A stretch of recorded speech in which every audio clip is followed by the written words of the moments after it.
Chapter 601 The Place of Placement, 2 in 1. In the potions professor's office, Harry awoke with a gasp, breathing greedily like a drowning man. Shadows loomed around him, and Harry seemed to see a hawk-nosed man, but when Hermione helped him put his glasses back on, Snape started to move back and stood not far away. Before he could see the expression on the man's face, Ron and Hermione pounced on him and hugged him tightly, squeezing him so hard that he couldn't breathe.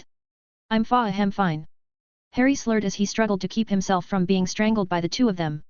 "Mate, you nearly scared us to death," Ron said as he patted him on the shoulder, and Hermione covered her mouth and sobbed in a low voice. "I'm fine," Harry repeated, looking at the tents too, and all of his repressed emotions came back to him in a short amount of time. "The duel is over," he said with no emotion. "How did it turn out? Dumbledore won, didn't he? Have we won?" Ron asked aloud, and Hermione on the left side also looked at him with anticipation. Harry didn't know how to answer. He had watched Dumbledore's comeback victory, but he just couldn't bring himself to say the word "we" right now. "Yeah, Dumbledore won, the war is over." "Great!" Ron shouted, shaking Harry hard in excitement. "Great!" The tears that had built up in Hermione's eyes flowed out freely, as she sobbed uncontrollably. "Potter," the silent Snape called out hoarsely. "Dumbledore is still alive, Professor Hap has passed by, and Kreaker was also mentioned. I don't know why, no one mentioned it to me. And Voldemort, well, he got swallowed by a snake, and probably isn't dead yet." Harry said under his breath, with his eyes staring elsewhere. "Sorry, I'm a bit messed up in the head at the moment, need to go out and get some fresh air." He broke away from Ron's grasp and stormed out of the office. Harry walked briskly through the basement corridors, climbing the stairs with a wooden expression. There were excited fifth years standing in 2s and 3s in the entrance hall. Some members of the Magic Rune Club and the Frontline Lookout Club greeted Harry, who nodded stiffly in response, and some less familiar students were pointing at him from the shadows, supposedly discussing his nightmare during the last test. What the hell did he dream about that he would expect Headmaster Dumbledore to die? The chatter from the corner drifted to his ears, but Harry didn't have the slightest intention of defending himself as he walked straight through the entrance hall, the words of Neville's loud retort on his behalf still audible in his ears. He walked a few quick steps through the oak doors.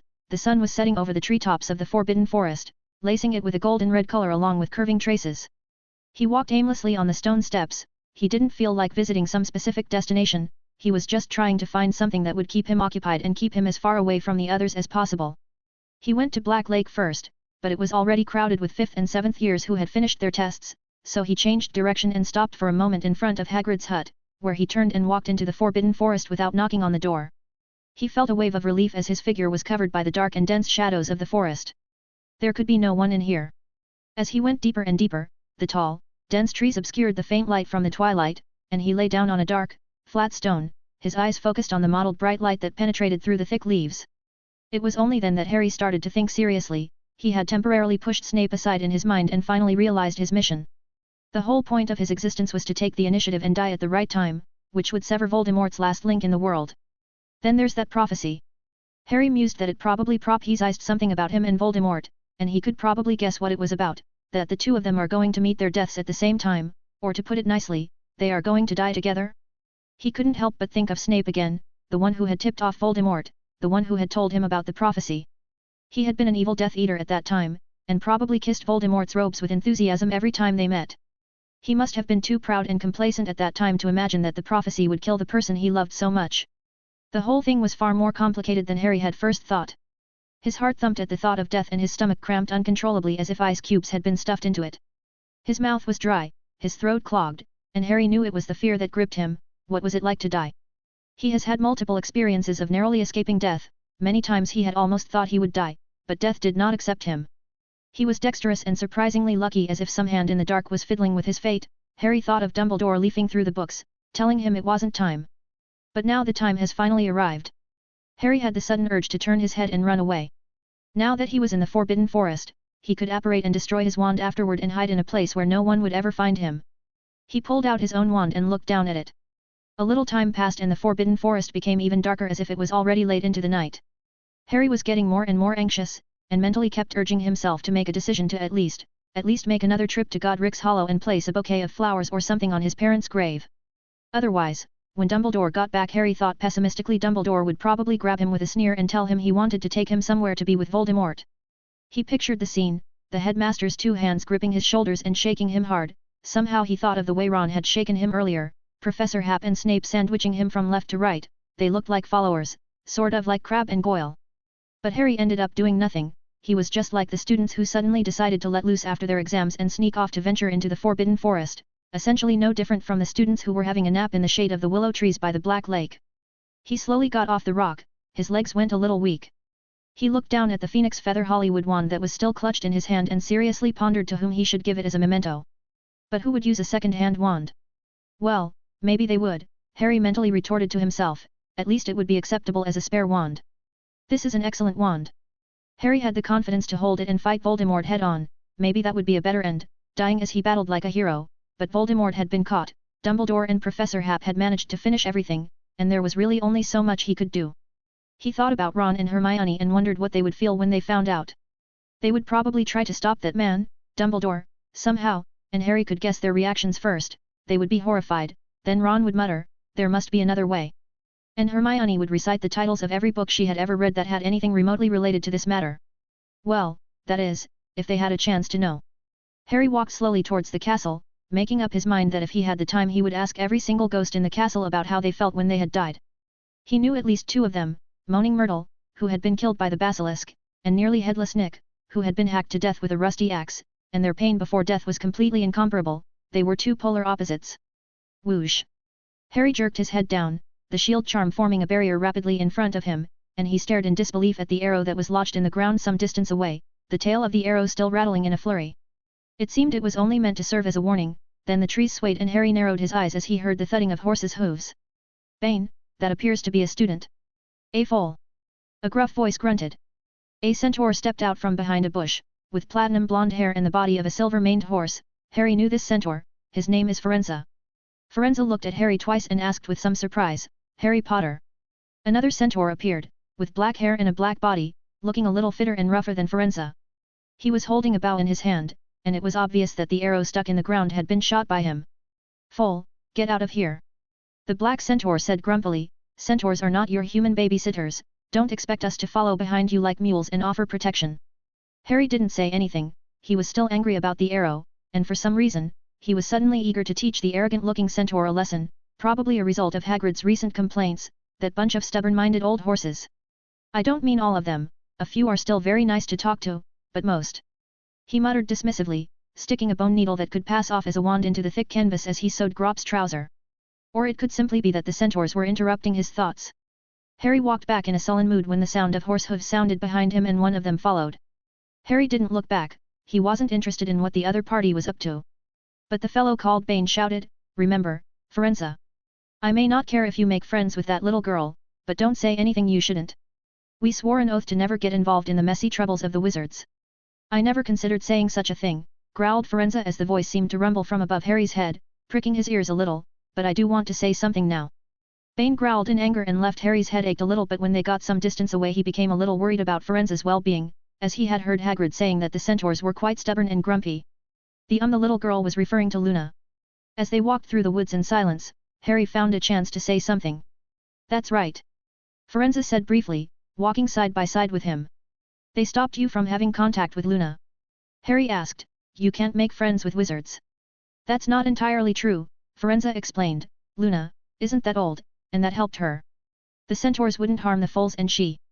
Firenze thought for a moment before saying, "She got along quite well with all the centaurs except Bane, especially the girls, who loved the dirigible plum earrings and the cork necklaces." Harry really didn't expect Luna to be so well connected and have managed to secure friends in another community.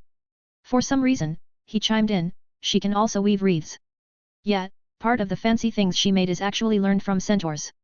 Firenze said, and Harry stared, imagining the scene of Luna and the centaur girl learning how to weave a wreath, and he was surprised by how it didn't seem out of place. "So Hagrid. He's one of the few we can interact with, we like people who are simple-minded and love nature. But it doesn't seem like it is going to work that well anymore, you know, the elders of the tribe are not happy with his move to settle his brother in the Forbidden Forest." Firenze said. Harry remembered Hagrid's words that the Forbidden Forest isn't owned by the centaurs, and it was just an area allocated by the Ministry of Magic for the centaurs to live in. But he didn't say the words on his mind out loud. They walked to the edge of the Forbidden Forest and Hagrid's hut could be seen ahead of them, with green smoke billowing out of the chimney. "Thank you, Firenze," Harry said. "You're welcome, I've met many young wizards who have wandered into the Forbidden Forest by mistake, though some of them weren't really by mistake." Firenze said and Harry nodded and took a few steps forward. "Oh, Potter. Firenze called out to him and Harry turned his head to look at the centaur. Bane doesn't want us to have any contact with wizards, he's the radical faction, but I think it's necessary to keep in touch with wizards appropriately, the centaurs alone are too weak to stand on their own in the midst of the great ripples and glorious era that about to come. I believe you are an essential link for that. Firenze said. Harry's mood suddenly became gloomy. An essential link. He said in a low, hoarse voice, I probably can't help with that, you can approach Professor Hap. We don't trust him. Firenze said softly. Harry looked up in surprise as Firenze continued, to be precise, we don't trust any adult wizards. It sounded strange to Harry, he had assumed that Professor Hap had once conflicted with centaurs. But when he thought about the criteria for centaurs to make friends simple-minded and close to nature, Professor Hap didn't seem to fall into any of these categories. Harry returned to the castle with a heavy heart, wondering why Firenze seemed to have unrealistic expectations of him. It was almost dark, and he guessed that the students would be enjoying a meal in the Great Hall at this time. So he walked into the Great Hall, the laughter around him seemed irrelevant to him, and he took a seat at the edge of the Gryffindor table, avoiding his acquaintances.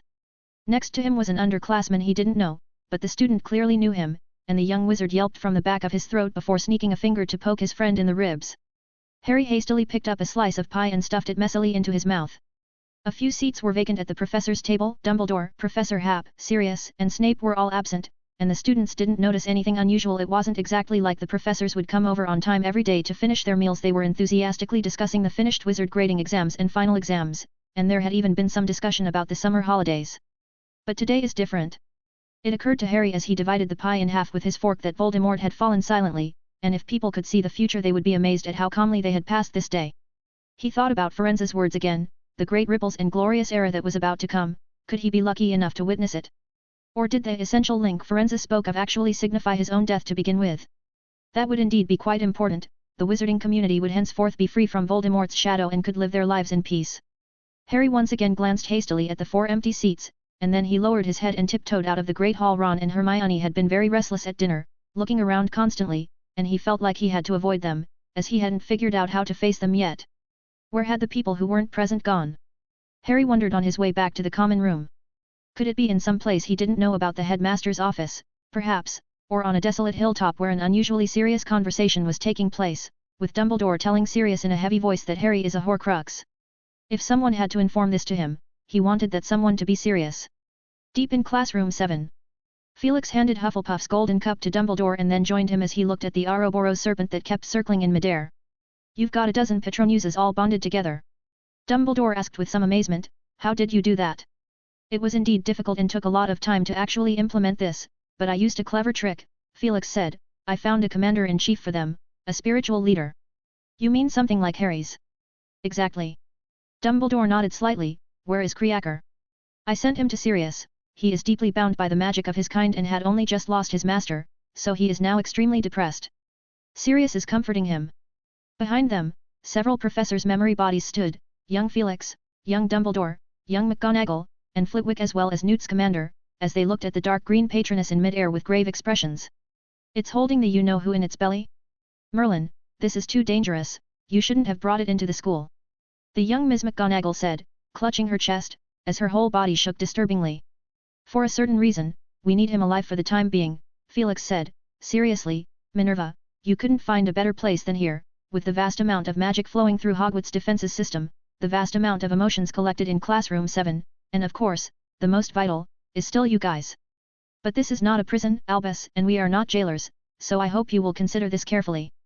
Ms. McGonagall said firmly, students come in and out on a daily basis, and if something were to happen, then we should close this place to the public for time being. Dumbledore said in a quiet voice. Better not, Albus. Felix interjected, I need to use it to gather sufficient emotions, an essential step in suppressing Voldemort's will and sending him into a passive hibernation. I can create a temporary channel in the next room to separate the two. School's going to be closed in a few days, so on an optimistic view, we might be able to fix this issue during the holidays. Number Walter Lebron and number Dalton. Read 50 days or 100 chapters in advance on Patreon. 602, Chapter 602. End of the 5th year, 2 in 1. The next few days were very jam-packed for Felix. Anything else, Harry? No. Felix scratched his chin and looked at Harry's back, somehow feeling that he wasn't in the right state of mind. Do you think overusing the Patronus charm will affect your mood? He asked Peeves, who had just poked his head through the wall to see what was going on, and was attempting to silently shrink his body back now. When he heard Felix's question, he stopped awkwardly and replied, "I don't know, sir." "I thought you might have some idea," Felix shrugged. "I was grading some final papers and saw one of the students carefully analyzing the similarities and differences between you and the patroness body." Professor Flitwick was laughing rather heartily. Peeves was so startled that he almost fell from mid-air, and he spun around in the air holding his feet. "I have nothing in common with a patroness, sir. Totally different, those darned little brats. They must be thinking of ways to set up Lord Peeves." He dashed aggressively into the solid stone wall, not looking back, as if he was going to find trouble with the person who wrote that.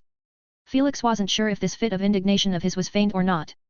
"Never mind, we still have many things to do, Valen," Felix said, walking into the room and closing the door behind him. A chubby Niffler was sprawled out on the couch reading a comic book with a small fiery red bird on her head. It is an alchemical item that Felix has used for an advanced warning purpose, more flexible than the caterwauling charm or intruder charm, and can be triggered based on specific conditions. He was notified when Crab and Goyle tried to break into his office, but the bird burned itself into a black, chocolate-like puddle of ashes after it completed warning him. Felix made another one. Valen unexpectedly took a liking to it and thought the bird was a bit like Fox. A bird cage was added in the office for this reason, and then the little fiery red alchemist bird also started to pretend it was really a bird. "Want to come with me, Valen?" Felix asked after dressing up. "Key. Okay, remember to take the bird and the snake for a stroll. You've gained some weight again. There are snacks in the cupboard, and remember to call me when we have guests. You know the trick, right? Knock on the doorknob 3 times with your wand." Felix said at length, and Valen waved her hand to show she understood. So Felix pushed open the bedroom door and walked through a shimmering membrane that led to the depth of classroom 7. He was standing at the start of a fork in the path that looked as if a full path had been split in 2, and then the second path moved toward him, and Felix looked back as if he could still see Valen, who was teasing a small bird on the sofa, and he closed the door, leaving a shadow of a door in its place, and walked forward. It certainly wasn't a long path, but all sorts of defensive and vigilance magic had been laid out along the way, and he came to the end of it where a mist loomed before him. Felix reached out and felt up and down in the air as if there was really something there, and then with a tug he fished a lock out of the empty space. Felix took out a streamlined key from his pocket, and inserted it into the lock core, twisting it open as the mist cleared to reveal a small 2-story building. Inside the building, there is a modern office with white, continuous walls, and a smooth, discernible floor with no visible lighting around, but still, the room is well lit. In the center of the office, 3 or 4 feet above the floor, a huge Ouroboros serpent was floating with its head and tail united. It was rotating slowly. "Let me think about today's task, and the first step is..." Felix shook the emerald ring and a piece of parchment appeared out of thin air, with a few categories roughly divided on it, the large extra blank space indicating that more content will be added. "A glass of fine quality ghost coffee to start." A cup floated in the air. "Very good," Felix took a sip. "Next an emotion test." He raised his head and tapped his index finger on the scales of the Ouroboros. The dark green opaque scales immediately turned into a transparent silvery white, revealing what was inside. Voldemort's torso floated in the air, his limbs and head hanging down helplessly. A dark green, shimmering serpent's tail was impaled on his chest, looking as if it had been penetrated.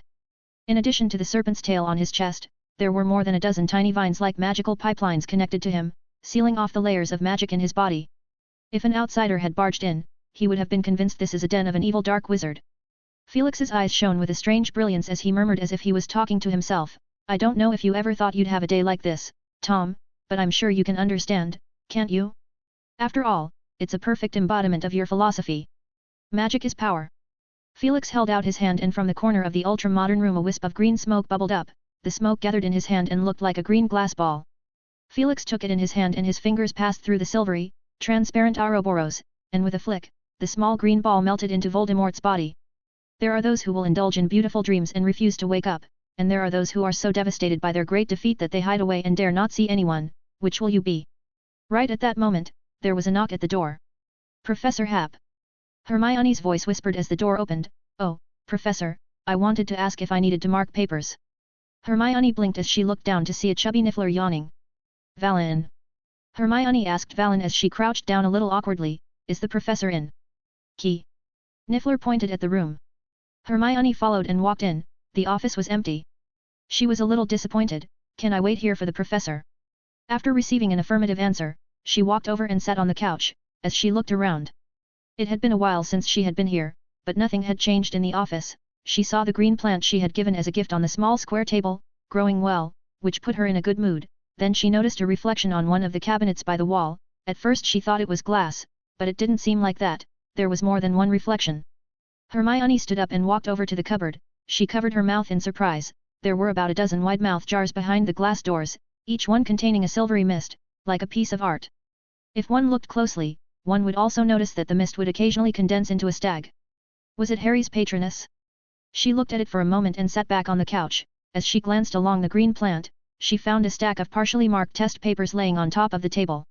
Hermione's hand slightly itched, so she sat down on the other side of the table and flipped open the test papers. It is 4th year Ancient Rune final test papers, of course, she didn't come over to correct them, that was just an excuse, she had other things on her mind, but she had nothing else to do, so perhaps she might as well help out so that she could try to get a worthwhile chat when the professor returns? Hermione picked up the test papers and began to mark them carefully. The questions on the papers were easy enough for her to grade, and she deliberately left a few of the more highly subjective questions unattended for Professor Hap to grade, while she looked through the rest. It didn't take her that long before she couldn't help but frown. How can someone make a mistake here? It must be a careless mistake, and another, oh my god, who is this guy, I need to see his name. When Valen finished leafing through the comic book, she slipped off the couch and ran over to the birdcage to have a look. She had carried the gluttonous snake in her hand to prevent the little snake from running around. After a long moment of both Valen and the bird staring at each other through the cage, Valen contentedly withdrew her gaze and took a bottle of tumbleberry juice out of the cupboard and, after a moment's thought, she took out one more bottle. She walked over to Hermione and handed one of the bottles to her, and smoothly squeezed into her arms as the two looked at the test papers together. "Key!" she called out. "What's wrong?" Hermione asked, with her eyes still fixed on the test paper, and Valen pulled her exclusive wand out of her pocket and pointed it at a spot. It's really wrong here." Hermione looked down in surprise, watching as a smug Valen sipped her juice through a straw. Time passed a little bit, and Hermione stretched out her hand and stood up. She had finished grading all the papers. She rubbed her neck, which was a little sore, and looked up. The professor still hasn't come back yet.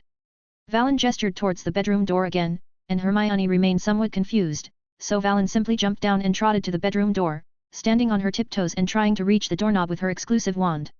"You want to go in?" Hermione walked over to her. She didn't think the professor was in there. They had been grading papers all morning and no one had come out, unless the professor is sleeping inside. A slightly blank expression appeared on her face at the thought of that possibility. No way it could be as she guessed, right?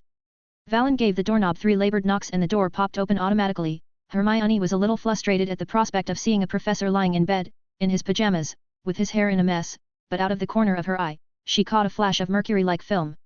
She stared at the bedroom entrance, a transparent film blocking the way. The view from inside was so blurred that it made it impossible to see, and she reached out her hand. "Better not touch it." A voice chimed in, and Hermione was startled, turning around quickly to stare at the blank portrait hung in the corner. Then a figure flashed in, blinking his light blue eyes and looking at her with a shining gaze. "Miss Granger? Can I ask you a favor?" Yes, Professor. Call me Felix, I didn't teach you anything. Can you see the bottom right corner of the canvas, the bowl containing a bunch of grapes, can you see?" "Good," a prude tainted it with dirty hands, "I just can't stomach it." Hermione stared, a little flustered. "Oh, Felix?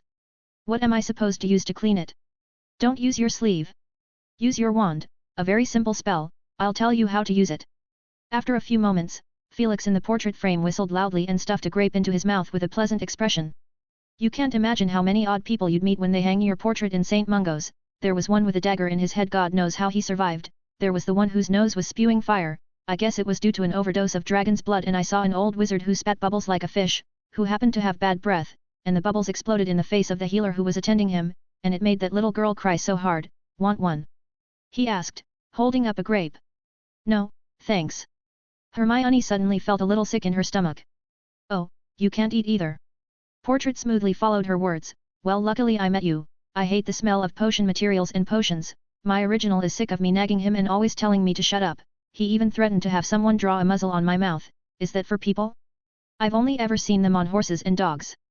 Hermione sneaked a glance at him. It was a very novel experience talking to a chatty and talkative professor. "Felix? You just reminded me not to touch that thing." "Yeah, you didn't have access to that. If you put your hand on it, snap," he said with a wince, "and you'll fall into a trap." Felix's portrait nudged towards the cupboard against the wall, and Hermione immediately flinched as she looked at it, fearing that she too would be put in a wide-mouthed jar. She guessed that the Weasley brothers would have a blast trying it out, but she really didn't have the courage to try.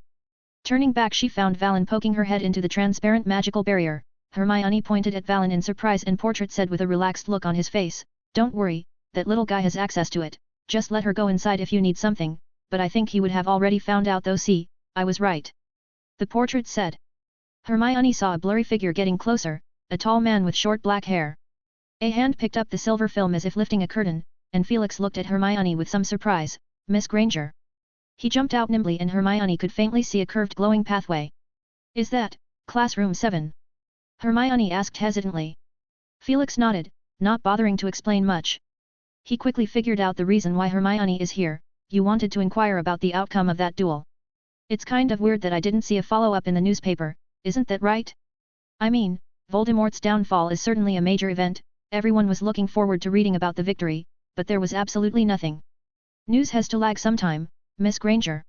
Felix shook his head. "The Ministry of Magic is responsible for this. Well, at least Ms. Bones doesn't have any ideas of revealing it yet. She is planning to wipe out the remaining Death Eaters, and Dark Wizards first."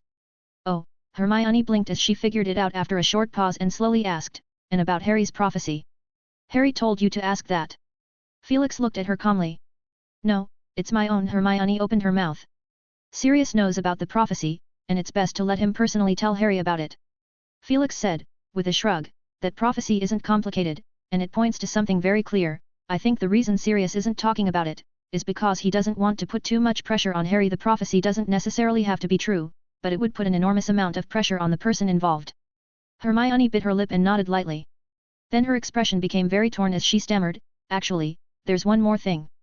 Harry seemed very down, and he told us that, She seemed to ponder how to word it. "You know that Professor Snape used to be a Death Eater, right? Like in a story about a person who strayed from the right path and later turning back to it again." "Harry knows." Felix raised an eyebrow. "Miss Granger, be more specific about it." "Here's the thing," Hermione said, "on the last History of Magic test, Harry's scar suddenly hurt, which implied that he had received another piece of information from the you-know-who, and after that She unfolded the events of that day. After that Harry looked out of place. Ron and I pressed him for 2 days before he told us. Voldemort was after Harry's family because of a prophecy, and the one who revealed it to him was Snape." Felix listened with a serious expression and nodded. "And? Anything else? Or just these?" "Just these," Hermione said, wondering in her mind, wasn't that enough? When Harry told her, she could fully understand the mixed feelings in Harry's heart. Felix rubbed his chin. At least he had found a reason for Harry's recent mood swings. "As a bystander, no matter what we say it will appear like we can't understand their pain. It is hard to relate to the emotions of the parties involved. So let them vent their emotions. As a friend all you can do is, avoid touching their painful memory for some time and be there as emotional support. Of course, proper guidance is still necessary, Miss Granger. At this point you will probably need some good news. I sneaked a look at the 5th and 7th grade test papers before the examiners from the Wizardry Examination Authority left. If you want to know your ancient Rune O.W.L results." Hermione nodded her head in a quick motion and Felix grinned. "Outstanding, of course, all 3 of you." In a flash, it was time for the Hogwarts students to leave school. Felix stood on the balcony of his office, looking out at the students dragging their large luggage and enthusiastically walking out of the castle, ready to spend a pleasant holiday. "Time is flying fast. I have 2 months to do research next. Emotions, soul, memory, what a wonderful connection they have." At the castle's main entrance, Harry looked up at the winged boar at the top of the stone pillars on either side of the main gate and gazed along the stone steps, and gaped at the lofty castle standing high above, as if to carve it into his heart.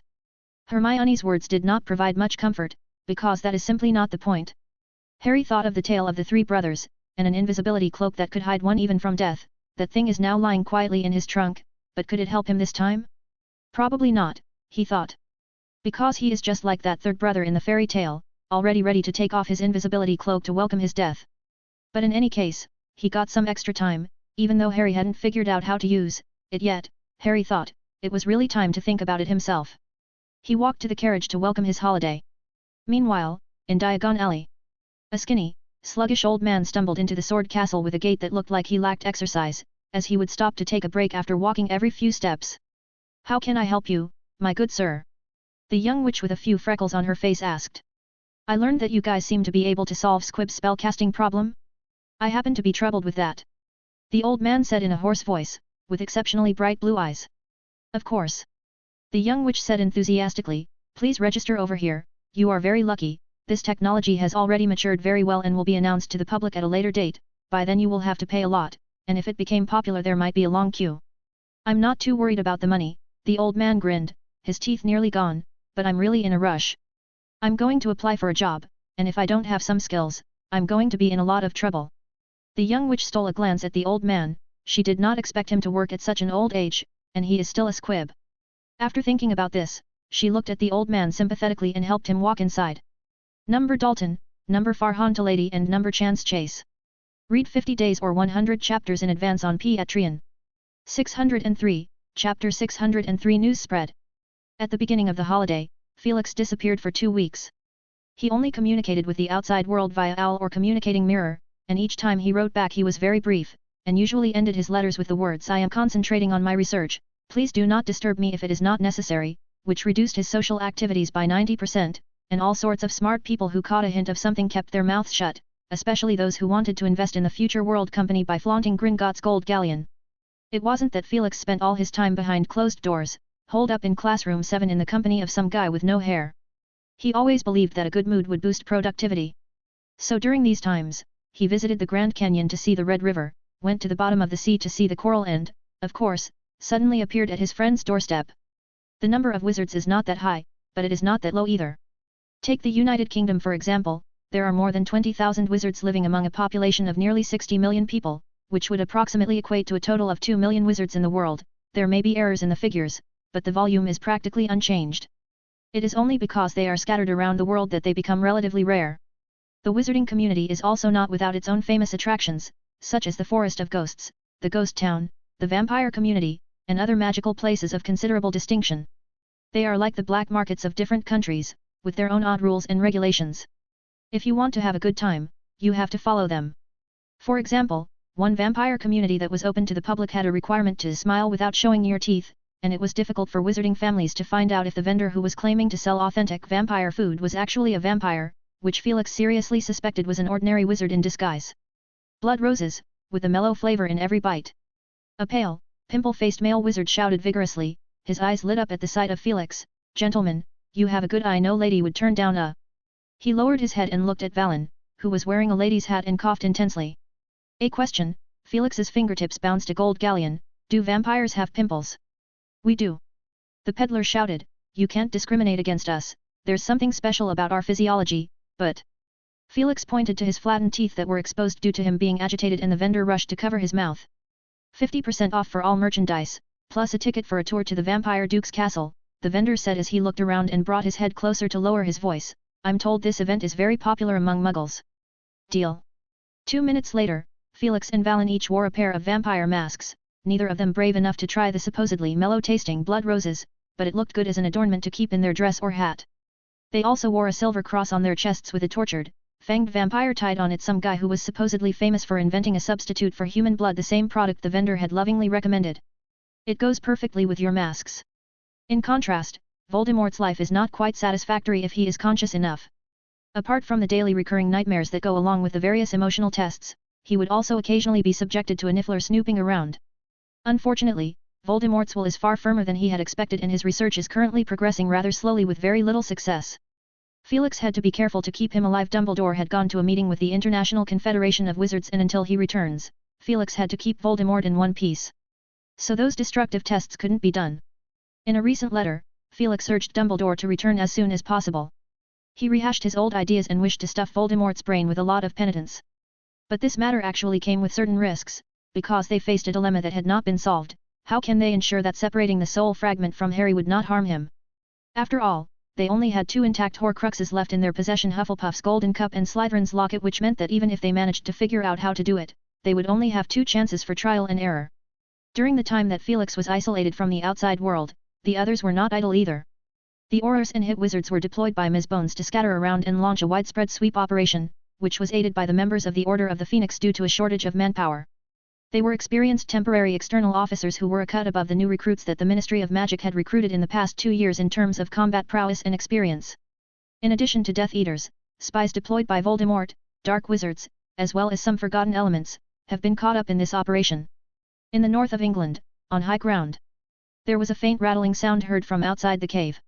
The skinny, scrawny male wizard pricked up his ears and did not dare to move his body. After a long absence of movement, he swallowed hard and thought it might be a mouse. He leaned his head on the shabby woolen mat, with a dull gaze. Boom! The stone at the mouth of the cave was blown away and a blinding beam of daylight was poured over him. Igor Karkaroff! A malevolent voice exclaimed, and Karkaroff jolted, desperately trying to block in front of him with his hands, his courage drained by a long life of isolation, and he shivered as he said, Don't kill me. Rough jeers rang out from outside. After a few seconds, Karkaroff opened his eyes, having spent too long hiding in the gloom of his lair day and night, he was not quite used to the bright light. But still, he sensed with what was left of his senses that something was wrong. If it had been one of his former dangerous and evil companions, this would have been a time when they would have dragged him out of the cave like a dead dog, or simply given him a bone-chilling cruciatus curse. Outside the cave, there were shadows of people. After trying hard to see through the light, Karkaroff saw a hideous, scarred face with an iconic eye that he would never forget in his life. Mad Eye Moody. Karkaroff was filled with a mixture of anguish and joy that after more than a decade he had once again fallen into the hands of this old warrior. Moody didn't bother talking to him and yanked him out roughly by his collar. All of you come and see what I've found. Moody said, partly in disgust, and partly in surprise. You'll never guess 7 or 8 men gathered round, exchanging pleasantries with each other. The former headmaster of Damstrang. But is he not dead? How long has he been hiding? What a smell. Nearly a year now, and the rapid downfall of the Dark Lord has allowed him to escape. Karkaroff grabbed the last person who had spoken and shouted with 2 bulging eyes, what did you say? The Dark Lord has fallen? He's dead. Frank Longbottom pulled Karkaroff's hand away with one finger at a time. Rejoice, even a scumbag like you can share this joy. He said calmly, I have heard that you have abandoned your students and fled alone? A word of advice to you, never go back to. Karkaroff didn't hear the words that followed as he stumbled out of the way with a few steps, staring at his trembling, skeleton-like hands, and muttered, dead, he's dead. He suddenly howled, Voldemort is dead. Voldemort. Voldemort. He's dead. Voldemort. That bastard. Bastard. You've made me so miserable, woohoo. He's not crazy, is he? Who cares? Moody spat on the ground. There are 6 more suspected coiled dark wizards, try to sweep them out today. Remember. Constant vigilance. A young voice said. Moody's false eyes fixed on the interjected rookie female auror, and he said with a seeping smile, you're a quick learner, Collins, and I hope there's more than just words. Collins fully flinched and stopped talking, Professor Moody is still so intimidating. Frank Longbottom flashed a friendly smile at her. Later that evening there was a huge celebration within the Ministry of Magic. The news of Voldemort's downfall went out in a rather more private manner. That evening, the owls flew into 1,000 wizards' homes with the big news. The express post took off near dusk, and they became part of the holiday celebrations that were celebrated throughout the United Kingdom over the next few days. Outside the Ottery St. Catchpole in Devon, the Diggory family is having dinner. The deep female voice on the magic radio was singing in overlapping chords. As the song approached its end, the food and drink satiated, Mr. Diggory picked up the conversation. Your girlfriend, Cho, her parents also work at the ministry. I mean, if you're not interested in dealing with magical creatures, you could give it a try over there and get the feel of things first. Oh, Dad, we've had this conversation many times. Cedric muttered. But things have changed, the you-know-who-is dead said, and I want you to realize that, the ministry is no longer a monster den where you have to worry about being attacked at any moment, and look. It's back to being a place where good boys should go. Mrs. Diggory gave her husband a quick glance from the side. Mr. Diggory shrugged, well, let's change the subject, talk about that almanac, what did they call it, the magic doll maker, is that some sort of nickname? It's the name I've chosen for my future career. Cedric protested with slight displeasure. That's funny, said, you've discovered a latent quality in the Diggory family, a sense of humor. Mr. Diggory couldn't go on as Mrs. Diggory was grinding his toes hard, would you like me to keep you company? I've got an appointment with Cho. Cedric whispered. Yeah, well, it's so unlikely, well, I mean it's so nice, at least I don't have to worry about the Diggory family inheritance. Mr. Diggory said, gesturing to the radio, I don't know how many purebloods have been called in for questioning in the last few days, they weren't thriving to begin with, and now this. It's news time next, celebrations are taking place all over the country in unison. On behalf of the Ministry of Magic staff, this segment would like to remind you to keep secrecy. The staff would appreciate it if you could reschedule your firework displays later at night and leave quickly before the muggles notice anything unusual, otherwise you may receive a fine amounting to 30 galleons. The same voice echoed in the burrow not far from there. Are there really a lot of people getting into trouble? Ron asked.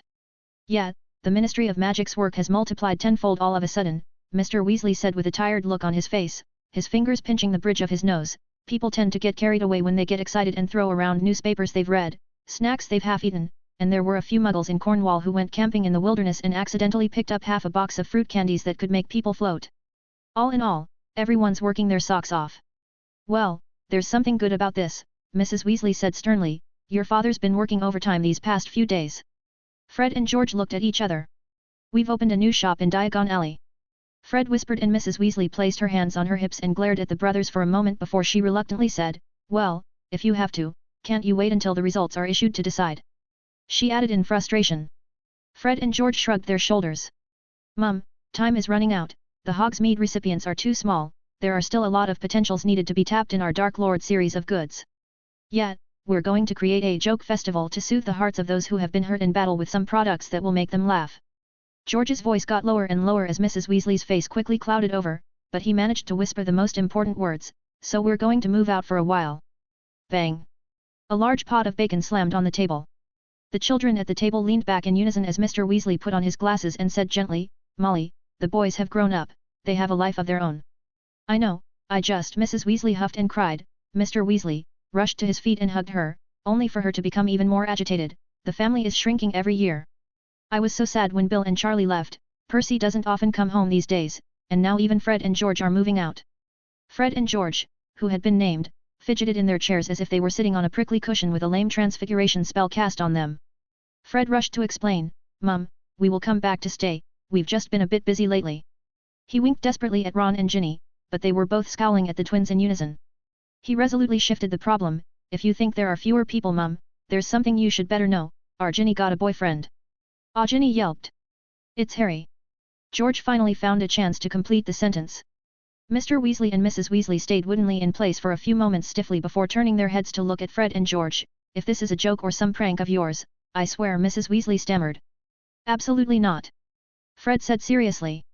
Then all eyes were fixed on Ginny, whose face immediately flushed as red as her hair, and she squealed and scurried away. The house went silent, with only the radio at the kitchen sink still dutifully broadcasting the news.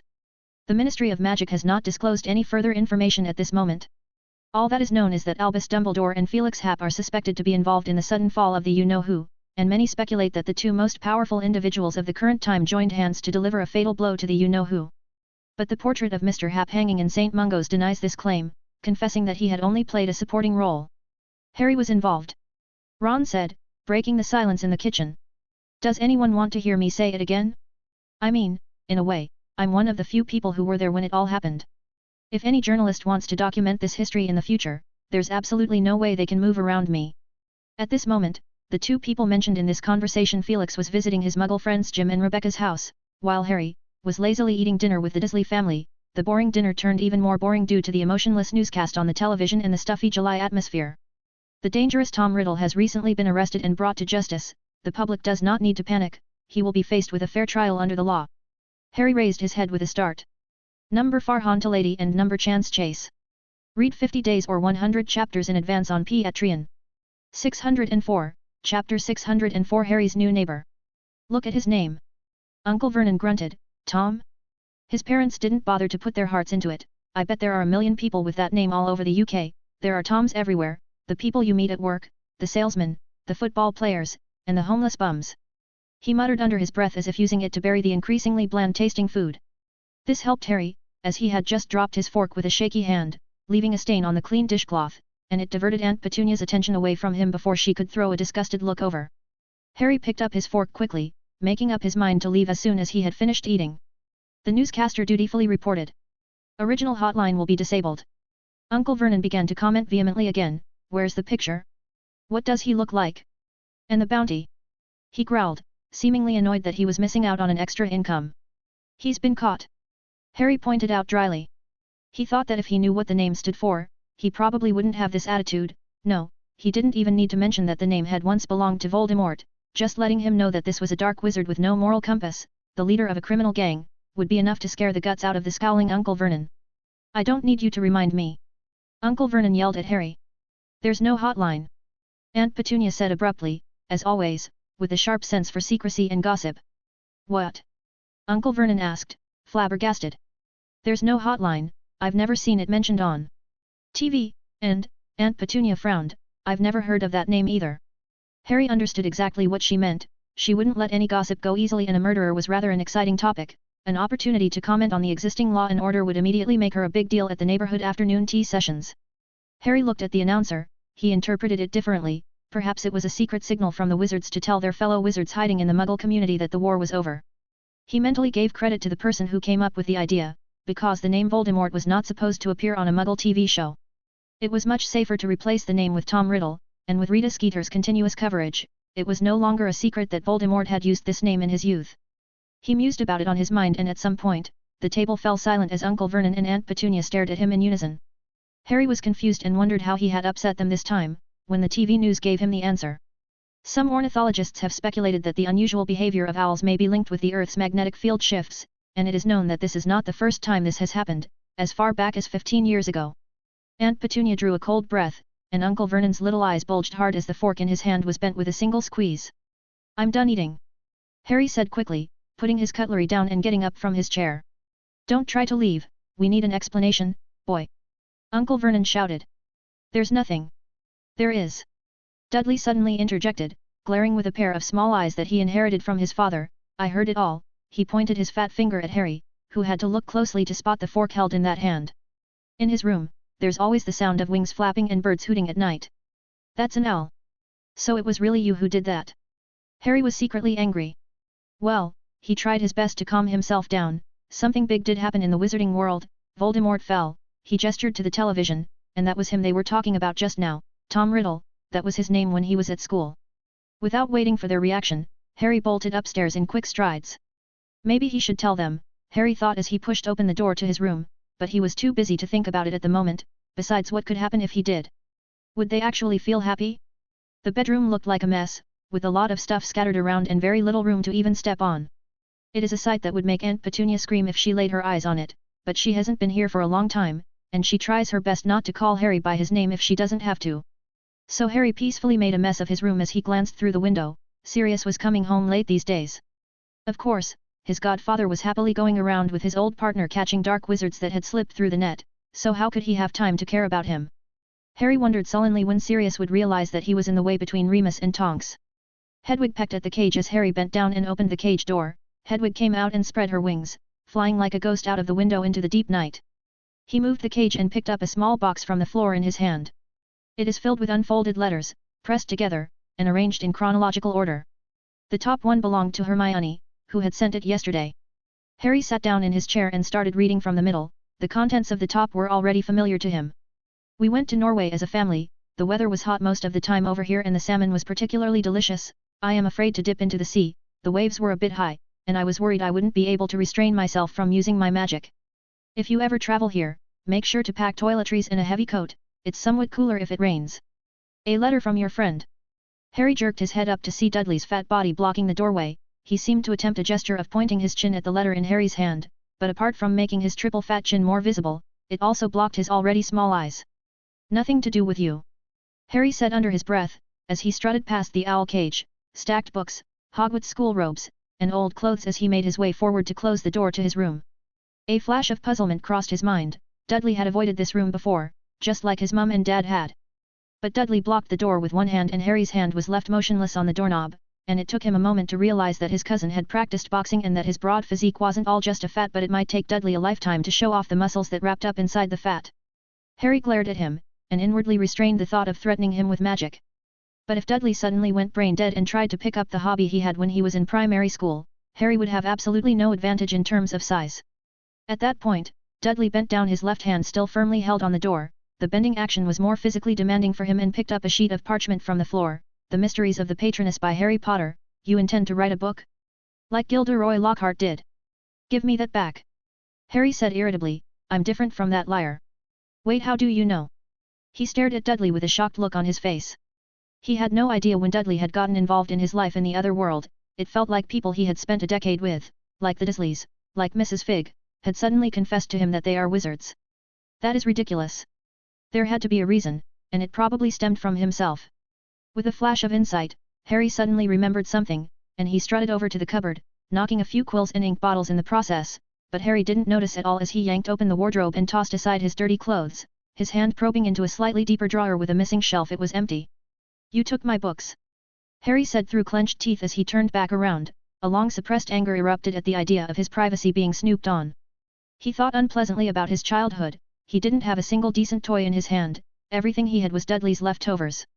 Moreover, he had to avoid Dudley at all costs, and if he saw anything, he would either cry to Aunt Petunia and ask for his toys back, preferring to throw them away, or he would simply snatch them from Harry's hands and crush them with his foot. The only consolation was that Dudley could never able to get into the cupboard he had lived in back then, as he couldn't squeeze in when he was 6, which led Harry to hoard a few broken toys like a house elf.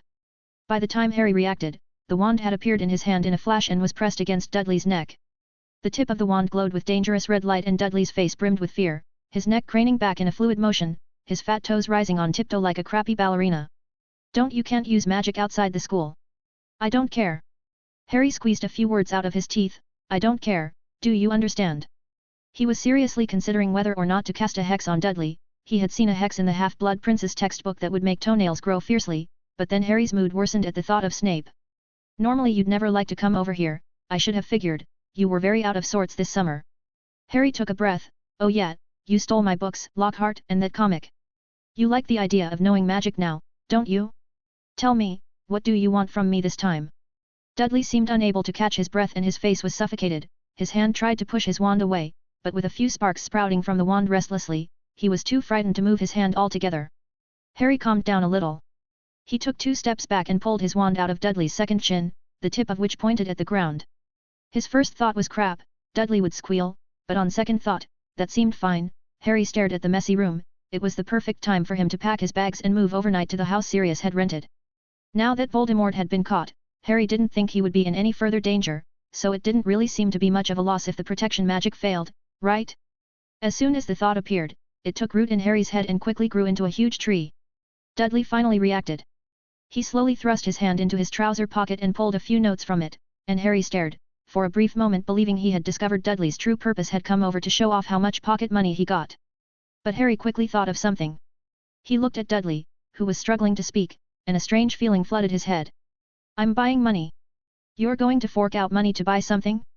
Something from me? To buy what? Dudley opened his mouth, his face flushed, and he seemed to have lost the ability to speak.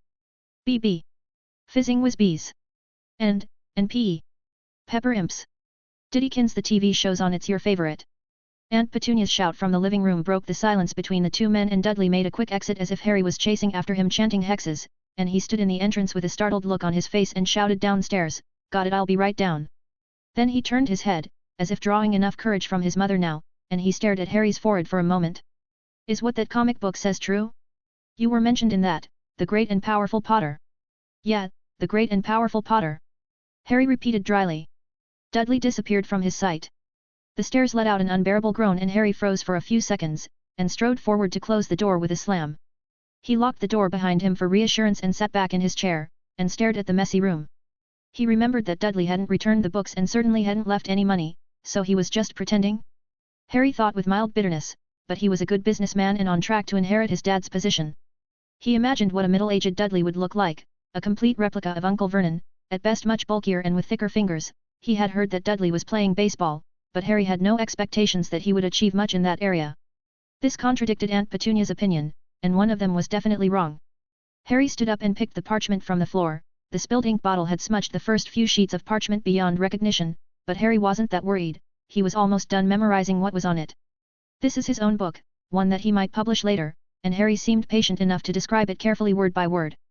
Speaking of which, Harry hadn't thought about how to publish it at all. Maybe he should ask Professor Happ?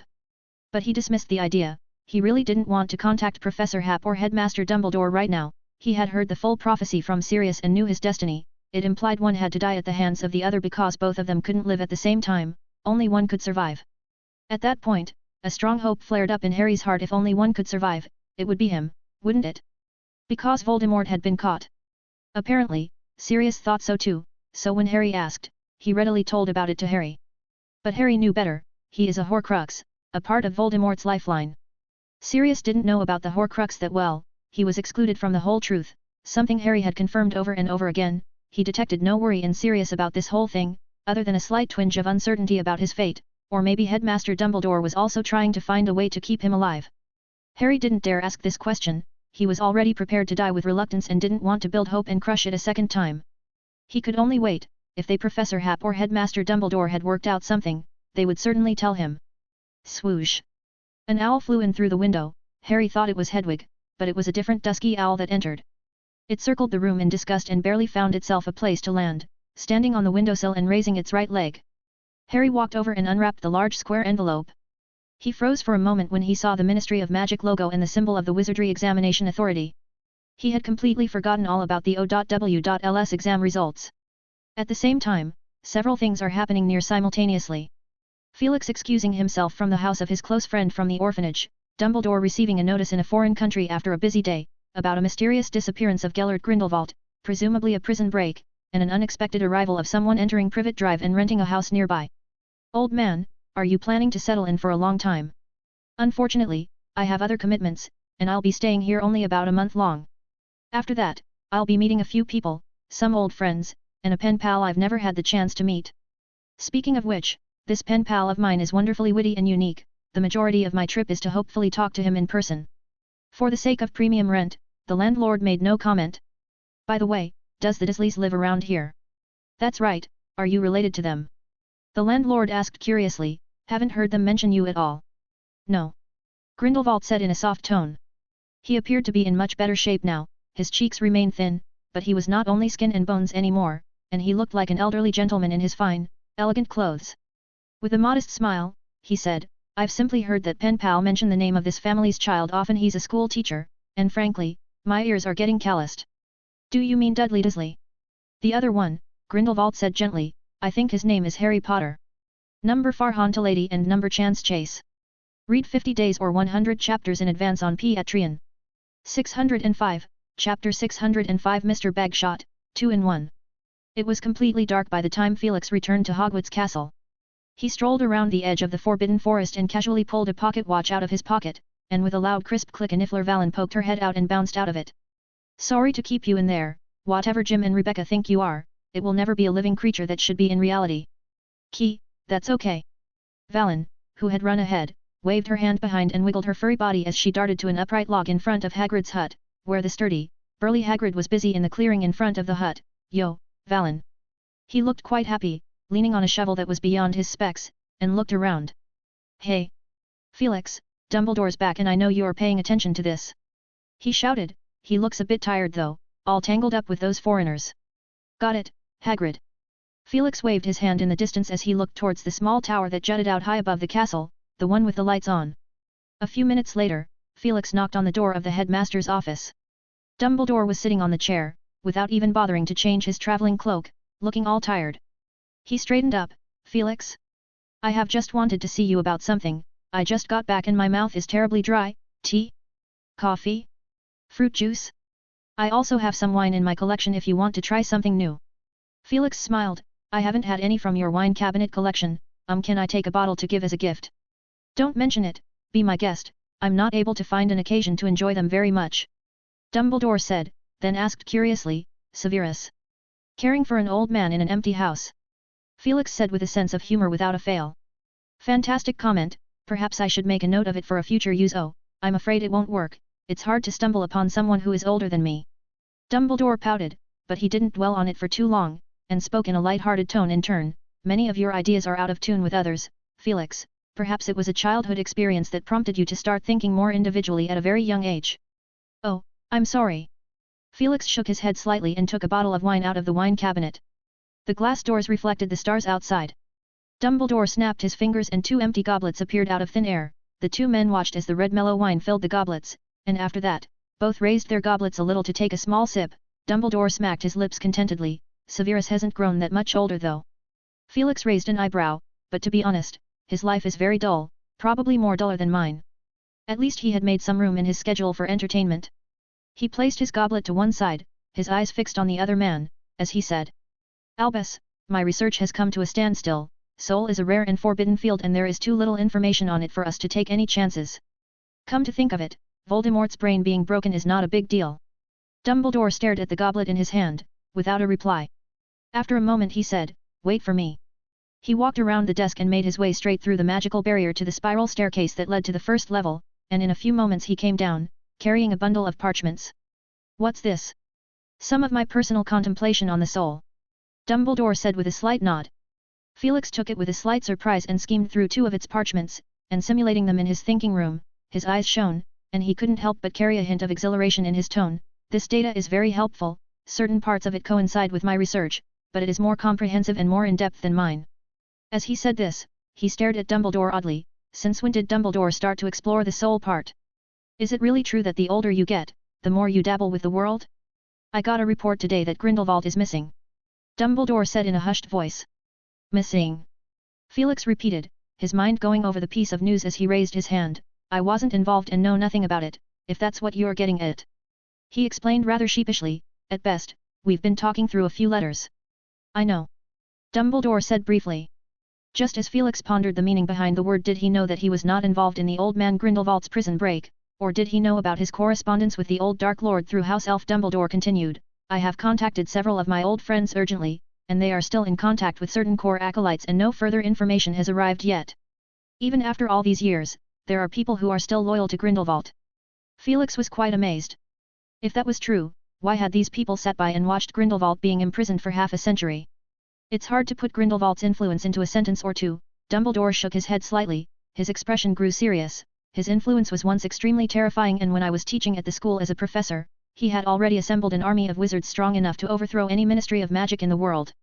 It took me a lot of brainstorming to shake the foundations of his followers and drive him to the corner. He changed the subject and said, even though Grindelwald made so many grave mistakes, in the minds of many he is still the one who is best qualified to lead them. Real history is far less bland than words written on paper. It is alive, living, and actually happened, and it is difficult to sum up all the qualities and charms of a man with just a few sentences in a history book.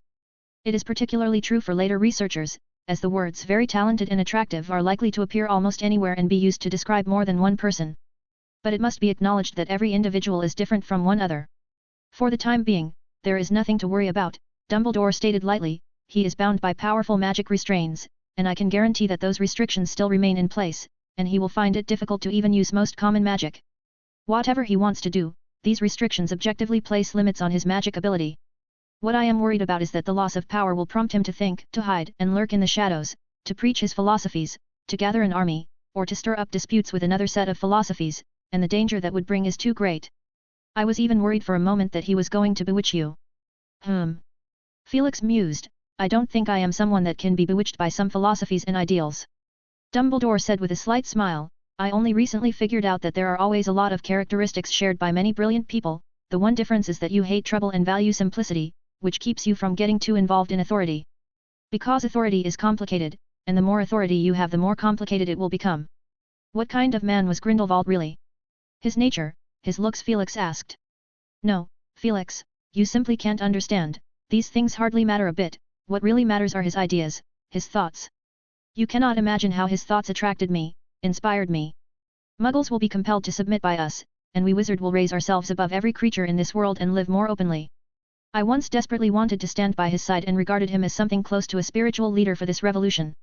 I was completely obsessed with it, full of brutal dreams, and I certainly thought about how much harm our dreams would do to the world, but in the end, I convinced myself with the empty reasoning that it was all for the greater good. If I could gain power, I could protect my family and keep them in the sun in open view, and I could shelter more people, but I was wrong, and my lust for power led me to go against my original intentions and made me neglect the people I should have valued above all else. Pain surfaced on Dumbledore's face, his eyes gleamed with tears. I probably understand it somewhat, Felix said softly, in a time when people are generally confused and dissatisfied with the status quo, ideals and philosophies can become a powerful weapon that can cause bloodshed and change. They talked for a long time. Dumbledore did not avoid the fact that he and Grindelwald had once been very close friends, probably because of the sense of security brought on by the Dark Knight, and he confessed that he had once been drawn toward Grindelwald's evil cause and contributed a lot of ideas and wisdom. Felix poured him a goblet of wine and said comfortingly, You do not need to blame yourself for that, Albus, you have never put those ideas in your mind into practice. Who doesn't have some dreams and ideals, noble or vile, when they are young? Talented and resourceful people tend to make bigger mistakes because ordinary little things hold no challenge for them, world domination and all that. I've thought about that too. Dumbledore looked at him in shock. Felix shrugged, I did give it some serious thought and came to the conclusion that it isn't cost-effective. I need to pay too much time and effort to get too little return. Dumbledore broke into a smile. Then he looked down at the goblet in his hand and said with a sigh, but what if your ideals can only be achieved through power? All those obsessive, beautiful visions, When you earnestly strive to get there, hoping it will become a reality, the kind of extreme obsession which can only be awoken by much more colder reality later on, but what's the point? Everything will be too late. What you dream and value may be completely different from the rest, or even diametrically opposed by the majority of people. Felix understood this, so he did not mention the so-called ideal of his own, because he knew that the ideal that Dumbledore spoke of was not at all the same kind of concept as his. He personally hoped that the wizarding world and the outside world would merge, but it is merely a hope, and he could wait and be happy to leave it in the hands of someone else. In the unlikely event that it could not be accomplished, he would simply withdraw all his tentacles without delay and bide his time in peace. It must have cost Dumbledore a great deal when he was able to wake up back then. So great that the thought of his former ideals pained him to the core, filling him with disgust and regret. Felix thought about the things that Dumbledore had not mentioned too much in front of others, Dumbledore's family. Don't worry Albus, I had told him in my letter that the time has changed and his ideas are outdated, and I would only be willing to talk to him about it when it is updated. I have only one question, if he suffers a terrible failure, would he kill the innocent indiscriminately? Like Voldemort? Take pleasure in torturing muggles?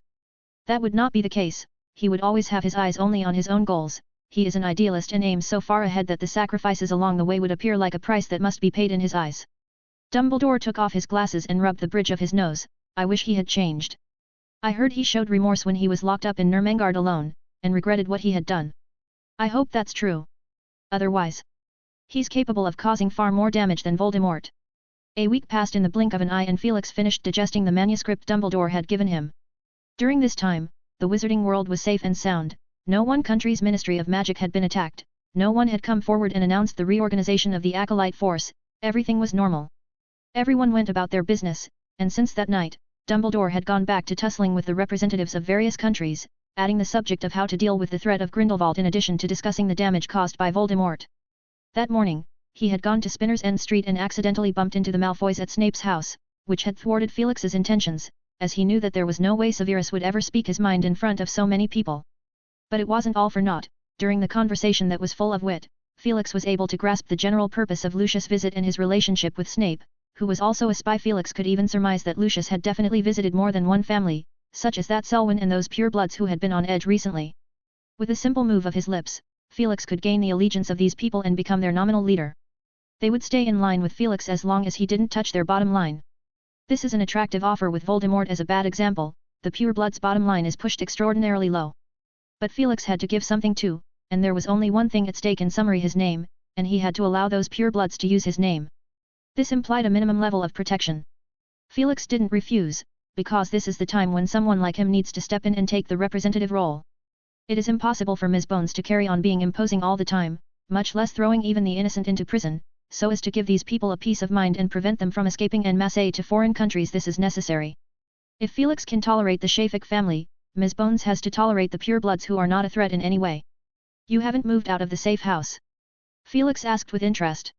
Not yet, it is quite comfortable to stay there. Lucius vaguely said. Felix chuckled in his mind. Lucius could have meant what he said, but he could also have had another purpose to wait and see for a while. Lucius knew Voldemort isn't dead. Well, you guys can stay in that house for a while, it's empty anyway. Lucius talked smoothly about the subject. He spoke about their life in that little house with the same amount of lamentation as if they were experiencing life in some poor backwater village where conditions are particularly harsh. There's so much stuff we have. Even after Narcissa and I put a portion of our stuff in the Gringotts, there's still plenty left over. These days we're working on the undetectable extension charm to make the house as big as possible while keeping it aesthetically pleasing. Draco, tell your professor about it. Draco put down his fork and said dryly, we blew up the floor. Cough cough cough. Lucius coughed heavily, glaring at his son, and explained, neither Narcissa nor I am very good at this charm because never had any use for it. Felix added helpfully. Yet. Lucius said sardonically. After exiting Snape's house, Felix looked around. The faint stench of dirty rivers and hills of rubbish drifted over from the distance, the weeds overgrown and barren surroundings, and the eerie and unsettling abandoned buildings which were casting dark shadows. It all made it hard for him to feel sympathy for Malfoy's hard life. Probably Severus felt the same way, and his face grimaced the whole time when Lucius complained. Felix even regretted a little taking out the bottle of Dumbledore's hidden wine collection.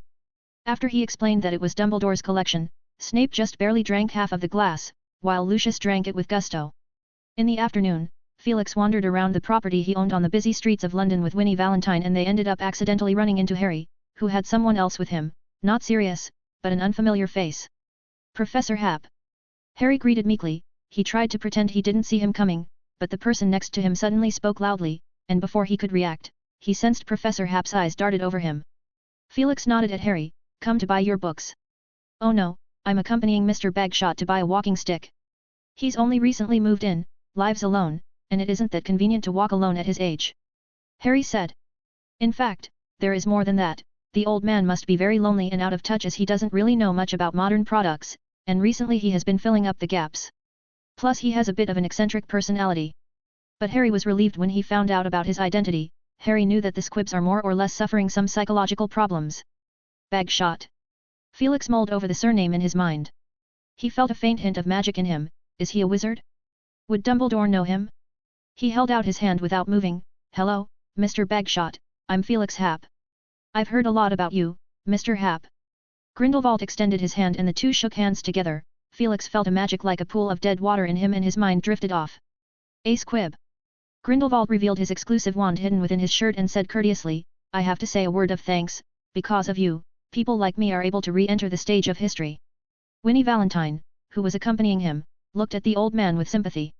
She felt secretly grateful that she was lucky enough to have stumbled upon the invention of the exclusive wand at such a young age. If she had been like this old gentleman, forget about how much of the exclusive wand's power she would have been able to use at that time. It would have been very painful simply to be cut off from magic for so many years just because there was no such a thing invented in her young age.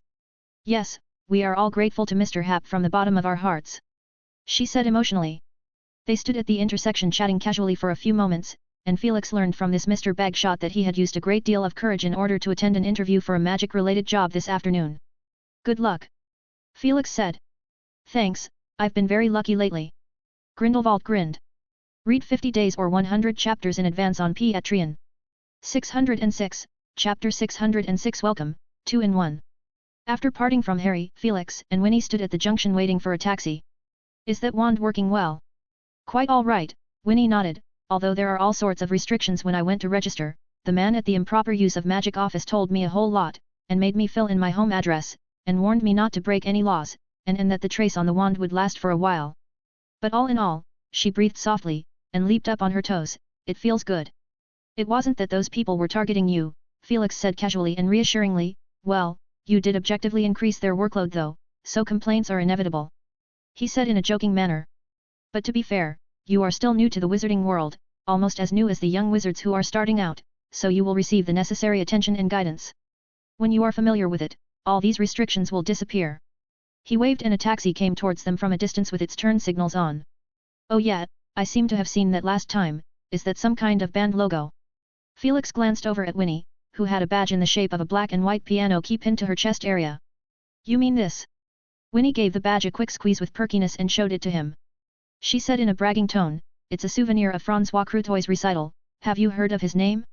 He's famous among muggles. Known as the next best pianist after Chopin, his music is delicate and graceful, mournful but not sad, highly imaginative, and his most legendary experience was the bizarre overnight healing of an originally incurable injury in his hand. Felix was stunned in place. Although this incident was much talked about, François never responded positively, and many speculated that the injury on his hand might be related to mental stress, and when he figured things out, he naturally got better. And after his low point, he was inspired to write tracks such as Angel of Sorrow and Goddess of Magic in quick succession. He will be performing a concert in the near future, at the Royal Opera House, Covent Garden, for which my friend and I have bought tickets. Sounds good. Felix said thoughtfully, maybe I can spare some time to attend. His mind wandered back to the somewhat desolated chilly alley where, as the only audience present, Felix had enjoyed a chic piano performance, though he hadn't realized that the nerdy young man had such a reputation. Felix hoped that the stunning purity of his piano tone wouldn't change when they met again. After seeing Winnie off in a taxi, Felix took some time to spend at the Sword Castle. As the Weasley twins graduated from school, they took back their dividends for the past few years and partial ownership of the Communicating Mirror and Anti-Spell product series, and were immediately eager to begin the implementation of their own business venture. From Penelope's mouth, Felix learned that the two had opened 3 branches. But limited by manpower, they hadn't completely separated cleanly from Future World, and the two companies still retained a partnership in more than one project. What do you mean by partnership? Apart from functional upgrades for those 2 current lines of products, there's also OEM, original equipment manufacturer. The 2 of them alone can't produce 2,000 units of the Dark Lord Scare box set in a week.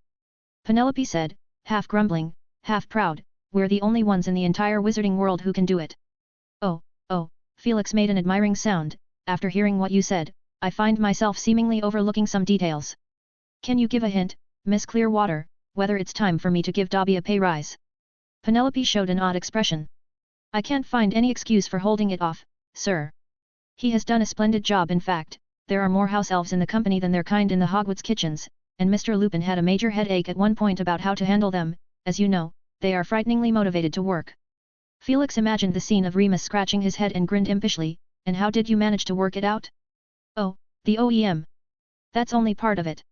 We had a couple of meetings devoted to how to position them, and Mr. Lupin came up with the assembly line concept you had mentioned to him, so our entire staff spent 2 days breaking down the production steps of our existing products and handed over the simple spell casting enchantments to the house elves to complete.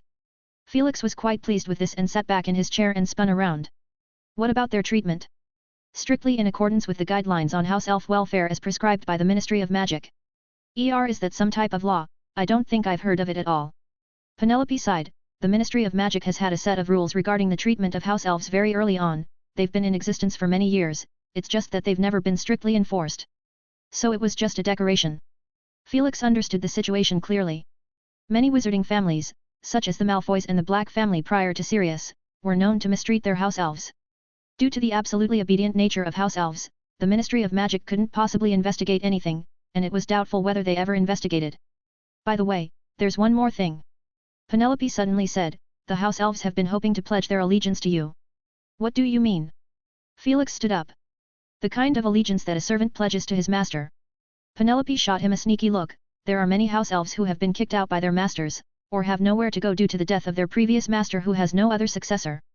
In short, they have previously lived a very rough life. Dobby found them and preached to them about your generosity and kindness. Those house elves are all looking forward to this day. Well. Felix bowed his head and mused. After a long while, he looked up. Sign a contract with them, but not in my name, in the name of Future World Company. Also, I need you to do one thing from now on. Penelope listened with a serious expression and took out a small notebook to make notes. Recruit all sorts of humanoid creatures as employees, werewolves, vampires, centaurs, merpeople, vila, giants, and goblins. You know what I mean, the ones with intelligence and the ability to communicate with people. No need to do it all at once, one step at a time. First, we should try to recruit some mixed bloods for a start. You're doing this for? Penelope asked, holding her breath. Don't you think it would be fun to get them all together? Felix grinned, but Penelope didn't appreciate the humor at all as she sighed and muttered, oh, poor Percy. They won't be talking about work all the time when they get together, will they? Well, I do have a good reason. As the company grows in size, we need to explore new channels for selling our products, and these mixed bloods, especially the ones who are mixed with wizards, can be our guides. His real purpose is much more than that, such as laying the groundwork for a pan-magic alliance in advance. From the present-day perspective, doing so would have little impact and even be somewhat unproductive, but if the magical world is ever forced to go public, Felix wants the entire magical world to have one and only one voice. He didn't elaborate. The reasons above were enough to convince Penelope, and she nodded. This is going to be tricky to manage. Quite a few of them have a grudge against each other, and worse, most of them don't have much of a fondness for wizards either, so there's no point in rushing it now. Treat it as a long-term task. I'll talk to Ms. Bones about it, and ideally we can borrow a few people from the Department for the Regulation and Control of Magical Creatures to come over and teach us the do's and don'ts. Felix said as he tried to rationalize his thoughts. With the fall of Voldemort, it would be time for the Ministry of Magic to find the opportunity to take over the responsibilities that rightfully belong to them. What is the responsibility of the Ministry of Magic? To make laws and govern the entire local wizarding community, with the highest priority on keeping the wizarding world hidden from the Muggle world. But if exposure is unavoidable, it is their responsibility to work on the advance plans and study the risks involved to make adequate preparations. As the capture of the Dark Wizard came to an end, the next move of the Ministry of Magic would be trial, ordination, and then after that? If there is no Felix, peace will naturally be restored and everyone will shut up and live their little lives.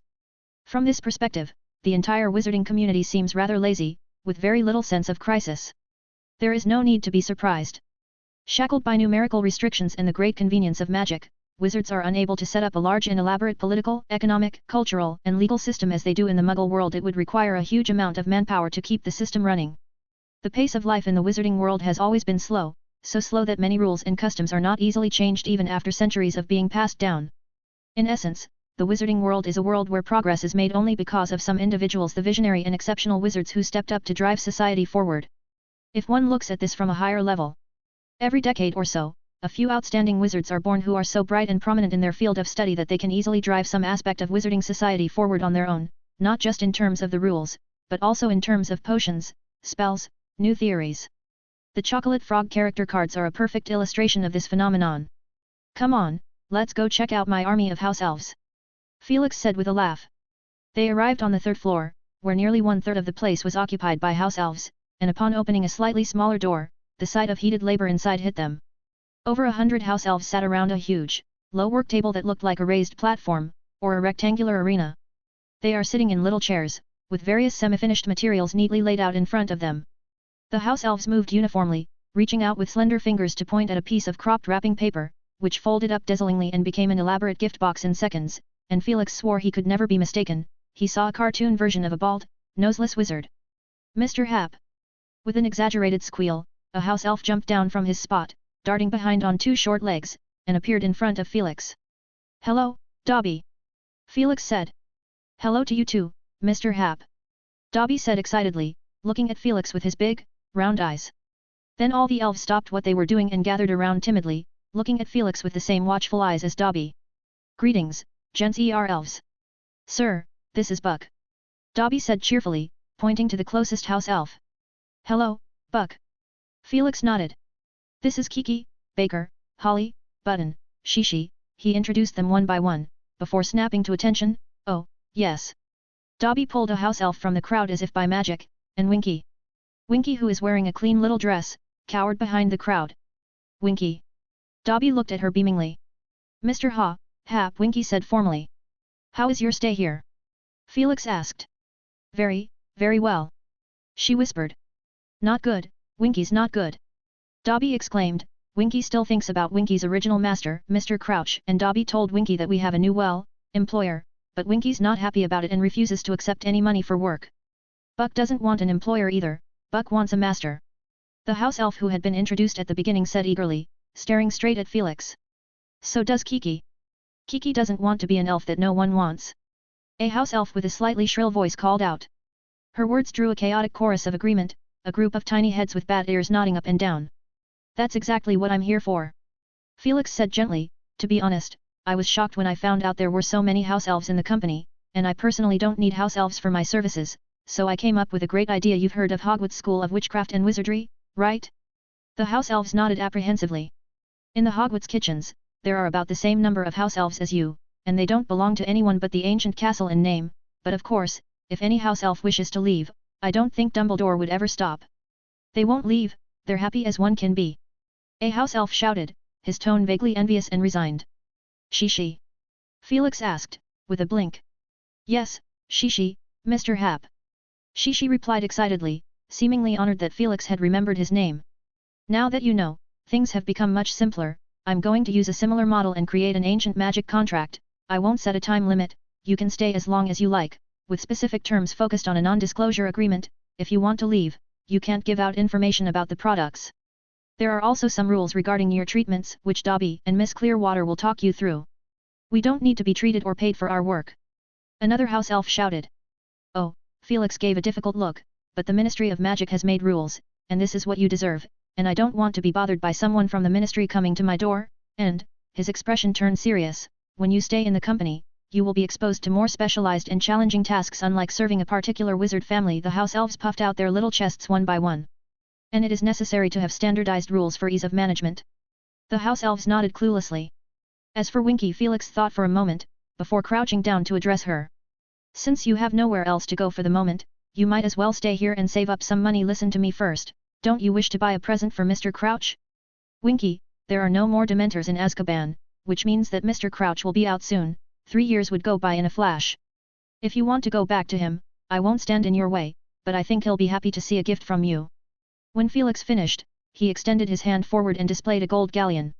Winky kept blinking. Her huge brown eyes and her nose, which resembled a small tomato in shape and size, twitched. It was obvious that she was caught in a very torn state and her little brain seemed to be struggling to make sense of the whole complex situation. It was only when Dobby urged her on for the 12th time that Winky reached out with trembling hands and held up the gold galleon, as tears burst out of her eyes. Thank you, Mr. Hap. She lifted her little dress and bowed deeply at Felix. In the evening, after returning to school, Felix and Valen were both a little hungry. They made their way down the twisting spiral staircase and headed to the kitchen to find something to eat. It is unclear who started it, but in any case, they began to play a game of stepping in each other's shadows. Valen nimbly moved her feet around Felix, running back and forth, yelling excitedly as she ran. She was counting the points. Felix immediately felt he is at a disadvantage, with his shadow being much bigger.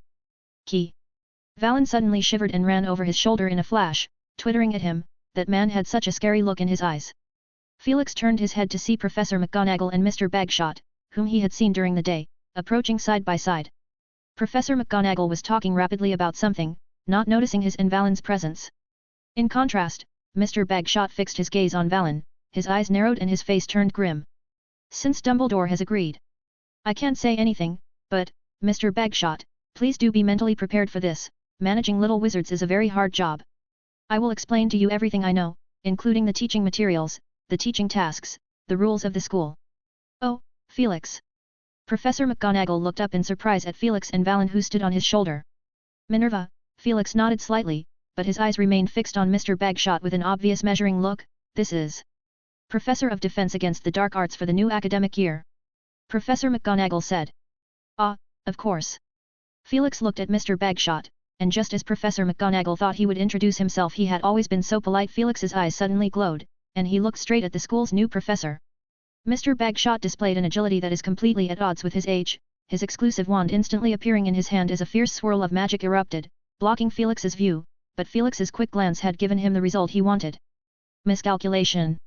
He normally wouldn't stare at a stranger with his magical perspective and peer at them, since it was too provocative, but it seemed someone had caught the loophole and disguised himself as a squib. Not exactly, Felix remembered Dumbledore's words, he is no different from a squib now. But what magic had he used to remain free without being imprisoned even after meeting Dumbledore, and it looked like he had secured himself a teaching position. Felix in no way believed that Dumbledore had perceived it incorrectly. Just as he had offered shelter to the scattered purebloods, Dumbledore had done the same thing. Felix. Mr. Bagshot, you guys. Caught in the middle, Professor McGonagall could barely manage to breathe as she stared, with difficulty, at the two serious faces, wondering why they had suddenly started to clash, and amazed that a squib is capable of erupting with such a burst of magic. She wasn't sure whether to feel relieved that Dumbledore hadn't misjudged the new professor or that he wouldn't be bullied by his students. Mr. Bagshot. Felix spoke in an almost whispering voice, the pressure that enveloped the area converging a little. I've been a little puzzled since we parted ways during the day. The author of the History of Magic book, Bathilda Bagshot, is your aunt. Grindelwald said in an equally light tone. She lives in the Godric's Hollow. It's such a nice, breezy place. Godric Gryffindor, who founded Hogwarts, was born there, as was Bowman Wright, who invented the Golden Snitch. A little closer to our house, there is House Dumbledore and House Potter. Of course, Godric's Hollow has produced more famous people than that. One name popped into both men's minds at the same time, Ignotus Peverell, owner of the Third Deathly Hallow, the Cloak of Invisibility. Felix and Grindelwald gazed at each other for a moment and smiled in unison. They extended their hands, one young and chiseled, the other old and wrinkled, and clasped their hands together with a firm grip. Welcome, Mr. Bagshot. Read 50 days or 100 chapters in advance on Patreon. 607, Chapter 607, A Welcoming Change, 2-in-1. The way the two men had spoken and laughed confused Professor McGonagall completely. She snorted a disgruntled grunt from her nose and said in a sharp tone. So, I won't have the pleasure of witnessing a fight between colleagues. Minerva, Felix said with a smile, there was a small misunderstanding between Mr. Bagshot and me, which stemmed from a fuzzy understanding I had of his identity. But now, I'm beginning to look forward to working with him. Professor McGonagall showed a skeptical expression. You knew each other before? Only through letters, Grindelwald said with a calm expression. Originally I had intended to save the surprise for opening day. He tapped the floor with his cane. Sometimes one must admit that the older man has better patience. I think it is quite the opposite. Felix said gently without losing his sharpness. Professor McGonagall pursed her lips. Seriously, we should better. Well, Mr. Bagshot, please follow me. Grindelwald nodded in greeting towards Felix before following her out, and as the two brushed past, Valen, who was sheltering on Felix's shoulder, jumped out, one arm crossed and the other pointing at him in an indignant gesture. Grindelwald staggered slightly on his feet before walking away. After waiting a few seconds, Felix turned in place to look at their departing figures before striding towards the headmaster's office. Dumbledore opened the door twice as slowly as he usually would have, and stopped in front of the window, gazing at the lush green mountains in the distance. When he turned around, Felix saw a downcast Dumbledore with what appeared to be tears in his eyes, and the question that was already on his lips was swallowed as he replaced it with another question, Albus, is the curse on your hand healed? I can't find a reason to keep it. Dumbledore said in a relaxed tone. But I noticed you still have that ring, you seem to like it. Felix found a random topic of conversation. Dumbledore looked down to examine the ugly ring he wore, his finger unconsciously started to rub the black jewel on it, he smiled slightly and said, who doesn't love something ancient, with special symbolic significance attached to it? I have met the last descendant of the House of Gaunt, no, not Voldemort, but his uncle Morphin. And from Morphin's memory, I got to see Voldemort's mother and maternal grandfather. What kind of people are they? Felix showed some interest. To be frank, a very awful family. Dumbledore hesitated and said, Old Marvolo, his son Morphin, his daughter Merope, their line of the family are accustomed to inbred marriages and all the character flaws that come with that make it impossible for them to turn over a new leaf, and they lead a poor life. Merope was a little better, but her two relatives.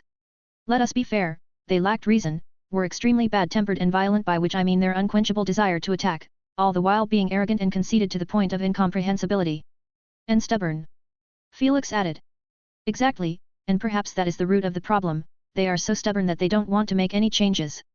Dumbledore said in agreement, it's a common problem with most ancient families, holding on to the honor of their ancestors and refusing to let go, but if you were to ask them what they have done for that glory, all they would say is next to nothing. Their minds and bodies are becoming more and more rigid, that they are no better than ghouls. Every time one of their family members develops a shred of sanity and courage, they would find an opportunity to escape and never go back. This was true for Merope, and it was also true for another member of the House of Gaunt, the mother of the founder of Ilvermorny. There was a moment of silence. Felix waited quietly, and sure enough, Dumbledore opened his mouth to explain. I think I owe you an explanation. He said softly, Gellert is in a poor state of health, his long imprisonment has destroyed his constitution, and even if he were completely free of the magic shackles, he would not be able to return to his peak, and his overall strength may not be as good as Alastair's. I admit that I am being a little soft-hearted, he will stay at the school for a year, after which I will send him back to Nurmengard again. In the meantime, I will constantly keep an eye on him. Felix understood Dumbledore's complicated emotions towards this dear friend and rival, and nodded silently, and what is his purpose? Is it simply to teach the students, or is it? Ah, well, let's get to the point immediately. Dumbledore said, he showed an intense curiosity towards you and mentioned Professor Burbage, and if what I expected is correct, he'll visit the greenhouse later for a quick chat. Although Dumbledore's tone did not carry a hint of blame, Felix felt oddly embarrassed hearing it. This whole thing had a lot to do with him. He knew Grindelwald was an arrogant person, which was evident from the words in his reply, but Felix had previously shown absolutely no respect for this old-timer's ideas, and on the contrary, he had used various pretexts to introduce Grindelwald to the new changes in the wizarding world, with certain phrases, such as you may not know this and that times are not the same, were used with great frequency. This may have touched a sensitive nerve in Grindelwald, one that causes a strong sense of frustration. This frustration has little to do with insight, intelligence, or temperament, but is purely a result of the fact that he has been so closed off for too long, and thus lagging behind an entire era, therefore, he is pretty much left to passively accept the facts that Felix throws out at him, while he himself can do nothing but stare with helplessness. His life had come to a standstill as early as 1945, where it had ended in failure. That would never change as long as he remains in his cell in Nurmengard Castle. Now, finally, he couldn't bear it any longer and ran out of it. Felix was a little embarrassed, although that embarrassment disappeared in the blink of an eye. Well, do you know about this, Albus? Grindelwald seems to be on good terms with Harry, I saw Harry bringing him to buy a new walking stick. Dumbledore jerked his head up, is that true? Felix shrugged. Dumbledore left in a hurry, and Felix could imagine exactly what would happen next.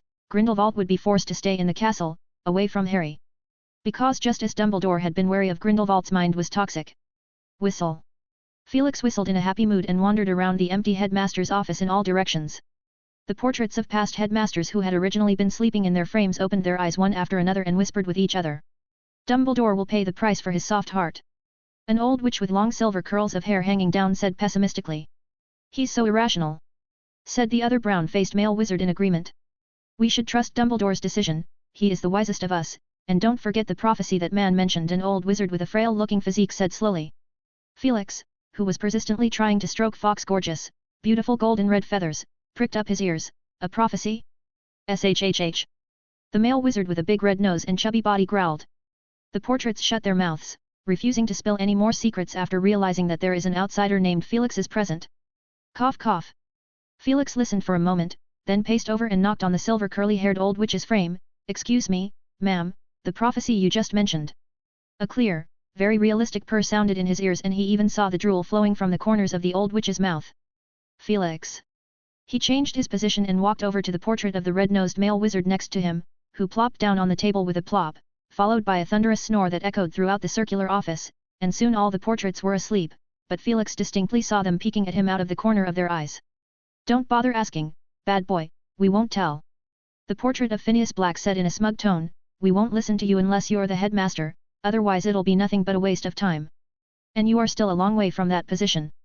He pointed to the headmaster's chair behind the long-legged desk, and his attitude was self-explanatory. Felix grunted softly. Didn't Sirius tell you? I'm on very good terms with the current Minister of Magic, and applying for access to the Hall of Prophecy in the Department of Mysteries is just a breeze for me, which holds a copy of all of the prophecies. You can always try. Headmaster Black's portrait narrowed its sly eyes and goaded in an unpleasant tone. Felix was stunned in place as he said, without much confidence, could it be, is there some difference? It can't be, I mean all the prophecies mentioned will be available there, with no exceptions. Yes, I know. You're trying to deceive me, you want to see my disappointed face, I'm not going to give you what you want. Headmaster Black's portrait broke into a hearty laugh. Haha. Muggle-born person, he snickered and emotionally said, a lot of knowledge won't simply be documented and handed down as a book, important knowledge will only be passed on by word of mouth, understand? Did no one tell you that prophecy is more than just a verbal one, there's... Shut up. You stupid bastard. Finally, a witch who was pretending to be asleep in the portrait couldn't help herself and shouted. More than just verbal.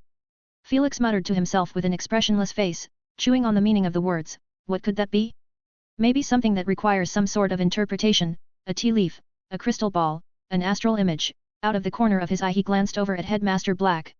The headmistress who had interjected earlier was waving a stubby wand threateningly at Headmaster Black to warn him, which caused him to protest repeatedly. Or a fleeting image. A scene of some future occurrence. Felix thought about a certain false prophecy he had received, and at that time it was a brief image, a small memory. Although it was something that was brought back with the help of a time-turner, who could say that isn't a form of prophecy? And Felix believed that this type of prophecy is much more reliable than a formal prophecy. He left the headmaster's office and unsurprisingly saw Dumbledore returning with a serious look on his face, with Grindelwald at his side. I've seen a lot of people during this time, are you going to find them one by one and correct their thinking? If it is necessary. Dumbledore said calmly. Grindelwald shut his mouth and watched as Felix came down the stairs and paused for a moment. Suing to a teacher? A child's trick. He tilted his head and said. Simple and effective, isn't it? Felix responded with a smile, sorry, I have a concert to attend. Unfortunately, you can't go, Mr. Bagshot.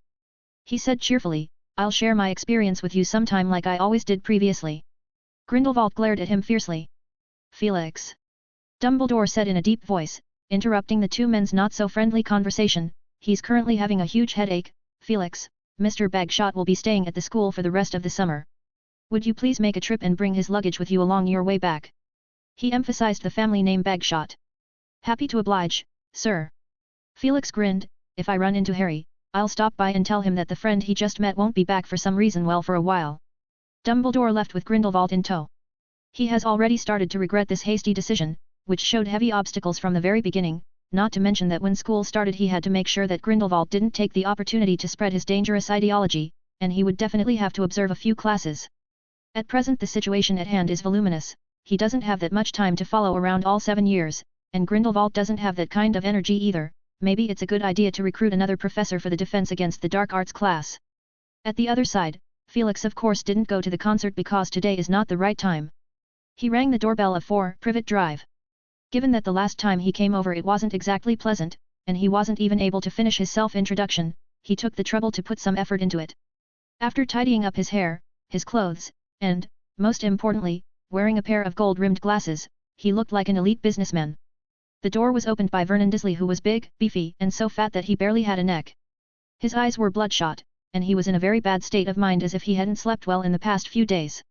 What's he shouted gruffly, but immediately lowered his voice sheepishly when he saw Felix all dressed up in a costly outfit. Hello. May I ask who you are? Felix Happ, sorry for an unexpected visit.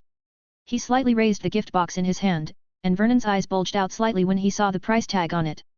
I have something important to discuss well can I come in and talk? Of course, of course. Vernon Disley opened the door and said in an amiable tone, as he stared at Felix's inadvertently revealed wristwatch with greedy little eyes, I think it's at least £20,000. Perhaps. I wasn't paying attention. Felix said carelessly, as he walked into the house. Don't. Vernon suddenly yelled behind him, the bloodshot in his eyes seemed to flare up, but Felix was already walked into the living room and looked back. Had he already been noticed? What's the matter? A thin, long-necked woman came out of the kitchen with a ladle in her hand, a little puzzled.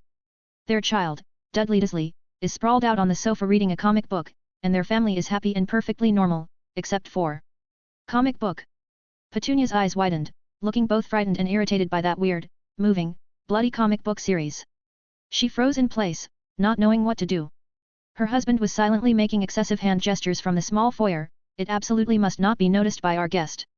She walked over quickly, her long, stiff face mustered a smile as she attempted to shield Dudley behind her back, though it was useless. Her son was at least twice her size and probably weighed 3 times as much as she did. Felix handed over the gift box. Is that your child? He looks exactly like your husband. What's his name? Yes, Dudley Disley. There was a tremor in Petunia's voice. She found herself more desperate than she had ever been, even more desperate than she had been the other day when she had tidied the room and discovered her son's little secret. Dudley was very absorbed in his book.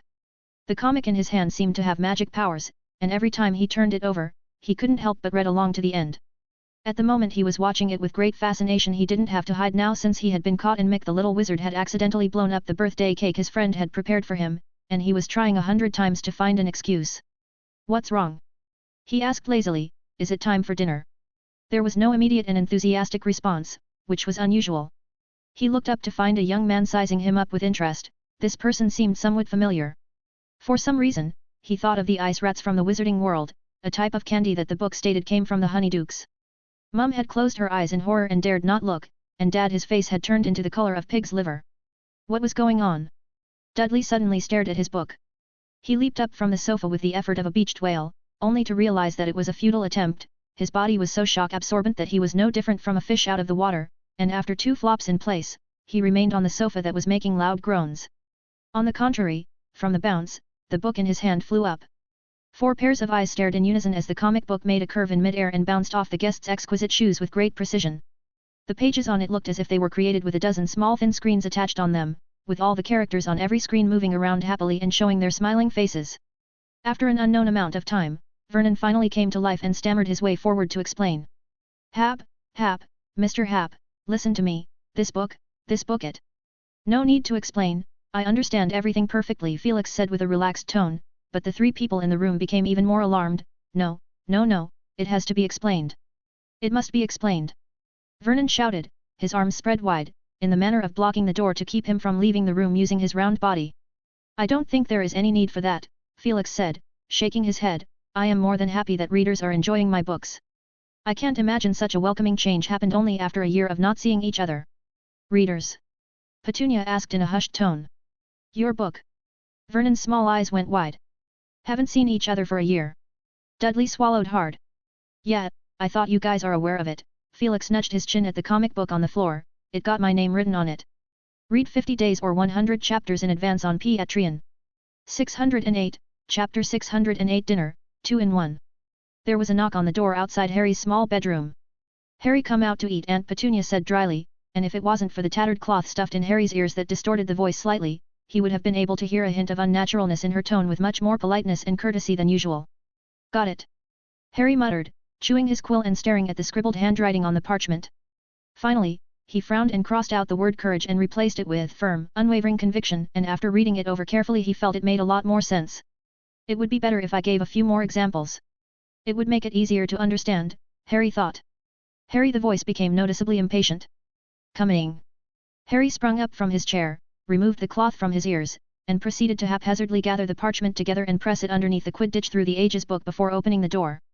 At the door was Aunt Petunia's long, thin, hoarse face, her long, thin eyebrows furrowed together in a tight pile and twisted into a lump at the center of her brow. Harry froze. Aunt Petunia had never been very kind to him, and he was used to that. What surprised him was something else. She's unexpectedly standing at his bedroom door today and seemed to be waiting there on purpose, which he had never expected at all. It took him a few seconds to realize how unsightly his current disposition is. He was stretched out, yawning halfway through, his right hand rubbing his dry eyes, his glasses pushed to his forehead, his whole body twisting unnaturally. Aunt Petunia's lips were tightly pursed, and she barely managed to squeeze out a smile. "There's a guest at home. Do you want me to pretend I'm not home?" Harry asked in a bored voice, mentally calculating that maybe he could slip out the window and get something to eat at Sirius Place. "It's someone you know," she said in a lowered voice, her bony knuckles turning white as she tightly clasped her two hands together. Harry was taken aback. He was about to retort, how could that be possible? But there was indeed a faint sound of chatter coming from downstairs. Who could it be?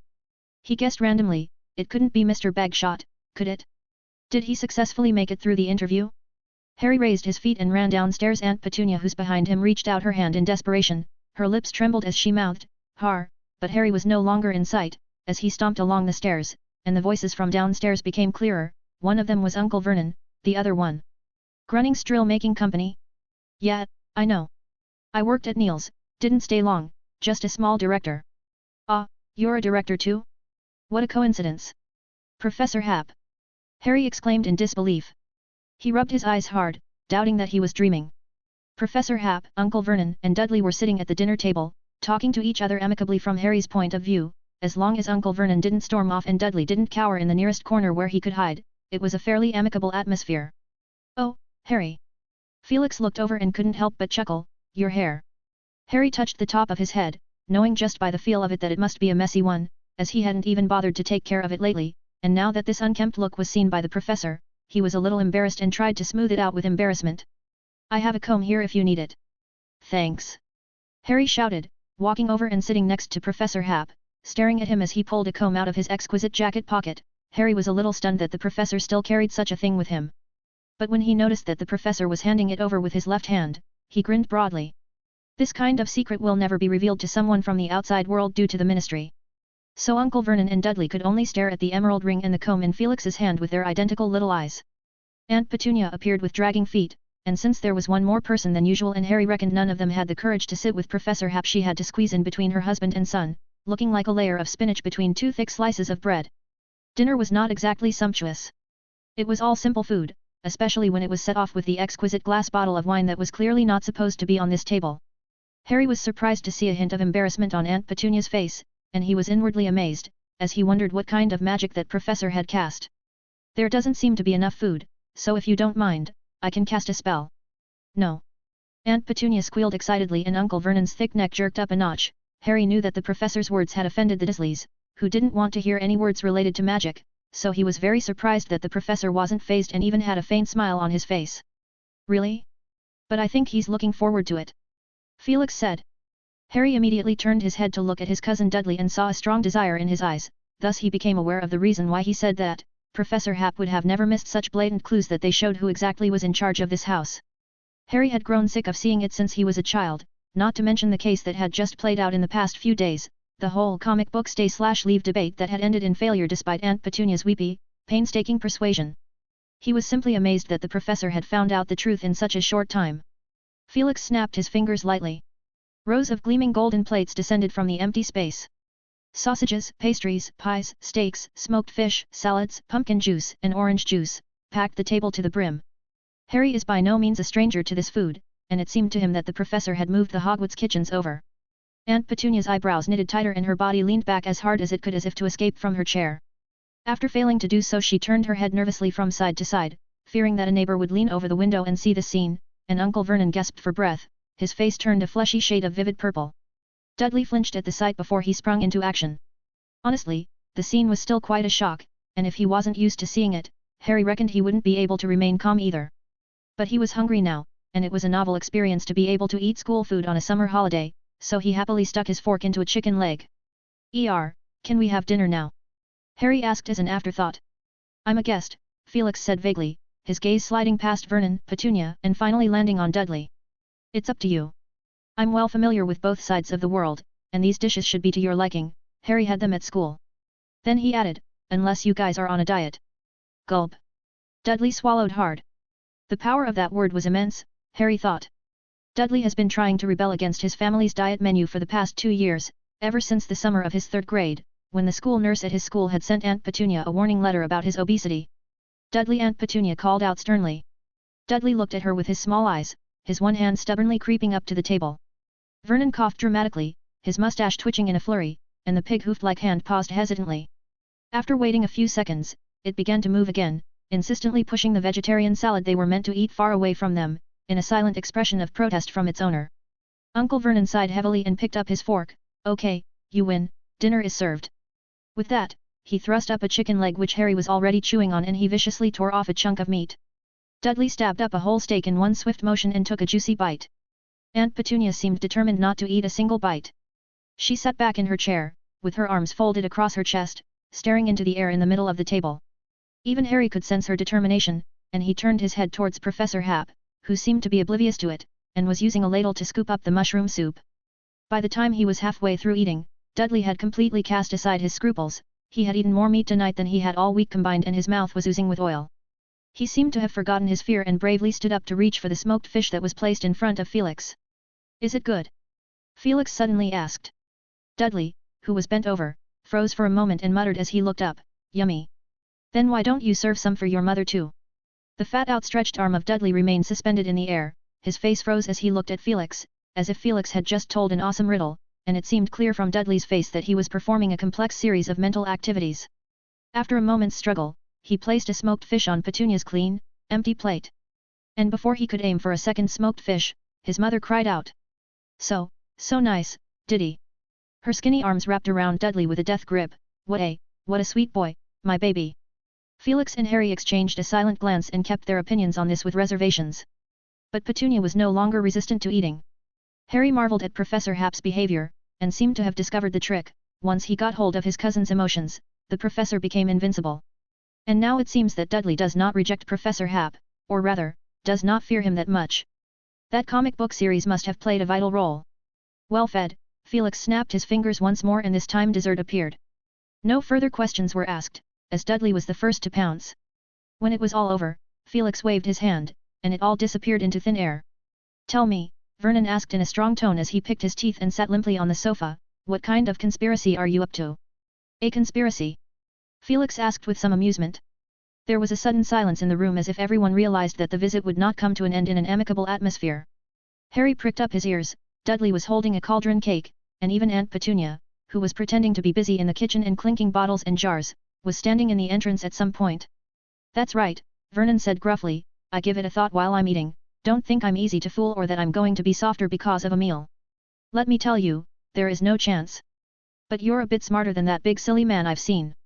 Hagrid's not a big silly man. Harry was enraged. Uncle Vernon narrowed his eyes. Ah, I see, you want to talk to me about some serious topics. Felix said. You're right. Vernon turned his head quickly and kept talking to the air. You've once worked for Niels, it's a big company, but you see, I'm not that bad either, I'm a brilliant sales director, and I've seen all sorts of people. If someone is plotting against my property or my house. Are you mad? Harry shouted. Me? Coveting your house? I'm not mad, on the contrary quite sober. There was a shrewd gleam in Vernon's eyes as he gritted his teeth and said, there have been signs for a while now, haven't there? That Voldemort fellow, he's been caught, boy, there's no reason for you to stay here any longer. Vernon! Aunt Petunia shouted from the kitchen entrance. First listen to what I have to say. That Voldemort has been captured, we're safe, but this boy is still stuck here and refuses to move out. Petunia, think about it, why is that? I want to know why too. Harry yelled. Felix cleared his throat. It seems that there is very little communication between you all. All it would take is a little understanding about the wizarding world for you to realize that this concern is completely unnecessary and just a delusion. Delusion? Vernon glowered. That's right, Felix nodded, crossing his legs and extending his hand, and with a wave, a cup of steaming tea appeared in his hand. Originally I had made no plans to help someone answer their questions, but I can spare a few minutes now because it's easy to explain. Vernon mustered his energy to negotiate, his small eyes fixed on Felix's face with a firm gaze. Petunia did the same too. First of all, this house, he paused to look around with interest, is in the care of Albus Dumbledore, headmaster of Hogwarts. You know who he is, don't you? His eyes settled on Petunia and her expression stiffened. Then it is simple, being a powerful wizard, he has placed a high level of protective magic around this house, using the bloodline of kinship as a bond, which serves not only to protect Harry, who is not yet an adult, but also to protect you all from harm. The effects of the magic will last until Harry will become an adult, and during that time Harry must stay here for a period of time each year. It doesn't have to be much, just a few weeks. Now that Voldemort has been captured, his henchmen are almost wiped out. The reason Harry is still here, well, I can only guess because I'm not the one making the decisions. It's probably because Voldemort isn't dead yet, and it's preferable to not let the magic expire, as a matter of caution. And he will manage to escape. Vernon said with disgust, place him on our side. There are plenty of jailbreakers this side too. Felix added with a slight nod. Vernon's face turned red with suffocation. Wizards and muggles, that is, ordinary people, are alike in some ways, such as emotions, but there are a few areas where they differ, especially the parts related to magic that can be vastly different. For example, Voldemort is a rather fearsome dark wizard in the context of what we're talking about. He is very different from the armed gangsters you remember, he is more dangerous, much more sinister. For example, give him enough time, he could easily destroy London. The Dursleys shivered.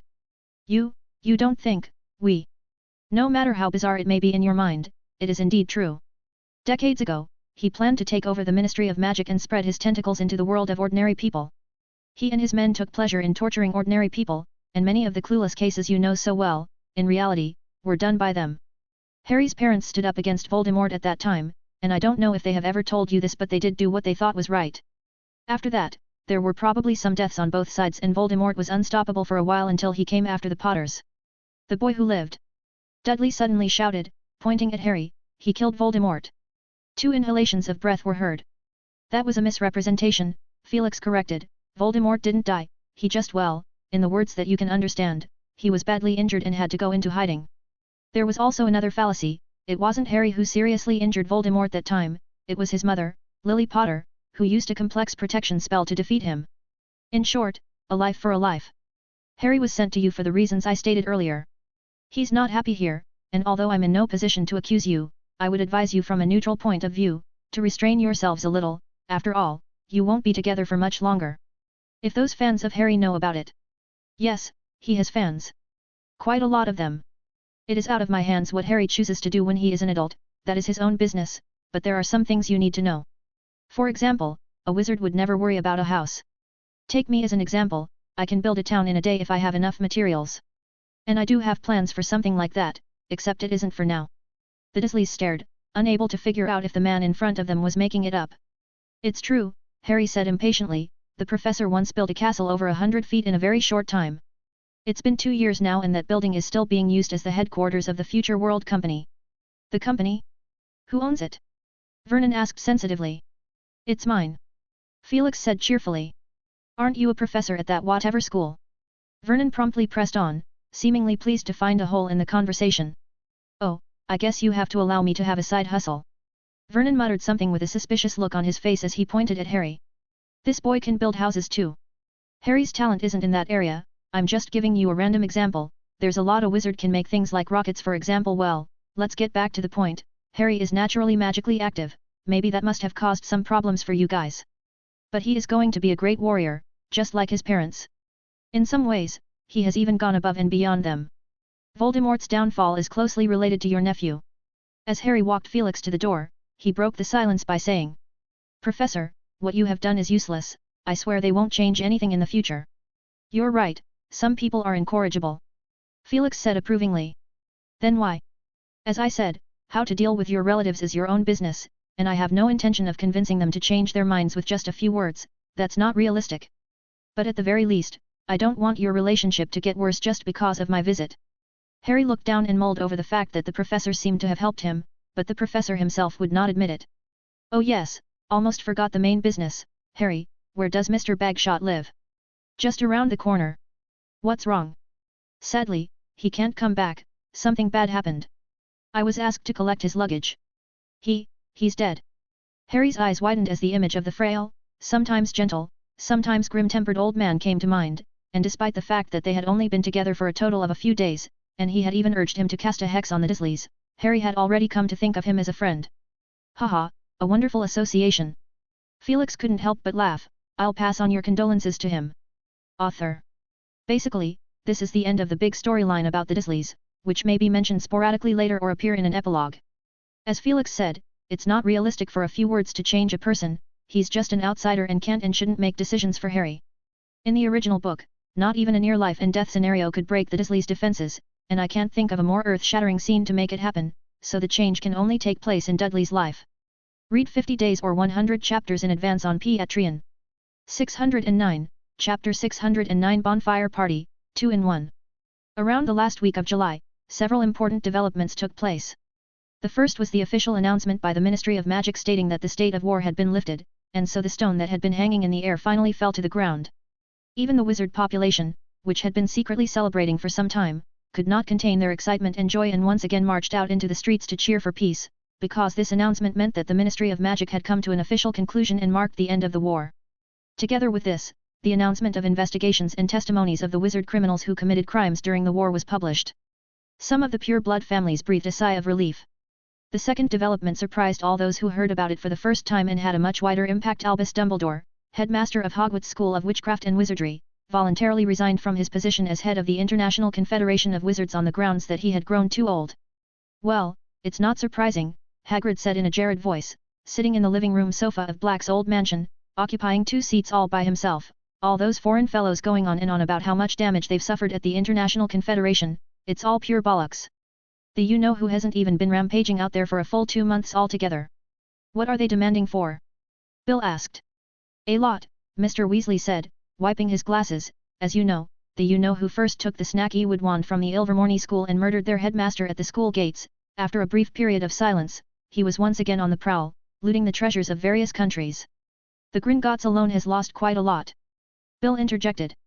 Yes, Mr. Weasley said, it was evident that the you-know-who showed great interest in magical items that were rumored to be of great power, the cloak of invisibility that had been passed down for 1,000 years, the mask of immortality in Africa, the coffin of death in Egypt, the elven springs in northern Europe.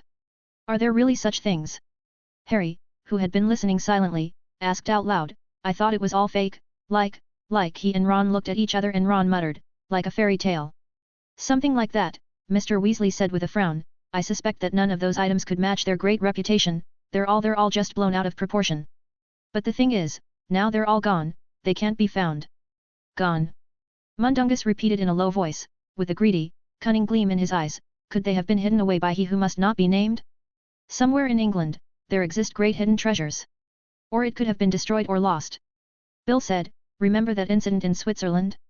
In a black market, the goblin chief there claimed to have vampire fangs that could put people into a false state of death, and the rumors spread like wildfire, only to be proven that they were actually werewolf fangs, and the you-know-who ended up with nothing went on a killing spree and not many people survived.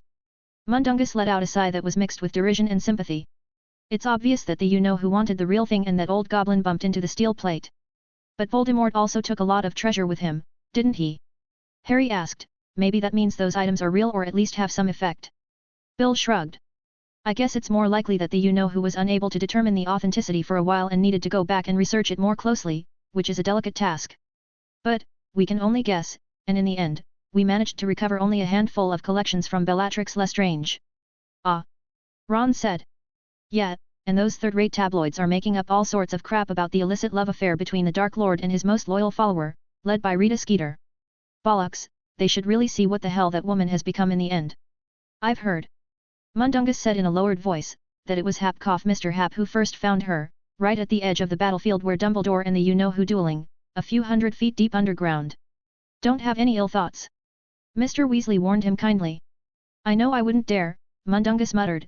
Mr. Hap is a great alchemist himself and has inherited Nicholas Flamel's wealth, so how could he look at all that crap? Although he said that, he knew that Mr. Hap was interested in old artifacts, and he planned to ask about it sometime later. If Mr. Hap had any intention of selling them, he wouldn't mind going back to his old job of doing some dirty work for others and earn the difference. This is when big people like Mr. Hap would need someone like him. Apart from the recovery of the stolen goods, I heard that there were some small countries who had heard from somewhere that the you-know-who is not dead and demanded to join the trial. In short, it was a messy situation. Oh yeah, didn't they set up an international horror squad at the time, which had quite a few deaths? These are all troubling issues. By 2 or 3 o'clock in the afternoon, more and more people had arrived. Some stayed to chat, other after brief greetings went to burrow through the fireplace. As the war came to an end, the Order of the Phoenix had completed its purpose. They originally volunteered to fight for a noble mission, and now the time had come to fall into silence again, just as they had at the end of the First War. Before parting, they intended to hold a bonfire party. Are we going to dance in the living room with torches lit? Tonks asked cheerfully. I wouldn't mind that. I don't mind either, Sirius said, but this is just a place to chat, the formal party is being held over in the burrow. I just went to take a look, and Molly's group was all busy, so I used the excuse of chopping wood to come out for some fresh air. Mum must have had everyone work their tails off. Ron sighed understandingly. Don't say that, Mr. Weasley said with a hint of reproach. Your mother was over the moon, she kept saying that it was Merlin's blessing that no one in the family was hurt. Then what am I? Ron said indignantly, I still have the scar from the Cruciatus curse on my chest. No, you don't. Harry subconsciously commented. Everyone in the room laughed merrily and Harry snapped back, apologizing to Ron repeatedly. His mind was out of whack as he had just mentally managed to sort out and smooth some things over. Tonks also smiled and said to Lupin, who was holding her arm, I'm going to take a look over there and see what I can do to help, dear. Lupin smiled and nodded, his face looked troubled as he watched her disappear into the fireplace. Sirius came over and put a hand on his shoulder and exclaimed, Don't think too much. It's a happy day, Harry and I are going to make a trip out in August, want to get together for a break? He also wrote a book. You wrote a book? Hagrid growled. You wrote a book? Ron's eyes widened. Harry glared at Sirius, who had promised not to say a word. But Sirius had already tugged his best mate and headed upstairs, saying he wanted to have a good drink, and Harry nodded numbly amidst a crowd of interested gazes. About what? Bill asked with interest. Patronus. Harry said sullenly, in fact, it isn't just about Patronus, it's also about his thoughts on other topics such as the disarming charm, illumination, runic magic, Quidditch piloting, and his understanding of combat. He even included the knowledge he had gained from Voldemort's mind.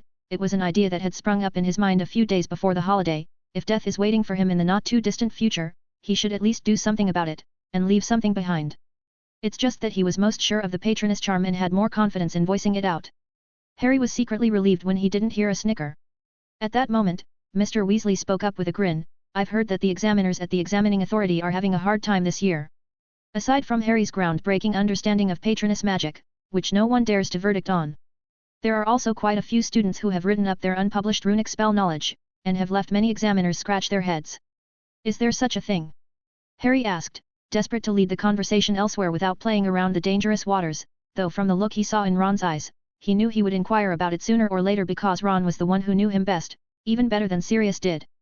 It's not that hard to believe when you think about it, the ancient rune studies are changing day by day, a lot of the research is done by students, and I've heard that over a half of the people that managed to pass the screening to publish and invited to the HAPS Ancient Rune Magazine Almanac event in mid-August are all under 20 years old.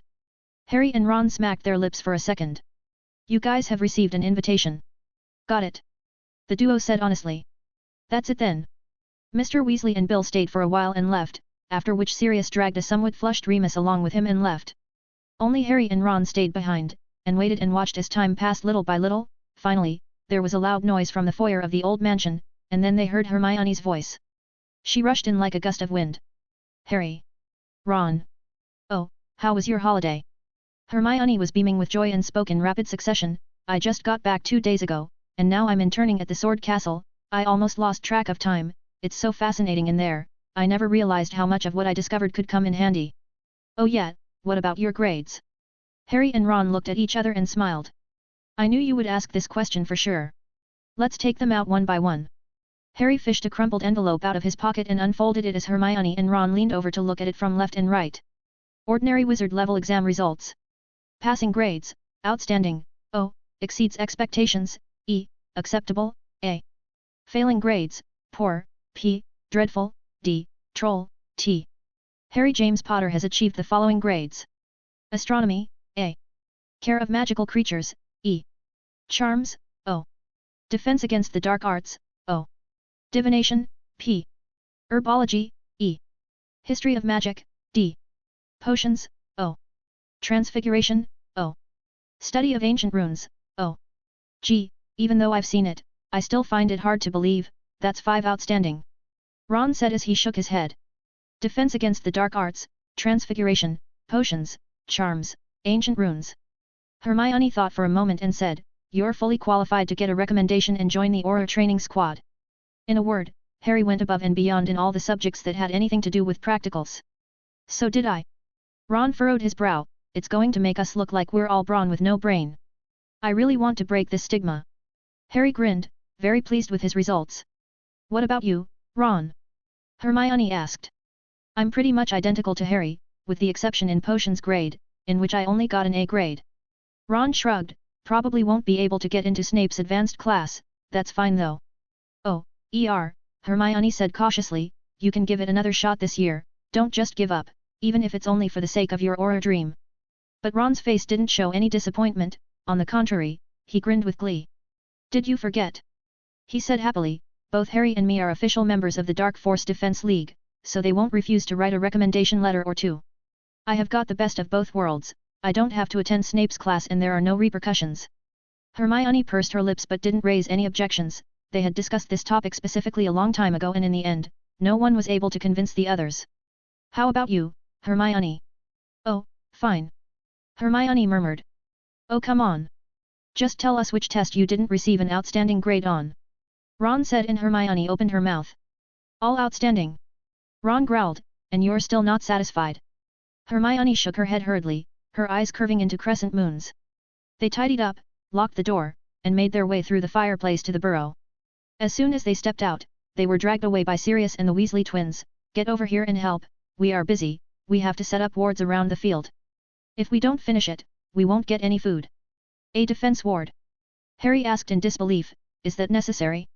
Muggle repelling charm, Fred said with a grin, we're going to make some big noise tonight, it's just to prevent someone from the village who gets curious and comes over.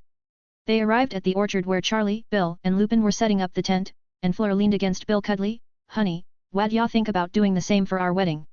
Gotta add a small fountain though, and ice crystal statues. Ginny pulled a long face, and when she saw Harry and the others approaching, she sighed in relief and ran over to them and pretended to chant the spell with them. The group split up separately and Fred and George seemed to spot a gnome hole where they crouched down and pinched their throats to greet. Is anyone home? We dropped some fruit. Harry and Sirius moved together and Harry asked in a low voice, what did you and Remus talk about? Some annoying adult talk. Sirius waved his wand lazily. Tell me about it. Harry said. Ah, you know Creacker, don't you? Harry nodded. Thanks to the genius brain of our Mr. Hap, the exact location of Bellatrix was found with the help of Creacker, but it wasn't the end of the story. With the death of that cousin of mine, Creacker lost his master once again. So, he's free. Harry guessed. Well, you kind of got straight to the point, but the process wasn't that easy, Sirius said. According to the legacy of the Black family, Creacker automatically belongs to the next person who has the right to succession, which is Narcissa Black. Harry's eyes went wide, and he couldn't help but exclaim, how is that going to work? Look what they did to Dobby. Yeah, so Felix visited their house and that family very sensibly gave up the right to inherit, so, well, Creacker ended up with Narcissa's sister, which is Tonk's mother. Felix didn't expect it either, but it's a good thing they're all acquaintances. Remus visited their house to explain the situation. Something went wrong? They refused to let him go. That's not true, the family was quite friendly and asked Remus to stay for dinner. Sirius said with a slight bitterness, but Tonks was there that day, and they noticed the difference in their daughter's attitude and when pressed, she couldn't able to hide her relationship with him, and they had a little fight. His thumb and forefinger were almost closed together, leaving only a slight gap. Harry took a short breath, sidestepped to avoid Ginny's glance, and mouthed the words. A werewolf. Yeah, Sirius whispered, actually, judging by the state Tonks is in, she has the confidence to convince her parents. The problem is Remus, he's under a lot of pressure. In case you didn't know, there is a chance that a werewolf's child will also inherit the werewolf curse, just a chance, but Remus, he just couldn't bear the thought of it. Harry was distracted throughout the rest of the day, glancing now and then at Remus, who smiled gently and joined the others in setting up the huge tent and conjuring up tables, chairs and benches using transfiguration. Even after Voldemort's downfall, everyone had their own troubles. Just like Harry himself, who was purposefully avoiding Ginny, not knowing how to respond to her feelings. At 8 o'clock in the evening, the banquet officially began. Hundreds of wizards sat around the edge of the huge tents propped up on wooden stakes. People were constantly operating to get here, and Harry finally met Auntie Muriel, as Ron called her. She had a hawkish nose, red eyes, a pink feathered hat, and she looked grumpy. As soon as she arrived she started to nitpick about the tables, chairs and the decorations on them. Look at this tablecloth, I don't know how many years since it was properly washed, it stinks. Actually that's something Fred transformed from a skunk, there are not enough things in the house. Ron said quietly to Harry, who quickly moved to the side, making up his mind not to take any food from that table. Aunt Muriel noticed them. Harry Potter? Yes, I can see the scar, lucky boy, can your scar glow? Harry furrowed his brow, unhappy with this comment. But then the old witch turned her attention to Ron, not as lucky as him though, I'll tell you this, I was surprised when I heard the name of the youngest Weasley boy from one of my old sisters, and I realized just how much validity the rumors really have that time. The Dark Lord can't even beat two little beans? She ranted, and when she asked Ron in a cryptic manner how much the Order of Merlin had cost, both of them got a little fired up, and Hermione stopped them from quarreling, only for Muriel to say that her teeth were too bumpy and her hair was too messy. "Let me see your ankle bones, little girl." Hermione puffed up and couldn't keep up her anger, when the help finally arrived. "Auntie Muriel? We've been looking all over for you." Fred and George jumped down from out of nowhere and nearly pushed her away. "What a touching brotherhood," Ron said with emotion. They found a seat, far away from Muriel and the table covered with the skunk tablecloth, and sat down. Plates of food descended from the sky, beautiful music played and the dinner began. People weren't obviously focused on the food, the buzz of chatter and loud laughter heard from everywhere. Harry craned his head to look around. Fred and George were doing tricks for Fliss' French relatives, and that table was fully occupied by young people, so there was a market for their jokes. "Well, to put it this way, if Uncle Bilious is still around, he'll pour himself a whole bottle of fire whiskey and gulp it down in one go, then run over to the dance floor, lift up his robe and pull out a bouquet after bouquet of flowers right out of his well. You get the idea." Harry also noticed that Auntie Muriel was placed at the table of the Weasleys' distant relatives, and she spoke in a loud voice about the similarities between gnomes and Weasleys, though no one was willing to join in the conversation, and their faces seemed to solidify like ice. From his angle, he could see Mafalda propping her chin up with one hand, her head half tilted, and the other hand was hidden under the table, sending out a shower of dazzling sparks with her wand. Harry also saw a few of his classmates. Neville was caught in the middle of his run towards them by a mean-looking old male wizard, and he waved his hand desperately in Harry's direction and followed behind his grand-uncle. Ron shrank his neck and muttered, "All the elders in the world are the same, just watch, we might get to see Neville spit a ring of fire in a minute."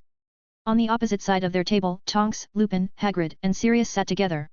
It was clear that a number of people were apprehensive about getting closer and personal with Hagrid, perhaps because his hands could pull their heads off like grapes. "There's a new professor at the school?" Lupin asked. "Yeah, with the surname Bagshot," Hagrid replied, waving a pair of lobster pincers. Harry asked with concern, "How is he now? I mean, is he physically okay?" "Well, I don't really know." Hagrid furrowed his brow. "He seems all right, he just doesn't come out that much. I've only seen him a few times in the Great Hall, but he can occasionally be seen sunbathing on the first-floor balcony." Harry was slightly reassured by this. Professor Hap had spoken to him somewhat vaguely about it, as if he intended to watch the fun, even though he had no idea what the fun was in store for Professor. "Did they find a new professor?" Ron asked, with some disappointment. "I thought they couldn't recruit anyone and Sirius could come back." His voice was a little loud and Sirius turned his head and smiled when he heard it. "A year of teaching you all have worn me out, and I haven't had enough rest." "Sirius?" Hermione couldn't help but ask, "What was it like being an animagus?" "Yeah," Ron's eyes lit up, "you promised to tell us how to practice animagus as soon as we got an outstanding."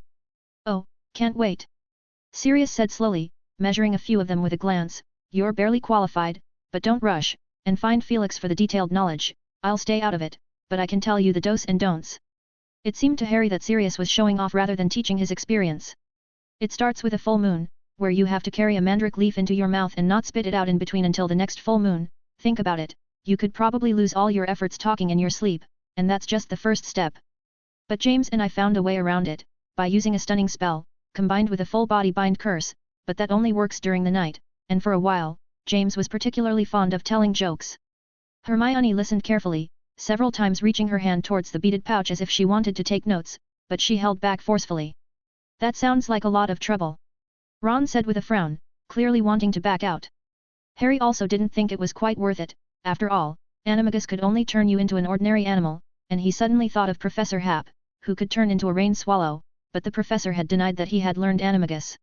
He thought, it would be quite convenient if he could turn into a bird, but what kind of animal animagus would transform into was something uncontrollable, and perhaps if he went through all the trouble and found himself turning into a toad at the end, Harry would be absolutely sick of it. With that his mood sank. With the great mountain known as Horcrux weighing him down, there seemed no point in spending his time learning something new. At that moment, Sirius brought his head closer to the three of them and said in a hushed voice, "Trust me, it's worth every nut. Once you learn animagus, the doors of transfiguration will be completely open to you. Half of the advanced transfiguration class is related to human transfiguration, so if you know animagus, you will find yourself like a fish in a sea."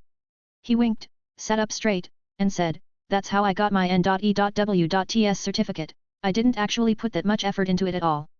"There's a lot of people showing up," Hermione said as she looked around. Harry shook his head slightly as he whispered, "The Order of the Phoenix is disbanding." "Disbanding?" Hermione was taken aback at first. She had just learned this news, then she slowly switched her thoughts. "Indeed. Voldemort has fallen, but where will they go? Hermione looked at the busy people coming and going, Daedalus Diggle, Emmeline Vance, Hestia Jones. There's always somewhere to go.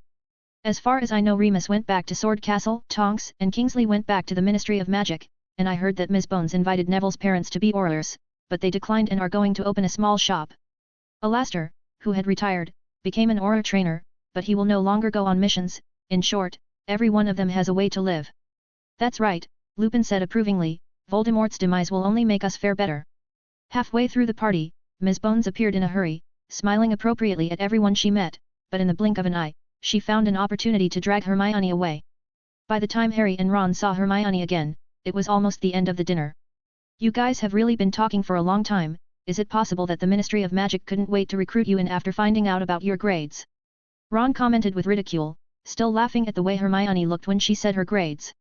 Humph, Hermione said, it has nothing to do with my grades.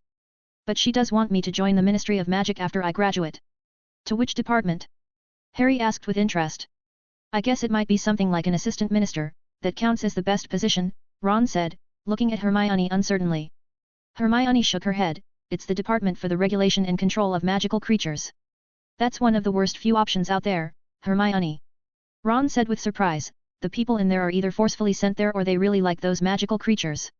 He glanced at Hagrid, who was not far away. Maybe Hagrid will like that job from the bottom of his heart, but I bet he'll be breaking the ribs of his fellow employees in less than 3 days, those executioners. It's not what you think. Hermione shook her head, she talked to me about SPEW. What? Harry and Ron shouted in unison. Don't interrupt, there's the Pan-Magical Alliance, you know, I wrote a few articles about it. She hinted to me that the Ministry of Magic would form a new department based on that in the future. Oh Merlin! Ron blurted quietly. But why? Harry asked in confusion. It supposedly has to do with a report Professor Happ had submitted, Hermione said softly. I could hear the anxiety and caution in her tone. Yeah, then she even started to ask students for help, Ron said, you've still got 2 years left to graduate. Ms. Bones said she wouldn't make any preparations for this aspect until the trial and ordination are over, and that could take months. Hermione said with a fighting spirit, she suggested for me to think more about this aspect sometimes and to keep in correspondence with her. Oh, I guess whatever the professor's report is about, it must be significant. A bonfire was lit and the tents were set up in a circle around it. The sky was clear and dotted with stars. Some people started to dance around the bonfire, and Harry joined in, swaying his body until he heard his Aunt Muriel say that he danced like a bear that stole the corn, and he resentfully made his way to the other side of the tent to watch Neville performing using the bright fire-making charm. The bright, glowing white flames brought a roar of laughter and applause as Harry clapped along with the onlookers. Luna and her father were dancing merrily in the distance, dressed in goose-yellow clothes and gliding around the campfire like 2 dancing butterflies, and Cedric sat with his parents, smiling slightly as they watched. Ron was chatting with Collins, who had tagged along with Ms. Bones. I'm going to be an official Auror soon, she said with a raised eyebrow. Oh, congratulations, Ron said dryly. Harry was keenly aware that a few people hadn't come, and he shared the thought with Hermione, who was staying behind. The Malfoys, Professor Snape, Professor Happ, Headmaster Dumbledore, they all didn't come. The first 2 I can understand, but why Professor Happ and Headmaster Dumbledore didn't show up? That really shouldn't be absent. Hermione couldn't give a reason either. Maybe there's something occupying them. She said softly, I haven't seen the professor in the past few days at the Sword Castle either, but I think the opportunity will soon come. What's going on? Harry asked in confusion. Professor's Ancient Rune magazine's first annual edition is going to be published, and there's a big event at Future World Company in the near future. The professor will definitely be there, Hermione said conclusively. Harry thought of Voldemort, maybe most of their time held back by him? A scene came to his mind. Currently, both men are in a cave filling the cold air, or some ghastly prison chamber, chatting with a tied-up Voldemort. At that thought, the resentment buried deep inside him wasn't that great. His fate had nothing to do with these people, and if he had to hate someone, he could only hate Voldemort alone. But the truth is slightly different from what he had thought. Felix was sitting idly at the school table, bickering with Grindelwald for some time now, especially after he had conveyed Harry's regards to the old man, and Grindelwald looked at him with nothing but distaste. Professor McGonagall has experienced the rebellious nature of her new colleague and is not surprised. Today, for example, they talked about the Hogwarts school system. It's too outdated and close-minded, Grindelwald said with his eyes half closed. Half a century ago, someone spent nearly a decade perfecting a wizard's code, where the rights and duties of wizards are regulated in detail, with the foundation of fundamentals, being education at school. Professor Bagshot, Professor McGonagall spoke up with dissatisfaction. With the honor of Hogwarts at stake, she couldn't bring herself to keep quiet, so she said in a sharp tone, "Perhaps I'm uninformed, but I've never heard of this law. Because it has never circulated in England and has met with devastating opposition abroad." Grindelwald raised his voice slightly and said unhurriedly, "And the other reason is that that code has another name, one that was not allowed to exist, one that was erased from history, the Grindelwald Code." Hiss. Professor McGonagall inhaled deeply, dropping the fork on her plate. Her eyes went wide. "Mr. Bagshot, we should never mention this man. Never mention him." Grindelwald repeated in a low voice, and slowly raised his goblet. "Can you see the whole world with your eyes closed, madam?" A 3-in-1 chapter with little more than 5,300 words. Read 50 days or 100 chapters in advance on Patreon. 610, Chapter 610 The Torrent, 2-in-1. The next day, Sirius, Lupin, and the rest stayed at the burrow, celebrated Harry's birthday, and then turned their heads to their own messes. Before leaving, Lupin cryptically told Harry that some big news would be announced tomorrow. Harry immediately thought of what Hermione had told him. There's a big event in the near future at Future World. Professor will definitely be there. On the first day of August, the Daily Prophet released big news. Future World Company has successfully solved the Squib spellcasting problem using a special wand. In just 2 days, the concept of an exclusive wand and magic frequency was widely spread all over the world. In the newspaper, the Future World Company headquarters announced that it would be open to the public for a week, with each day focusing on one new product, but the exclusive wand was undoubtedly the well-deserved protagonist, attracting away all the attention. At the weekend, the exhibition hall on the ground floor of the Sword Castle was packed to the brim. The center of the hall had been temporarily transformed into an illuminated stand, around which 3 circles of people had gathered, crowded and surprised to find the new business talents who had previously been extremely daring in releasing a series of you-know-who related prank products standing on the stand, acting as commentators. Felix and Lupin stood in the corner, talking in a low murmur. "Do you feel assured to leave such an important matter to them?" Felix asked with an odd look on his face. "I've been teaching them for at least a year and have barely worked together for a while, they know what to do in their hearts," Lupin said with a grin, but as he watched the twins begin to pretend to clear their throats, he said with slight hesitation, "Probably. They're good at livening up the mood." Felix said in a neutral tone. The 2 men looked at the stage. "Good morning, lads. And the girls?" "Yes, that's right, and the girls." Fred and George, in their formal attire, looked enthusiastically at the group of wizards and squibs below the stage, whose average age had exceeded 40, many of them had grey hair, and their faces looked worn and wrinkled. These people stared up at the twins who were asking questions and answering them by themselves with mutual cooperation, wondering if they had come to the wrong place. Perhaps this would be the time for 2 big, burly men to come up and carry them away and tell them that what had just happened was an accident. Fred pointed towards the ceiling overhead. "Don't think we're babbling, today's speeches are being simultaneously broadcast over the radio, and, see those cute little bugs up there? They have been through a lot of battles and have been known for capturing fascinating and embarrassing moments of the champions during the Tournament of Champions." People tilted their heads and looked up to see the blue billywig insects hovering in mid-air and flapping their transparent wings. They slightly flinched when they saw a thin and long curved needle on its buttocks. Some of you might ask what the difference is between an exclusive wand and a magic wand. Good question. We are both here to answer this question for you. The thing I admired most about them from childhood was their energy. Ron said. "Oh, don't interrupt." Molly said, her eyes staring earnestly at the stage as she whispered, "Look how handsome they are." The whole Weasley family was here, even Percy had taken the day off, and Harry and Sirius were standing with them. Not far away was the Granger family, who was standing slightly further back, making it easier for Hermione to familiarize her parents with the concept. For the sake of clarity without confusing the concept, Fred continued, "Let's start by making it clear that there is no unicorn hair, dragon heartstring, or anything else hidden inside the exclusive wand. It doesn't have any such thing as a wand core. But that doesn't mean it's a low-level toy, folks, and I can assure that, can you see all these little rows of gems? They're not for decoration, or to show off your individual tastes, those little guys plays a big part. A single gem merely about the size of a fingernail cap has a collection of protection spells, rune engravings, and functional charms inside. You can well imagine their value. The gems on exclusive wands are divided into 3 categories according to their function.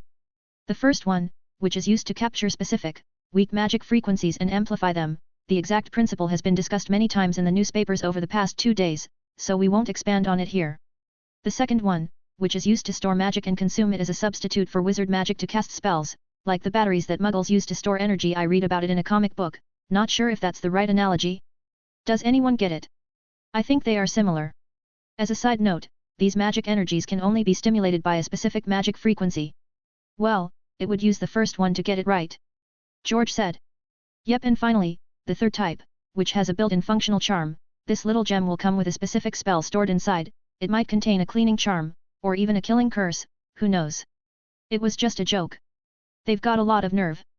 Harry under the stage said in amazement. When he looked around the audience, many people stared in shock, even Hermione's mouth had stopped moving, and she was looking at Fred and George in amazement as if they had silently casted a silencing charm.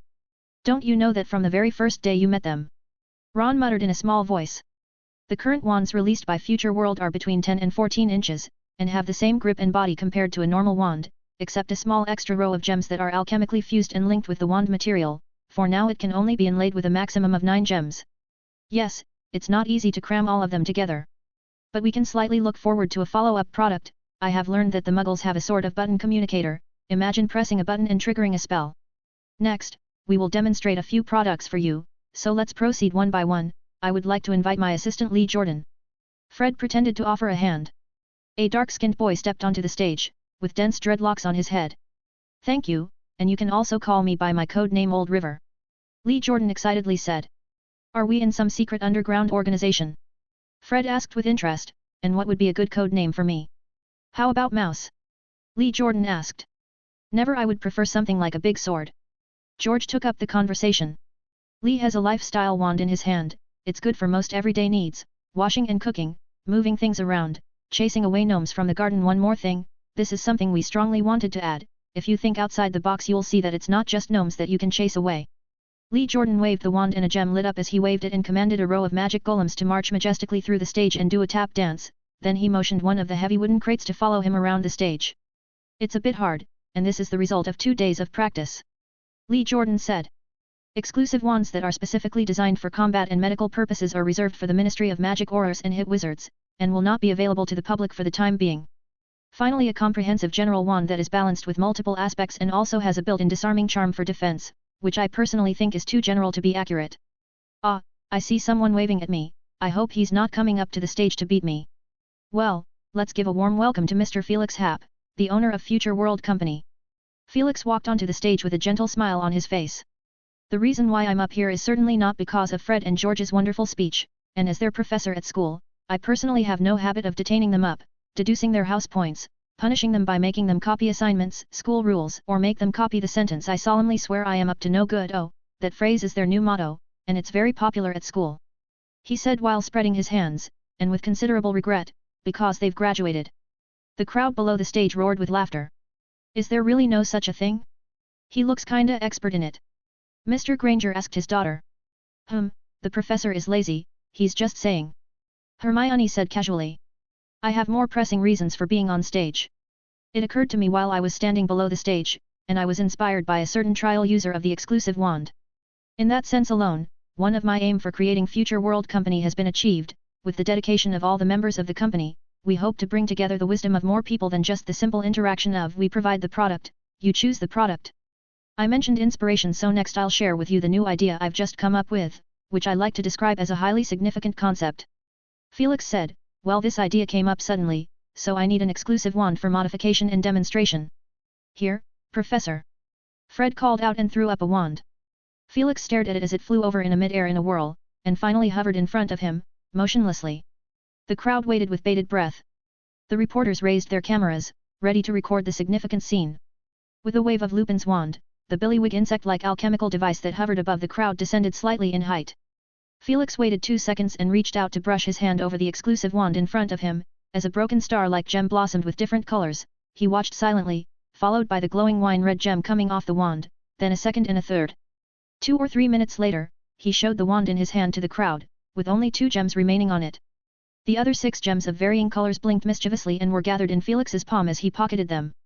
He stood up straight and faced the audience and said calmly, "Gentlemen, magic is marvelous and varied beyond all measure and should not be limited.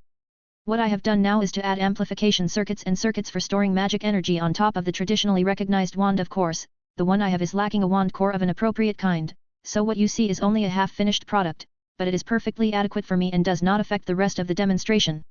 If you are a handicapped individual who can't wield magic to cast spells, I mean squibs, and have dreams of using magic freely, and don't mind working harder than the average person, then this wand I'm presenting will certainly meet your expectations."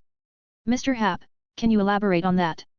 A journalist, sensing the smell of big news, asked bravely. Well, it was indeed brave. In fact, not even Felix himself was aware of it, but one thing was true, everyone is trying to adapt to how to live with Felix Hap. The native British wizards feel this particularly keenly, a strong man comparable to Dumbledore and Voldemort and possibly will surpass both of them in the future. He is too strong to be ignored by all, and this strong man seems to be following the same route as Headmaster Dumbledore once did, showing not the slightest interest in politics. It is unknown how many people are secretly glad about this. In particular, several successive over-the-top duels over the past year have made the public recognize the unparalleled oppressive and dominating power that a wizard at the top of the world can exert, and it could be argued that with such a man, the British magical community could rest easy for a century or two without having to worry about any danger at home or from overseas. In fact, there is no need for Felix to do anything, as long as he remains alive, that is perfectly all that matters. As this trend continues, the honors and perks that Dumbledore once enjoyed are presumably available to this Mr. Hap without fail. For example, if Ms. Bones has plans to retire, although unlikely in the short term, the first person she will consider replacing her is not from the Ministry of Magic but from one of the professors at Hogwarts School of Witchcraft and Wizardry or someone that Mr. Hap supports, just like how Fudge became Minster with Dumbledore's support. The same is true internationally. Dumbledore's voluntary resignation as the head of the International Confederation of Wizards has to be said to be a huge loss that has left countless people sighing, but they are equally overwhelmed with the conviction that it probably won't be more than a decade or two before this position will fall precisely on Felix Hap's head. Although he might just as well refuse it. Many wizards inwardly hoped that this young warlock would not be overly willful. Faced with a journalist's question, Felix thought for a moment and said, compared to the previously released exclusive wands, it has fewer built-in spells, so this may bring inconvenience to the user. At the same time, on the other hand, it will free the product from its initial restraints, and will offer the same unlimited potential as the first wands carefully selected for the young wizards. This product is the next major product that will be developed and perfected by the future world. Felix had left some room for doubt. In fact, he had already solved all the technical difficulties and even the final product was out, only it didn't have much to do with him. It was old man Grindelwald who had worked on it. With his proud nature, that old man would never allow himself to use an inferior and restricted wand. For the next project, Future World will consider teaming up with the leading figures in the wand industry such as Mr. Ollivander to explore a brand new territory, which I am very confident will create another innovation in the history of wands.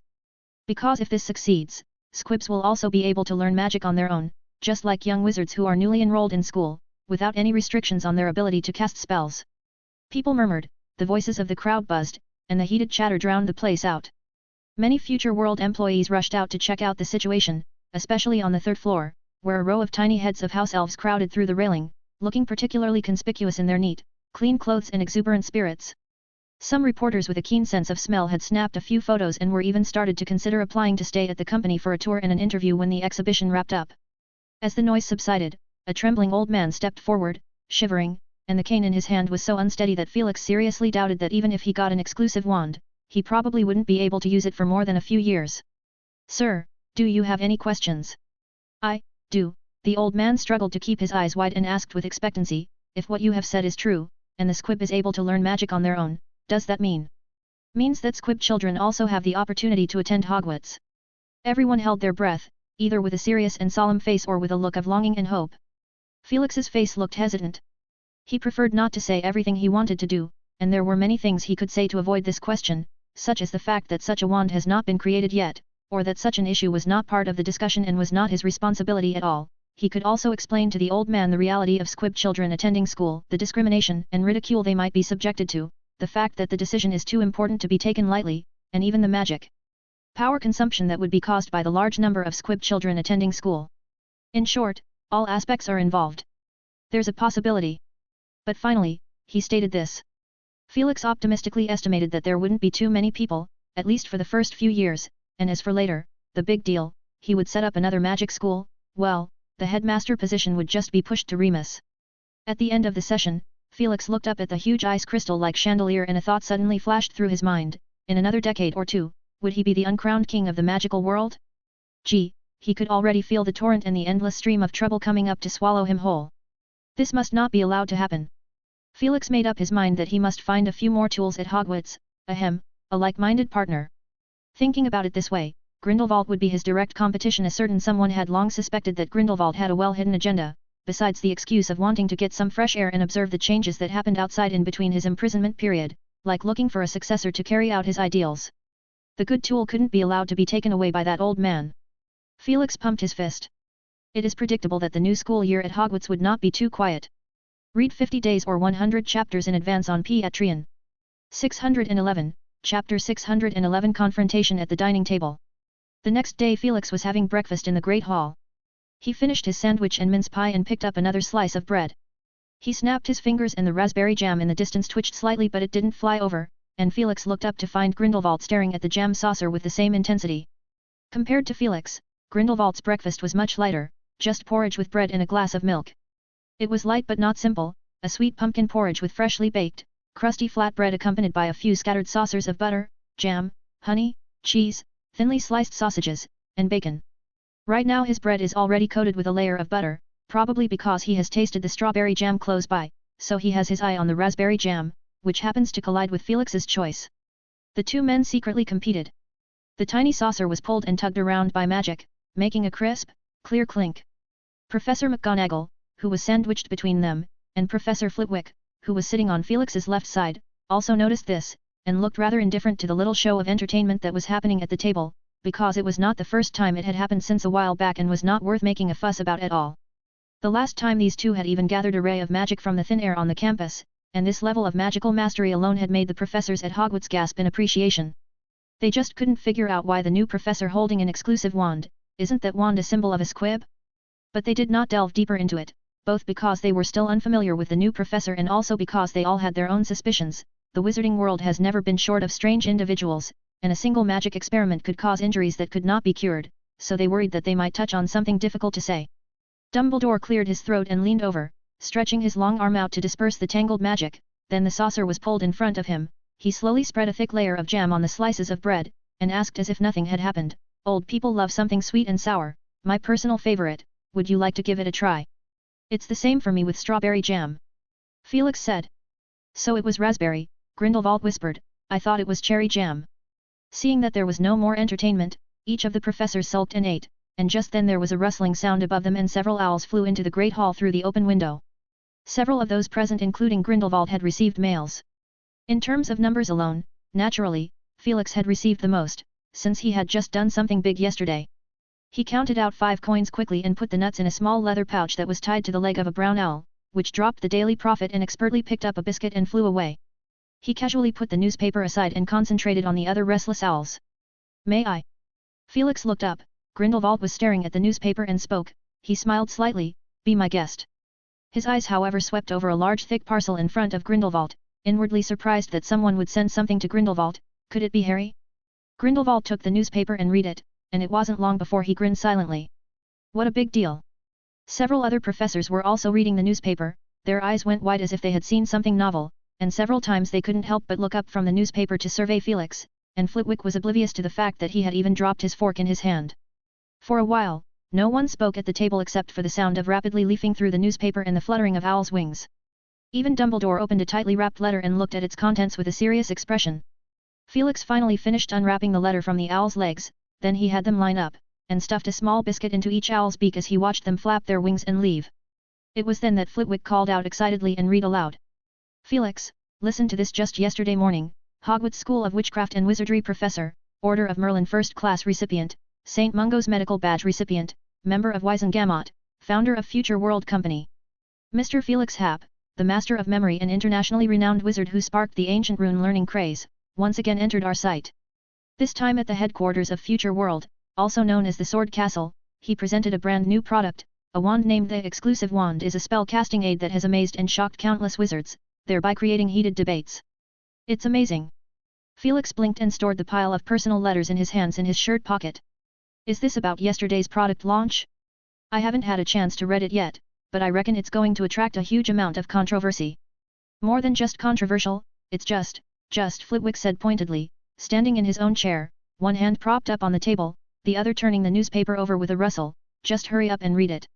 "I've finished reading it, here you go, it's quite interesting," Grindelwald said, handing the newspaper over, and Felix glanced at the black lettering on the huge moving photograph. The front page news headline highlighted in bold, "Exclusive Wand, an epoch-making invention." He took the newspaper and read it carefully, while Grindelwald slowly and carefully unwrapped his huge package, which was already unwrapped on the surface of one corner and seemed to contain various magazines. At this point, Felix had read what Flitwick had just read out, and he continued on down the page. The exclusive wand is undoubtedly a revolutionary invention with extraordinary potential in many different fields of application, and the writer traveled non-stop to interview the professional who was most qualified to comment on this matter, the famous wand maker Ollivander. He expressed a strong interest in Mr. Happ's willingness to collaborate, and he also had his own take on the heated, and even controversial, debate this has generated. I had long known he would accomplish something great before everyone else, from the day he first entered my little shop.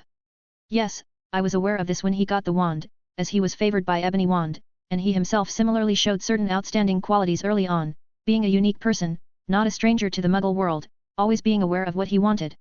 I could cite many examples. Felix skipped over some of the touting remarks.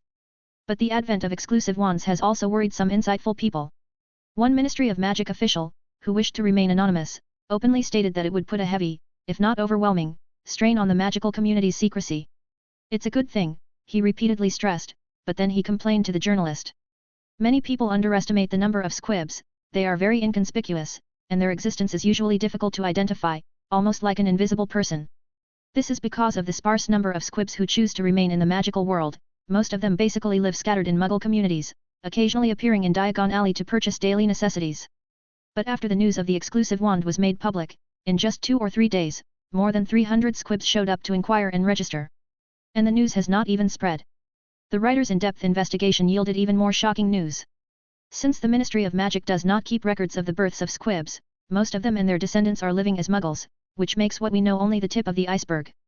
The real number of squibs could exceed the number of wizards in existence, and if they managed to obtain an exclusive wand, it would have a huge impact on our society, and likewise the risk of exposing the magical community to the eyes of the Muggle world would dramatically increase.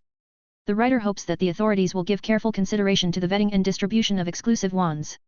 It is believed that the concept of magical frequency was first discovered and named by Miss Hermione Granger, a current Hogwarts student, and the public may still remember her name from when she took the ultimate trophy for Britain during the Tournament of Champions of the 5 major schools. As a matter of fact, she is also from a Muggle family herself and earned straight O's in this year's O.W.Ls. She was also awarded the Second-Class Order of Merlin along with her friends due to her outstanding contribution in the cause of fighting against the Dark Lord. Miss Granger and her Muggle parents were also present at the product launch, and it is now reasonable to speculate that this Muggle identity may have to be put under a question mark. It is worth noting that she became Mr. Happ's assistant in her second year and became one of the earliest members of the Magic Rune Club, known to outsiders as the Ouroboros Club, and has published an extremely impressive number of articles on her own, with a total of 42. She's a follower of yours? That Granger? Grindelwald asked with interest as he held an open magazine in his hand. Professor McGonagall gave him a side eye, clearly not too happy with his wording, and these days of interaction had allowed her to come to a vague conclusion. This old man is probably an admirer of Grindelwald or even one of the acolytes back in the day. Professor McGonagall grunted, and at this point, his words did little more than lend validity to that conclusion. She made up her mind that she must be on close guard in the new school year and never let any evil thoughts poison the young wizards. Depending on how you interpret the definition of a follower, I personally would call her my partner. Felix casually said. He quickly schemed through the remaining pages. Exclusive wands bring us dignity, an interview with the head of the Squib Support Society, page 2, Forgotten Second-Class Citizens of the Magical World, page 3, The Solutions to Ancient Rune Magazine Almanac on the Horizon, page 4, Productive Magic Rune Club Members, pages 5 to 6, The Wand Regulations Face New Challenges, Goblins Demand Open Access to Exclusive Wands, page 7, House Elves and the Assembly Line, page 7, Homegrown Herbs. He puts the newspaper down and murmured, it's both trouble and opportunity. Good or bad, it all depends on how this is implemented. One thing the newspaper pointed out coincided with him, that this whole thing had to be taken slowly, with careful consideration given to the vetting and distribution of exclusive wands without blindly trying to increase the volume of wands. Squib Savior, hey? How will they thank you? By casting a statue in your honor. Grindelwald said in an uncertain manner, then you must be careful, lest they rebel afterward. He shoved a bite of bread into his mouth, chewed, and swallowed it slowly before wiping his mouth nonchalantly and turning the page of the magazine in his hand. Felix obviously felt a few glances coming his way. He wasn't going to answer that, he said cryptically, Professor Bagshot, I'm glad to see your appetite is better than it was a while ago. I was worried earlier, I heard eating with dentures didn't taste very good. I didn't expect new teeth to grow in after only a few short days. Madame Pomfrey's skill is getting better and better. He said with a look of admiration. Has anyone ever said you were rude? Grindelwald asked. A fair number, but they all found out in the end that it was actually a misunderstanding. Felix said, gently brushing off the question. His eyes lingered on the cover of the magazine in Grindelwald's hand with some surprise, and he couldn't help but glance at Dumbledore, who was putting the letter away, in deep thought. Jane's Defense Weekly. Felix asked curiously. For class preparation. Grindelwald briefly said. Oh. Felix said as he smiled slightly in his mind, I read this magazine when I was working in Muggle society, and it is doing an okay job of being observant, accurate, and unbiased in the areas it covers. You know a lot about the Muggle military? Grindelwald asked with a knowing look. I have only heard a little about it. Grindelwald sat up straight, then what do you think of those large-scale thermal weapons? Well, they have quite a decent power. Have you ever thought about them falling on your head? Thought about it? Felix said frankly, but they couldn't hit me. Ah, yes, even the most powerful one. Grindelwald smacked his lips, his eyes brightening as he pursued the question, but what about your friends? And your fellow countrymen? We have defensive spells. Grindelwald smiled sagely and pointed at the newspaper. Felix hesitated, knowing he was pointing at the squibs, who might not necessarily be on the same side as the traditional wizards, and if the squibs turned against them in large numbers. Mr. Bagshot, why are you insisting on confrontation? That's the worst possible scenario, and in case you're not aware, the Ministry of Magic has been in contact with the Muggle Prime Minister. So what? Grindelwald's tone was aggressive, and he said nonchalantly, a mere puppet. What if things go in the worst possible direction? After all your preparations have failed. Felix's expression fell as he spoke slowly. I'd still insist on peaceful means, negotiation, and deterrence. War is a lose-lose situation, and besides, if things really turn out the way you describe. Britain has 3 islands, and there are many countries beyond them. They can never be united in their views, and that is the greatest leverage. We represent order, we fight against the threat that arises from the dark wizards. Professors McGonagall and Flitwick were completely stunned. What were they discussing? How did the topic move on to the magical world being exposed and wizard-muggle wars? Grindelwald, however, wore an expression of appreciation. It seems we have some common ground after all. Speaking of that. Leonhardt. Dumbledore snapped back as he said sternly, you have given me your word. Felix immediately realized that this name belonged to Grindelwald. He had previously only known that Grindelwald had borrowed his aunt's surname and had not been aware of his first name. Now it seemed that Leonhardt Bagshot was the full name he had forged. Dumbledore stood up and said in a deep voice. Leonhardt, they have insisted on coming over here in person to do a full physical examination of your body. Grindelwald looked over his shoulder blankly, his eyes suddenly filled with violence and perverseness, as he hoarsely said, they dare. I have agreed. You must do as you are told. Dumbledore calmly said, not bothering to look at Grindelwald as he turned his head and spoke in an even tone. There is something that might require your help, Felix, and I couldn't possibly find a better person to do it than you. Felix's head was still whirling with thoughts. A full inspection? Who? Saint Mungo's healer? But the tone of voice of both of them suggested otherwise. What is it? Hand back Ilvermorny's snaky wood wand. A slightly thicker than normal-sized wand appeared in Dumbledore's hand, and he said softly, I have already resigned my position as head of the International Confederation of Wizards, and it is no longer appropriate for me to keep it. I need you to return it to its rightful owner. Well, you should probably check with the Ministry of Magic first, their delegation is already waiting impatiently. The snaky wood wand fell in Felix's hand, its surface immediately rippled with a pale halo of light, and in a flash, hundreds of snakes' hissing sound echoed through the great hall. Silence! Felix ordered in a Parseltongue. The snaky wood wand fell into dead silence. Read 50 days or 100 chapters in advance on Patreon. 612, Chapter 612 The Ministry of Magic, 2-in-1. Felix had deliberately entered the Ministry of Magic through the visitor's entrance, also known as the Red Telephone Booth. This had been blown apart by the Death Eaters using magic to cut off the Ministry of Magic's access to the outside world and cause a riot. The Ministry of Magic had later brushed it off with the excuse of an underground gas pipe leak, and Felix had wanted to see if the mobile ice cream van was still available, but unfortunately the street corner is now empty. The woman's voice in the phone booth was as cold and raw as ever, as if nothing had changed. But after crossing the thief's downfall, Felix was prescient enough to cast some magic on himself, one that would make him less noticeable. He stopped for a moment at the reception space in the main lobby of the Ministry of Magic. A dozen or so squibs that much you could tell from their clothing had gathered around several of the receptionists and were asking questions, the bearded receptionist haphazardly dealing with questions coming from all directions. Quiet, all quiet, he shouted as his beard twitched, struggling to maintain order. Fill out the forms first, then go back and wait for an announcement. I don't have the bloody exclusive wand in my hand, not even one. Why do we have to leave our phone numbers? One of the squib asked. Others shared the same question. It is no secret that the employees of the Ministry of Magic never use those things for work, as they preferred to use two-winged, well-trained owls. The Ministry of Magic is going to set up a temporary office 2 blocks from here at a later date in a yellow office building that has access to dropped calls or telephones, I don't care what it's called. The bearded receptionist said grumpily.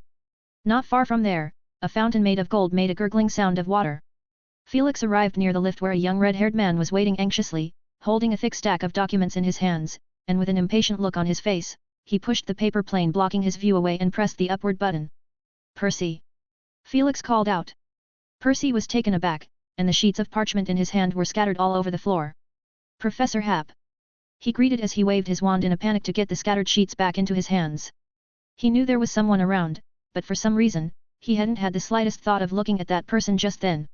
I have some business to finish at the ministry. Is Miss Bones in her office? Yes, sir, she is. Percy said, at which point the door of the lift opened. The two men stepped inside and Percy, without moving, smoothed his hair and said, I just happened to be going to the minister's office to deliver an important document. He explained. The lift started to move upwards and several lavender paper planes hovered above their heads. Sir! Percy mumbled. Felix looked over at him with a slight smile, as if they were still in class and Percy had just asked a question. I was there that day, the product launch of the exclusive wand. He said with slight excitement, I thought hard about it when I got back, some thoughts were playing around in my head and I wrote a report overnight. You know I am working in the Department of International Magical CO Operation and it has something to do with exclusive wands. Yes. Percy's nose glistened with a fine sweat and his cheeks slightly flushed. I think an exclusive wand would greatly enhance our standing internationally. The news hasn't spread yet, but someone has already sent a letter to our department. Sir, it's a once-in-a-lifetime opportunity and if it's handled correctly, it could achieve as much result as a Tournament of Champions or two, or the Quidditch World Cup, if not much better. The corner of Felix's mouth twitched slightly. He had received similar letters. The news of the exclusive wand was first announced on August 1st, and the official product launch was pushed back by a few days to accommodate all guests. A few well-connected people from abroad had the opportunity to know about it in advance, but they were unable to confirm its authenticity, which was why they wrote to ask about it. Is this your own idea? He had quite a soft spot for Percy. Well, in Felix's mind he had a good impression of any people who could take the initiative to take responsibilities over. Actually, Percy swallowed a little. I also got some inspiration when Penelope complained to me yesterday when she got off work that the owls from all over the world were going to swamp her, and that the letters were a mix of French, German, Spanish, and other languages, and some of the letters were written in a language that she had never even seen before. I see, so your report has been handed in. Yes, this morning. I will mention it to Ms. Bones, but don't expect any results.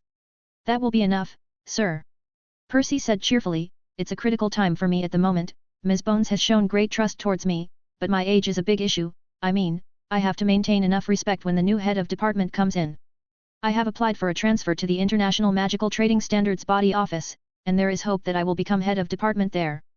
That was indeed something to be quite proud of. When Percy was just a year out of school he had already been involved in the big international events such as the Tournament of Champions, the Quidditch World Cup and the Ancient Rune Exchange, and for a long time, he hadn't had a boss at the top of his head. It was only natural that he would stand out. But it sounded like such a hassle. Who would the new head of the department be? Felix wondered wistfully. The question swirled around his head, but he found himself not actually interested in the answer as the door of the lift opened and the two men walked around a few corridors and stopped as Percy straightened his body and knocked solemnly on the door. Please come in. Miss Bones answered stiffly, sounding like she was in a bad mood. Percy opened his mouth and stepped stiffly inside. There is someone else present in the office. In addition to Miss Bones, who had a stiff expression and was sitting on the couch, two other pairs of people were present, and the first thing Felix sensed was the restlessness that surged through the office, and of course, he could see it with his eyes. Oh, it's Percy, Miss Bones said, with a hopeful gleam in her eyes. Is there something urgent at the ministry that I need to deal with? I just came by to drop off a document. Percy said with a stiff smile. It was clear that the answer wasn't exactly flattering and Miss Bones sat back in her chair with disappointment. Yes, thank you, Percy, just leave it on the table, I'll look at it later. I am busy right now, she hummed through her nose, entertaining guests. Mr. Hap. At that moment, a surprised voice called out. From the couch seat, a young blonde bounced up and strutted over, walking around Percy and showing a familiar face. Jura. It dawned on Felix that Jura's presence here is quite appropriate. He had at least 3 reasons. Jura had been a professor at Ilvermorny and had a close relationship with the former headmaster who had been murdered. After leaving school he had chosen to enter the Magical Congress of the United States of America and was part of the Auror Squad that had gone after Voldemort. He also represented the central force of the Revolutionary Society and needed to show his abilities and presence from time to time too. It is just not clear when he had arrived in Britain. Jura shook Felix's hand in a slightly exaggerated manner. He had matured, his eyes were firm, but at the moment there was a hint of thirst in those eyes, and after a slight hesitation Felix became considerably more enthusiastic, opening his arms and hugging him, patting him affectionately on the back. But in his heart, he couldn't help but think that doing something practical really does train people. Looking over Jura's shoulder, Felix saw that one of the two pairs who had faced each other earlier instantly grimaced. "They are?" he asked in a whisper. "The stewards," Jura said in the same whisper. Felix instantly associated the name with James Steward, one of the founders of the Ilvermorny School of Witchcraft and Wizardry and the Muggle husband of another or in other words, the Witch Isolde Sayer, the actual founder of Ilvermorny's husband. And the Witch Isolde Sayer is a descendant of Slytherin. When you think of it that way, the purpose of the Steward family's visit is obvious. When the two separated, Ms. Bones was already standing in front of them, and she said with relief, "Thank goodness, Professor Dumbledore had informed me. I just didn't expect you to be the one who would come, to be honest. I really..." She pursed her lips, not allowing herself to say anything mean. Jura became slightly embarrassed. He was personally well aware that they had been harassing the Minister of Magic for the past few days and simply refused to leave. But the snaky wood wand is just too important, that they could afford to ignore the bad reputation that will spread later. They didn't dare make any move when the snaky wood wand was in Voldemort's hands, but now that Voldemort has supposedly been defeated, they immediately come over with hungry eyes to claim it. He had held on persistently without attempting to go through Mr. Happ's door for this. But this persistence soon faltered as members of the Steward family subsequently arrived upon hearing the news, claiming to reclaim their ancestors' relics. "Felix, let me introduce them to you," Ms. Bones said with a smile, seemingly happy that she is about to get rid of a nuisance. Her eyes glanced over to a somewhat balding old dark-skinned wizard. "The man accompanying Mr. Edmund is the deputy headmaster of the Ilvermorny School of Witchcraft and Wizardry, Mr. Gregg, and these two. My name is Melville, Melville Steward," a young man said with eagerness. "Mr. Happ, I have heard of you, and you should understand our feelings of reverence for the relics of our ancestors, our constant desire to recreate the glory of our family, and it goes without saying that we are rightfully entitled to claim ownership of the snaky wood wand." Felix opened his mouth. "Our bloodline is perfectly well documented, without any semblance of ambiguity, and can be traced all the way back to Martha Steward, Isolde Sayer's eldest daughter, who, despite being a squib and married to a no-mage husband, unquestionably has a pure bloodline of Isolde Sayer." Congratulations," Felix said with an open mind. The young man stared, not expecting to hear such a response.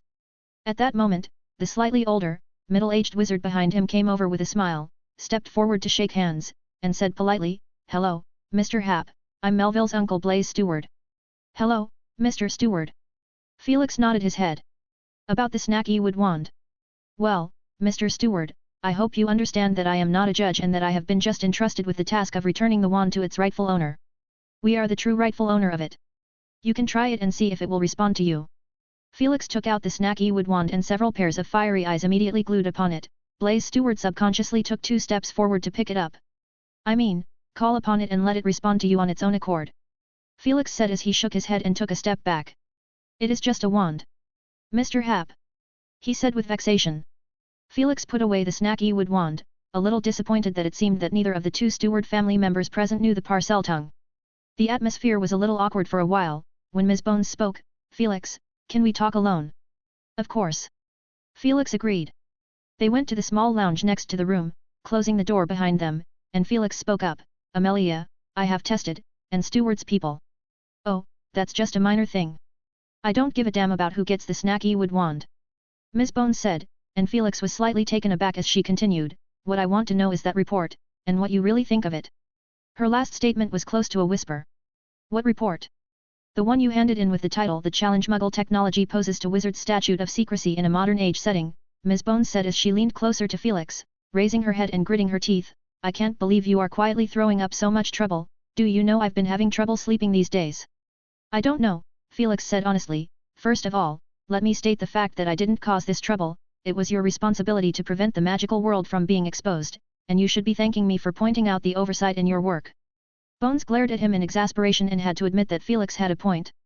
But why was she the one that had to deal with such a mess one after another? "Then, why you didn't mention this during Fudge's tenure? It's not like I know him well." "What about the exclusive wand thing?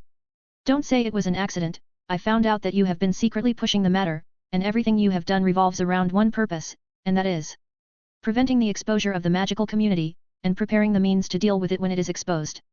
Felix nodded. "You're welcome, it's what I'm supposed to do." The two stared at each other for a moment, and Ms. Bones was defeated, and said under her breath, "Okay, I admit if half of your report is true, I have no reason to accuse you, and on the contrary have to thank you for it, but you mustn't pull away and do nothing about it. This.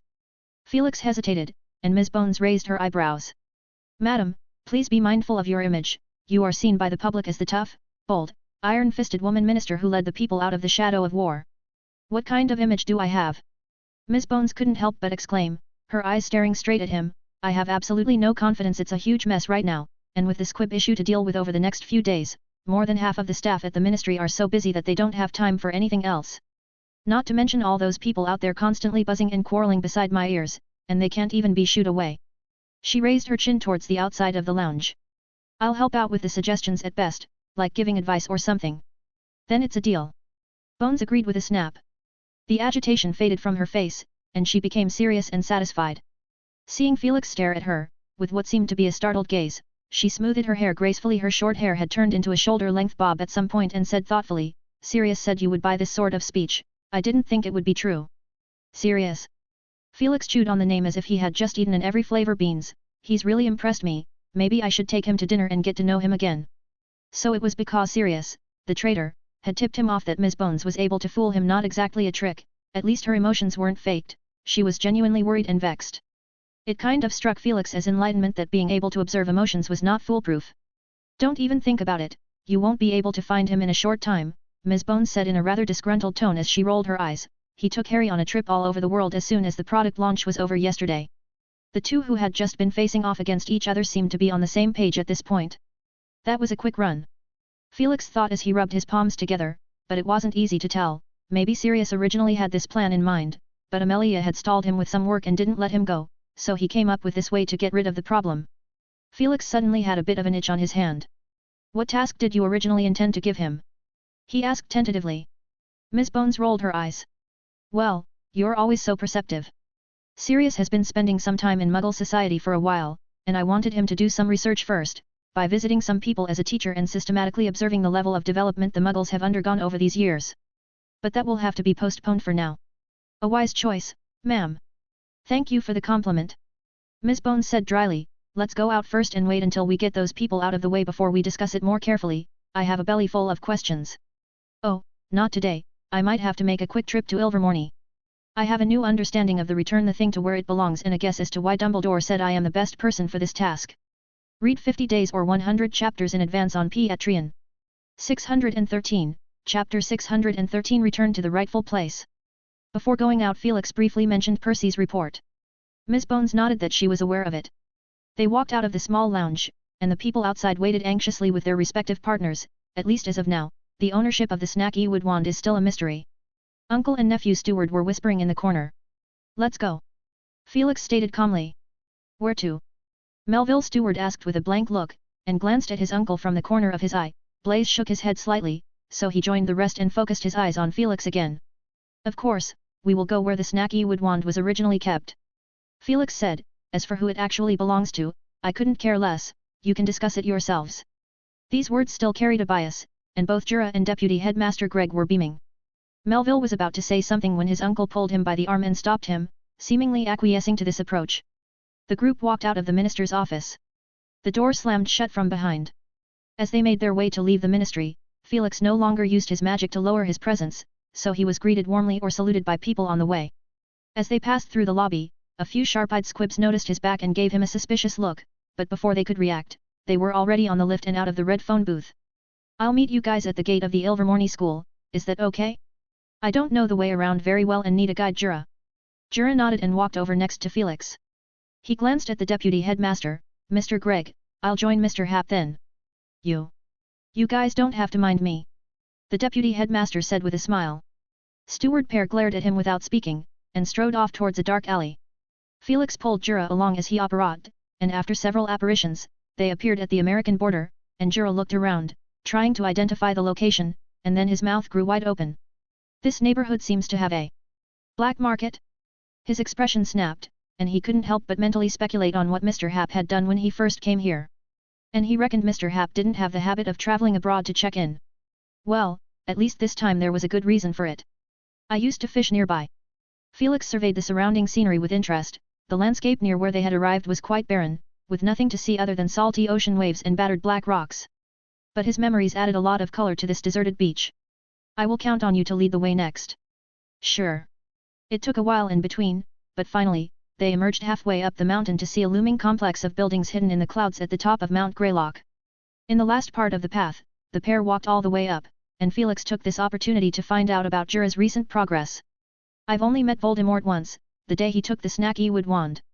Jura said softly, describing his experiences of what happened over almost a year as they made their way up through the mountain. I was the only one who had seen his strength, and after repeated cross-examination again, the Congress seemed apprehensive.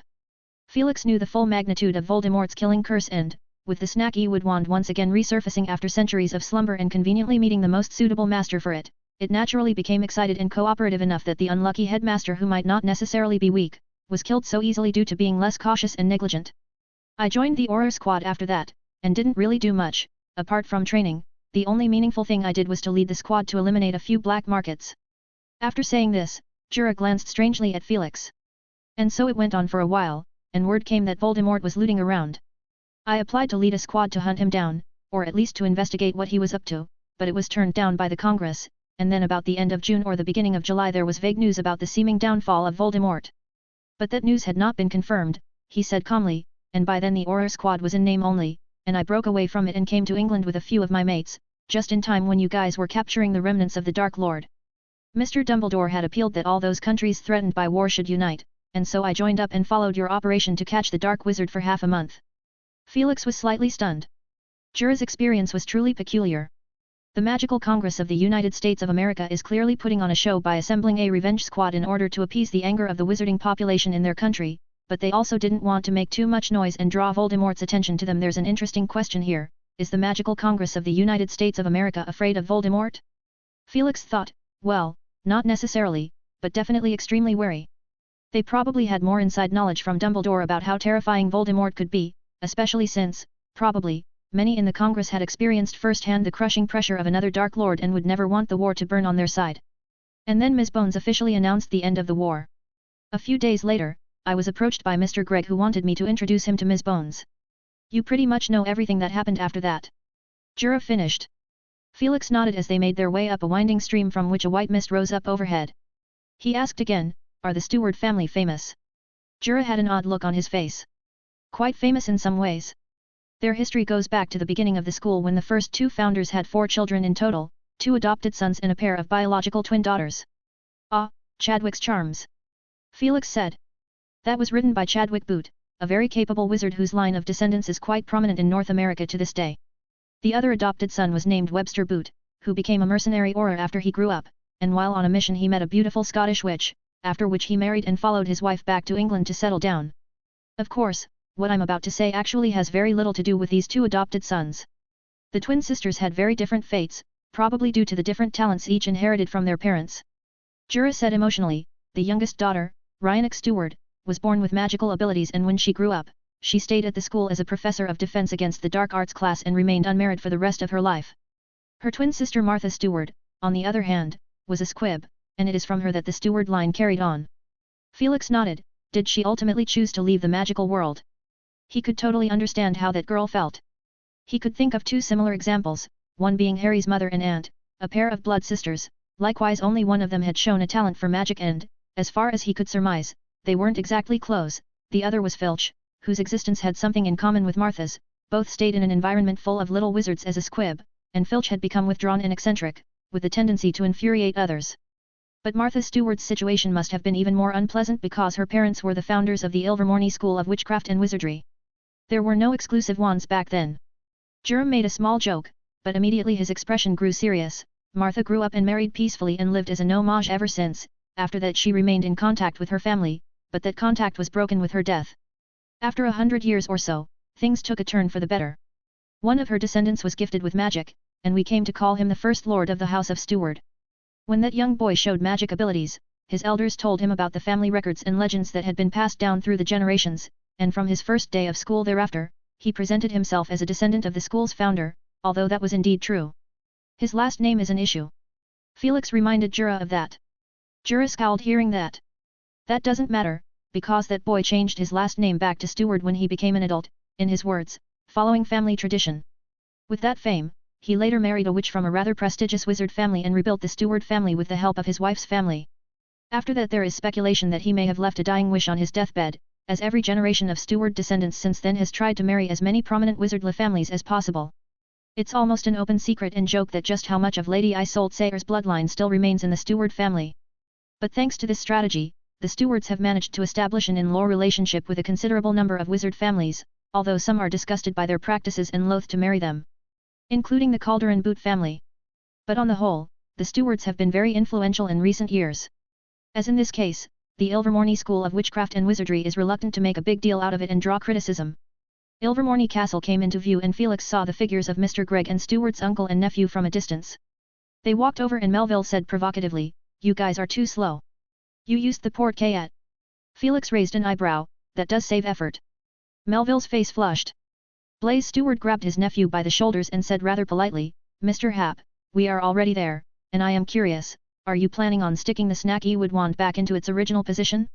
I mean, kind of replant it back," he said in what he thought was humor, pointing to a fenced-off field where there was a deep, bottomless pit. "Pretty much," Felix said pleasantly. "Then I'll see where it leads," Blaise Stewart said with a shrug and narrowed his eyes. He stopped talking and looked around instead as if expecting someone to jump out. At that moment, the main gate of Ilvermorny Castle opened and a dozen figures walked out from between two towering stone statues of a man and a woman.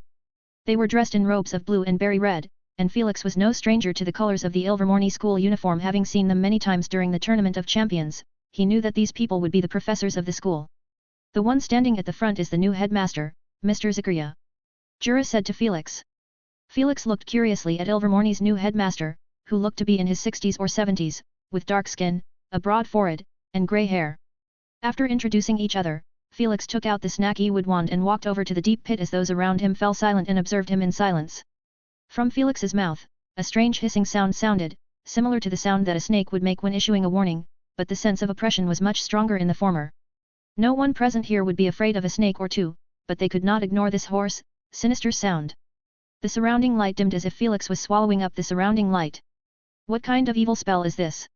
Melville shouted as he covered his ears and backed away. His uncle wanted to restrain him but it was too late, and to his surprise, a few professors gave him a contemptuous look. "If I'm right, that would be the Parseltongue," the new headmaster, Zakaria, said with a smile on his face. "Lady Isolde Sayre's daughter, Rune, has inherited this rare talent. Blaise, have you called anyone else?" The silhouettes of a wizard suddenly appeared, and as soon as they appeared they were silenced by the bizarre scene. "They're my friends," Blaise Stewart said stiffly, barely squeezing out a smile. His eyes still fixed on Felix, he had a premonition that his plan had gone awry. Felix Happ could actually speak in a Parseltongue. What the hell is his origin? Is he also descended from some branch of Salazar Slytherin? Besides, he really did seem to be able to wield a snacky wood wand, just like that Dark Lord. His heart burned with fervor, perhaps the Parseltongue was the key to controlling the snacky wood wand? But then his heart turned cold as Zakaria had said, apart from Isolde Sayre's daughter Rune, no descendant of the stewards had ever been born afterward with the ability to speak Parseltongue. Had the First Lord really made the wrong decision? Had they reduced the number of squibs in the family while also diluting their pure bloodline? The smile on Blaise's face disappeared, his mind was in a state of turmoil that he didn't even have the heart to think about the allies he had summoned. The snacky wood wand floated out of Felix's hand and hovered in mid-air, its body streaming with a dazzling light, the snake's hiss magnified 1,000 times, the light growing dimmer and dimmer, obscure and vague, the colors all around seemingly stirred into a haphazard mess. The wizards watching this scene looked on with great shock. Finally, Felix finished talking to the snacky wood wand, and he said in a Parseltongue, "Slumber, and from your body will come new life." The snacky wood wand suddenly turned into a luminescent ball of light and fell straight into the deep pit. A bright, vibrant, grass-green glow bloomed from the depths of the soil, and the earth around it suddenly sprouted a tangle of green blades of grass, covering and wrapping the exposed pit in the blink of an eye. Immediately afterward the brown earth near the center began to wriggle and bulge out into a small mound. A tender green sapling tenaciously bursts out and quickly grows from the size of a fist, as if it had been hit by an engorgement charm. Only when the sapling grew to the height of a man and the thickness of an arm did the snacky wood tree's growth slow down, its leaves and stems occasionally flickering with fluorescent patterns, each flicker making it grow slightly taller and wider. This state might last an hour or two, or a week or two, but it is growing nicely, and it won't be long before it will become lush and green, with no difference from what it once was. The students of Ilvermorny could admire, and even cool off in the shade of the tree. Felix looked at his results with great satisfaction. This is the way to return it to its rightful place. The snacky wood wand has fallen into a deep sleep and no one can wake it up till my magic lingers. Oh, and even the properties have not changed, its leaves still retain their excellent healing properties. Can I pick a branch as a souvenir, Headmaster Zakaria? Headmaster Zakaria was slightly taken aback, then smiled and said, this is your right to do so, Mr. Hap. The entire Ilvermorny faculty and students should write you a letter of thanks. Oh, please don't ever, Felix muttered, stepping on the soft grass and walking forward to break off a branch roughly a foot long. Neither of the two men gave the stewards a second glance. Felix put away the branch of the snaky wood tree that still retained its life, ready to take it to Professor Sprout when he returned to see if a transplant is possible. It would be best to get Severus on board as well. Dumbledore had recently revealed his desire to recruit a second professor for the defense against the dark arts class, and he should be made aware of this. Mr. Hap, the school professors and I are going to be applying protective magic on the lost and recovered medical snacky wood tree, so why don't you let Juria show you around the castle in the meantime? Headmaster Zechariah said with a smile, the library at the school is not as old as Hogwarts, but it is definitely not inferior in quantity, and I'm sure you'll be able to get something out of it. That would be great, Felix agreed readily. I'm very interested in the collection of books at the Ilvermorny School. Number Cooper Taylor, and number Ronald Bacame. Read 50 days or 100 chapters in advance on Patreon. 614, Chapter 614 Unofficial History. Ilvermorny's library occupies the center of the west side of the castle complex. From the outside, it extends in all four directions, with four corridor-like exits. The interior of the library is a spacious, circular room that is divided into 3 levels, somewhat similar to the architecture of Sword Castle. The ground level is a spacious reading area, with neatly arranged tables and chairs in the middle of the main lobby, surrounded by compartments divided according to different categories of activity. Going up a circular staircase, there are rows of brown bookshelves standing on the second and third levels, with a very extensive collection. Felix had spent the last few days looking through them. It is summer break, so the library is not crowded most of the time, and if he is tired of reading he will simply stroll between the shelves, again and again, capturing the residual emotions of the Ilvermorny students, which often bring him new and fresh experiences.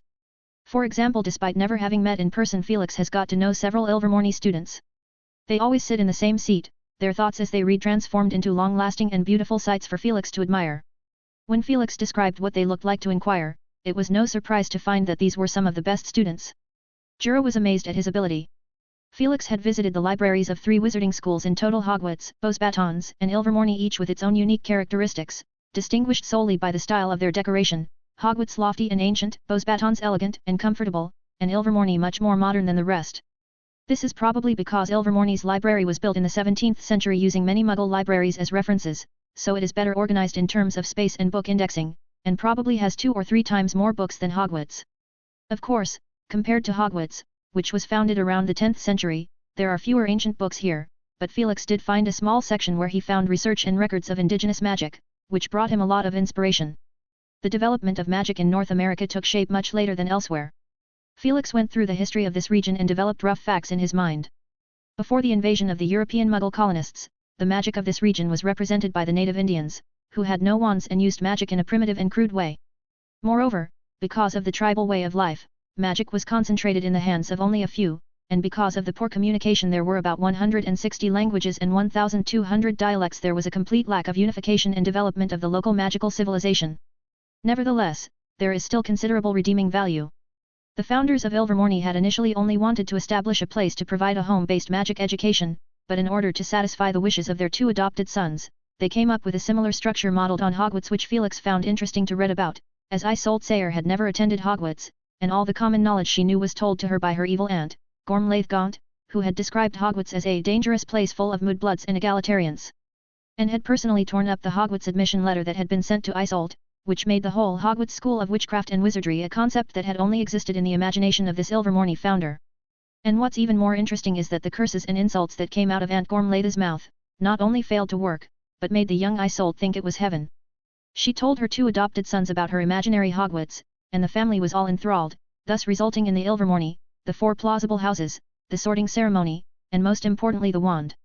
They did a decent job with it, and the nearby native people came to the school, which finally allowed the whole Ilvermorny school to get rid of the embarrassing situation of not being able to fill the 4 houses because there were only 2 students, although they didn't care, and Isolde personally with her 2 grown-ups adopted sons tried to combine the native magic with the European magic to form a unique Ilvermorny version of it.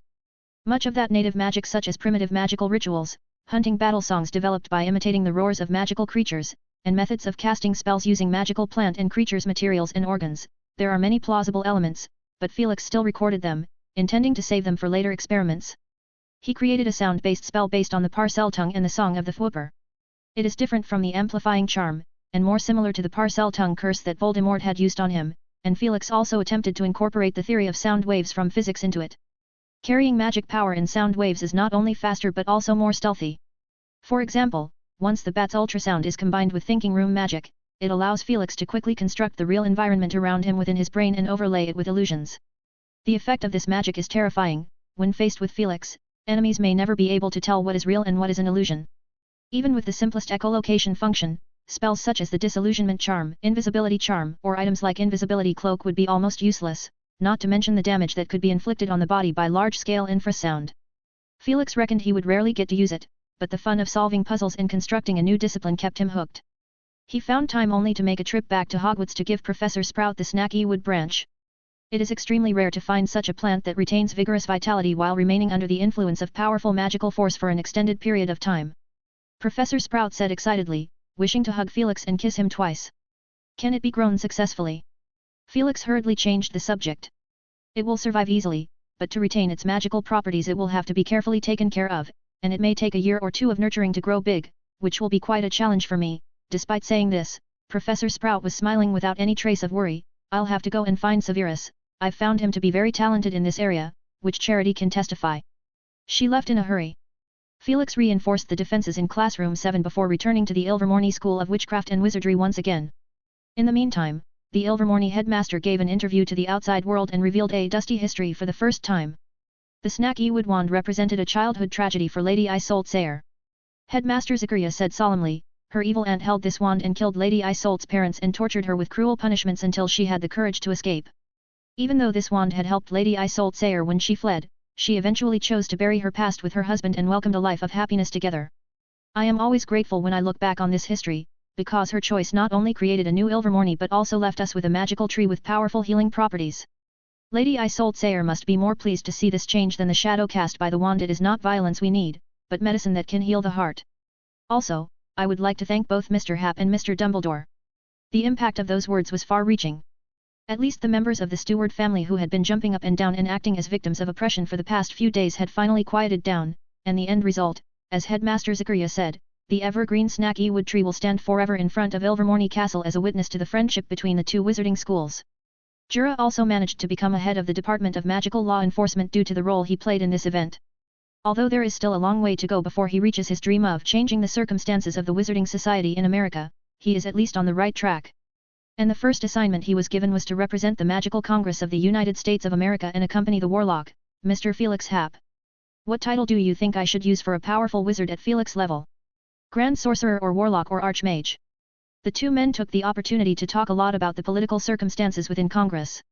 Probably as a result of gaining a deeper understanding of the operational logic behind the vast magical powerhouse known as the MACUSA, Jura's approach became more observant and pragmatic.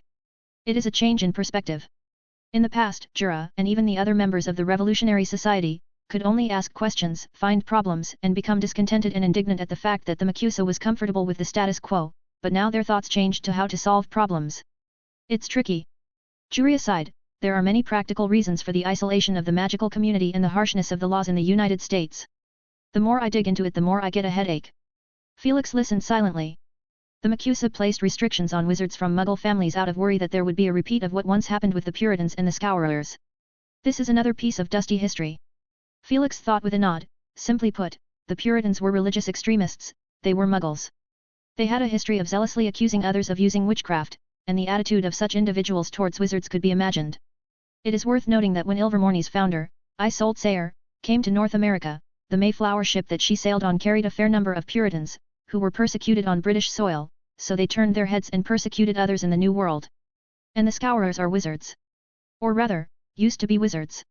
They were first a group of wizarding mercenaries brought together from different countries for profit, who would even sell out their own countrymen for bounties, such as selling wizards to be burned by the Puritans.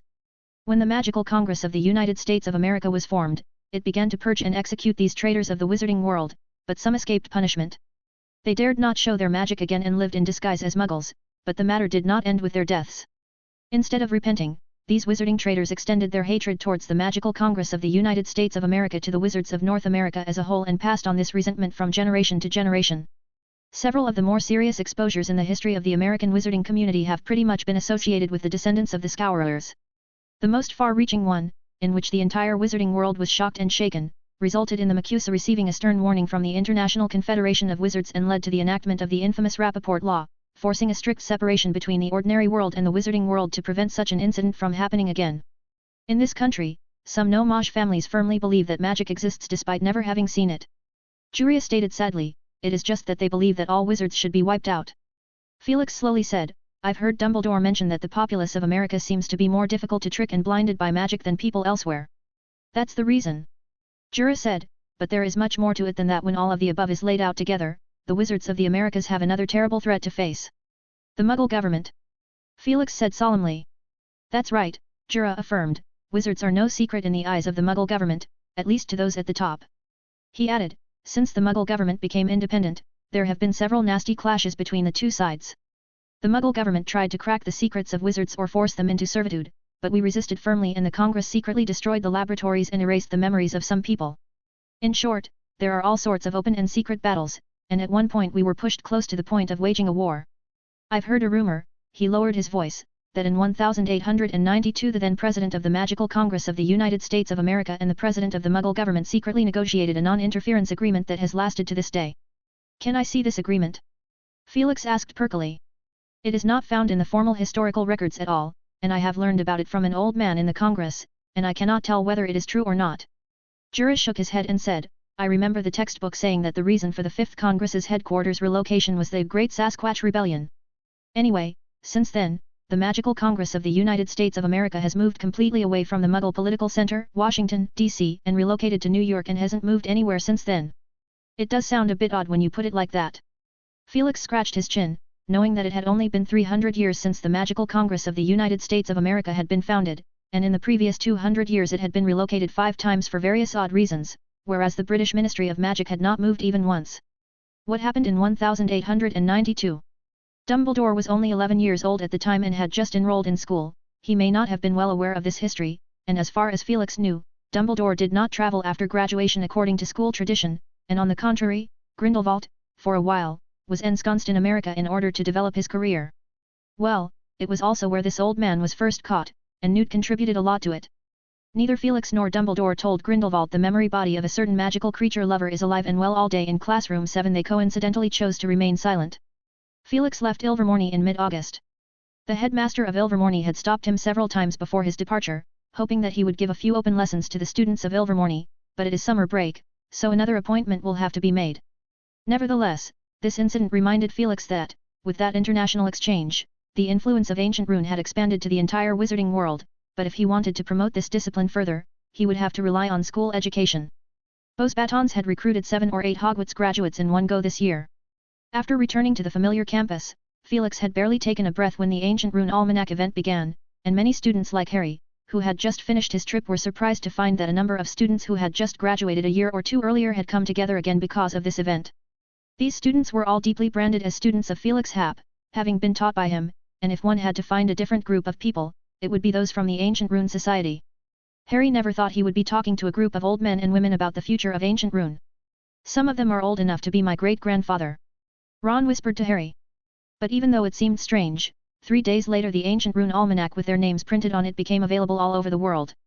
Number Cooper Taylor, and number Ronald Bay came. Read 50 days or 100 chapters in advance on Patreon. 615, Chapter 615 Happ's Admirer. Felix stroked the annals of Ancient Rune in his hand. The letters 1992-1996 collection are printed in gold print at the bottom of the cover. This book is considered to be the first comprehensive and systematic compilation about the development of practical ancient runes, and its contents are particularly informative because it is the first of its kind. The contents of the book are divided into 3 parts. In a nutshell, it is a compilation of the past, present, and future aspects of the ancient practical rune discipline. Felix flipped to the first page, and the preface section briefly described the time, place, and origin of the event, followed by a long list of names, each on a separate line, with an additional brief summary of basic information about the person in small italic letters. For example, Hermione Granger is written in bright emerald green ink, and below her name is a single entry: female, Hogwarts, at school, 16, 27. Gender, school, age. I understand all that, but what does this mean? Mrs. Granger asked, Pointing to the number 27, Hermione glanced forwards and said, "That's the number of theses cited in the almanac, it's highlighted with an asterisk at the bottom." The number of theses cited. Mrs. Granger blinked in confusion as she looked down and found the note at the bottom of the page. Because the almanac is being compiled for the first time, it specifically covers the number of theses published between 1992 and 1996 and cited in this book. She felt even more confused. It wasn't that she couldn't read the text, but you published 27 papers. She and her husband exchanged glances, and Mr. Granger asked with interest, "I haven't had time to ask. The number I read in the Daily Prophet was 42, but our bright and rebellious daughter once told her parents that it would be nice if a third of what was written there could be credible." Hermione rolled her eyes. "I was talking about the predictions of the war situations, it's not like you don't know how many rumors I've debunked. The numbers are true, both of them. It is just that one is the total number of papers I have published and the other only counts the part of the ancient rune field. It says published and cited in this book." Mrs. Granger inquired hesitantly. "It's obvious, isn't it? Not all published papers will be cited, and articles of an overview nature, for example, won't be too welcome, because that's what the almanac is meant to do, and do it a lot better, summarize the past, examine the present, and think about the future. Something like the medical almanacs I've read." Mr. Granger commented with interest. "Pretty much," Hermione said. Mrs. Granger settled on this page and her eyes kept darting around, searching for names she was familiar with. Harry Potter, citing 6 papers, Ron Weasley, 4, hey? Luna Lovegood, she's only 15 and the number of papers cited is 5. She writes a lot. Hermione grunted softly. "What's the matter?" Mrs. Granger asked with a smirk. "This Miss Lovegood is your rival at school." "Not at all." Hermione reddened, but her mother laughed even more heartily. She huffed and walked over to the thick almanac, flipping the pages open and mumbling under her breath, "You should really read it. The first part of the book summarizes important current events, thesis publications, and statistics, and I remember that there are excerpts from 3 of her papers." "Ah, here it is." Mrs. Granger looked curiously at the titles of the dissertation above. "Replicating the mysterious creature Crumplehorn Snorkack with ancient rune, sounds quite professional." Hermione pointed to the small print on it. "This thesis is unproven and limited to conjecture, but it is highly innovative and has great potential to be explored. Mr. Happ has rated it highly." She read it with a pout. "Isn't this just a magic conjecture? I don't really understand it." "It is roughly similar to scientific conjecture, isn't it?" Mr. Granger asked with a smile. "Well, I just..." Hermione deflated. She couldn't help but whine, "Even if it is a magical creature, why the imaginary Crumplehorn Snorkack? Obviously, the subject is so grand, covering magical creatures, ancient runes, patroness charm, and even ghosts." "Ghosts? No, it's spirits." On the hill outside the village of Ottery St. Catchpole, a big rook-like house stood. "In the garden," Xenophilius said. Cotton candy-like white hair puffed over his shoulders, and he displayed a gold chain around his neck. "What a wonderful coincidence. I am wearing the symbol of the Deathly Hallows, and my daughter told me about the prophecy of the Resurrection Stone." "Have you stopped studying worker gnome magic, Papa?" Luna asked while repairing the house for the gnomes. "Oh no, there is something more important," Xenophilius stammered. "Luna, listen to me, I don't know much about the centaur. At one point I tried to befriend them but they kicked me out, but that doesn't matter, it's all in the youth, their prophecies are great." "That's right, I've been looking forward to a grand party," Luna said cheerfully. "A party?" Xenophilius was confused. "I saw it in a fire divination, with lots of people shooting fireworks into the sky." Luna shook her head like she was dreaming. "Oh, Xenophilius stared, "could it have happened? I've heard of people creating meteor showers, to celebrate the victory in hardcore fashion. But they're totally different, and I think I'll be there," Luna said expectantly. "Well, let's get back to the main topic, Luna," Xenophilius said seriously. Luna nodded and stared unblinkingly at her father. The triangular eye symbol adorned around his neck sparkled on his chest. "First of all, this needs to be kept secret. Can I tell Ginny?" "Of course, you can, you're friends." "What about Harry? And Ron, Hermione, Neville?" Luna snapped her fingers and Xenophilius said, "If they're trustworthy, yes, you could even form a small team, but don't be too flashy. I don't want to hear that my daughter is making a big fuss about finding the Resurrection Stone. Some wishes won't work when they are spoken." He hesitated. "Honestly, I don't know if I should tell you, there's not much hope after all." "What is it?" "Headmaster Dumbledore wrote me back and invited me for an interview." "Oh no, don't be so happy, there are other competitors." But it didn't take long for them to start preparing for the celebration. Freshwater plimpy fish soup.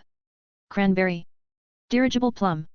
Xenophilius shouted happily as he added various ingredients to the pot. They eventually obtained a cup of some condensed thing. Don't mind me, you have an interview to attend. Luna said. Oh, thank you, daughter. Xenophilius wiped the corners of his eyes. I won't leave you alone. When the interview is done, I'll take you to visit a very knowledgeable ghost, who might be interested in your thesis. He said and drank it all in one go. How does it taste? Luna asked curiously. Not bad, Xenophilius said, shaking his head and smacking his lips. Maybe too much dirigible plum. The book says it's slightly toxic, although you can't believe the whole thing, as they also enhance the ability to accept the extraordinary, but... He rubbed his stomach and brought the Almanac of Ancient Rune over. Let me see what they say about your thesis. I should pick the highlights and jot them down to ask Dumbledore about it when the time comes. He flipped through the pages. Hey, where is it? Only the introduction about Magic Doll Maker, Prank Merchant. You flipped past it, Papa. Luna said. No, I think it's fate, you see, he said, pointing to the introduction to the chapter on Magic Doll Maker. The magic doll is just a concept, and I don't want people to focus only on the materials it's made of and the way it's made of. It can be anything that uses magic to assist us in our work, our lives, and our studies. Look at that. Not far from here, over a hill, the Diggory's house stood close to the Weasley's burrow, only a few hundred feet away from each other. The Diggories had moved here as a result of the war and to look out for each other if Death Eaters attacked. Your boy is excellent, Mr. Diggory. Cho Chang's father's compliments and Mr. Diggory's hearty laugh were heard from the lovely, well-maintained house. Cedric and Cho Chang couldn't take the scrutiny and atmosphere in the house, so they ran out for air, and the pair whispered as they walked. They're really pushy, Cho Chang said in exasperation. She looked at Cedric and asked hesitantly, are you really not planning to join the Ministry of Magic anymore? Cedric shook his head slightly. I've rented a shop in Diagon Alley. Diagon Alley? Cho Chang said with some disappointment. I thought you'd choose Hogsmeade. She still has 1 year to graduate. Cedric had a big smile on his face. Don't worry, I won't forget Hogsmeade weekend. I chose Diagon Alley because Fred, George, and also Sword Castle are all there, and it's easy to do research. Do you remember the disposable space capsules? I think it has a lot of potentials, and it matches my magic dolls. They walked into a discarded garage. Fred and George were crouched on the floor studying something. Why are they here? Didn't you mention they were busy opening a branch? Cho Chang asked in a whisper. Caught back by Mrs. Weasley. Cedric whispered in a similar tone. The twins with their backs to them looked up. I think I heard someone bad-mouthing us. I'm just telling the truth, Cedric shrugged. How's the Puffskein breeding going? Everything's going well, except it's getting dumber. Fred said with a sigh. Maybe it's a plus, you know, witches like silly things. George said and Cho Chang glared at him. Oh, sorry, I meant pets. It didn't take long for Cho Chang's arms and shoulders to be occupied by pale pink and purple fluffy little balls that twittered and, as Fred and George had said, they didn't look very bright. George gave Cedric a look that meant, look, I was right. Cedric smiled from ear to ear. Ginny loves these little guys too. Fred said, how's the new shop? Opening in a few days, Cedric said, I've made a kind of transfiguration cloud of smoke, in addition to some of the previous finished products. Take it out for a look. Fred and George said in unison.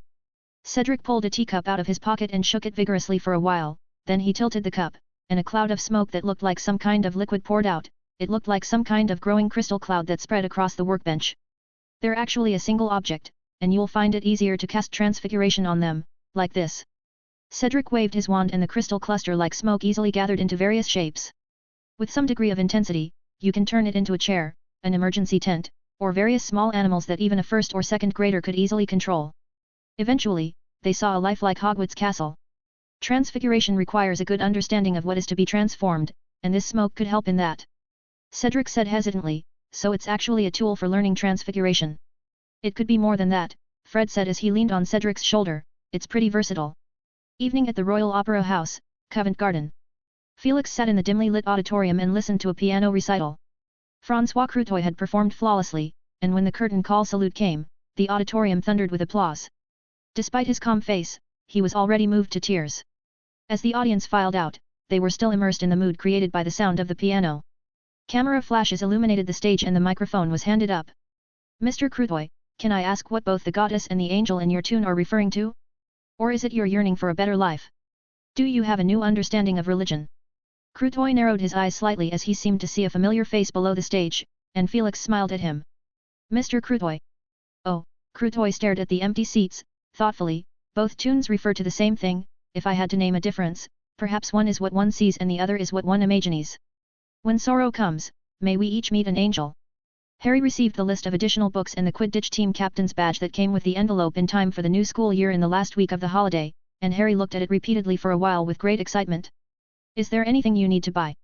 Sirius asked. Yes. Harry stared down at the list of books and read it twice over before saying in surprise, 6th year defense against the dark arts, confronting the faceless. Ah, that book is quite famous. Sirius said. And Harry gulped. And what else? Sirius looked up in confusion. There are 3 more books, The History of the Muggle Struggle, from a million years ago, How Muggles Think, and The Magic of the Muggle World. To be sure, there is no mistake, right? Sirius almost fell out of his chair. Nope. Harry said. Sirius rubbed his chin. Sounds like that new professor is a mad admirer of Felix. Number Cooper Taylor, and number Ronald Bacame. Read 50 days or 100 chapters in advance on Patreon. 616, Chapter 616 An Unusual Dinner, 2 in 1. The evening of September 1st was rainy and overcast. The Hogwarts Express arrived at Hogsmeade Station. Ron and Hermione had to maintain order on the muddy roads in the rain, taking the somewhat overexcited young wizards to their carriages. Harry dawdled deliberately, waiting until the platform was almost completely empty before finding the opportunity to slip out. So they were almost the last ones to enter the carriage. Ugh, those brats are a pain in the arse. Ron said grumblingly, I have a sudden craving for French food, what about you guys? Anything. Hermione answered a little tiredly. The carriage started to move, it was cloudy outside, the light was darker than usual at this time of year, and the rain hit the roof and wormed its way into the carriage, making Harry shiver. The carriage finally stopped by the stone steps leading up to the oak gate and Hermione, who had been dozing off, woke up with a start and jumped out of the carriage. Come on you two. She's absolutely starving. Ron said in a hushed voice to Harry. The 3 of them rejoined the crowd. After stomping their way up the waterlogged stone steps, the brightly lit entrance hall was in sight. Harry couldn't wait to sit down in the great hall and enjoy the food. This thought injected a rush of heat into his cold body, and he climbed the last few steps in one breath. A pair of shoes blocked his way. Harry looked up at the blank, expressionless face of Professor Happ. An inexplicable wave of fear washed over him, stretching his internal organs to the point where they ached strangely. Ron and Hermione looked back at them in wonder. Professor. Harry swallowed hard. Harry, stay after the dinner. Headmaster Dumbledore and I are going to take you somewhere. Felix said, and he had almost assumed Harry had missed the train, after spending nearly half an hour in the chilly breeze at the door. Valen was soaked to the bone and finally couldn't take it anymore and run off to the Great Hall. Harry opened his mouth, swallowing what he was about to say. Okay. Felix nodded at him, leading him towards the Great Hall. Professor. Felix stopped and looked at Harry. Harry was shivering from the cold. Do I need to make any preparations? No need. Oh, better bring your wand. Harry walked into the Great Hall with heavy feet. The Great Hall looked chaotic with students making their way to the table, and when he sat down, Ron and Hermione gave him a questioning look, and he shook his head. He couldn't help but look towards the professor's seat where Professor Happ was whispering something over to Headmaster Dumbledore as he leaned over Professor McGonagall's empty chair, and Headmaster Dumbledore nodded solemnly. His heart sank little by little. I've already informed Harry, and when the dinner is over he will. I understand. Dumbledore said in a hushed voice as he picked up a fork and tapped it against a goblet. A crisp clink echoed through the Great Hall, and the noises subsided as the students' eyes focused on the professor's seat. Some of those who had previously been preoccupied with chatting with their classmates noticed something out of the norm.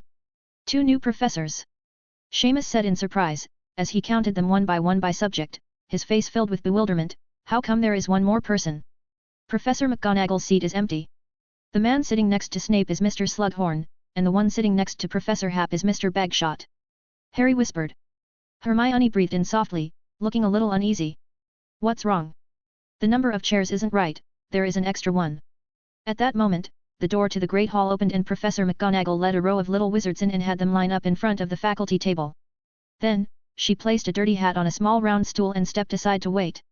The Sorting Hat sang aloud. I have been worn on the head of the best duel list. Though then not yet given a life. I am older than everything in the castle. But don't think I'll ever change. The 4 founders of the great school. Their deeds have been passed down for a millennium.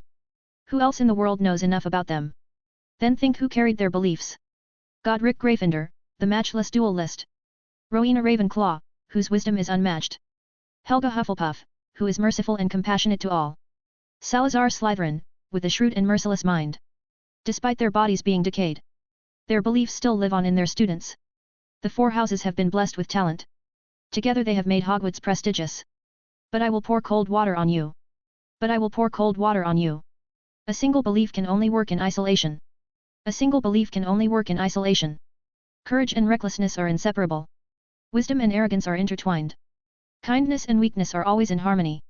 The clever and the selfish are only a matter of thought. I stand before you now to confess to you the past. I have done my duty and told you straight. Let us begin the sorting now. The sorting hat didn't move after it finished singing. In the great hall, it was like a pause button had been pressed, and it took a few seconds before sparse applause broke out. The students all murmured, "This is the first time I've ever heard the sorting hat criticize the beliefs of 4 houses." Ron said in surprise. "But it does have the credentials," Harry said, applauding along with the crowd, despite the fact that he also found it a little strange in his mind. Usually, the sorting hat will simply describe the qualities that the 4 houses value and brag about the 4 founders to the sky, sometimes with the exception of Slytherin. Last year had been different. It had given an unprecedented warning to the students to stick together, but that was because Voldemort was lurking outside the school. Now that the war was over, Ginny had even made a bet with Ron on the train that the sorting hat would sing the praises of people coming out of the shadow of war this year in a butchering way. Professor McGonagall, too, was a little stunned, and she cleared her throat with some effort. The chatter at the bottom ceased abruptly as she pulled out a long roll with the names of the new students, and read them out one by one. Tulsa Alamo. It's very distinctive. At the professor's seat, Grindelwald put down his hand and murmured softly. Felix smiled slightly, and his eyes swept across the great hall. The reactions of the students and professors to the song of the sorting hat were different. For example, Slughorn, who had been loudly trying to establish relations with the many professors before, now said nothing and furrowed his brow. Slughorn glanced at Dumbledore and then subtly glanced at Grindelwald as his walrus mustache twitched. Probably he is weighing up in his mind whether he is at a losing end. Felix thought quietly. He knew that Dumbledore had used the teaching position and the offer of asylum as a base to rope in Slughorn, but at the time Voldemort had not yet fallen and Slughorn did not want to expose himself in plain sight. Now that the war was over, the wily old walrus couldn't hold back any longer. But this also brought a plus, as Severus finally got his wish and secured the position he desired. Toby Gilbert. Felix glanced at the sorting hat and keenly grasped the crux of this year's sorting hat song, the same as last year, a call for students to unite as one. But these two are different from each other. Last year it was because of external enemies, and this year it may be because of internal reasons. Did the sorting hat hear something from Dumbledore? He looked at Grindelwald, who was in high spirits and relaxed, and thought that the direction was quite obvious. The old man's strength had shrunk so much that he could only verbally try to influence others with speech, and although Felix had poked fun at Grindelwald with the list of books for this year's defense against the dark arts class, he did not think that the Dark Lord, who had once aspired to rule Muggles, would easily bow to his peaceful philosophy. It was more likely that he would use his book as a target for criticism. Felix had already made up his mind that he would go over for a couple of classes sometimes. His book had been written with great care, and he couldn't let Grindelwald interpret it in a haphazard way. Hubbard Zenobia. Slytherin. The sorting ceremony was finally over and Professor McGonagall came over to pick up the sorting hat and stool. Just a moment, please, Minerva. Professor McGonagall froze in place as Dumbledore abruptly spoke, and she asked hesitantly, Albus. Dumbledore stood up agilely and walked out. His footsteps were brisk. He smiled and said, I'm just a little curious to see what house I would be sorted into if it were now. He picked up the sorting hat and raised his arms to put it on his own head while sitting somewhat comically on the small stool. The great hall was at once abuzz with voices. In spite of their stomachs rumbling with hunger, the students rose to their feet and stood on tiptoe in anticipation. Finally, he has gone mad. Hermione exclaimed. No, that's normal. Harry and Ron said in unison as all the students looked at Dumbledore without blinking. What do you guys think he is up to? I don't know, but if the sorting hat sorts him into another house there'll be fun to watch. Maybe that's what he wants. Dumbledore sat upright on the small stool, his long white beard trailing on the floor. He closed his eyes and seemed to be communicating with the sorting hat as the crack opened up in irritation at the brim of the hat, and it shouted, That's not allowed in the rules, Dumbledore. Oh, come on, don't be like that, be more accommodating, Dumbledore whispered. The words were only audible to Professor McGonagall. Her lips pursed into a tight line and her fingers kept opening and closing as she was mentally torn over whether or not to forcibly remove the sorting hat from Dumbledore's head. She was unable to decide which of these things would turn into a scandal, so she could only stay frozen in place, her chest heaving violently. It took a minute or two for the sorting hat to reluctantly call out the word Gryffindor. Dumbledore stood up contentedly and handed the sorting hat to an exasperated Professor McGonagall. Felix, Grindelwald, and Snape looked thoughtful, although they had completely different views. Felix became more excited about the speech that would follow after the dinner. What would Dumbledore say? Would he support school reform? Grindelwald's lesson preparation this year had been extremely purposeful, and without Dumbledore's tacit approval, that outrageous list of books would not have existed at all. Dumbledore had returned to his seat and, as if nothing had happened, he spread his arms wide and said with a broad smile, "There is no better way to represent my mood at the moment than a great meal, so let's eat with pleasure." Then he sat down and the food floated down from the air. Grindelwald stared, faintly surprised, expecting Dumbledore to say at least a few more lines. "The headmaster never lets anyone down in this regard, does he, Minerva?" Felix said as he happily plied his plate with ribs. "Perhaps we should make a school rule that no more than 10 words are allowed in a speech before the main meal." Professor McGonagall, who had just sat down, grunted softly, her eyes darted over to Dumbledore. "Better include one more rule with it, prohibiting sudden insanity." As the last bits of dessert disappeared, Dumbledore stood up again and Felix looked at his headmaster with interest. His eyes lingered on the black gemstone ring that seemed to grow on his hand. Could that be the resurrection stone? The memory of a chance meeting with Xenophilius Lovegood a few weeks ago came to his mind. Unfortunately, they didn't speak more than a few words in total, as Mr. Lovegood seemed to have had a bad stomach and was in a hurry to find a toilet. I wonder if his unsuccessful interview had anything to do with that. Well, new students, welcome to school, old students, welcome back to school. Dumbledore wiped the corners of his eyes sentimentally. What awaits you is a new academic year of magical education. Caretaker Filch asked me to relay to everyone the list of Quidditch selections will be held on assessment spells and make-ups tests. The students listened lazily and drowsily. These things were all the same old stuff. This year the school welcomes 2 new professors, along with some minor changes to the original faculty. First, let us welcome Professor Slughorn, who has worked with me and is an experienced potions professor and potions master. Potions. The students' eyes widened as they stared at the old wizard who stood up and was waving enthusiastically at them, dressed in an elaborate waistcoat. His stomach is too big to button up, and his bare head reflected the bright light from overhead as he turned his body. Sure enough, Hermione hammered the table lightly with her fist. Sure enough what? Ron asked in bewilderment, his eyes darting between the new professor and Snape with a look of glee, just like most of the students. Haven't you guys noticed that there's an extra professor this year? I originally thought.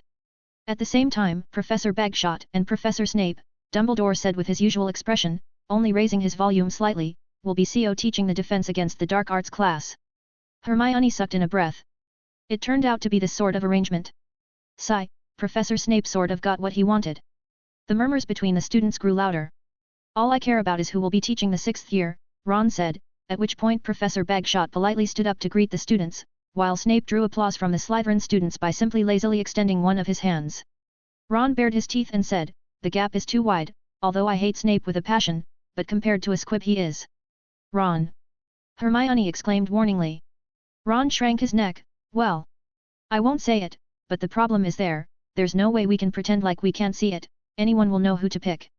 Dumbledore waited until Grindelwald sat down before continuing. The 2 professors will each divide their work between them and cooperate. Professor Snape will be responsible for teaching years 1 to 5 and Professor Bagshot will be responsible for teaching the advanced classes. There were loud boos sounded from Slytherin House as they booed against the injustice done to their head.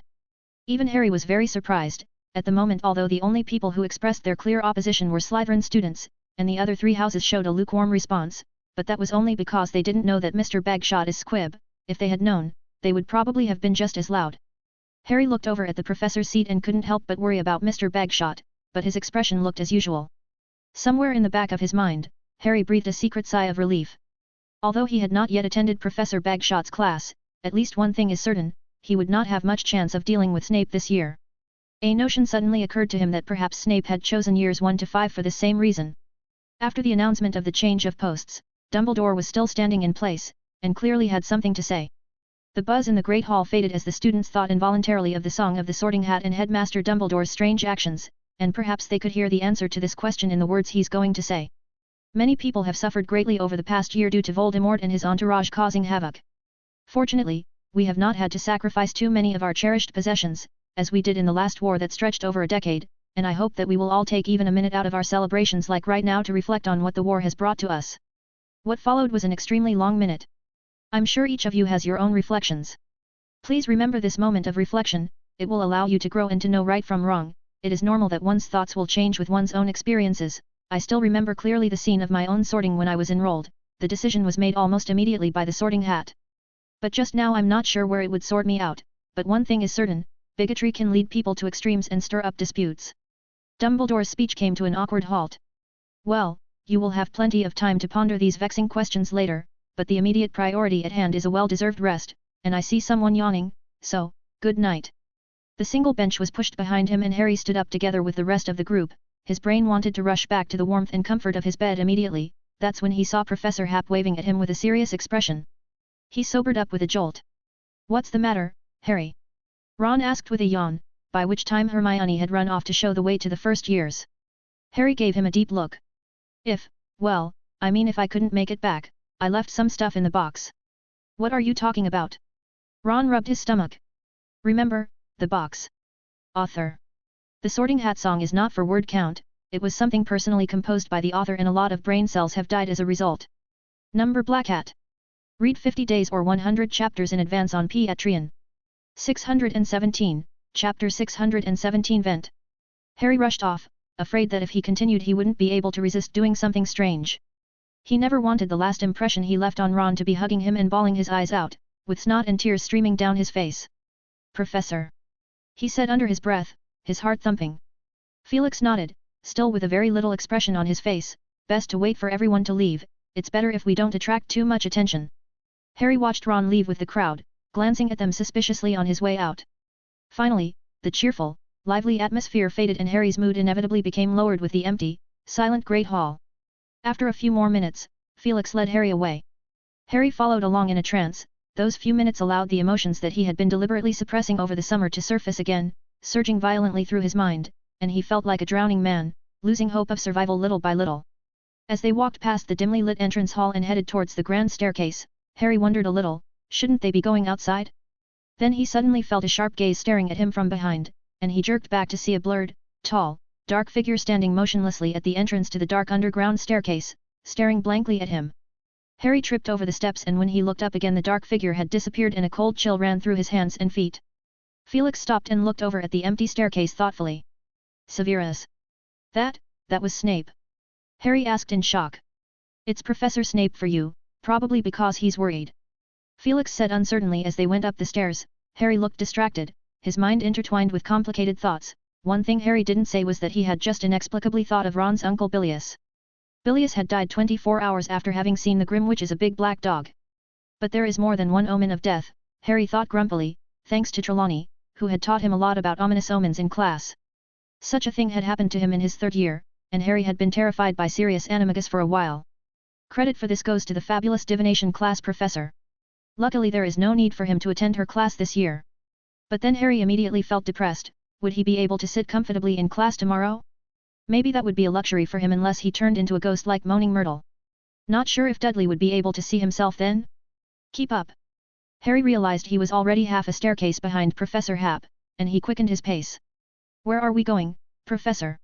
To stop himself from drifting into a wild imagination, Harry asked a random question. "Classroom 7. Classroom 7. Where else do you think we're going?" Felix answered casually. "I thought, well, it would be some hidden cave, a dungeon, or something like that." "Ah, you guessed it, didn't you?" Felix smiled as they stopped at the door to Classroom 7, Dumbledore should already be in there.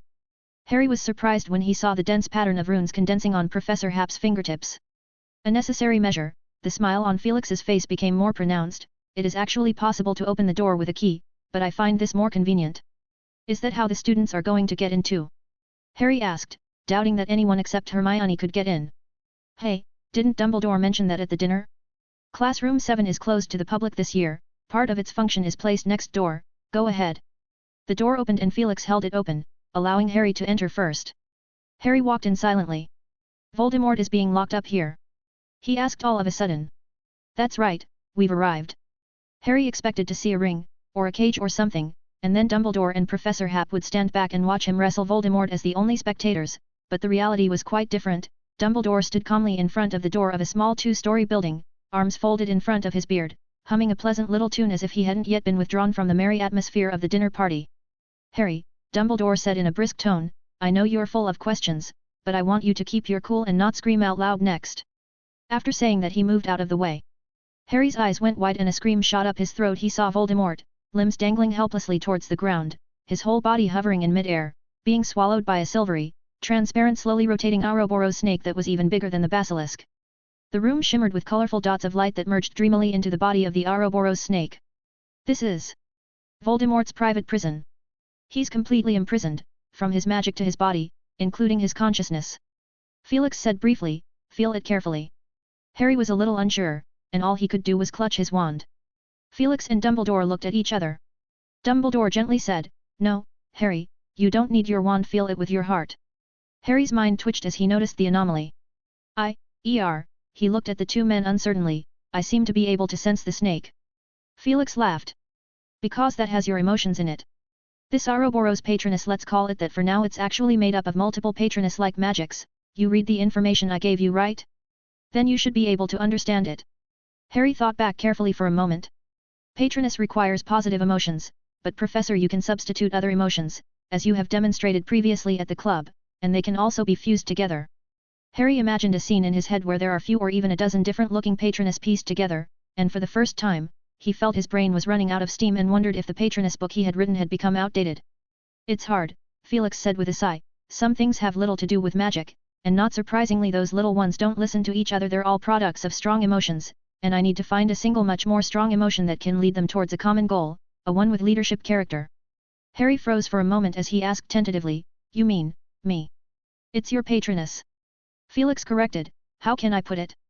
Emotions don't lie, especially to themselves, and even though I also detest Voldemort from the bottom of my heart, it's still hard to wholeheartedly burst with strong emotion while confronting him since I don't hate him that deeply. Harry understood it fully. Is that why you spent the last period of the school year collecting my Patronus? That's right, but the emotions are already used up. Used up? Harry repeated hoarsely, not understanding why his voice had suddenly started to tremble. So you called me over because of this to replenish emotional energy?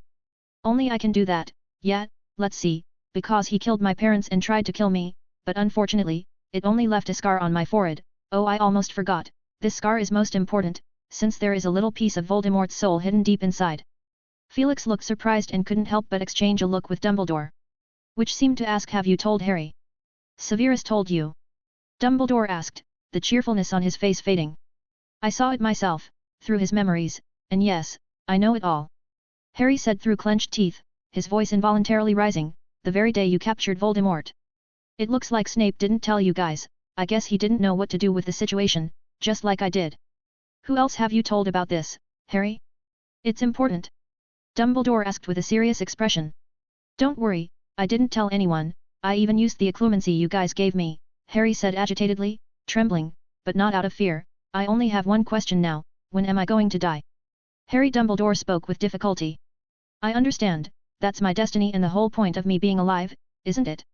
Harry shouted, his long depression now finally found a vent for him to let it out, but until then, I think I'll live a little longer because of my Patronus. Expecto Patronum. He shouted and raised his wand, a majestic stag burst out of the tip, it stood in front of its master like true life, a true Patronus, and from its body, a bright light blossomed and the whole of the classroom 7 enveloped. Harry calmed down. He waved his wand and the silver stag kept skipping through the air. When the Ouroboros snake moved up, spitting out its own tail, then the huge snake's eyes lowered and gazed at the stag, which had something in it that it craved. The silvery Patronus rose into the mouth of the snake and became one with it. The Ouroboros snake raised its head sharply as if to let out a roar. 2 bright lights shot out of its eyes and its body began to wriggle violently, even the Voldemort at the tip of its tail began to tremble, but in the next second, the Ouroboros once again swallowed Voldemort in its own tail. Silence fell over classroom 7. Harry spoke, the tone of his voice was deadly calm. I've been thinking about this for a while now. Constantly counting the dates in my head, thinking about it all through my birthday. Maybe you guys would have approached me on the first day of summer break, but you didn't, and after that Professor Happ found me, but he was there for Mr. Bagshot, and I thought the Order of the Phoenix bonfire party would be a good time, but none of you showed up. I thought to myself, yeah, you might have been merciful and wanted me to celebrate my 16th birthday. Was there ever a spark of hope left in me? Maybe there was, but the last little bit disappeared, and I was well prepared for it before I came. But it doesn't seem like the right time right now. I just want you guys to make a decision quickly because I might suddenly change my mind one day and become unwilling to die. Give me an exact date before I change my mind. Harry was unable to say any more, and through his wet eyes, he saw an equally tearful Dumbledore. Number Black Hat. Read 50 days or 100 chapters in advance on Patreon. 618, Chapter 618 Resurrection Stone. Yeah, that's what Harry said at the time. Remarkable person, isn't he? I sort of admire him for that, even though I am still strongly averse to the idea of idolizing someone personally. Valen listened intently, not even noticing that she had dropped the little biscuit in her hand. Key. After that after that Dumbledore took Harry away. Felix spread both hands to indicate that the story was over, causing Valen to grumble, why didn't the great Demon King follow along? She wanted to know what happened after that.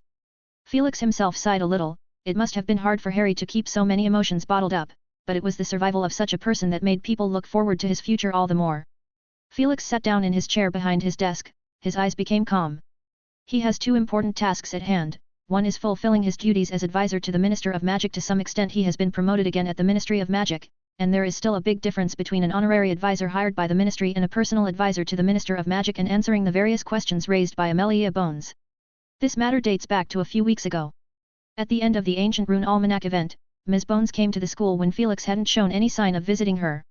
Similar to today's process, Ms. Bones had witnessed the state of Voldemort firsthand, and even without knowing the secret of the Horcrux, she still chose to believe in all the decisions Dumbledore made. Since that day, Ms. Bones had been bombarding Felix with a barrage of owls at an average rate of one a day. Frankly, he was quite happy to write back. Despite the finally throwing trouble out attitude that Felix displayed when confronted by Ms. Bones, that was just a negotiating technique, a way of fighting for the right to speak and to have a dominant position, as he certainly preferred to keep things under his control. And the second task is about the study of the soul domain. Felix shook his left hand slightly and a teacup-like container came to his hand. Valen couldn't restrain herself from coming over to look. The container contained a ragged 2 or 3 inch long piece of cloth, but on closer inspection it looked a bit like a man in a black hooded cloak, the skin of his bare hands glazed in greenish-grey, eerily shining light, covered in mucus and motes, looking no different from a rotting corpse. It is a Dementor. Key. Take it away. Valen shivered, she knew what this thing is, having seen it in more than just comic books once. She even let the great demon show it to her out of curiosity, only to have all her joy sucked out of her and become sadder than a penniless niffler. The Dementor floated around the container as if some kind of black, highly poisonous jellyfish. Key? Is it dead? Valen asked warily. No.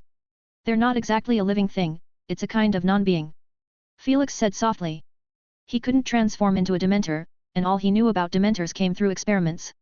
Because Dementors are not magical creatures, they are not even considered living things. Their own state transcended the concept of life and death. They are never really alive, so naturally one cannot talk about death. Valen ran over to bring her little chair over and assumed a posture of listening to a story. Felix. Okay. He was also in a bit of a spirited mood today. The origins of the Dementors date back to the 15th century. There was an unmarkable island in the North Sea that later came to know as Azkaban. Back then this island was inhabited by an evil wizard named Echrisdes. After placing many wards and magics on the island, Echrisdes secretly captured passing sailors and subjected them to all sorts of cruel, evil dark magic experiments, from which the Dementors were born.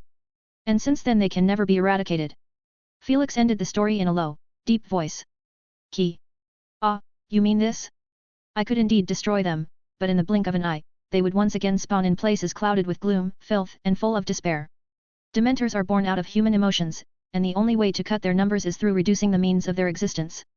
Valen shook her head a little confused, this concept was a little beyond the scope of her knowledge. She gestured for a while and finally pulled out her exclusive wand, and a colorful question appeared in the air, so after the guy in the cup disappears, there will be an extra Dementor egg somewhere in the world? Felix stifled a laugh by clearing his throat. Dementors won't turn into eggs. Valen thought for a moment and wrote, then a plant seed? Well, not really. Well, stop writing, I can give you an example.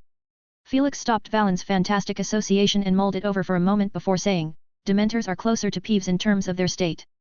Valen's eyes widened as she found it difficult to make any connection between the two things. Think about it, Felix said, Peeves is an aggregation of chaotic minds of young wizards. Dementors are born of a mixture of corruption, filth, and despair. Peeves cannot be seen by ordinary people, neither can Dementors. Peeves can move objects and do all sorts of mischief.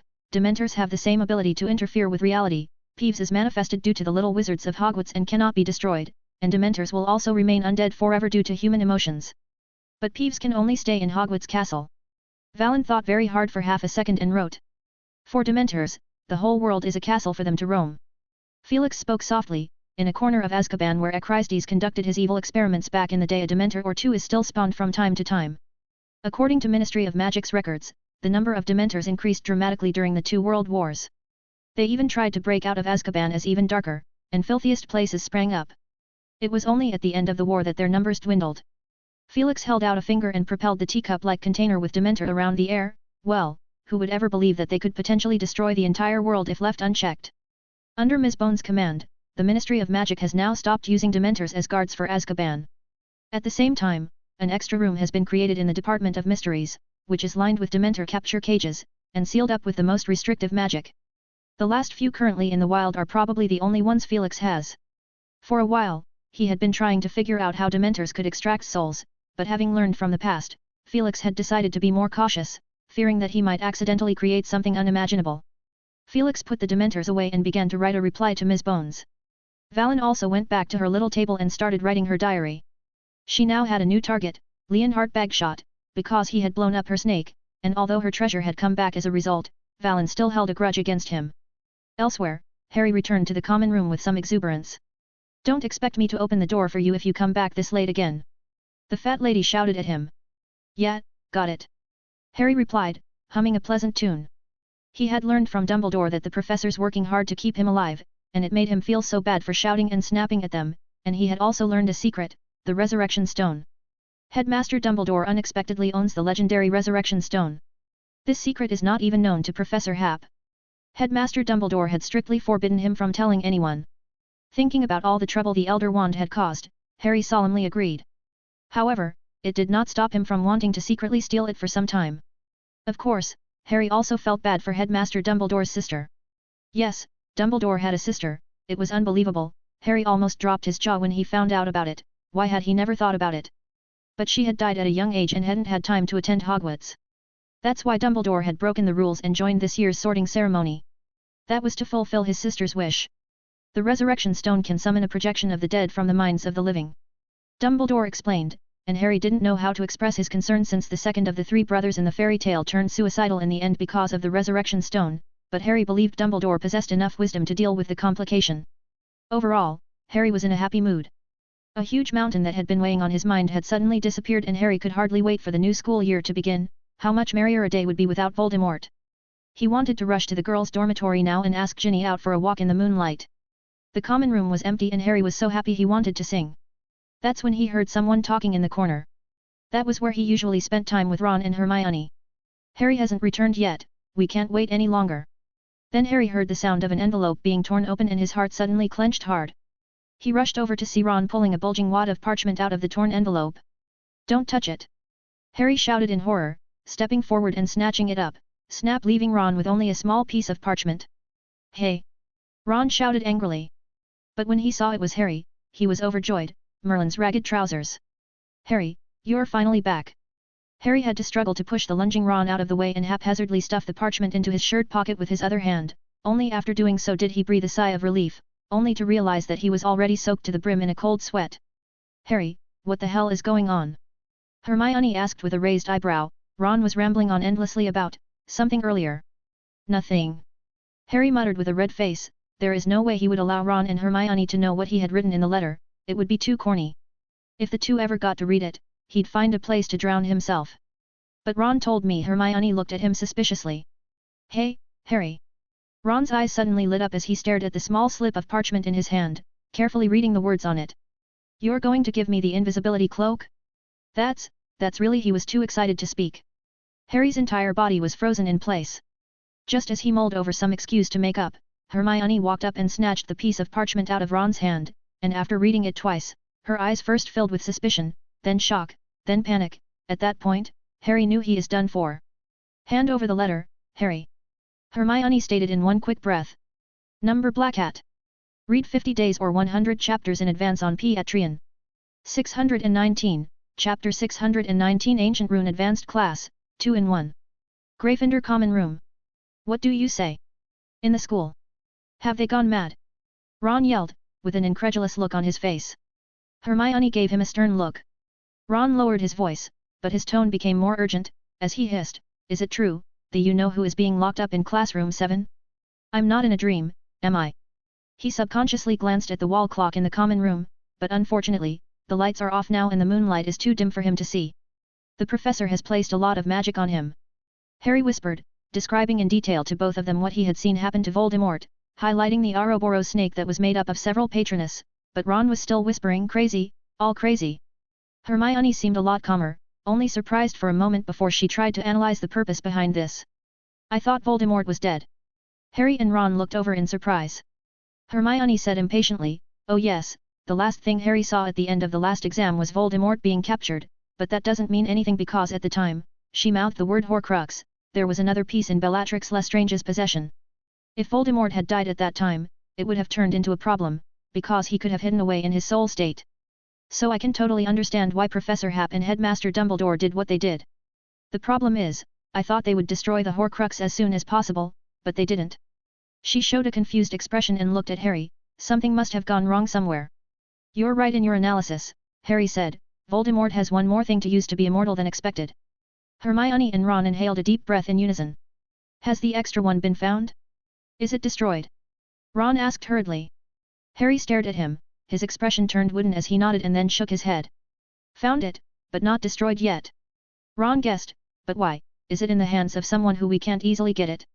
Heck, we could ask Professor Hap to steal. Harry. Hermione called out. Oh, sorry, but I think Professor Hap wouldn't mind. Ron was halfway through his apology when he snapped out of it and realized that Hermione hadn't called his name. My name's Ron, remember? But Hermione stared at Harry's face, her lips quivering. Ron's pupils dilated in fear as he slowly turned his head to look at Harry. That's right, I'm the last one. Harry tried his best to sound calm and composed. SHHH. He saw both of their mouths open at the same time and held up a finger. There's a twist in this, that's why Headmaster Dumbledore and Professor Hap kept Voldemort alive. Hear me out. He began to tell them the story as it was, only omitting the existence of the resurrection stone that Dumbledore had asked him to keep secret.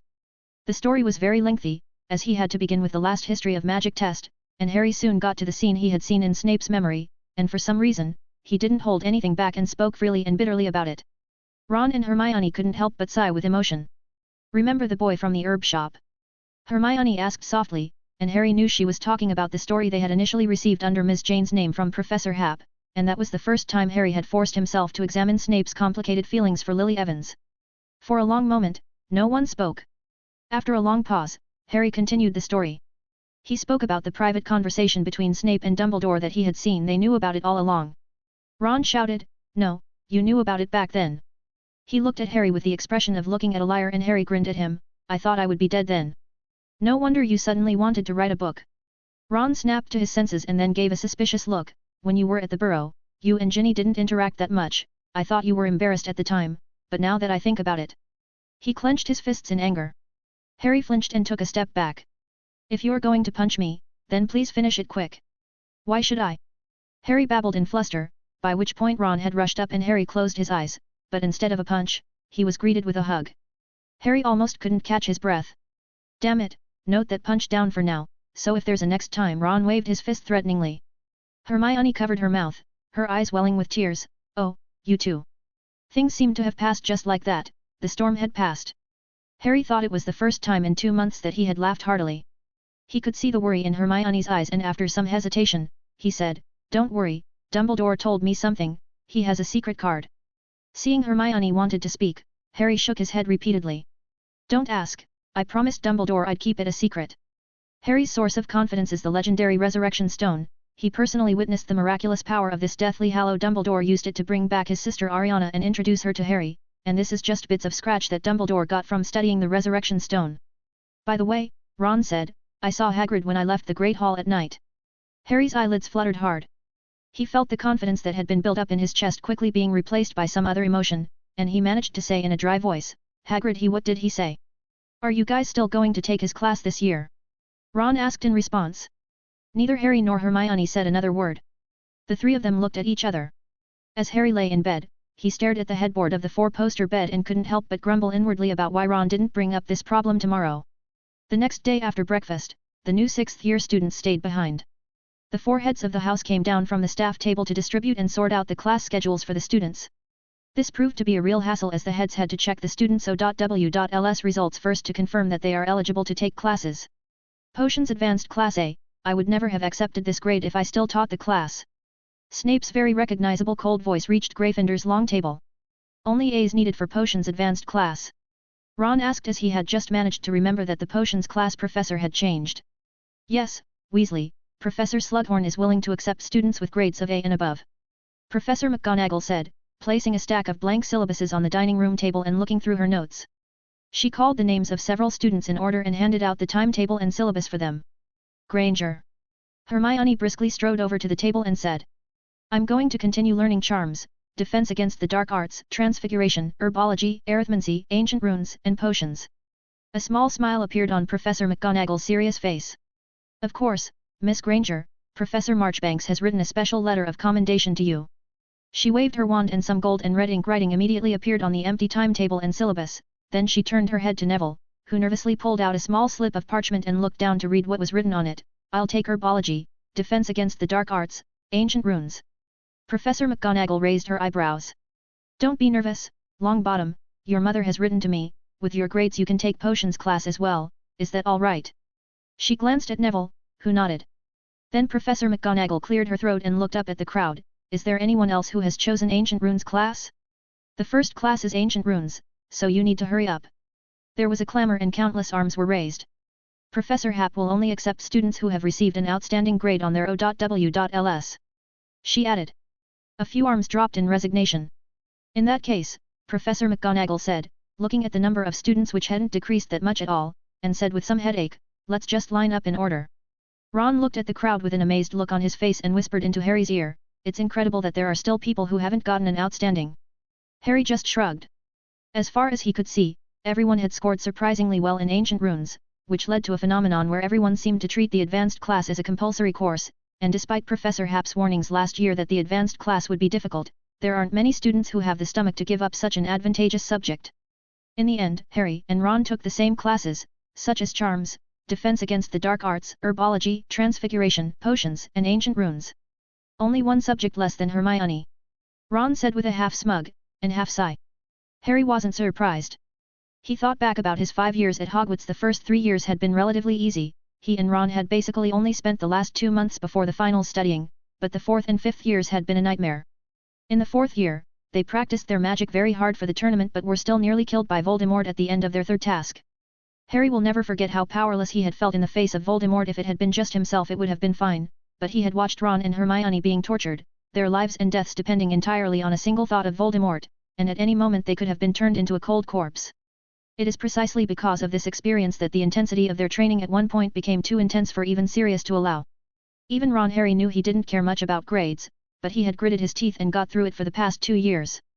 The only possible explanation for that Harry could think of was what Hermione had said to him in the summer break of the 4th year, I don't want to die in a war. But even less they want to watch their friends at their sides die in a war the next time they face Voldemort. When the trio arrived at the Ancient Rune classroom, Professor Happ was already waiting there, and the chairs were packed with students. What's with all these people? Harry asked in surprise. The advanced class will consist of all 4 houses together. Hermione whispered. Hey! Look over there! Ron poked a finger into Harry's ribs and Harry looked to the far left of the first row, where a furry Niffler yawned and sat on a thick stack of books, and Daphne Greengrass sitting gracefully on the other side, except her eyes always subconsciously glanced to her left. Valen!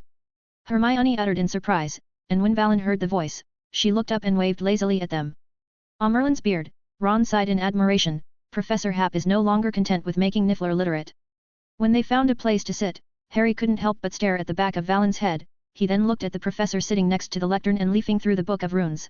He only felt that it seemed weird as hell. Are they all going to be classmates of a Niffler? After a moment, Felix put the Book of Runes away and stood up. His eyes swept across the classroom. The seats are now packed to the brim. You have been studying ancient runes for 3 years now and have achieved excellent results. I hope you have chosen this class with a love for ancient runes because you will find that the difficulty of the advanced class is vastly different from what it was before. You should have heard of wandless magic, right? Yes, the skill that is widely used at the Uagadou School of Magic. Ancient runes have a similar requirement. Now put your wands away, you need to learn to get rid of unnecessary restraints, Felix said, and the students below fumbled to put their wands away. Very well, I need you to outline an ancient rune in the air with your fingers. I know some of you can do that. The next step is to use your will to mobilize the magic and make the ancient rune appear around you automatically, the more the merrier. Let's begin. There is no doubt about the importance of the wand to the wizard. The loss of the wand was undoubtedly quite a mental blow to the students, the vast majority of them staring blankly at the small area of air in front of them, their faces flushed red and their fingers scratching wildly as if they are suffering from some sort of illness. I told you all. Felix said in a low voice, one that filled with patience, as he walked between the students, there are actually some tricks, but you need to discover them by yourselves. There was no lack of gloating in his tone. He walked over to Hermione, who was holding a shiny magic rune in her hand, she was about to raise her hand when she looked up to see the professor staring at her. Hermione smiled nervously and put her hand down. "How did you do that?" Harry whispered in her ear when Felix had left. Ron and the students around them immediately pricked up their ears to listen. "Mentally picture the runic symbol of the ancient rune," Hermione murmured in a low tone. Realization dawned on Harry and the students around them. Professor Hap had stressed the importance of the runic symbols of practical ancient runes more than once, only they hadn't connected it to the context of this lesson. Soon the secret had reached every student's ears at a swift pace, and Felix pretended like he hadn't noticed it, watching as students tried to imagine a ray of light, a flame, or a flowing stream of water. Some students were already rolling their eyes with impatience. Harry hesitated for a moment to choose between the three magic runes Flame, Light, and Sun Wheel, and finally he settled on the Light magic rune. It is the practical ancient rune he has mastered for the longest time, and he knows its runic symbols well because of illumination magic. He imagined in his mind what it would feel like to use illumination magic now, then his fingers traced unconsciously, and after a few failed attempts he managed to successfully outline a shining rune. "Not bad, Potter." Felix suddenly appeared behind him. "You have got rid of the shackles of your wand briefly, now try to remove the assistance from your body." With his successful experience, Harry was brimming with confidence, but that confidence didn't last long. After a dozen failed attempts in a row, he became irritable and his breathing became labored. "Keep plenty of patience and confidence, as well as a little skill as a support." Felix raised his voice to drown out the wheezing and exasperated gasps around him. Many students turned their heads and looked at him dazedly. "It's not difficult, anyone can do it." He swung his arm downwards and the ancient runes fell like raindrops. A little time passed and the students gradually got the hang of it. First of all, it is extremely important to master the runic symbols of magic runes, and the examples of success so far all support this concept. Secondly, students who know illumination seem to be more at ease with it. Come to think of it, ancient magic doesn't require the use of a wand at all, it's just that we've taken the bull by the horns in the past. One of the students said as an afterthought. In spite of all that, only 30% of the students had managed to outline a dull magic rune with their fingers by the end of class, and the number of students who had managed to make them emerge without the use of a hand was no more than 5. 10 points each for the first 10. Well, let's see, 30 points each for Gryffindor and Ravenclaw, and 20 points each for Slytherin and Hufflepuff. Assignment, a 15-inch-long essay. Felix said. There was a wail from below the podium. But Felix remained unmoved. Required to discuss the similarities and differences between wand casting, wandless casting, and gesture casting, as well as the differences brought about by psychological influences. Reference list of books. A list of book titles appeared on the board behind him. Of course, if you can complete the second step at the next session, the assignment will be waived. The students looked as if they had just been handed a death sentence and then came back to life in the blink of an eye. Clearly, they had underestimated the difficulty of this. Around Halloween, we will be learning new content. Students who fail to meet the requirement will receive a detention. Felix neatly ended the 6th year's first day of Ancient Rune class and departed with Valen, who was bored enough to draw abstract paintings with her exclusive wand in class, and the two argued rapidly as they walked. "Didn't you insist on coming?" "Key. No, you're just too idle enough to keep picking on that guy, and he didn't look at your eyes properly, so I guess he has suffered a defeat in your hands in the past." Many of the students had overused their brains, so they slumped on their chairs with dull expressions. "My head is full of flaring flames right now," Seamus muttered in a small voice, yawning widely, and then as if it was contagious, all the students became drowsy. Hermione kept rubbing her forehead. "What's the next lesson?" she asked wearily. "It's defense against the dark arts," Neville said as he walked over. He didn't seem to be that much affected by it. The image of an old man came to Harry's mind, and he had given him an encouraging smile this morning. After a few moments of dawdling in the classroom, the students left one by one, lining up for the defense against the dark arts classroom. Harry opened the door, then suddenly pulled the door back and stared at the sign on the door with an expression like he had seen a ghost. "What's wrong, Harry?" Hermione asked in surprise as she squeezed past and looked into the classroom, then she followed suit with her mouth wide open. In addition to that Professor Bagshot, there were 4 other people sitting neatly in the last row of the classroom. Snape, Professor McGonagall, Professor Hap, and Headmaster Dumbledore. At this moment, the old, wrinkled man standing on the podium in the sunlight looked tall and mysterious. Read 50 days or 100 chapters in advance on Patreon. 620, Chapter 620 6th Grade Defense Against the Dark Arts Class. In the classroom, Grindelwald was carefully polishing the wand in his hand. The black velvet cloth brushed over the smooth, supple body of the wand and the fine, glittering gems. His movements were meticulous, and he finished his work under the watchful eyes of the 4 professors with different agendas. He put aside the velvet cloth and brought the wand up to his eyes, gazing at it for a moment before blowing the dust off it with all his might. It was only then that Grindelwald turned his head and gazed at the messy queue in the corridor through the door frame. Harry stood at the front and a little girl with messy, brown hair squeezed halfway into the classroom, her mouth wide open in an O shape from surprise. "Come in," he said with a wide grin. The students swarmed in. Harry wanted to say hello to the new professor, but he finally opted for silence. His mind was completely filled with the image of statue-like professors sitting in the last row. Why was Snape here? For what reason did Professor McGonagall decide to show up? And Professor Hap, Headmaster Dumbledore, have they all made an appointment? Hermione walked in with her feet barely on the ground. She picked a seat in the first row and sat down, not daring to breathe. Harry had already walked past that bench, but he abruptly turned around dramatically, his shoes scraping the floor with an ear-piercing screech as he sat down stiffly next to Hermione. Then Ron, Neville, and Seamus came in. Every student who entered restrained his or her brash movements and tiptoed like a kitten at the sight of the four professors.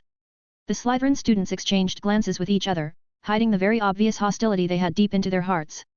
They had planned to make a fool of the new professor as a way of avenging their head, but now they became a little confused. If it had been just Snape, they would have taken it for granted that their head had come to the door to pick a fight, but they did not expect that Professor Snape would pull in 3 other colleagues along with him, not to mention the fact that he also included Professor McGonagall, who had always been known for being serious and fair, as well as the headmaster, Dumbledore, who had personally appointed this person.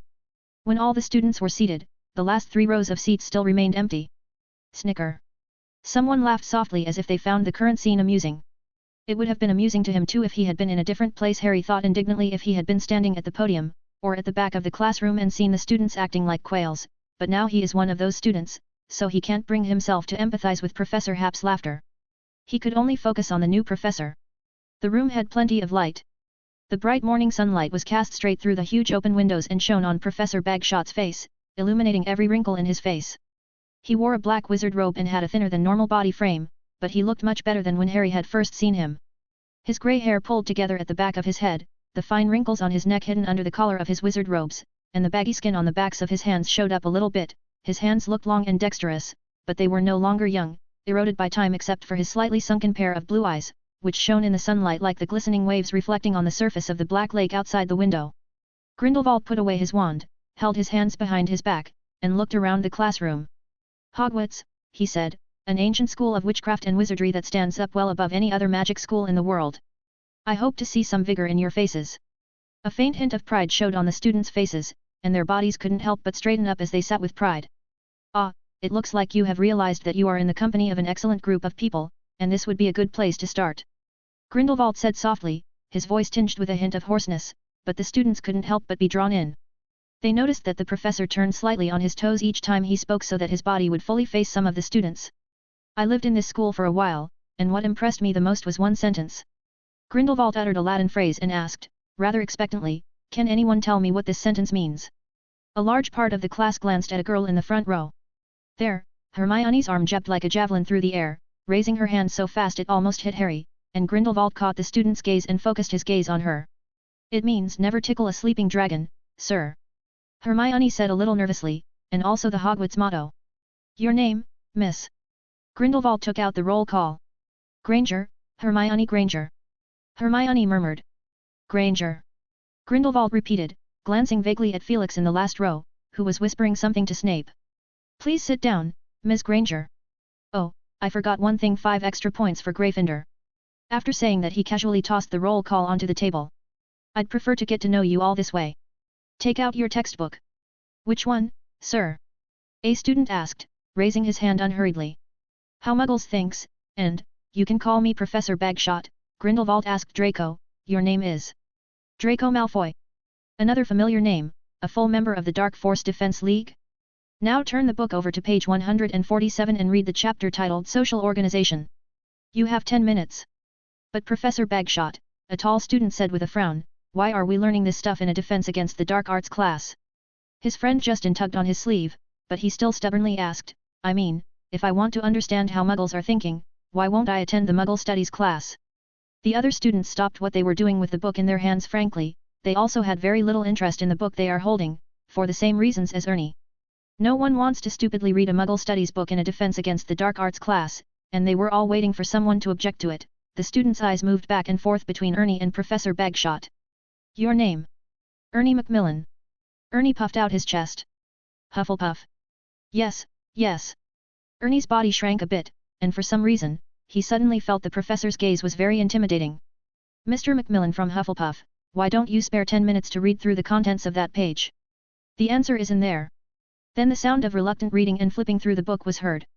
Dumbledore lowered his voice and asked with interest, I may have missed something, is there anything interesting in that chapter? Snape and Professor McGonagall turned their eyes to Felix in unison, and Felix said in the same near whisper, just an introduction to some Muggle clubs, societies, and social events. 10 minutes passed quickly. Can anyone tell me what you all learned? Grindelwald looked around and asked, Macmillan. Ernie was sweating a little from nervousness. Well, I learned about a lot of Muggle clubs and group organizations like unions, hobby clubs and associations, committees, religious churches, academic clubs, political clubs, parties, bands. No, Mr. Macmillan, no. Grindelwald said softly, I'm not asking you to repeat what you read. Unless there was a mistake in judgment, I don't think there are any blind people in this room. There was a low chuckle from the students, but instead of laughing, Grindelwald looked serious. Use your brain, his tone became sharp, your brains are there for thinking, Harry Potter. Harry stood up with a blank expression. Tell me what comes to your mind. A lot of people. Harry whispered, very unsure about it. Some of the students laughed lightly. Rephrase it differently. I think it is about some groups. Harry raised his voice. It's close enough. Grindelwald stepped toward him. Crowd. Harry said, racking his brain. Crowd, yes, that's right. Grindelwald said, patting Harry on the shoulder, when you tear off the elaborate guise, you will all be able to see a crowd of people. Spot on the answer, Potter, please take your seat. He returned to the lectern. Harry tried his best not to let the confusion on his face show as he sat back in his seat, he couldn't help but wonder what he had just answered. But his attention had been completely drawn to Professor Bagshot's words. We, human beings, Grindelwald said, are weak and above all lazy, not quite capable of dealing with all those complex logics and thinkings, but yet we all try to make ourselves appear less ignorant, so we divide everyone we meet into different groups and label them. Good, bad, British, European, Hogwarts, Durmstrang, you and I are on the same side, and he's on the opposite side of us, there's always an excuse. We are so desperate to seek identity, to form communities out of our relationships, due to the fear that we will be left behind and become isolated. As an ancient school of witchcraft and wizardry, perhaps even one of the oldest, you the students of Hogwarts have an obligation to fight against this defect, which is rooted deep inside our flesh and spirit, and to avoid mediocrity. Mediocre people are too lazy to think independently, and then they rely so heavily on the group that in the end they end up casually surrendering the rights they are meant to enjoy. And groups are the most irrational of all.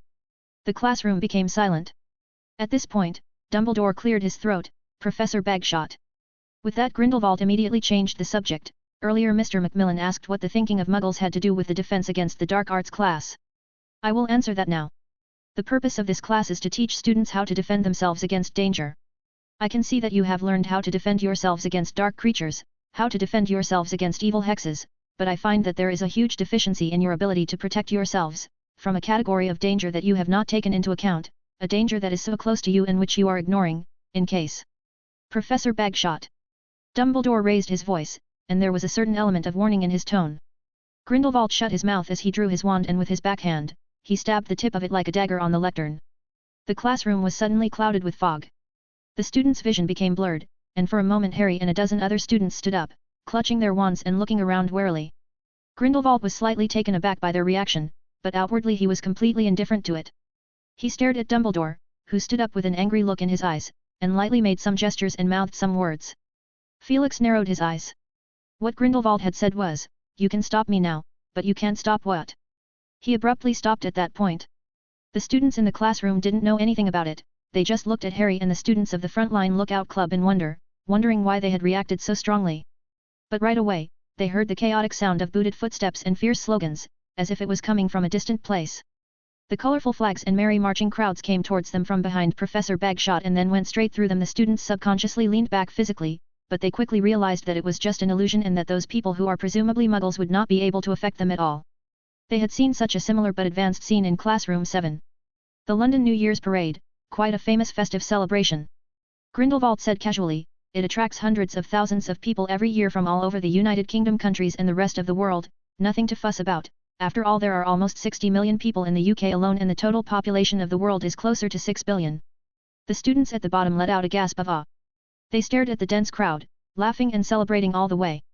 Harry had seen many parades, but he lived in Surrey, where the population was only a few 100,000, and it was nowhere near as spectacular as London's. The Dursleys did go to London on New Year's Day, but he wasn't part of it every time, and when the time came, he would be left in the care of Mrs. Figg. But Hermione had obviously seen such a scene before, and she was giving Harry and Ron a little history lecture. The London Parade has been very popular since its inception in 1987, and is the most important festive celebration of the year. There are many professional performers will appear from all over the world, and it covers dance, music, juggling, cheerleading, and vintage car displays. It's a feast for the eyes and ears like no other. It's lively, Ron said with a look of exaltation. Soon the students were watching with rapt attention. It was a very novel experience for them, as if they were watching a Muggle film for the first time in an ancient runes classroom, and they were completely captivated. The faces of many of them were infected by the joyful crowd, with the same joy and smiles spreading across their faces. I've never seen a balloon that big before. A student tilted his head as a giant colorful figure seemed to go through the ceiling. Hey! Those dancing girls are so pretty. Grindelwald tapped his wand on the table and the cheerful scene froze in an instant. The fog was dissipating and the marching crowd paused before turning their heads in unison with stiff movements and staring expressionlessly at the students in the classroom. Harry felt his heart skip a beat at the sight of hundreds of people staring at him. He seemed to forget how to breathe, and the joy in his head vanished all at once without a trace. Finally, the smoke disappeared, and with it, the stiff crowd was also gone. Harry slumped back on his seat, panting. His arms and legs seemed to be unsteady. He couldn't help but imagine just now what would happen if those people suddenly rushed up to him, those cold, indifferent eyes without a hint of emotion, like an inferius. He shivered. He looked around. Hermione was shivering, Ron and Neville were pale as if they had been seriously ill. A few seats away, Malfoy's lips were pursed tightly, his eyes glinted strangely, and a few students even dry-heaved silently. By now you should have figured it out, with the ever-increasing number of Muggles and the rise of what they call technology, the statute of secrecy is under ever-growing pressure, and what I'm about to teach you. Grindelwald narrowed his eyes looking back at Professor McGonagall's angry stare, Snape's scrutinizing gaze, and a serious-looking Felix before locking eyes with Dumbledore on the other side of the classroom, and he grinned to reveal his white teeth. Is about how to hide yourself better. The rest of the class went on without any further incidents as if what had happened before was just a hiccup, and Grindelwald proceeded to follow the teaching schedule, introducing the students to the concept of the nonverbal spell. Simply put, a nonverbal spell casting is simply a means of stealth casting. It gives you a head start and information advantage in a duel, and it is also incredibly effective when you use it while keeping yourself concealed in Muggle society. He added. Grindelwald demonstrated this personally by pointing his exclusive wand at himself, his wizard's robes immediately changing into a set of Muggle clothes, and his slim cheeks turning into the face of another middle-aged man. If they hadn't been so frightened earlier, the students would have applauded for this complex and subtle transfiguration. Grindelwald glanced at the clock. There are only about 10 minutes left, so please continue to read your textbook and I believe you will have a different insight. While the students were reading in silence, Dumbledore quietly stood up. Professor Bagshot, we need to talk about your syllabus. Oh, no problem. Grindelwald said, Headmaster Albus Dumbledore. Read 50 days or 100 chapters in advance on Piatrian. 621, Chapter 621 Tom. 10 minutes passed quickly. The class bell rang, and the students silently turned their heads and looked at the three professors behind them.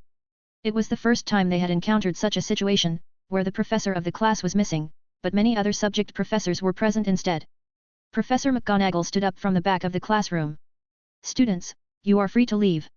As for the homework, she pursed her lips tightly, her eyes slightly hesitant under her boxed glasses, clearly reluctant to overstep her bounds, especially when she was not impressed with the lecture.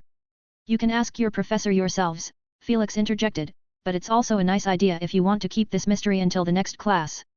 Professor McGonagall's protest was instantly drowned out by cheers and the noise of scattered groups, and in almost a blink of an eye, the classroom was a third empty, with several members of the Frontline Lookout Club rushing out ahead of the others with quick, agile movements and impressive skill. Oh, Hermione stood looking at the doorway as if expecting to see the new professor make it back at the last minute, but her roommates Lavender and Parvati dragged her away from left and right. There was a shout of approval from the corridor. The defense against the dark arts classroom looked like a mess. The seats were lopsided and pieces of parchments were flying. Professor McGonagall gave Felix a stern look, but it was obvious she had more important things to attend to. She tapped her wand on a piece of scribbled parchment, which folded up automatically and was stuffed into her pocket.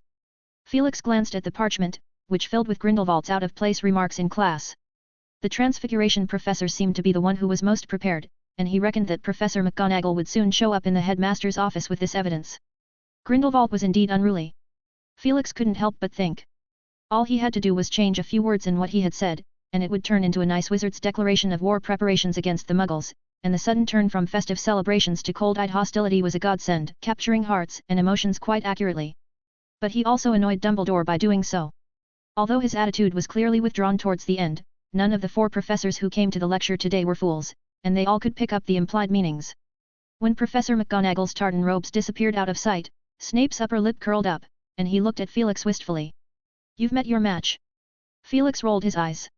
"As you said, merely a match. I'm not the only one with whom he's going to have trouble, and he's probably being lectured in the cold breeze right now."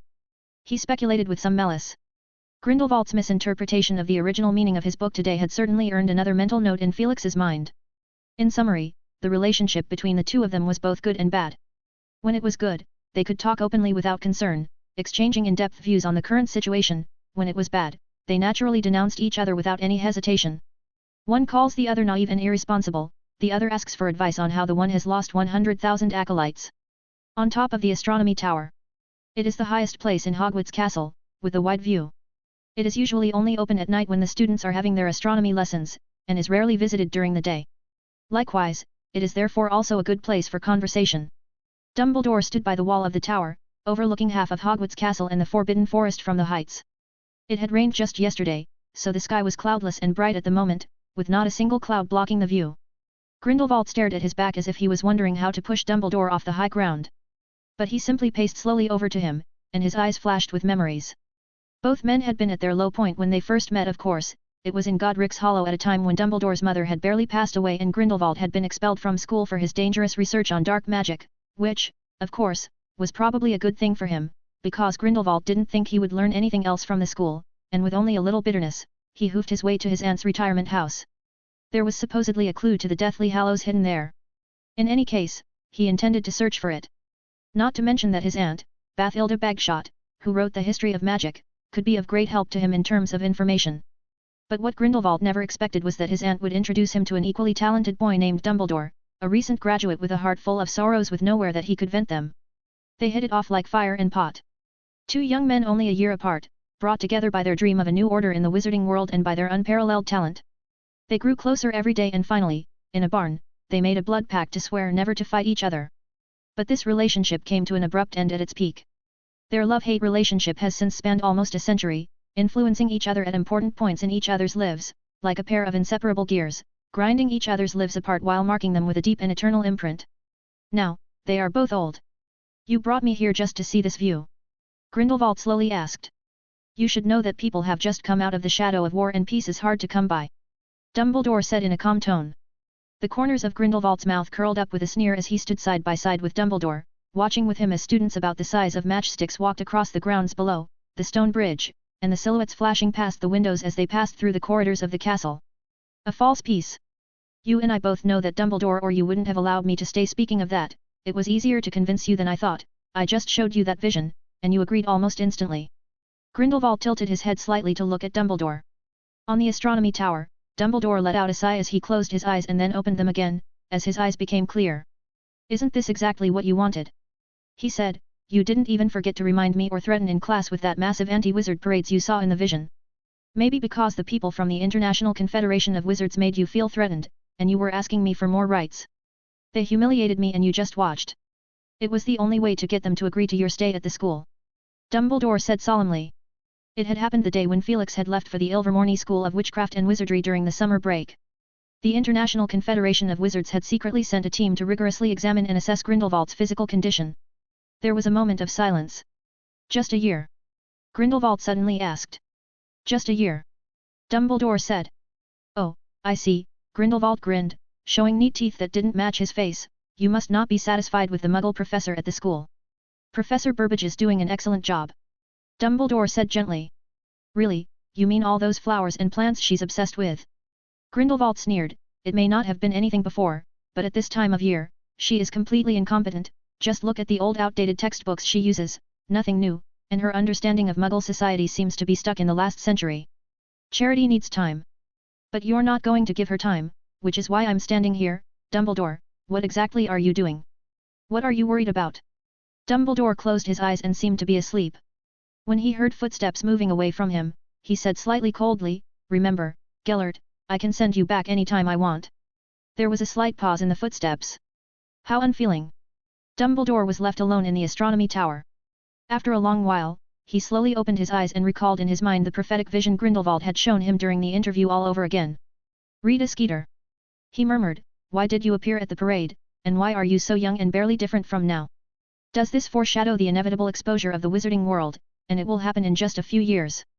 He took a black jeweled ring from his wide robe and slipped it on his finger, his other hand caressing the patterns on the surface of the jewel. A whirlwind swept into the astronomy tower. Ariana. He whispered. Can anyone tell me, Ron said as he swaggered into a soft armchair in the common room, obviously we had the same class, but only Hermione has her hands full. Harry looked up from a sheet of parchment and saw that Hermione seemed to have buried herself in a pile of thick books. She had disappeared for a moment after the defense against the dark arts class, and when she came back she looked like this. Harry shrugged, he thought this is the way that Hermione would act. So he lowered his head and continued to mull over the Quidditch selection. There are currently 3 old members left on the team: he, the captain and seeker, Ron, the keeper, and Katie Bell, the chaser, and he'd have to bring in at least 4 more people.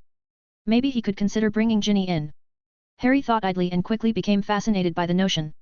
Ginny had the opportunity to join the team last year, and she flew quite well, and Harry was confident that she would pass the selection process. But Ginny is in 5th grade this year and has O.W.Ls exams to prepare for. I wonder if she can find the time? Harry scribbled on his parchment and decided to look for an opportunity to ask.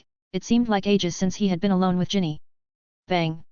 The books in front of Harry fell down in all directions, revealing Hermione's annoyed face. As Ron pulled back his hand nervously, it seemed like he was about to pull one of the thick books out from underneath the stack. Hermione, you didn't get the time turner behind our backs again, did you? Ron asked before she could scold. Of course not. Hermione said, snatching the book back from Ron's hand, but since there are so many tasks to complete. Tasks? Why didn't I see anything? Hermione said, Ancient Runes assignment, no need to write it, I can meet the professor's requirements.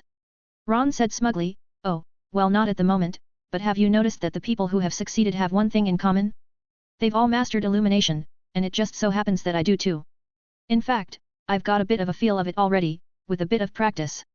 And the defense against the dark arts. I can't believe someone would go to Professor Bagshot and ask for an assignment, that's purely asking for trouble. Ron said without thinking, then looked at Hermione with a suspicious look on his face. You wouldn't have done that, would you? Hermione puffed up in exasperation, with a strong urge to say yes. Besides, we have no idea what homework is left for you right now. Ron added. Harry nodded in agreement. He was going to hold Quidditch selection at the weekend, so the less homework he had for the first week the better it would be.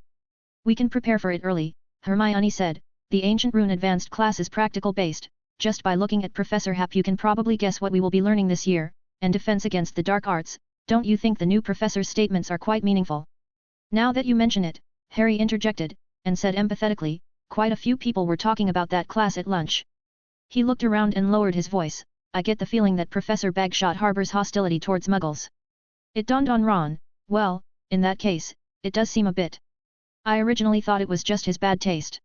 It might have something to do with his status and being ostracized. Harry guessed, thinking of what had happened to Filch.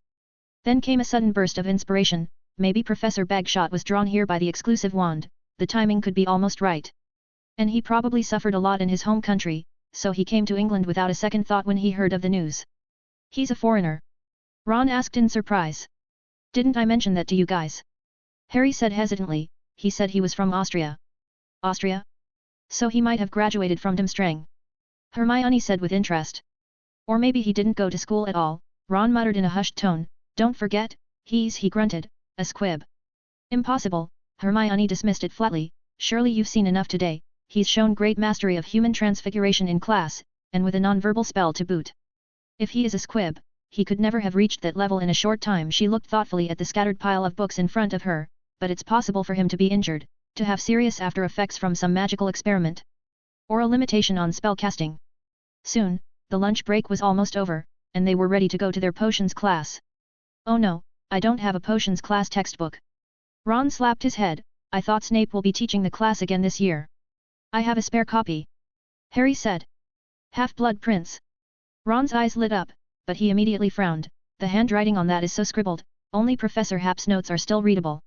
Neither of them mentioned that the book had once belonged to Snape, and rather tacitly agreed that it belonged to Professor Hap. Harry went back to his dorm and rummaged through the bottom of his box for the tattered copy of the advanced potion-making book, and after that, the three of them went to potions class. I wonder how good the new professor is. Ron muttered. I suppose he's good, Harry said. Headmaster Dumbledore quite admires him. Actually, they weren't exactly unfamiliar with this Professor Slughorn. Harry had visited him a lot during the summer break of his 4th year, and he, Ron, and Hermione had been invited to a small gathering of Slughorns this year in Hogwarts Express, but the result had been nothing but a belly full of preserved fruit stuffed into their mouths while listening to the professor gush about the wonderful students he had taught and what they had achieved now. As a result, all three still have no idea of the teaching level of their new professor. In the evening, Felix finished his teaching duties for the day. He returned to his office. Remember to watch the house, he said to Valen, as he pushed open his bedroom door and headed down the magical link into classroom 7. Voldemort still floated lifelessly in mid-air, and the Ouroboros slowly spun, looking radiant due to the emotions from the new patroness Harry had injected last night. Felix sat cross-legged on the empty floor. When he opened his eyes again, he had appeared quite suddenly at the door of an empty, unfurnished room, where a boy sat on a blanket-covered iron bed, reading a book in his hand. This is the Wolves' Orphanage, and the boy is Voldemort, who has not yet been enrolled.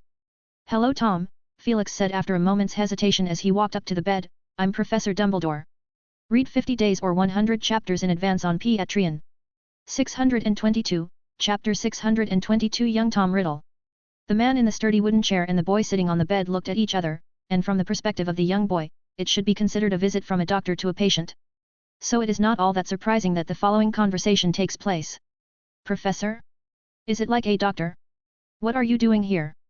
Did Mrs. Cole ask you to come and give me a checkup? I haven't done anything to Amy Benson or Dennis Bishop at all. You can ask them yourself, and they'll tell you. Felix looked at Tom Riddle's wary young face and was no stranger to these words. After all, he had heard these words many times before. As I said, I'm Professor Dumbledore and I work at a school called Hogwarts. I've come to invite you to study at that school today. Riddle jumped off the bed with a jolt of anger, and Felix lowered his glasses slightly. Hogwarts is a school of magic, and I'm a wizard. And said. The words that Riddle wanted to say were clogged in his throat. He had thought that the so-called Hogwarts was nothing more than an asylum for an insane and that the man in front of him had been brought in by Mrs. Cole when she finally couldn't take it anymore and wanted to get rid of him, but the other man said something very different. There was a long silence. Riddle stared at Felix expressionlessly, scanning up and down his body as if trying to pick up the slightest flaw. Felix looked back at him with interest, without a hint of discomfort. Magic. Riddle finally repeated softly, those skills of mine are magic. What kind of skills you have? All sorts. I can make things move without touching them with my hands. I can make animals do my bidding without training.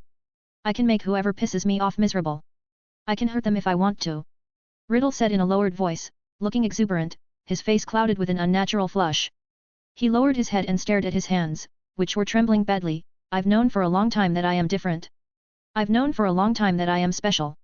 I've known for a long time I have something that others don't have.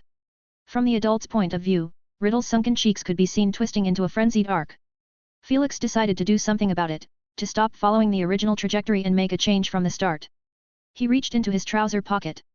Riddle's eyes suddenly shot upwards as fast as they could, staring at the movement of that hand. His head remained bowed, resulting in a few deep wrinkles piling up on his forehead, and you could only see the large whites of his eyes from below the bulging eyebrows. Felix pulled out a sheet of parchment. What's wrong? He asked gently. It's nothing. Riddle promptly said, so Felix withdrew his gaze and unfolded the parchment by himself, and looked at its contents. Riddle hesitated for a moment and said, I thought you might be carrying a weapon. A weapon? I mean, the things for casting magic. You mean a wand? So there really is one. Riddle's eyes immediately glanced over his body where there would be pockets as if to find a place that could hide something. The orphanage invited someone from the church over once, and I asked that person about it, but she knew nothing about what witches and wizards could do, she just said they were evil. Wizards are a secret to ordinary people. Felix explained, shaking his hand in front of Riddle's face and a black wand appeared out of thin air. Riddle's face immediately shone with greed as he pointed at it. Where can I get one of these? You'll get it when the time comes, besides, it's not a weapon, it's a tool to assist us in casting spells, you'll learn how to control your magic and cast spells at the school. Felix said gently, let's get back to the point, as a magic school professor, it is my duty to guide young wizards of Muggle origin. What's a Muggle? Riddle interrupted him impolitely. Is a wizard whose parents are not wizards, or who have been raised in a non-magical environment where they cannot determine their origins. Riddle muttered something. I will move on with that, it is my responsibility to educate young wizards from Muggle families about the wizarding world in general, as well as to assess their psychology and confirm their eligibility to pursue their studies at Hogwarts. Riddle's face suddenly went stiff. The sky outside the window clouded over and thunder roared in the distance. Psychological assessment. It's just a standard process, Felix explained, glancing out of the window and speaking faster. Just because Hogwarts is a wizarding school doesn't mean there aren't requirements for moral character. Never mind, you can just read it and see for yourself. He handed Riddle the makeshift rules. Riddle's eyes withdrew from the wand, and he lowered his head to read the contents of the parchment. Care for fellow students, no bullying, no stealing and hogging property. He seemed to have suddenly thought of something and stiffly said, I don't have any money. The school has grants. Felix looked at Riddle, do you have any questions about the contents listed on it? What will happen if you breach it? It depends on the case, generally a detention, if it's serious it could result in expulsion or a stay in Azkaban, aka wizard prison. Riddle fell silent with an expressionless face as if weighing the pros and cons. You claimed that wands are not weapons? He asked abruptly, changing the subject. Yes. Prove it to me. He said pompously. Felix raised an eyebrow. I mean, please, Riddle said as he looked for a remedy, his whole being becoming courteous, may I call you Professor Dumbledore, sir? Because you said, you would educate me about common sense in magic, and I grew up in a magicless place where I never got to see my kind. Oddly enough, as he spoke, the thunder outside gradually diminished. Felix stood up and casually waved his wand, and the wooden chair he had just been sitting on immediately turned into a mighty lion, which ran round the floor and turned into a badger, which darted all over the room and climbed up to the most elevated old cupboard in the room, and Riddle became nervous, but the little badger opened its arms and turned into a bronze eagle with widely spread wings. It stood on the cupboard and swooped down towards the two men, and at the last second, it transformed into a living snake. Riddle showed his fondness for it almost immediately. He said in a parcel tongue, stand up. The snake obediently raised its head. Riddle quietly raised his eyes to size up Felix and whispered, I can talk to snakes, Professor Dumbledore. Is that normal for a wizard? Can you talk to snakes? It's rare, I've only seen it mentioned in books. Riddle gazed down at the little snake and after a moment, he spoke again in a parcel tongue, and the little snake hissed as it lazily rolled up to twist and turn its belly in front of them. Felix's expression remained unchanged, with a faint smile on his face. What he said in the parcel tongue was, can you die like a real snake? Where should I go to buy books, Professor Dumbledore? Felix pulled another envelope from his pocket and handed it to Riddle. It contains a shopping list and train ticket, you can look at them first, I'll come back next week and take you to buy the necessary items for school. I don't need you, said Riddle, I'm used to doing things on my own, I have spent most of my time running around London by myself. So where should I go, Professor Dumbledore? I'm afraid not, Felix shook his head, I don't have any money with me today, and it's dangerous enough to let a young wizard wander into unfamiliar places. I have a dozen more homes to visit this week, and I'll take you to Diagon Alley when it's over, where you'll find everything you need. Maybe you'll make a friend or two a little ahead of time as well. The two men stared at each other, the first time Felix had entered the room and explicitly rejected Riddle. Boom! A bolt of lightning exploded in front of the window, but neither of the two averted their gaze. Okay, Professor Dumbledore, I'll see you next week. Riddle said. Felix nodded at him, ignoring the glint of red that appeared in his eyes. Waving his hand, he let the wriggling snake on the floor turn back into a wooden chair. The moment he closed the door, the scene outside became a blur, the long corridor opened up its bloody maw, ready to devour people. Felix strides down the stairs and a thin, scrawny woman, she is Mrs. Cole, the orphanage's matron, darted up to meet him. Mr. Dumbledore, excuse me, you are Dumbledore, right? I see, have you finished your business? Yes, Mrs. Cole. I will be visiting again next week. No problem, Mrs. Cole said, and the two went downstairs together. It's a good thing. Oh, slow down, you're going too fast. She called out, and by the time she reached the corner in the center of the ground floor, Felix was already at the door. He opened the door and turned to look at the large cloud of black smoke rising from the dilapidated, black and white tiled foyer, but strangely enough, everyone around him had turned a blind eye to it, their eyes glowing with an oozing red light just like Riddle's had. Why don't we have a shot of a bottle of gin? Hap. Mrs. Cole's voice became low and husky as a crowd of people with glowing red eyes approached with rigid expressions. Goodbye. Felix simply said briefly and slammed the door with a bang. The street was surrounded by black clouds and the wind was howling as Felix jumped quickly down the steps outside the door and past the barren courtyard with lightning-fast footsteps. The heavy iron gate slammed shut behind him. As soon as he stepped out, Felix waved his arms dramatically. The wind blew harder, black clouds seemed to fall low enough to brush the nearby buildings, and from the tumbling clouds a hideous face twisted and appeared. A crack appeared in the ground beneath Felix's feet, extending rapidly into the distance. The entire Wolves orphanage sank violently downwards. Felix's expression became serious, knowing that the backlash brought on by the alteration in memory had arrived and Voldemort's will had started to automatically erase this memory that should not exist. He pulled a silvery blue blob, neither gas nor liquid, out of his pocket, then his figure flashed in quick succession as the blank shards of memory merged into the fissure, patching it up. When Felix stopped, the phenomenon disappeared, and although the earth was left with an ugly scar and the sky looked like it had been duct-taped together, the memory was temporarily saved from being completely shredded by Voldemort. Felix stood on the pavement and sighed in relief. After more than 2 months of trial and error, and with the information provided by Dumbledore, he had finally taken the first step and managed to plant a seed in Voldemort's mind. What he had to do is much more than simply modifying the memories. Fragmented memory alterations would not work. An archmage like Voldemort would have perfect definitions of his own memories. Altering, masking, blocking, or gluing in a few fake memories would only make him realize immediately that something was wrong, causing minimal impact. Felix didn't think that false memories would make Voldemort cry and sincerely repent. Besides, Voldemort's soul was already very fragile from the split, and if Felix made a drastic adjustment, the results could be devastating. So Felix decided to open up another battleground, a separate branch that split off from Voldemort's memories, which is now this Wolves orphanage in front of him. Felix would replace Dumbledore in Riddle's memory, as he really had gone back to 1930s London, England, and nurture him by being his transfiguration teacher for 7 years. Of course, Felix doesn't really need to spend 7 years. The time in memory would move quite rapidly, he just needed to appear at the crucial point in time for Voldemort, to give the right guidance and keep the beneficial results from it fixed with memory nodes to make this riddle strong. Felix didn't have any expectation of making Voldemort into a good person. From the first few times he had observed the scene when Riddle and Dumbledore first met, he could see that Riddle had developed an early independent, cautious, aloof, and extremely aggressive personality. Felix simply wanted Riddle to be a normal person with a different life path than the Dark Lord. The more experiences he had, the more his personality would be very different from his own, but the two would eventually merge. Because memory is just a memory, not a soul, and cannot exist as individual life. As Felix paced around the orphanage, he went over to one of the walls and stared at a window on the 3rd floor. From this angle, only the top of Tom Riddle's head could be seen. At this moment, Riddle is sitting expressionlessly on his bed, with a book list, train ticket, and questionnaires that are not supposed to exist, placed in front of him, and slowly he furrows his brow. For some reason, just as they parted, he had a sudden desire to attack the young Professor Dumbledore, a desire that came out of nowhere. But that would be the absolute stupidest thing to do, he still had to rely on this man to enter the wizarding world. At the thought of magic, Riddle's nostrils flared with excitement and ragged breaths erupted from his nostrils. Then he lowered his head and stared at the questionnaire.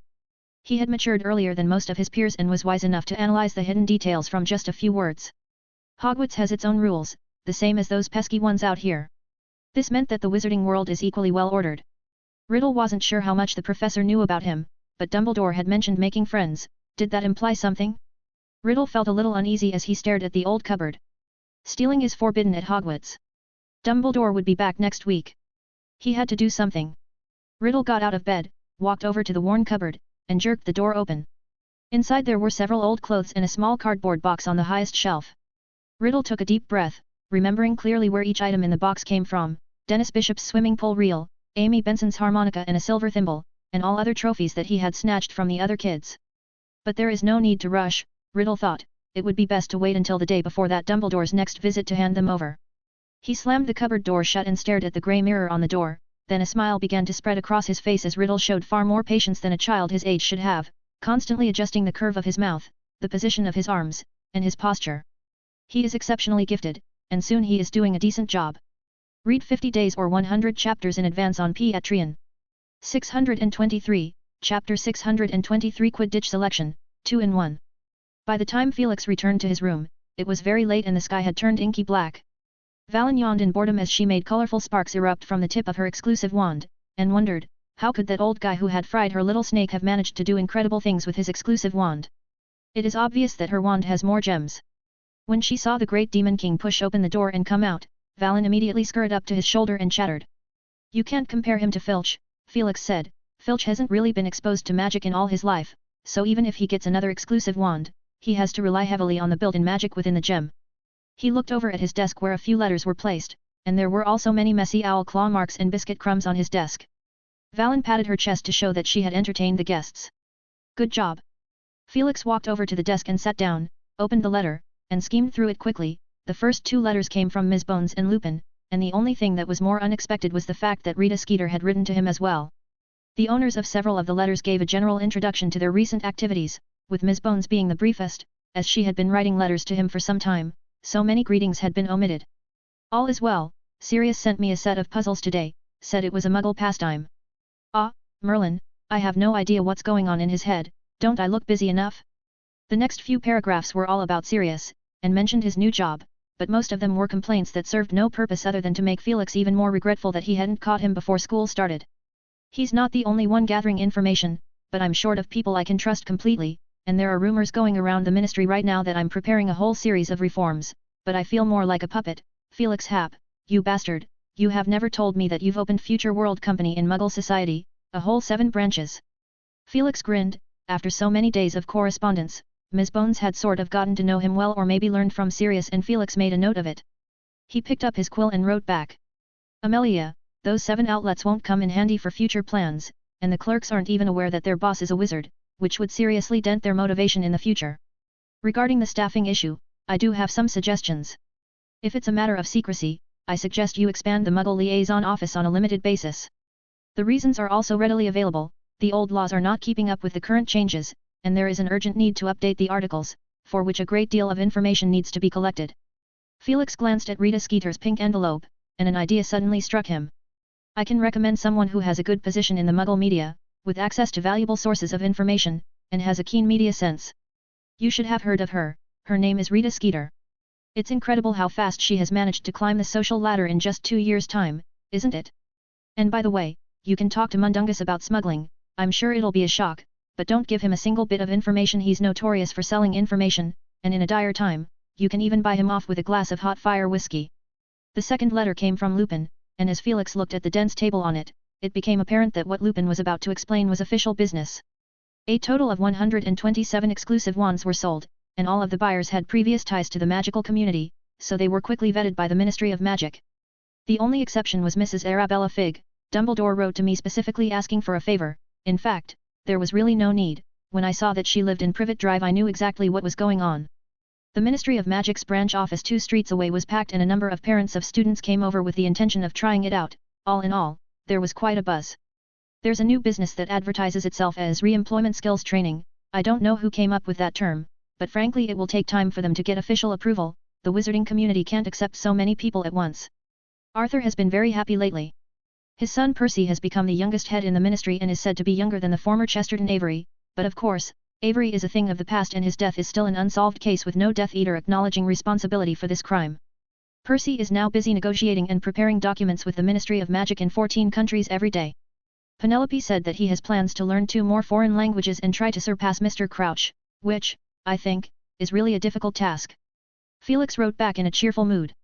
But he was not that happy when he unfolded the letter from Rita Skeeter. This woman had sent the letter to ask for money.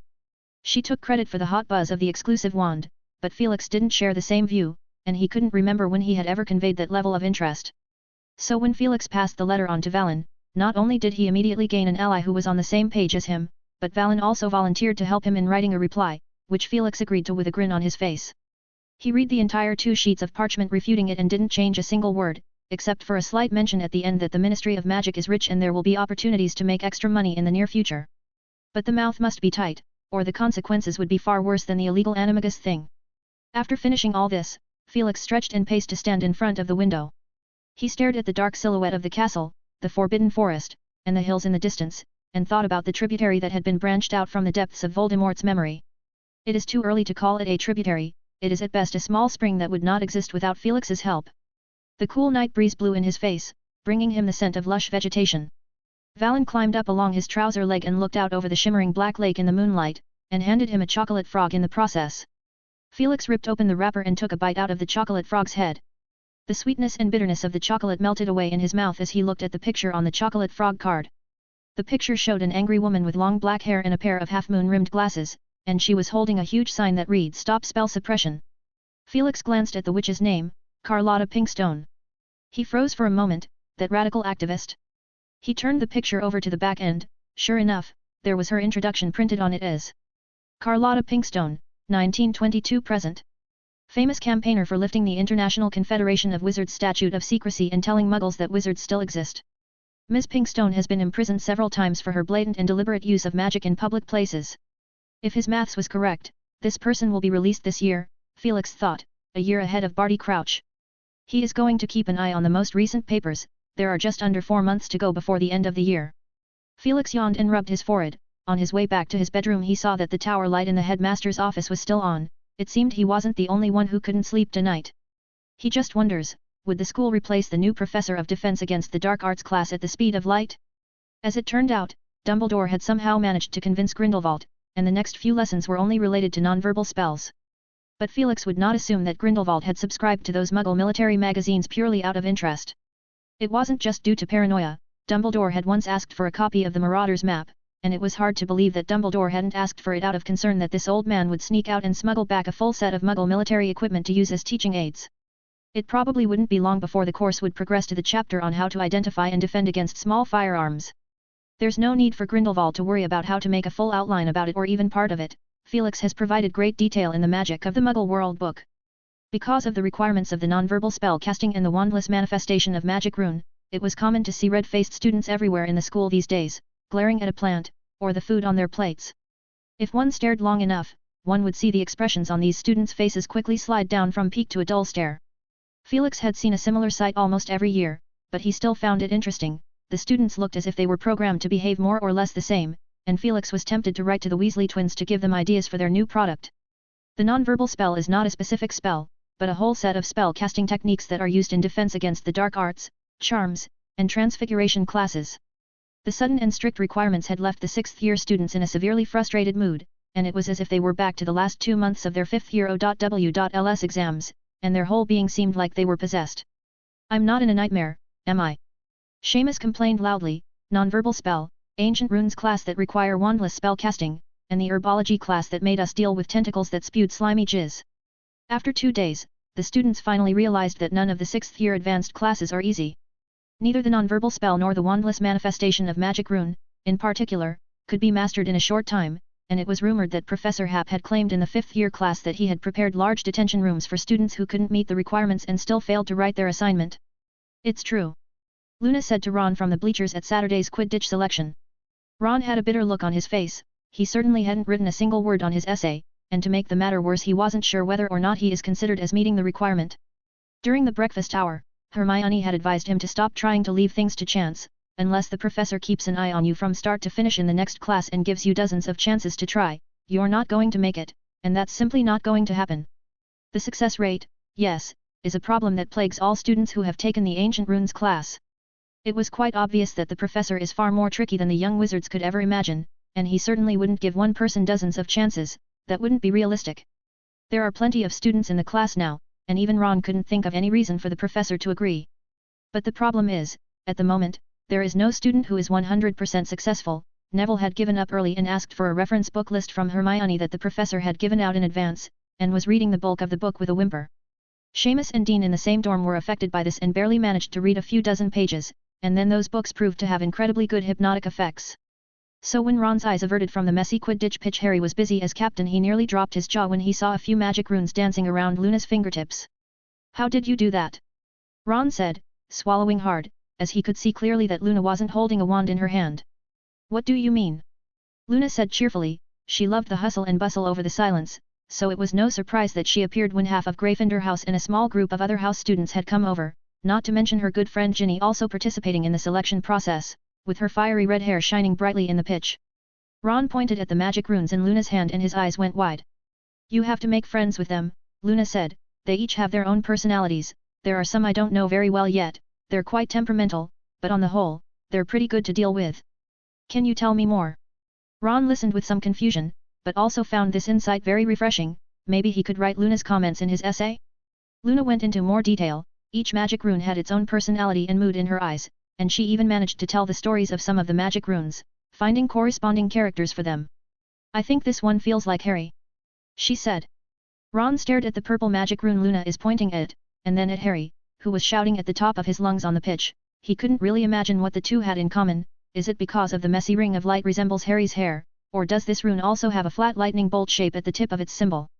What was even more incomprehensible to him was that he couldn't understand why he was associated with the ugly, dirt yellow rune in Luna's eyes. "I'd say it looks like you're both dirty yellow in color." Ron shot back, feeling insulted. Looks like you've got the hang of it. Luna said, before turning her head back to the pitch. Ron looked at the pitch with some amusement. He didn't know how Luna had managed to make the ancient rune class sound like a divination class. Moreover, Professor Hap was very different from Trelawney. If he dared to hand in such an assignment with the same nonsense that he had used to fool Trelawney, Professor Hap would detain him until Christmas break. Harry looked jealously at Ron and Katie Bell, who were enjoying themselves at their leisure in the bleachers, as he felt that this selection was dreadful. Because there is no age requirement, many first and second year students have signed up, even taking up the vast majority of the spaces. These people are struggling to even get the broom to fly at 70% of their original speed, let alone compete with the regular players. For example, just now, a chaser even threw himself into the goal because he was so nervous, causing the crowd to laugh. Not to mention that boy, probably because he was so embarrassed, rode off on the old comet broom and decided to go back to the castle and hide as if he intended to never return. Harry had to go after him to get the broom back, but he still relented and let the teary-eyed boy go.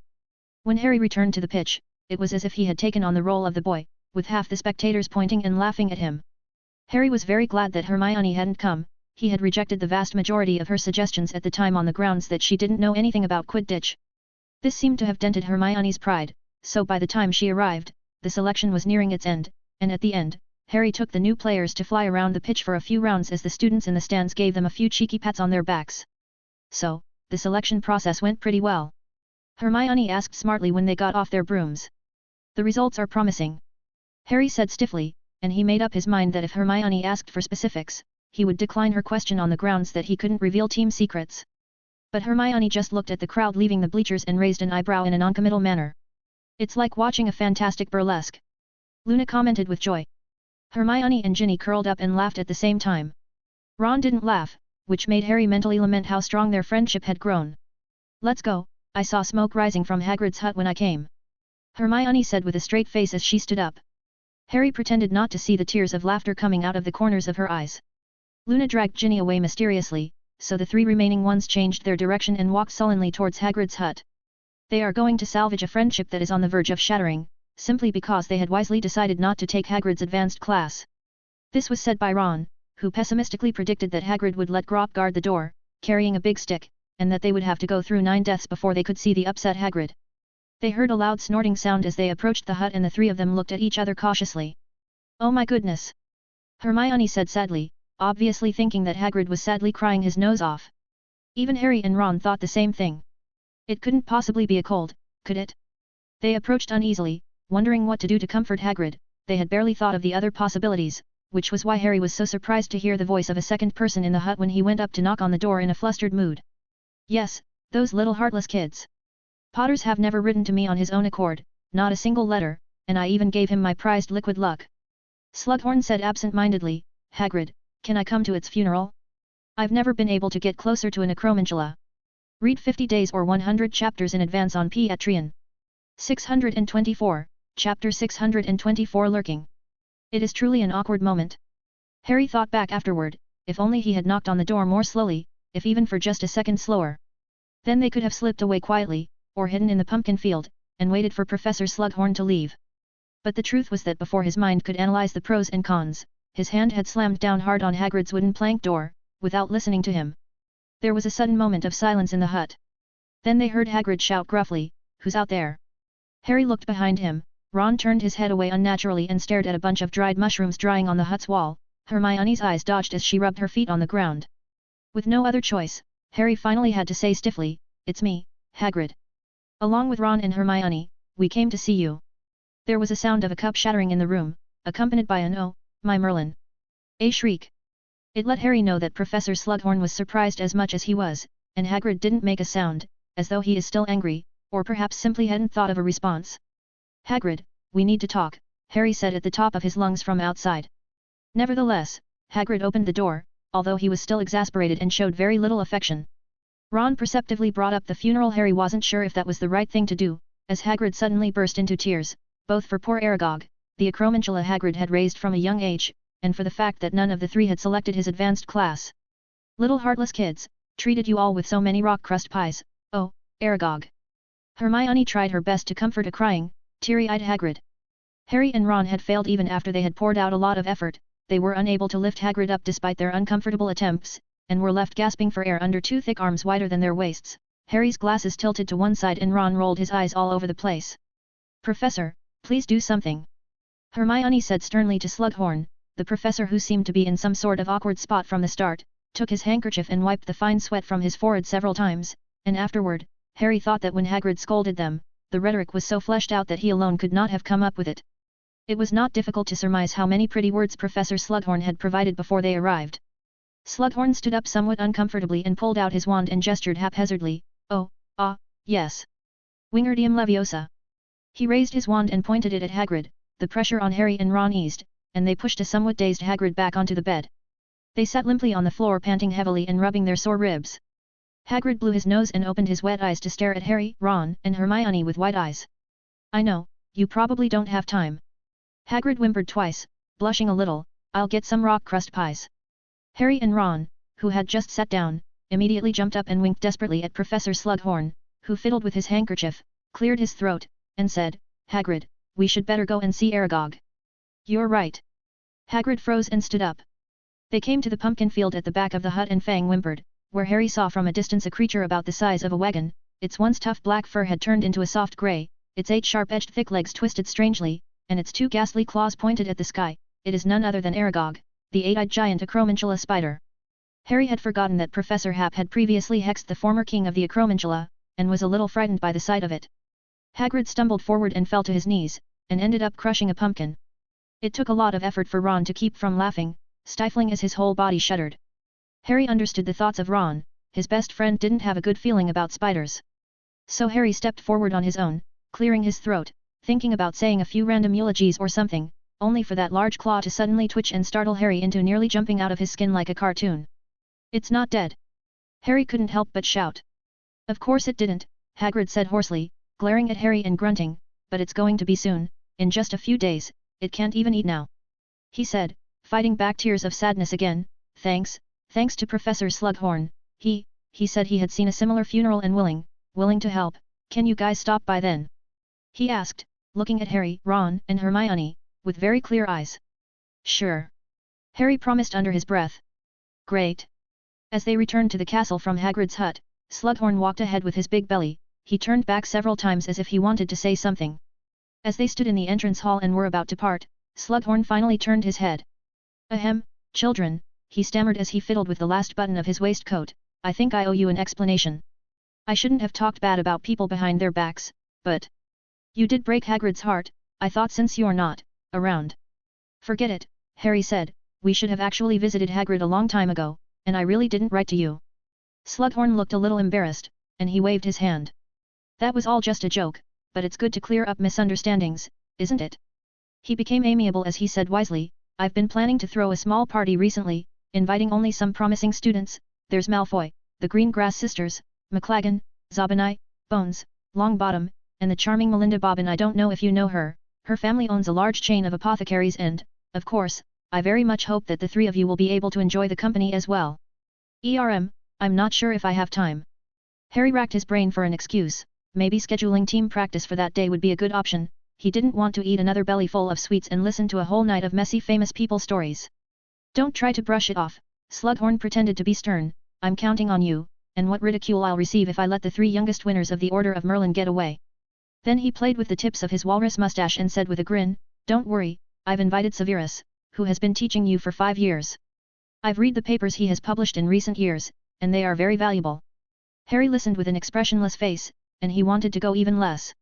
"And Felix, sly little fellow, he tried to decline just like you all did, but I told him that I will arrange it according to his schedule. Now he has no reason to refuse." Slughorn said, patting Harry on the shoulder and intoning, "I understand, talented people are rather proud. But, well, how can I put it?"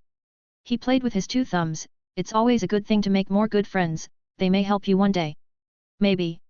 He hummed a little tune and disappeared down the stairs from the entrance hall. "What shall we do?"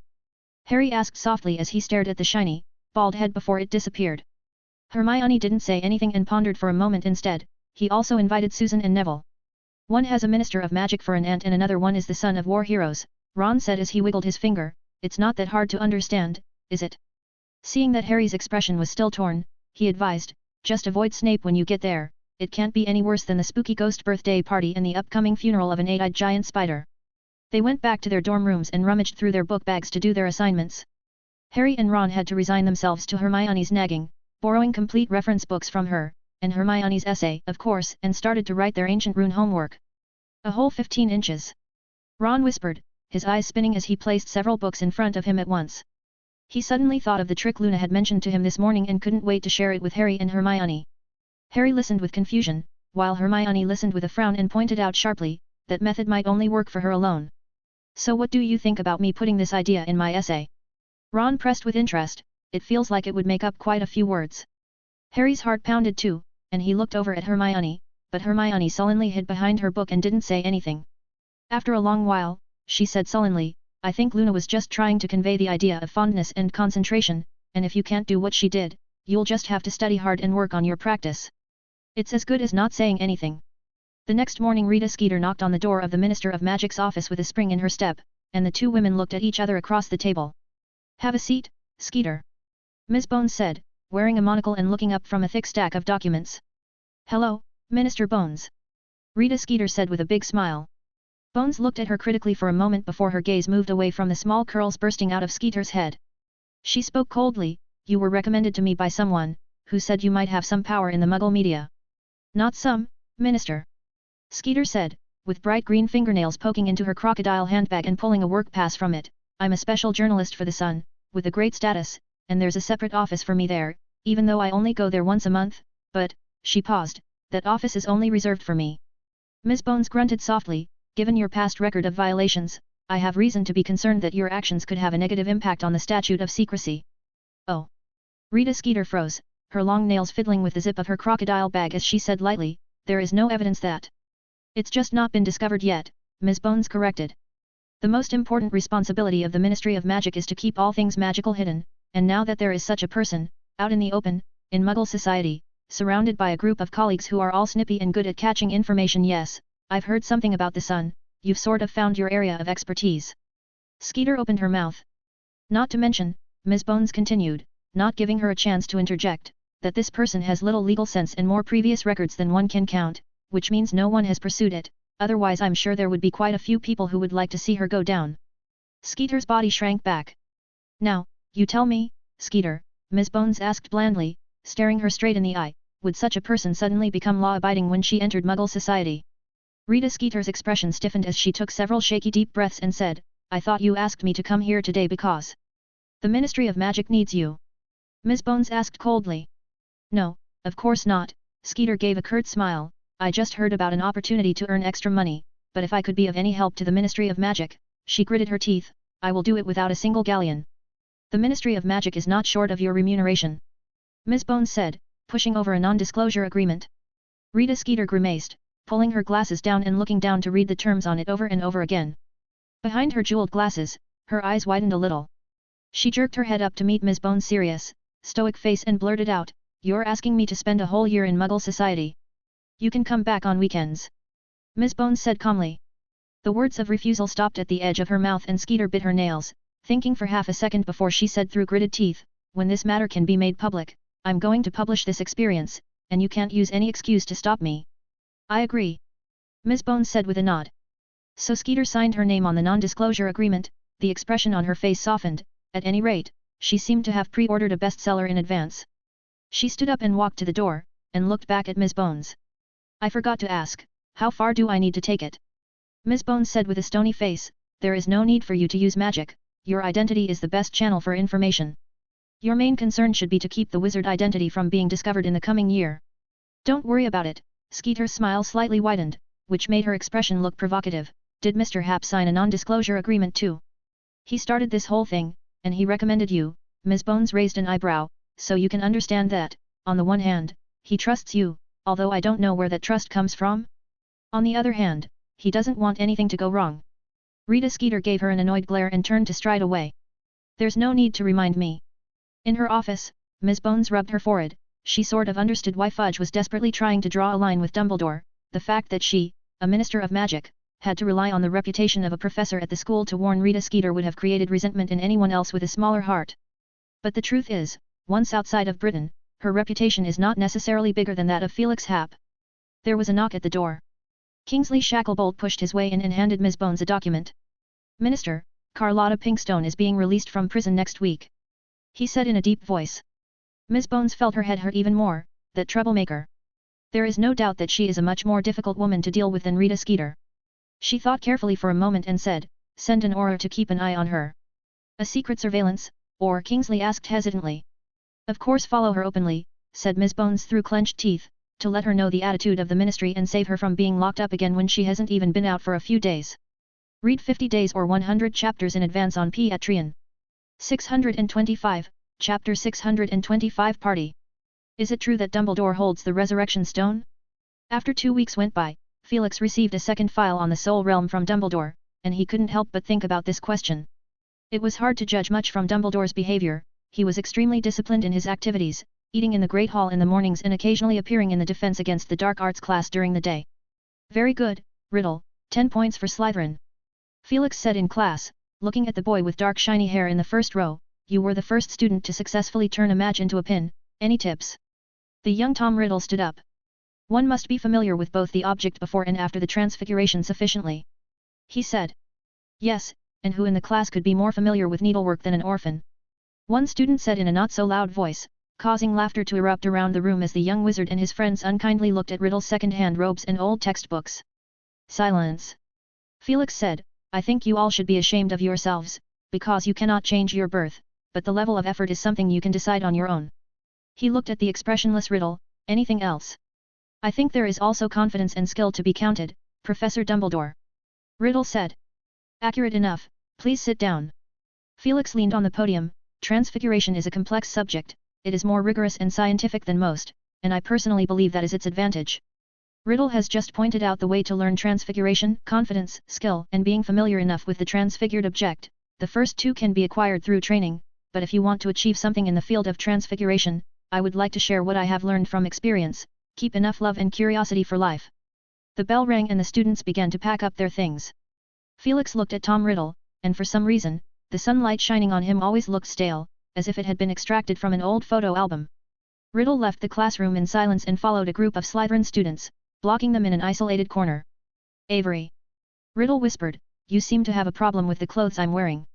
Oh, piss off, hillbilly. Avery said mockingly. Hillbilly? I expected more harsher words to come out of your mouth, like, mudblood. Riddle said in an unemotional voice, and for some reason Avery and a few of his mates suddenly felt out of breath, and Avery stammered a little, school doesn't allow it. But it doesn't stop you from using it in private, does it? Riddle asked in a near whisper, how else would I know? Avery flinched and took a step back, his back pressed against the wall. Look, at least I haven't said it publicly, don't try to threaten me with telling the professor, and even if you're on good terms with Professor Dumbledore. Oh, you're scared, Riddle said contemptuously, Dumbledore takes the side of wizards from Muggle families, so you'll have to keep your tails between your legs.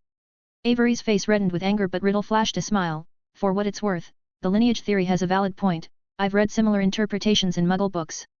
The expressions on Avery and his mates' faces became puzzled. Nobility, that's what Muggles call those of noble blood, more honorable than commoners, fueled by the exploits of their ancestors, born to do great things, Ollivander the Wand Seller said that to me. He said that to me too. Avery grunted. And me. Me, too.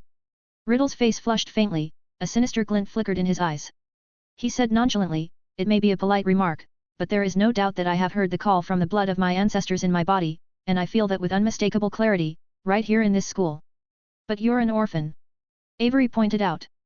My friend, Riddle held out his hand, which Avery grasped with some bewilderment, and then his whole body became rigid, unable to move at all.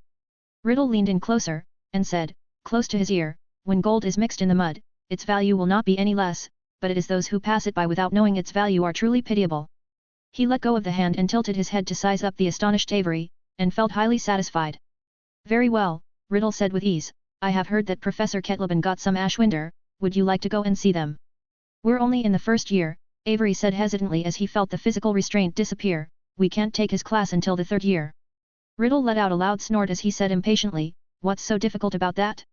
All we have to do is walk up to him and say what we want, and honestly, I'm a little worried about what kind of education you've received that a simple thing like this could deter you. Avery blushed, of course, I've been taught well. But Riddle just waved his hand lazily, leave the task of introducing ourselves to me, you just need to show a little courage and follow my lead. His eyes fixed on the few men with menace, Don't say you're afraid to do even that. And so an expedition was finalized, without even a slight risk. Riddle had told them it would be scheduled on a sunny weekend. Riddle watched Avery and his mate leave, and his face regained its calm. At that moment, a sound of applause rang out in the darkness. Who? Riddle called out, his eyes squinted at the brown beard that became visible in the darkness, his face quickly becoming courteous. Professor Dumbledore. Young Tom, you seem to be adjusting well. Felix appeared with a smile on his face. A trace of panic flashed in Riddle's eyes. You heard everything, sir? I don't want to justify myself, but, he said stubbornly, I have to survive in school first. So you picked up the pedantic theory? Felix asked gently. Riddle's face turned pale. Swinging the knife at the weaker, that's certainly not a bad approach, Felix said thoughtfully. I'm more interested in how you plan to subdue Avery and the boys, the Ashwinder serpent. Ah, I see. The Parseltongue. And is there anything you can do to change my situation, sir? Riddle asked sarcastically, no longer trying to hide it. A few days after school started, there were people talking about me behind my back, making fun of my robe and my textbooks. What did you say at that time? Study in peace, of course, it's not like you've ever experienced it. On the contrary, Felix said, we have quite a few similarities.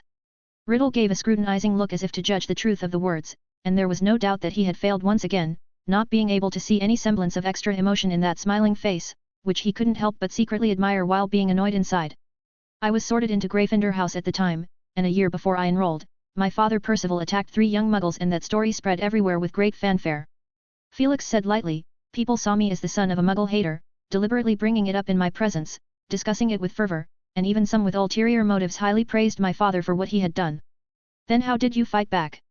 Riddle asked. Study in peace. Felix said with a grin, perhaps my following statement would be not quite modest, but I still think I am right. I am gifted and the school curriculum was not even half challenging for me. It only took a few months for me to stand out and people recognized me for my personal qualifications rather than the fact that I have a muggle-hating father. I didn't need to please anyone, but I was equally generous in offering help and encouragement to fellow students, and so I made many friends quickly. Riddle thought for a moment, then he looked up. You know I've got an appointment with Avery, sir, and I'm still going to see the Ashwinder. Go on then, Tom. I can't stop you from making friends. Felix backed away and disappeared. Outside the corridor clouded over at some point, and he knew it would have to end for today. Felix exited classroom 7 and returned to his office, looking out the window as an owl flew out. The owl circled over the castle 2 times before flying straight into the Gryffindor common room. You're finally out, Hermione, why are you so late? Harry asked, fighting the urge to get up, as he and Ron were fixing the bows on each other's dresses. Just opening presents. Hermione said briefly, wearing an equally beautiful dress as she did during the ball. Did you receive something odd? Harry asked with interest. Lavender gave me a small vial of love potion. Hermione slightly flushed. Ron coughed violently. What the hell? Hermione shut her mouth, don't pry. She gave Ron a fierce glare, then looked at the clothes the two were wearing, all tidied up. Let's go. They made their way downstairs, and on the whole way Ron inquired with interest about the love potion, who are you going to use it on? I threw it away. Hermione said with a poker face. Ron was deeply skeptical of this claim, but Hermione had raised her wand and threatened to hang him from the balcony and Ron had to shut up. Harry deeply felt a sense of pity, although he hadn't said a word, he was still quite curious. Slughorn's office was much larger than the average classroom and it was unclear if he had asked this room to host a party. The ceiling and walls were decorated with emerald green, crimson, and gold drapes, and from above their heads came the sound of ethereal singing, a few house elves walking around with dinner trays, and Ron picked up a chicken leg smoothly. Glossy and bright, I bet it's coated in honey. He said with certainty. Harry, my boy. Slughorn strutted over, beaming, and Miss Granger and Mr. Weasley, I was just talking to someone about your brother, the youngest head. He said to Ron before taking Harry's hand and walking inside while greeting Hermione and Ron. Make yourself home. How did he know Percy became the head? Ron muttered in a low voice. It's obvious, isn't it? Hermione said, reaching for a glass of mead and taking a small sip. A drunken voice came from near her head. Darling, I must say this liqueur tastes a little bland. Hermione turned around and Trelawney held out an arm that looked like it had been pickled in sherry and rubbed the tip of Hermione's nose as she took a glass of mead with her. Thank you, Professor Trelawney. Hermione said coldly. Trelawney remained unfazed as she finished the glass in one gulp and smacked her lips contentedly. It doesn't taste too bad, the honey is well spiked.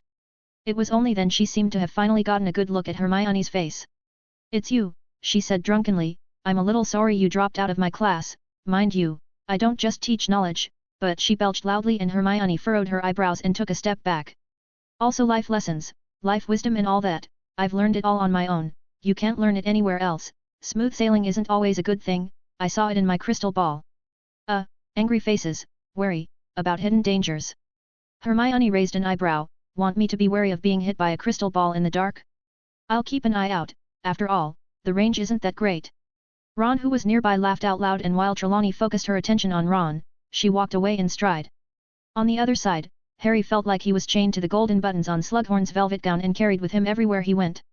Before he knew it, he was spinning around the spacious office. Have you learned anything yet, Harry? Slughorn lowered his voice and said in a pushy tone. Learned, what? Harry asked with a gasp, feeling awful, like a monkey on exhibition, with everyone he met wearing a fake smile, even those he thought he knew well like the Greengrass sisters putting on a fake face and smiling sweetly at him. Making connections.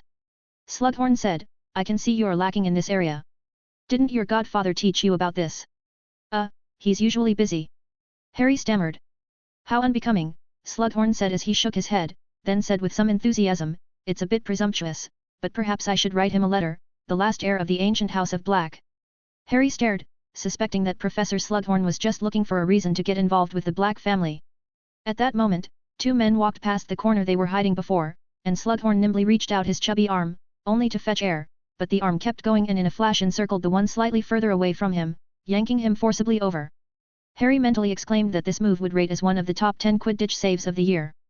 Valen, standing on Felix's shoulder, patted her chest heartily and glanced somewhat sympathetically at the cornered Harry as Felix walked over and stood in front of the immobile Snape, his mouth curling into a pleasant curve. Severus. Felix.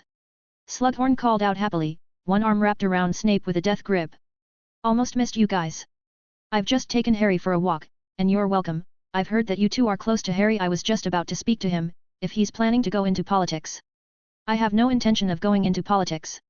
Harry said with annoyance, struggling desperately. Because Slughorn kept trying to grab him over and bring him closer to Snape. Slughorn held up a chubby finger, but you want to be an Auror, don't you? Minerva told me about it, she thinks well of you and speaks highly of you, but you can't spend all your life catching dark wizards, can you? Severus, try to persuade him. Snape narrowed his eyes as if he is looking at a dead man and said calmly, I never knew I had this kind of influence over Potter. Don't say that, Severus. Slughorn said with a big smile. Harry knew he had drank a lot and was now in a state of hyperactivity. I saw him use your old textbook, yes I recognized your handwriting instantly, it was particularly scribbled, and I even criticized you back then about it. Read 50 days or 100 chapters in advance on Patreon. 626, Chapter 626 Hogsmeade Weekend. Slughorn had clearly made a misjudgment. Felix thought to himself as he handed the mead to a stoic-looking Snape.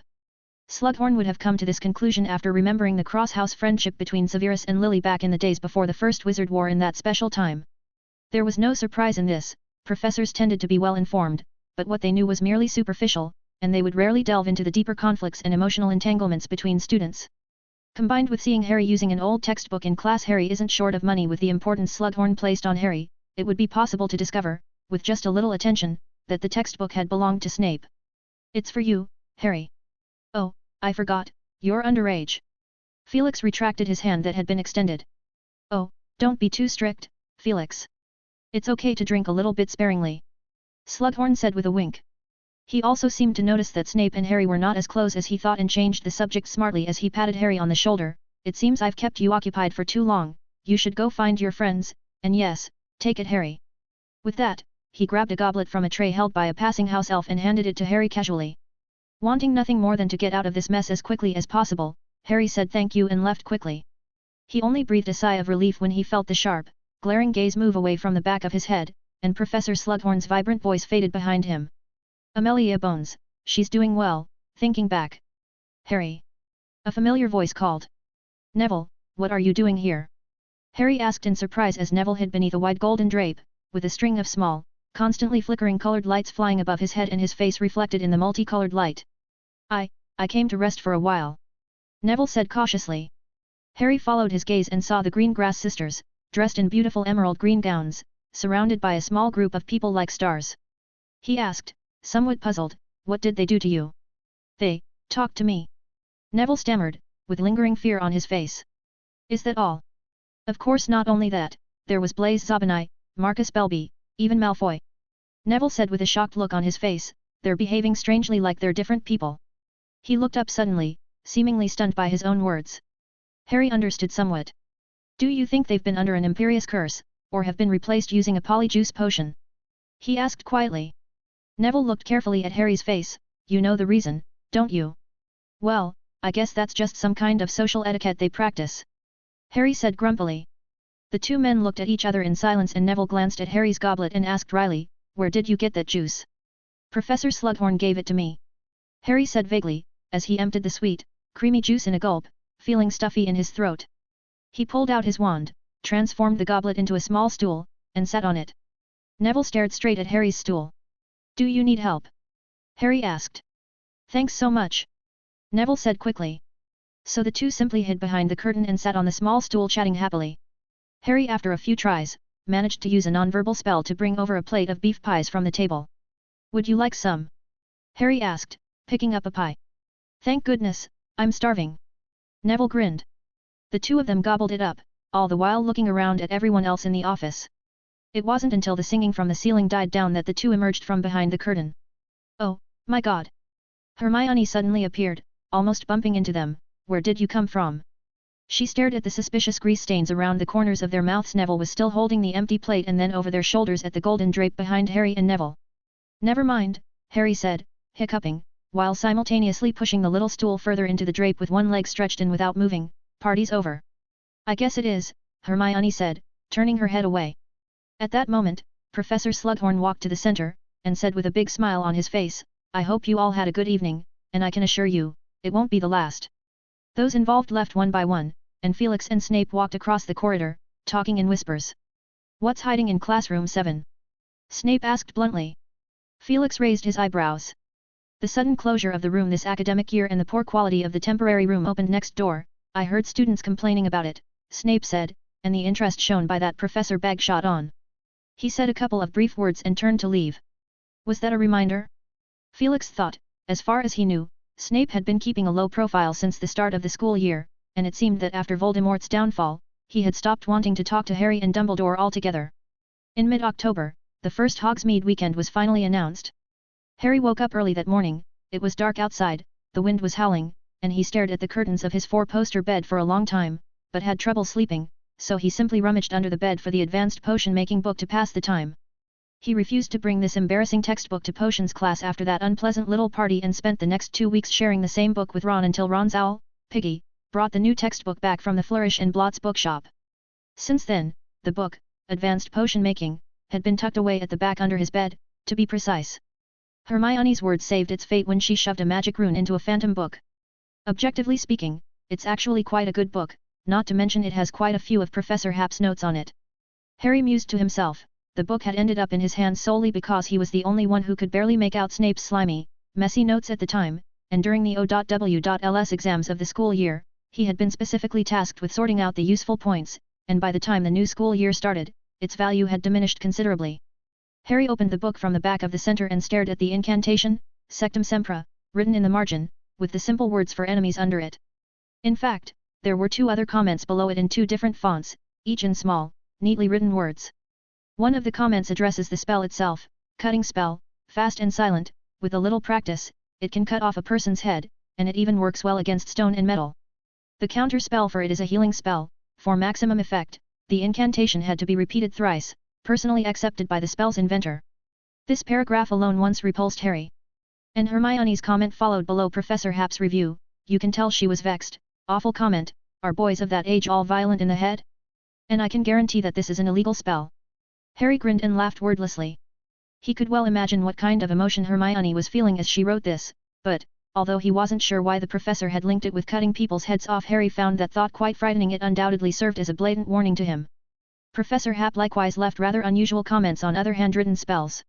Toenail growing hex, a minor hex with a nice comedic effect, dangling jinx, make sure your opponent is wearing trousers, or maybe not, depending on how much you hate him, Muffliato charm, a must in the library, with additional notes from Hermione, Gotcha, Professor, and Langlock, which has the effect of gluing your tongue to your palate and can be used as an aid when practicing nonverbal spell casting. Harry stared at the description of the Langlock spell and for a moment his thoughts drifted elsewhere. Would this spell help when practicing animagus? Sirius had told them a particularly unreliable suggestion, using the stunning spell and full-body bind curse would prevent them from unconsciously swallowing, or chewing, mandrake leaf while sleeping. Harry thought that if they combined the Langlock spell with that, they wouldn't have to worry about it during both day and night. Harry shook his head vigorously. This was an absolutely terrible idea. Animagus lesson is scheduled right after Halloween, and counting him, Ron, and Hermione, there are a dozen students who meet the requirements. They would be given almost a month to learn the theory and then would begin their first attempt around Christmas, which would minimize the distress caused by the difficulty of speaking. In the morning, the students stood in a long queue and passed through Filch's scrutiny for a trip to Hogsmeade, amidst the envious eyes of the younger wizards. "Where's Hermione?" Ron asked at the oak gate. "Still fiddling with her book of runes, she can't wait to fill it up," Harry said, looking around as he did so. "Well, looks like it's just the two of us today," Ron said with a sigh, but he quickly perked up. "Shall we go to Zunko's first? After that a trip to Fred and George's shop, and the Scrivenshaft's quill shop, I need to restock some quills, and finally a drink at the Three Broomsticks." Actually Harry looked at Ron with some embarrassment. "Hey, Harry." Ginny appeared from behind them and happily patted Harry on the shoulder. "Let's go." Ron stared incredulously and exclaimed, "You're coming with us?" Ginny raised her pretty eyebrows and stepped forward to take Harry's arm, and looked at Ron provocatively. Feeling weird inside, Harry tried to quietly jerk his arm back, but Ginny insisted on not letting go. "I think," she looked straight at Ron, "it's time to show an example of a good brother." Ron's jaw dropped. "Are you guys gonna leave or not?" Filch looked at them and growled fiercely. "Leaving?" With a twist of her head, Ginny's hair rose in the air like flames for a split second as she dragged Harry away. Harry had never felt like this before. The journey from school to Hogsmeade had been so long that he hadn't felt the happiness from the date at all, and even though Ginny was right next to him, the occasional ragged breath behind him reminded him that Ron never left them. "Where are we going first?" Ginny said briskly. How about Zonko?" Harry racked his brains. "And then what?" "I think, we can go to Fred and George's shop," Harry said slowly. "We might be able to bump into them." "Good idea. What else?" "Go to the Scrivenshaft's quill shop and buy some quills and finally have a drink at the warm Three Broomsticks." "How's that for a plan?" Ron asked sullenly, in a snappy voice. "Oh, awful," Ginny said with disgust. They parted at the entrance to Hogsmeade Village, and although Ron wasn't too happy about it, Ginny glared at him and refused to budge. What kind of person would follow their sister on a date? Ron mumbled something and walked away kicking the stones. Harry and Ginny made their way to Zunko, but that place is sealed off with planks of board. "Oh, crap!" Harry called out suddenly as they made their way towards the Weasley's Wizard Wheezes, and abruptly turned up a fork in the road with Ginny in tow. "What's wrong?" Ginny probed and looked behind her. "It's Professor Slughorn," Harry said nervously, and Ginny giggled softly in his ear, tickling Harry's heart as he completely threw thoughts about leaving Ron alone in the street in the freezing wind. "How about a cup of tea at Madame Putafoot's tea shop?" Harry asked, mustering up the courage. "It is a recognized date spot for Hogwarts couples." Ginny looked at him, her eyes seemed to twinkle with stars. "What's wrong?" Harry asked fumblingly, his face burning a little as he wondered if his little thoughts had been discovered. Ginny grinned from ear to ear. "Great," she said as she straightened up and smoothed her messy hair. The tea shop was already packed tight, and when they entered everyone stared at them intently. Two younger girls in the corner pouted, the one with the prominent chin and long black hair chattered something to her friend. "Leave them alone," Ginny said condescendingly, tugging Harry inside, but even as they circled the smoke-filled room, they couldn't find an empty seat. The two underclass girls, who had been just about to leave, sat back down dramatically, linking their arms together, and squinted at Ginny in unison. "That's Romilda Vane, she had discussed how to give you love potion at the club," Ginny said, looking around impatiently as she hoped to find a pair of empty seats. "What?" Harry exclaimed. "Oh, don't make a fuss, some of the ideas were pretty interesting," Ginny said casually, then her eyes lit up. "Let's go over there." Harry mentally grumbled. He thought it was obvious that Ginny was there, but instead of stopping it, she got involved in the conversation herself, or at least heard quite a few interesting ideas. This annoyed him greatly, and then a key question struck him. The club? What club? A chilling shadow of foreboding clouded Harry's mind. Perhaps he should find a chance to talk to the Creevy brothers about the management of the club. This matter needed to be discussed urgently for safety reasons. They went to the window seat where two people stood up. One of them is a refined-looking old woman who was elegantly buttoning her coat. Then she handed a gift box to Daphne Greengrass. Harry once again saw a delicate smile on Daphne's face, to which he was somewhat allergic. "Pass it on to him for me." Daphne nodded, and the two walked out of Madame Putafoot's tea shop and separated left and right. On the other side, Ron wandered aimlessly through the streets of Hogsmeade, sucking on a licorice wand with a belly full of grievances. Then he saw an old woman in grey tattered clothes pass by, and Ron glanced at her, without thinking twice about it, but the clumsy fellow following behind the old woman caught his attention. Hey! Don Ron called out excitedly. Suddenly, a wand pressed against his rear end. One more word and I'll kill you. Read 50 days or 100 chapters in advance on Patreon. 627, Chapter 627, Stalking Mission. Ron looked shocked as he whispered nervously, Who are you? A Death Eater? A Dark Wizard? There was no sound behind him. Swallowing hard, Ron tilted his head, but a wand poked him so hard against his back that he dared not move any further.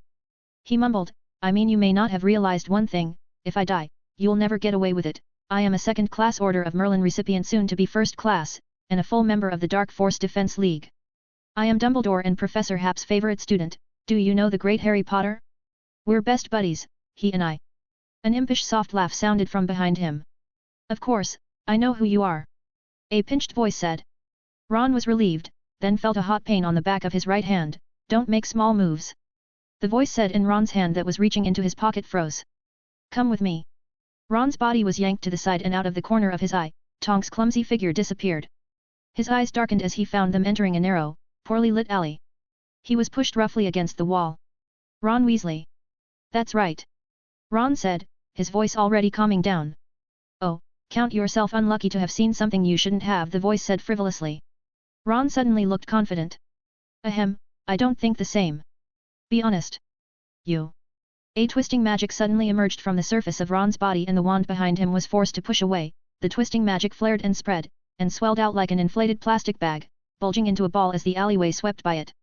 With his wand in hand, Ron turned around slowly, and smoothed his hair in the middle of it, and looked playfully at the person whose face was half exposed as the spell slammed her against the wall on the other side. Looking like a mess, Collins. His tone was full of gloating. Think you're cool? Collins said, noncommittally, let me free now. Her face was squeezed out of shape by Ron's magic, and her speech sounded muffled at the moment. Ron held back his laugh and withdrew his magic. The humanoid shield charm? Collins asked as she braced herself on the wall and straightened up, rubbing her face vigorously. Ha, the first non-verbal spell I've mastered, you're in luck. Ron tapped his wand against his palm, a few sparks erupting from its tip, and he had a smug look on his face. Collins huffed and walked out of the alley. Hey, don't go, what's going on? Ron chased after her. I saw Tonks, that was her right, I judged from her movements. That's her, Collins answered positively, looking around for a moment as the two walked out of the alley. Never mind, let's find a place to rest for a while, it's been freezing for the past 2 days, and with that old lady running around. I really suspect she's doing it on purpose. They walked towards the Three Broomsticks Inn. Who are you talking about? Ron asked curiously. Carlotta Pinkstone, Collins said, she just recently got out of Azkaban, and Tonks and I are in charge of tailing her. That old lady's a criminal? Ron asked, in surprise. She wouldn't be. No, not like you think. She had nothing to do with the recent Dark Wizard trials. Collins explained as they picked a window seat at the Three Broomsticks Inn, and Mrs. Rosmerta approached them. Can I get you anything, dear? Oh, Mr. Weasley. Ron said slowly in a low voice, I need a hot fire whiskey and for this young lady. Are you old enough? Collins looked at him suspiciously. Ron coughed dramatically, his face flushed red, and he gave her a hard stare, just short of 5 months if you insist on getting nosy. Mrs. Rosmerta covered her mouth and laughed softly, oozing with mature charm. A glass of hot fire whiskey, right? She said calmly, and you, fair lady? I don't need anything. Collins answered stiffly. She can't drink, she's performing his. Ron drew in his breath with a pained expression as he withdrew his stumped toe and said to Mrs. Rosmerta with a grimace, please, get her a soda or something. I recommend a soda with sorbet. The lady owner said. That'll do. Ron saw that Collins didn't object and made the call. When Mrs. Rosmerta left, he couldn't help but lower his voice and ask, that Carol? Carlotta. Well, Carlotta, Ron shrugged, what's her crime? Why do you two have her on your radar? Frankly, I don't think Tonks is cut out for anything that involves close-up stalking, unless we're not even trying to hide it. Collins gave an approving look. Ron stared, he was just about to say unless whoever issued the order was out of his mind, but he wasn't going to admit that to Collins unless he was out of his mind too. So he chimed in, yeah, right, that's what I thought. Tell me more about it. She's an activist. Collins spoke slowly as she relaxed in the warm, aromatic atmosphere of the lounge, and as time passed the glasses in front of both of them emptied. Collins stood up and put on her scarf, I'm going to go and replace Tonks. Oh, by the way, if you see Cedric, say hello for me, I saw him with his little girlfriend earlier. Can't you say it yourself? Ron muttered disgruntledly. On a mission. Collins grinned, hiding her face up to reveal just her eyes. Well, I must say, you've reacted quite impressively today, and I am looking forward to having you as my new colleague. Got it, got it. Ron said slowly as his ears reddened a little, and he showed his self-proclaimed noble and cultured demeanor again. As dusk approached, the young wizards of Hogwarts emerged from all directions and set out on their way back to school. The door to the Three Broomsticks Inn was pushed open and a woman in a dark green double-breasted trench coat walked in. She is not young, but one could still see the brightness and grace of her youth in her face. Madame Rosmerta stepped forward to welcome her. Come in, esteemed guest, what would you like to order? The woman was in no hurry to answer.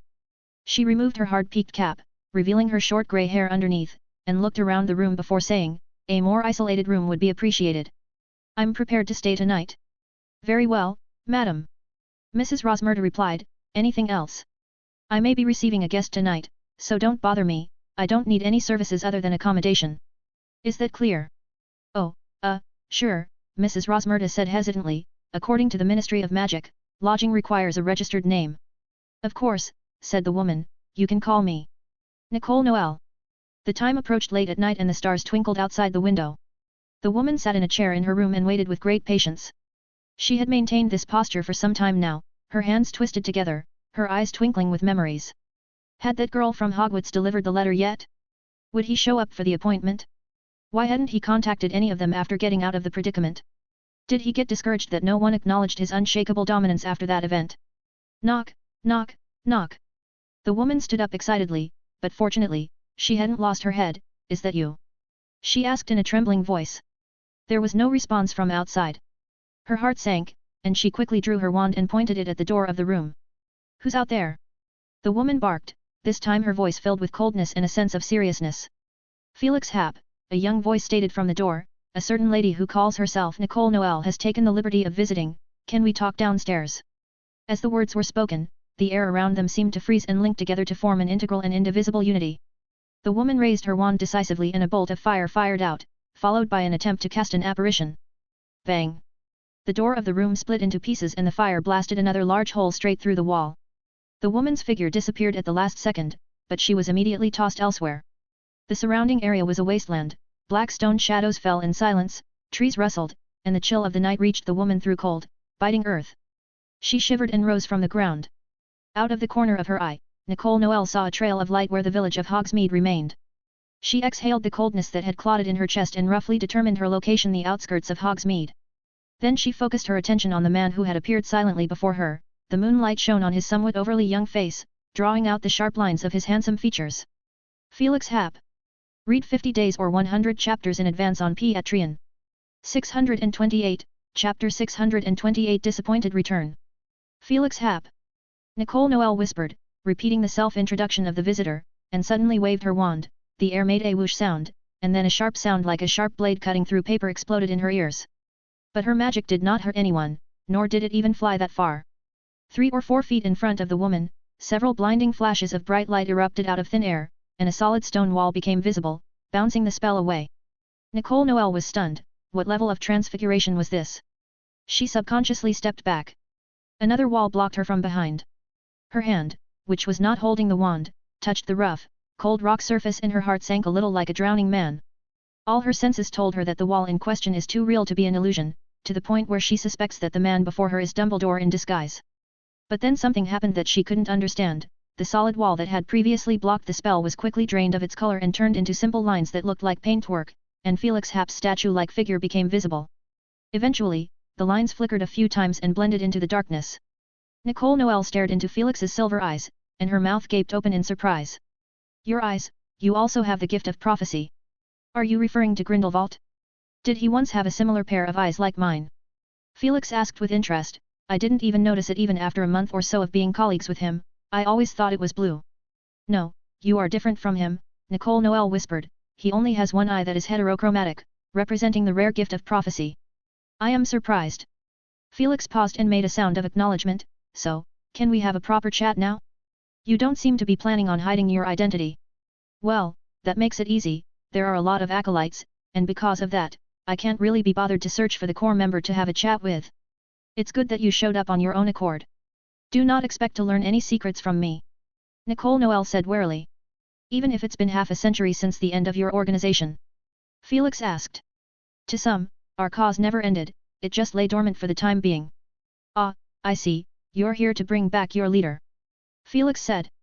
After a short silence, he asked again amidst the wary look from the other side, I'm curious, what it is like to trust someone unconditionally. The woman's eyes burned with anger, are you teasing me? It's ungentlemanly and doesn't match your international reputation. No, I'm genuinely interested. In the group I've come into contact with, it's said that only the acolytes have a strong sense of unity, by which I mean, of course, the core of the acolytes. Do you know about the Death Eaters? It seems impossible to compare the two together in the slightest. Death Eaters? The woman sneered, what's that? Felix smiled, so? What's that like? To hand over a part of your fate under the control of another, like a Muggle faith. Nicole Noel looked at him critically for a moment, and after a while, a mysterious smile curled at the corners of her mouth. So that's it. She said with a sigh. Felix expressed just the right hint of doubt, but the woman kept her mouth shut. There was a moment of silence. Then. I need to meet with Mr. Grindelwald. I'm afraid I shall have to disappoint you, old man Grindelwald. Well, he no longer concerns himself with the affairs of the past now that he has taken the post in faculty, and it would be best if you leave him alone. It would be good for both him and you. The atmosphere once again became tense. You want to go against the acolytes? Nicole Noel said, with condescending arrogance and aloofness. But lady, how many people can you represent? More than you can imagine. Nicole Noel said sternly, I admit you're a powerful man, but how many can you take on? 1,000 or 2,000? Or tens of thousands of wizards? You think you can stand against 2 million wizards when the entire wizarding world was afraid to judge all the acolytes? Gee, do I need to remind you that Grindelwald was locked up for half a century? He volunteered then. Nicole Noel said aloud, her eyes incredibly bright, but he's out now. There is no one in this world that can stand against the acolytes, not even Dumbledore, who can only play tricks and set up traps. Mr. Happ, if you join us, you'll be in good hands. It's the only way to prevent Hogwarts School of Witchcraft and Wizardry and the British wizarding world from falling into ruin. Interesting. Are you implying to me that you have plans to start a wizarding war? Felix said with a slight smile, but his tone cooled, you know what I see, ma'am? A bluff threat, you're lying, you can only speak for yourself. And the mention of the acolyte army.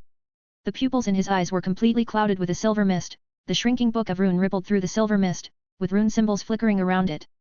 This book looked different from the one Felix had given Hermione as a coming-of-age gift. The one Hermione had in her hand was empty, requiring her to fill it with her own understanding of ancient runes, while the one Felix had in his possession represented the most powerful source of the Master of Rune's power. Shadows grew around them, a cold black barrier appeared around them, and a cacophony of voices sounded in their ears, as young students passed and disappeared in front of them. Walls linked together, windows, staircases, and towers appeared one after another, and the barren woodland quickly overlaid with tens of thousands of feet of the castle complex. Nicole Noel looked back with stiff movements, the cold air she exhaled condensed on the illusory window, and reflected a frightened face. She turned, and locked eyes with Felix who stood halfway across the corridor.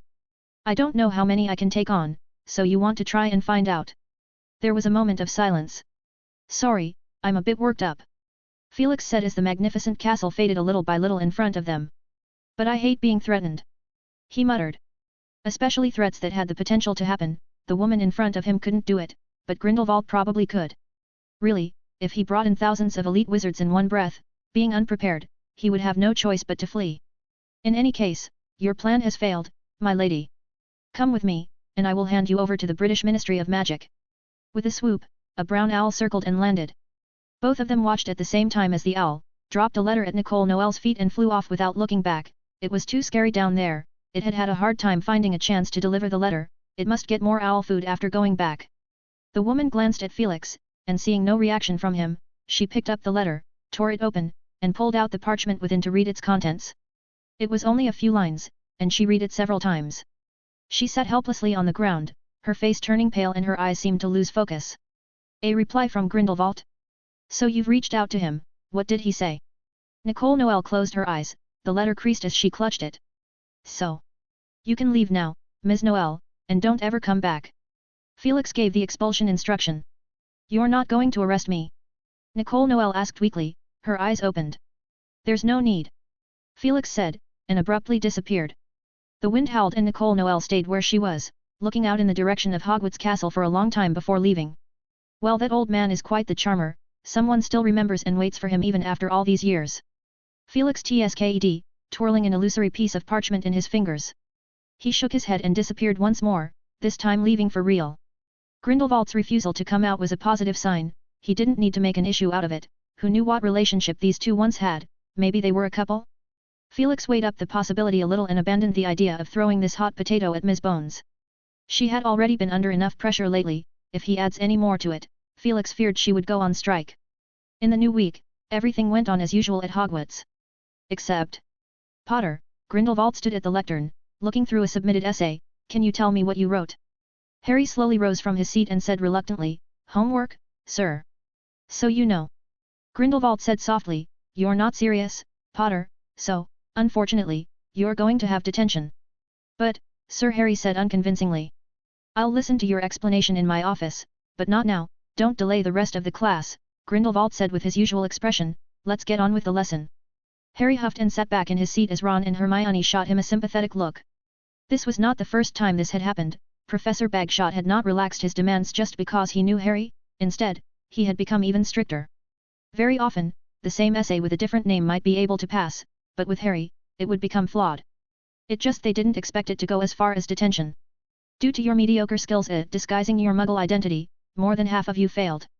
This also means that you are at risk of attracting the attention of Muggle law enforcers at any moment, and if some of you pull out your wand with a big grin, you could incur a deadly backlash. As we learned in the last lesson, the speed of regular firearms exceeds the speed of sound. Does anyone remember what that figure is? Very good, Miss Granger, and the average wizard, I mean those skilled in nonverbal spell casting, is only about a third as fast on average, and unless you are an archmage and can control magic beyond your body, you will have to listen to my lesson honestly. It is safer to detect danger in advance than to respond to it head-on. A more effective method is to use magic like the supersensory charm to enhance your own perception and detect the presence of danger in advance. Now in groups of two, stand with one back to the other, the first one use the supersensory charm and the second one gather the magic at the tip of the wand but do not fire it. Let me see how far you can make it. Read 50 days or 100 chapters in advance on Patreon. 629, Chapter 629 Detention, 2 in 1. In the Defense Against the Dark Arts class, the students moved. Desks were stacked up in the corners, leaving a large area in the middle empty. The classroom was in chaos for the next few minutes. No one wanted to be the one with a wand pointed at the back of their head. Harry and Ron pushed and shoved each other half-heartedly. Eventually Ron won with his height and physical strength advantage and Harry was shoved to the front. Out of the corner of his eye, he caught a glimpse of Neville standing side by side with him, squishing his mouth with an expression of someone heading towards a torture chamber. Stand-by front row students cast a supersensory charm on themselves. Harry didn't bother to look at the others as he pointed his wand at himself and whispered the incantation. In an instant, his senses became extremely sharp as a myriad of details he had previously overlooked came flooding in. Harry is no stranger to this spell, and he quickly blocked out the unnecessary details, trying his best to catch the threat from behind him. Gradually, he saw something, a blur of light appeared behind him. It is Ron's wand, with something foggy twisting around the tip. It suddenly occurred to Harry that in the first few lessons, Professor Bagshot had scoffed that their spell casting was as conspicuous to some people as shouting against their ears. Harry couldn't help but clutch his wand tightly, his nerves tensed in fear that Ron would forget the professor's command and fire off the spell. It wasn't unfounded, there were already some students who couldn't control their magic enough and caused their peers to suffer. Those spells had arced like flickering sparks in the darkness to Harry's perspective. The failed group will switch places between themselves. Grindelwald said nonchalantly, turning a blind eye to the menacing glances of students who had swapped places with each other. Seamus was trying desperately to whisper an apology to Dean, saying that he hadn't meant to do it, but Dean, who smelled like burnt mush, just sneered at him. Draco Malfoy froze in place with a frown, looking sheepishly at Blaise Zabinai, who was limping towards him. For the next few minutes, the classroom was in chaos. Those students who had been unfortunate enough to be hit earlier returned the favor when it was their turn. Various minor hexes flew all over the place, and screams of pain and grimaces were heard everywhere. Keep quiet, a few minor bruises won't hurt. Grindelwald said briskly, his eyes astonishingly sharp as a couple of emotionally disturbed students with oddly shaped heads were called out, and the others continued to practice with caution. At the moment, only Harry and Ron, and Neville and Hermione were staying still. Hermione is known for her ability to control her magic perfectly, and if the professor didn't call it off, she could have kept it up until the end of class, but it was Neville who was having a hard time, his hair standing on end due to fear. and he had used the shield charm several times for no reason because of his overreaction. Ron craned his head and laughed out loud when he saw Draco Malfoy fall face first to the ground after being hit by a full-body bind curse, and his wrist couldn't help but shake. "Watch out, Harry!" Ron abruptly yelled. He didn't need to remind him, Harry had already noticed the change in the magic wrapped around the tip of Ron's wand, and at that moment he completely forgot about his half-baked non-verbal spellcasting and shouted, "Protego!" An invisible wall was instantly formed. Harry's shield charm was a little too powerful, and 7 or 8 students were pushed out of the way, and the classroom instantly became messed up. Harry opened his eyes and saw Neville pinning Justin down, both of them moaning and groaning, and he rushed forward to help them up. It was only at that point that Grindelwald slowly walked over to the students, removing the effects of the various evil hexes from their bodies. "We will continue after a 10-minute break," he said calmly. "It's a real drag." An hour later, as the students filed out of the classroom, Ron grimaced and said, "The class was in such disarray, and the professor didn't say anything to control it." His arm also had a strange bruise, as if he had been whipped, an effect of Ernie Macmillan's stinging jinx. Harry didn't say anything. He was walking a little strangely as if he couldn't muster any strength in his lower body.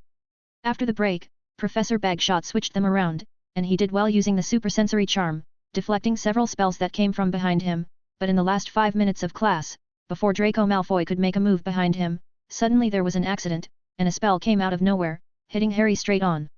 Then Draco accidentally lost control, and the combination of the 2 jelly legs curse made Harry's legs as limp as noodles.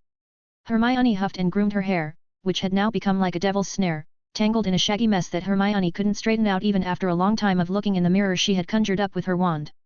"I think Professor Bagshot would have liked that," she said pointedly. "Why?" Harry asked. "Think about it, guys," she said, "what was it that he is hoping for? To exercise our use of the supersensory charm to spot danger from the dark places." Harry said, then some understanding dawned on him. "You mean he did it on purpose? Deliberately not maintaining order? How is that possible? How can practice be as effective as real-life combat?" Hermione snapped. At that moment, a few younger wizards passed by them, covering their mouths and pointing at her, which made her temper even worse. In the end, she decided to leave Harry and Ron behind and make a trip back to the girls' dormitory. "Don't you have an arithmancy class? Do you want me to walk around with a ball of wool on my head?" "Not a chance!" Hermione shouted in annoyance, "I hate Daphne Greengrass."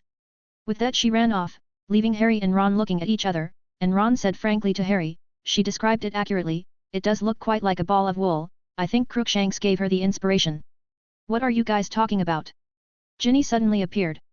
She held out her hand and tugged a distracted Luna towards her as if to prevent her from wandering off. "Hello guys!"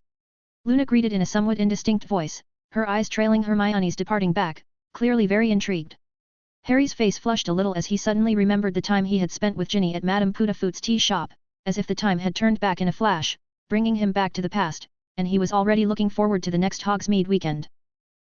Ginny's voice suddenly sounded like a mosquito and her cheeks flushed crimson. "Ha, Harry, Luna wants to talk to you, Luna." Luna was talking to Ron. "I like Hermione's new hairstyle," she said, "I'm just not sure if it's a chore to deal with."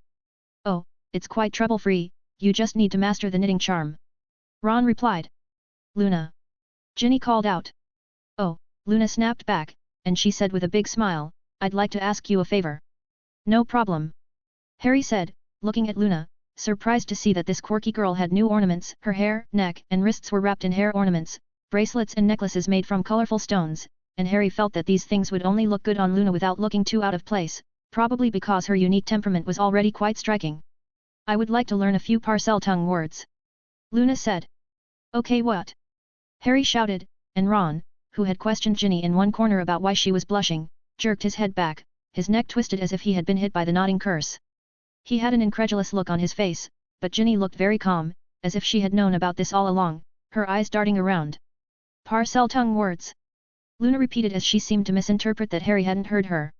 She deliberately slowed her speech down a little and mouthed the words with a perfect standard. "Oh Luna, I understand you want to learn Parseltongue," Harry said with a headache. "I mean, well, which word do you want to learn?" He actually had a premonition in his mind when he asked the question. "O-P-N," Luna said again in a very, very slow pace of speech. Harry's heart sank. "Open." It is the secret key to the Slytherin Chamber of Secrets, which means they both wanted to go inside the chamber. Harry didn't think he could have guessed wrong, and he stared at Ginny, who had already turned her head away and was stealing glances at Harry sheepishly from the corner of her eyes. Harry was stumped by it, and more importantly, he couldn't figure out why Luna suddenly wanted to go to the Slytherin Chamber of Secrets. Is it because of something Ginny had said? He could only dodge it for now. Well, I have to think about it. I have Ancient Rune class in the afternoon. Ahem, I mean potions class. Luna stared at him for a while. Okay, so are you free this weekend? Harry nodded woodenly. Luna bounced away.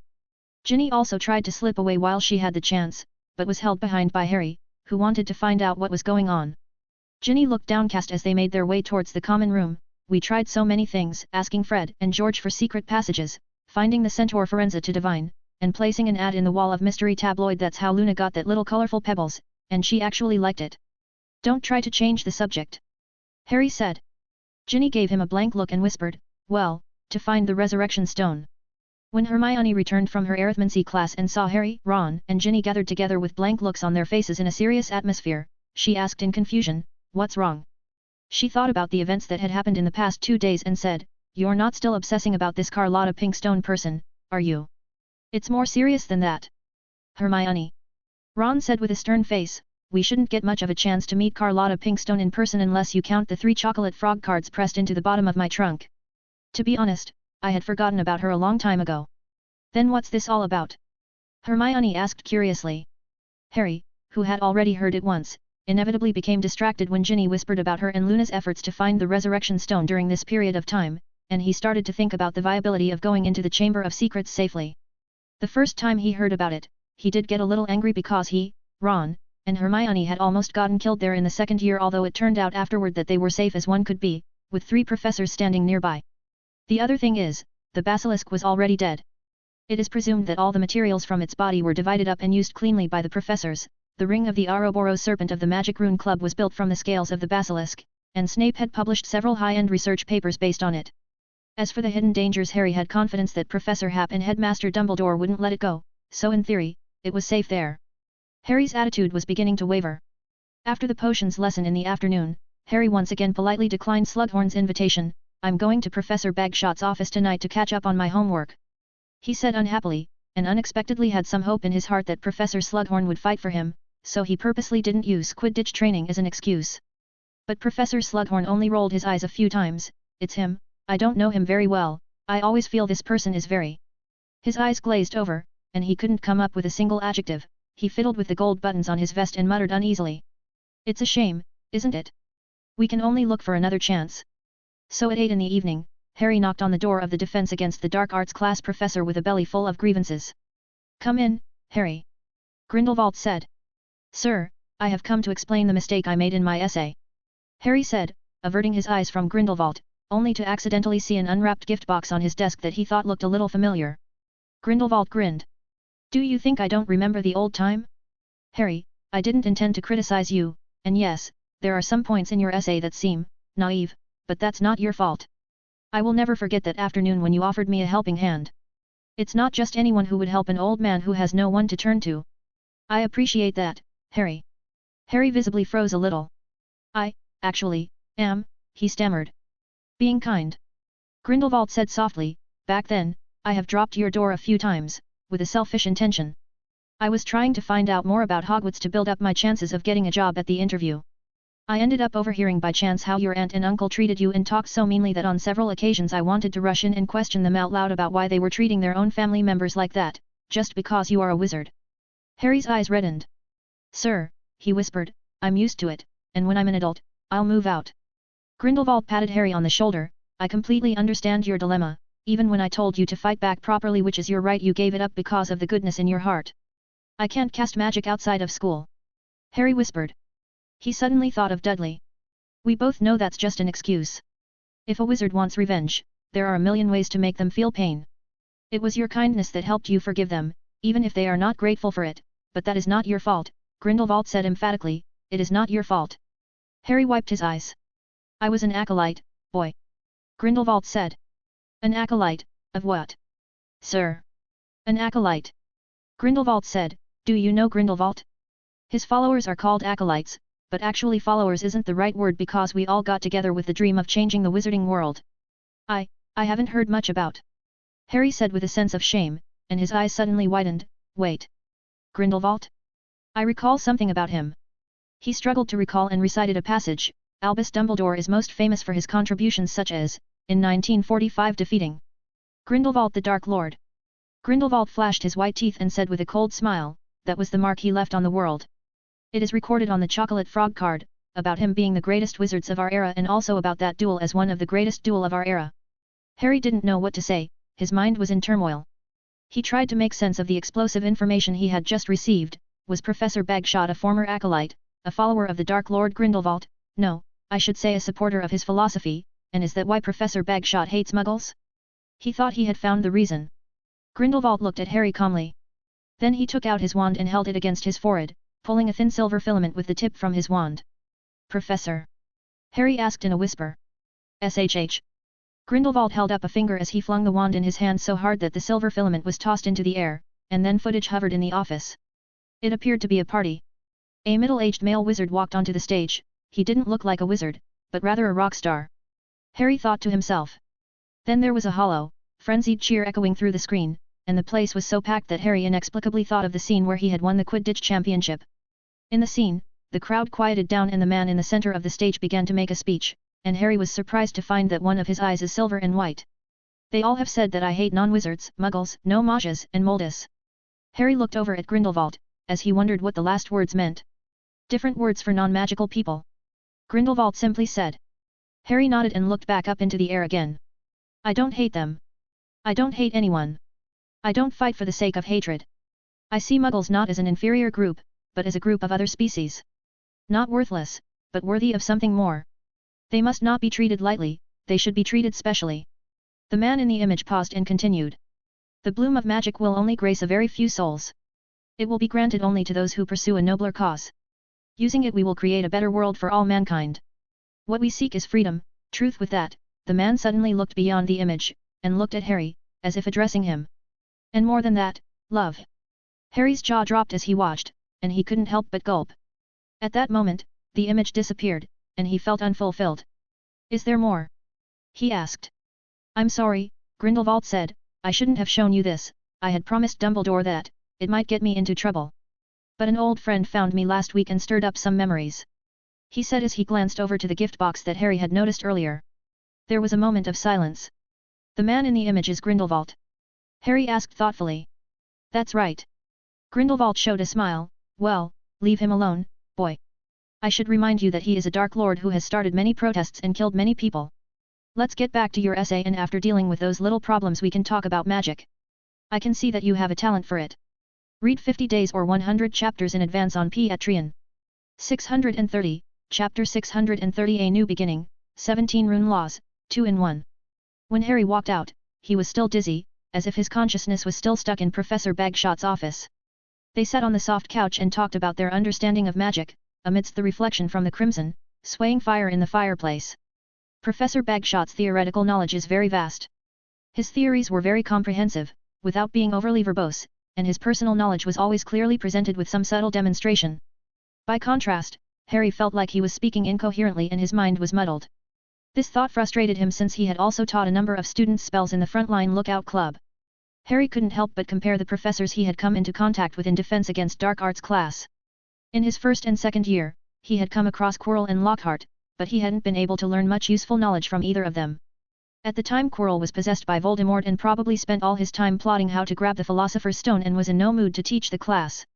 Because it was rumored that his theoretical knowledge was quite solid, and there is a certain degree of credibility in that claim, as Harry experienced the curse that Quirrell had cast on his flying broom. Of course, it is also possible that Quirrell's mind was being impaired, as evidenced by the fact that he was always talking out of turn and acting nervously in class.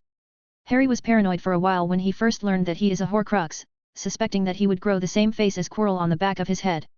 And the other one, Lockhart, is good at nothing but memory charm and is currently locked up and suffering in Azkaban. But Harry had to admit that if he had to compare the level of energy in the classroom, Lockhart was definitely superior, because instead of stammering, he read the text aloud and presented it vividly with full of emotion, which alone made him much better than Quirrell, who couldn't even speak properly. Harry impartially thought that watching Lockhart jump up and down was quite a stress reliever when he didn't make him act as a substitute for some of the more abnormal characters. Harry's real formal education in the Defense Against the Dark Arts probably began when Professor Damocles Belby was appointed, not counting the dueling club. Professor Belby is a master of potions and has developed the famous Wolfsbane potion. To a certain extent, his preference is quite opposite to Snape's. Although Professor Belby had personally said that he was there just to fill in the void, Harry still found his series of defense lessons based around the Forbidden Forest very useful. In the third year, the students welcomed Professor Lupin. It is not certain if there was extra personal emotion mixed in, but Harry thought he is the best professor of defense against the dark arts he had ever met. Remus was mild-mannered and friendly towards all his students, and because of his hidden identity as a werewolf, Lupin had been exposed to and tackled many difficult dark creatures and dark magic. I am a part of them, Lupin said bitterly at one point, a notion that Harry strongly disagreed with. On the grounds that many of the students still missed him dearly, it was the fourth year at the time, and they were tormented by Moody's teaching methods, and that there's no doubt that Professor Happ saved a fortune on advertisement by asking you to come over here. Harry's impression of Professor Moody is quite complicated, as he knew that part of his admiration and yearning to become a great famous aura was in fact due to the teaching of the Death Eater Barty Crouch Jr., who was disguised at that time. Still, he decided not to take the bull by the horns, as at least he had learned a lot about how to deal with dark wizards from him, and it was absolutely credible. The professor for the last year's class was Sirius. In recent contact, Sirius had said he had seen Rita Skeeter on Muggle TV broadcasting the news about mad cow disease. Harry guessed that Sirius might also have had a special mission when he was a professor, such as training students to deal with sudden crises and actual combat under the threat of the shadow of war. The students in Harry's year generally felt more at ease in their O.W.Ls practical exams. Professor Bagshot, on the other hand, Harry had a sinking feeling in his heart, probably because he had once been an acolyte, held no small amount of animosity, or rather, differential treatment, towards Muggles. Harry thought about the speech he had seen today, and it was clear that Grindelwald considered wizards and Muggles to be two different species, and both of them had a competitive relationship. But isn't there a statue of secrecy?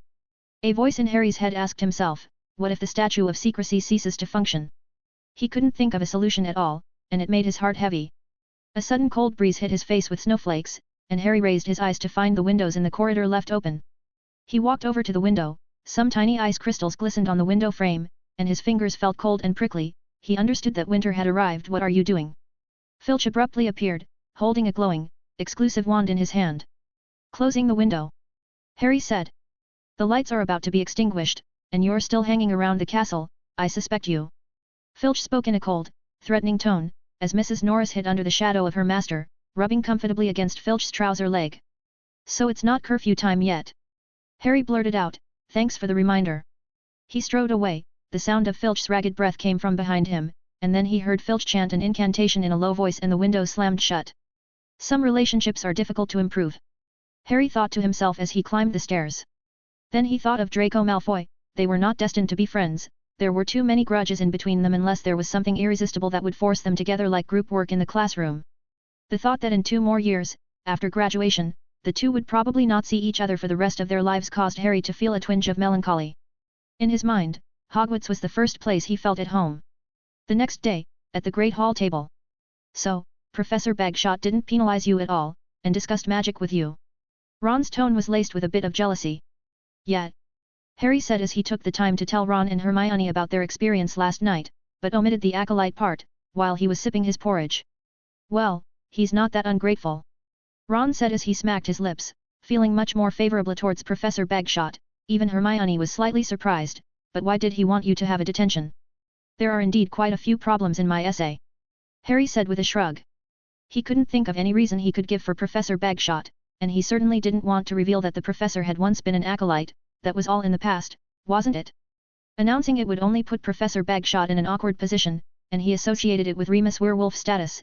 After Remus had confessed to them, it didn't take that long for him to hand in his resignation. By the way, Hermione, Harry asked, pretending to be casual, how much do you know about Grindelwald? Even though he had tried his best to downplay it, Hermione sucked in a deep breath. Why do you suddenly want to ask about this? Because, when I was eating chocolate frogs in Professor Bagshot's office yesterday and he also treated you to a snack, Ron asked, as he interrupted. Yeah, and I drew a Dumbledore card. You know, we know a lot about Nicholas Flamel, but we don't know much about Grindelwald's past. Hermione frowned lightly and seemed to be thinking hard.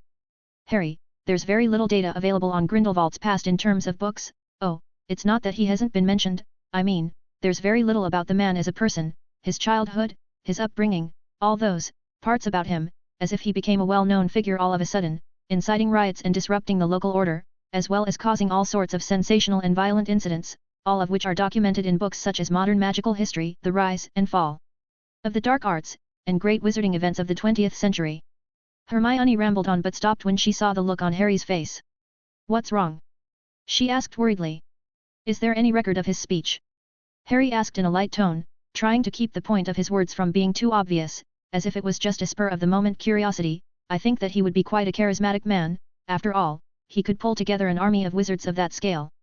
Hermione shook her head as she whispered, I don't know. So all we know is that he was a powerful dark wizard, instigator, and he used the Deathly Hallows symbol as his logo. Ron concluded, sounds like a tough opponent, luckily he was defeated by Dumbledore. With that, he went back to deal with the omelette and sausages on his plate, clearly not taking this matter to heart. Harry didn't want to draw attention to himself, so for the next 2 days, he simply took the opportunity to check the reference books as he stood by the library shelves, looking for the few books Hermione had mentioned and skimming through them quickly. From the point of view of those books, Grindelwald was a very bad man, a great enemy who had damaged the cornerstone of stability in the wizarding world. On Thursday evening, Harry inadvertently spotted Luna walking across the field, dressed in a new outfit, and he suddenly realized that it was almost the weekend, and he hadn't given Luna an answer. Ron and Hermione took opposite attitudes on this matter. Why do we have to go to the smelly sewers? Ron's face scrunched up as he said, not to mention going into the girls' lavatory. I never want to deal with Myrtle again. You don't have to go. Hermione said. Let Ginny go alone? Mum would kill me if she knew. Ron shouted. Yes, that's right, the content of their discussion had changed. The question of whether or not to teach Luna the Parseltongue had changed to whether or not to take the time to accompany them on a search in the Chamber of Secrets. Harry didn't want to go from the bottom of his heart because this adventure is doomed to lead anywhere, with the real Resurrection Stone being worn in Dumbledore's hand. You have no idea how much training you've been putting us through lately. Peeks and Coot are privately calling you a tyrant, Ron said to Harry, whose jaw dropped. Yet, Ron said with an understanding nod, thankfully Katie Bell enlightened them on how Wood tortured the players when he was still around, and you are a lot better compared to him. Maybe I should add some more training, so they don't have time to talk rubbish. Harry said through clenched teeth. Ron shrank his neck. Let's find a night and go and get back quickly. Harry said with some finality, and Hermione raised her eyebrows. If I understand you correctly, you want a night out yet, Harry said with a you have finally no look. It's not the first time anyway, and it's not that dangerous. I can't afford to delay 2 days of Quidditch practice on the weekend. He said emphatically. I think it's fine, Ron said. I don't want to sneak into the girls' lavatory during the day either. I'm a prefect now. It'd be hilarious if something went wrong. Harry also thought about the possibility of being discovered by Mafalda and her bee, as some people called the young wizard who worked part-time at the Wall of Mystery tabloid, and his mind instantly drew up a sensational headline, the odd fetish of a Gryffindor prefect and Quidditch team captain, and a chill ran through his body as his mind became even firmer. It's tomorrow night. Harry broke the news to Ginny later in the evening, and the next day at breakfast Luna came running over to thank him joyfully, nearly spilling the beans and scaring Harry into using the Langlock jinx. Luna stammered and was dragged away by Ginny with her mouth clenched. After breakfast, they went to their ancient rune class, which has now entered a new phase. The progress is slightly faster than I expected, Felix said. It might have something to do with a few mass detentions. The students below stared blankly at their professor. We're going to learn something new today. He suddenly stopped talking and his eyes roamed around the classroom. Who didn't come to class? The students began to look around and Pansy Parkinson raised her hand. Professor, Daphne has taken a leave of absence and is now in the hospital wing. And the reason? It's said that she mistook scurvy powder for parsley powder and added it to her food by mistake, which has caused symptoms like mild meningitis. Pansy said as she sat with Blaise Zabinai, and the two were sitting very close to each other. That is, a headache and a slight disturbance in consciousness. Felix said, and Pansy froze a little. Why did he describe the symptoms all over again? That's it, isn't it? Yes, yes. But it's not just the misuse of scurvy grass that could be the cause of this symptom. It could also be a confuse charm and an obliviate spell, Felix thought to himself. What a coincidence. Generally speaking, the after effects of a confuse charm are very mild and don't even cause much of a reaction if they only interfere with the person's consciousness for a second or two, but if they were placed under the spell's control for a more extended period of time, Barty Crouch Sr., for example, had been under the influence of the confuse and memory charm for too long that he ended up delirious and had to be professionally treated. A figure surfaced in Felix's mind, the acolyte who had arrived after learning about Grindelwald's escape, Nicole Noel. Felix had previously suspected that she might be the true owner of Bondi the house elf and therefore had not questioned her ability to contact Grindelwald, but now it seemed that she should have used Daphne Greengrass to deliver the message. Whether that was the case or not, he could find out by visiting the hospital wing after class. It also reminded Felix that the acolytes were not harmless little bunnies, they were once a well-organized and well-divided group and were far from being measured by the dimension of force. The same thought appeared in Harry's mind, and he knew even more than Felix he had witnessed Daphne meeting with a strange woman and receiving a gift box that had ended up in Professor Bagshot's office. It was just that Harry had thought at the time that the old woman in the trench coat might have been one of Daphne's elders. He looked at Professor Hap. He ought to know something, right? But the professor had already started his lecture. I'm glad to see that most of you have mastered the art of allowing a practical magic rune to manifest without a wand, and have gained some flexibility in casting spells as a result, but that's not the point, Felix said. Individual ancient runes are not very impressive both in terms of power and adaptability, and there are better spells to replace them. Next you will be introduced to an important practical element of ancient runes, a kind of technique derived from the rune circuit. Is anyone willing to cooperate with a demonstration? There are extra points. Several arms went up. Anthony Goldstein. Felix called out the name of a Ravenclaw boy. Goldstein stepped forward with some nervousness. With a wave of Felix's hand, a dozen rune symbols appeared out of thin air, and they were closely connected with each other. Try to catch it. Felix said encouragingly, and Goldstein held out his hand. The students at the foot of the podium held their breath as they watched closely, and his fingertips touched the tightly bound chain of rune circuit. The chain of rune circuit seemed to be drawn by Goldstein, and voluntarily blended into his skin, burrowing down his fingers. Goldstein was startled, rolled his sleeve up, and was surprised to find the chain of rune circuit branded into the skin of his wrist as if it was some kind of mark. Goldstein blinked. Professor? This is... He was a little worried that it wouldn't go off his wrist, but in the next second he found his body becoming lighter, and with just a tiptoe, his whole body flew in the direction of Professor Hap, who dodged out of the way, and he bolted straight for the window. Don't use too much force. Felix warned him. What? Goldstein asked as he scrambled to hold his hand on the wall, only to have his whole body bounce in the opposite direction as if he weighed nothing, and then he was caught by a hand when he brushed up against Professor Hap. Goldstein's feet landed back on the ground. Try again. He heard the professor say to him. Goldstein took a breath with excitement. I seem to have gotten the hang of it. His current state is a bit like being under a levitation charm, but he did not completely lose control of his movements. He stood still for a moment and jumped gently. The next second, he found himself jumping throughout the middle of the room, and his head brushed against the ceiling. He couldn't help but laugh out loud as the students below him looked very small, and each of them stared at him with bemused eyes. He landed lightly like a feather from the air and had time to greet his good friends one by one. Felix grabbed his wrist to keep him on his feet, and when he took his hand away, Goldstein noticed that the magic runes on his wrist were gone and his whole body seemed so heavy that he almost sat on the ground. You can go back now, Mr. Goldstein. Ravenclaw plus 10 points. A rune circuit that reduces the weight of an object. Felix said with satisfaction, it's normally used on rune artifacts, but why can't it be used on the human body? You guys should have been exposed to human transfiguration, right? Some students in the classroom nodded their heads. You can think of the rune circuit as a solidified spell, of course. What you are about to learn has been carefully selected and created by me, and you will find that it can be applied to more than just objects. As long as you follow the 17 laws of rune, it will also become a part of your everyday spell casting. Moreover, it has its own unique advantages, such as a longer maintenance time, difficulty in interpreting and targeting, higher degree of concealment, and so on. Read 50 days or 100 chapters in advance on Patreon. 631, Chapter 631 Unsettled Night. We have learned a series of related concepts, such as rune symbols, rune circuits, rune sequences, Felix said as he allowed the concepts he mentioned to manifest. Individual fire rune, transformed between a throbbing golden red glyph and a ball of flame. The rune circuit, which was just demonstrated and capable of reducing weight, swayed gently in the wind as it resembled an embellished wind chime. And finally, a golden, hollow spherical structure appeared, its surface hollowed out and carved with a multitude of rune symbols, its composition so detailed that it resembled a three-dimensional jigsaw puzzle, or perhaps they were originally one and the same. Harry suddenly thought of a scene of Hermione's cat Crookshanks playing with a ball of wool. Can anyone outline the differences between them for us on a higher level?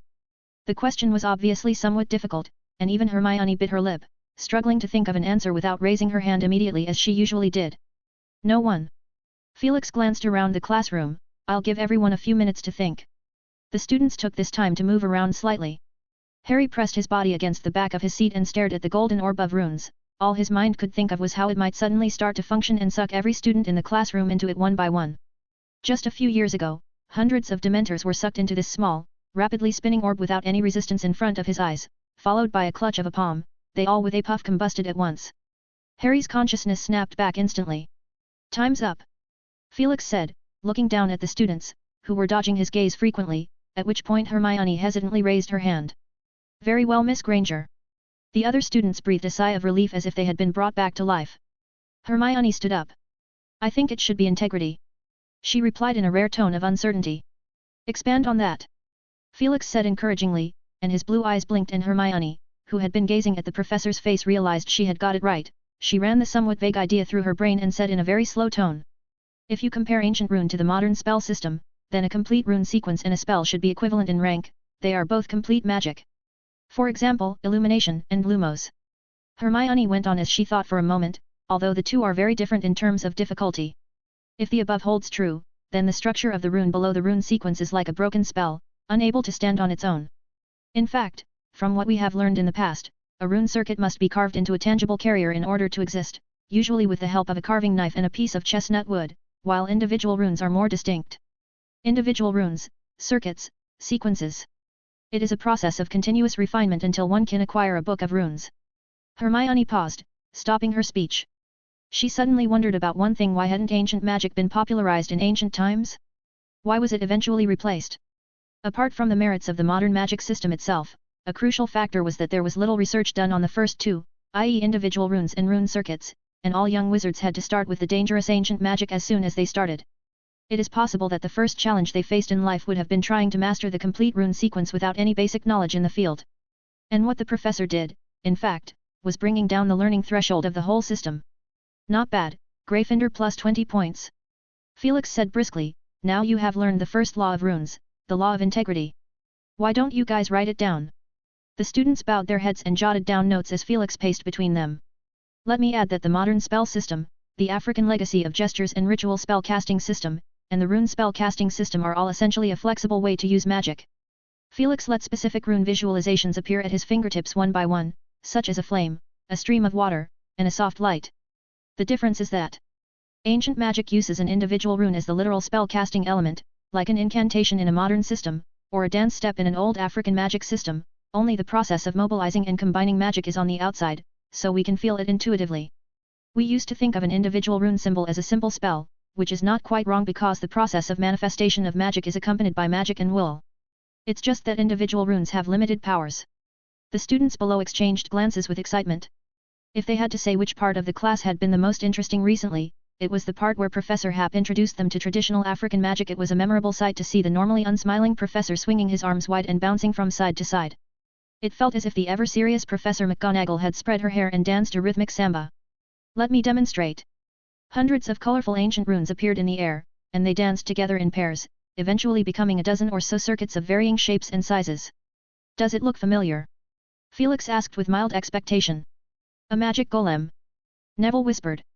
Good, Felix smiled, these are the rune circuits used on magic golems. We used to use alchemical materials as carriers, but actually.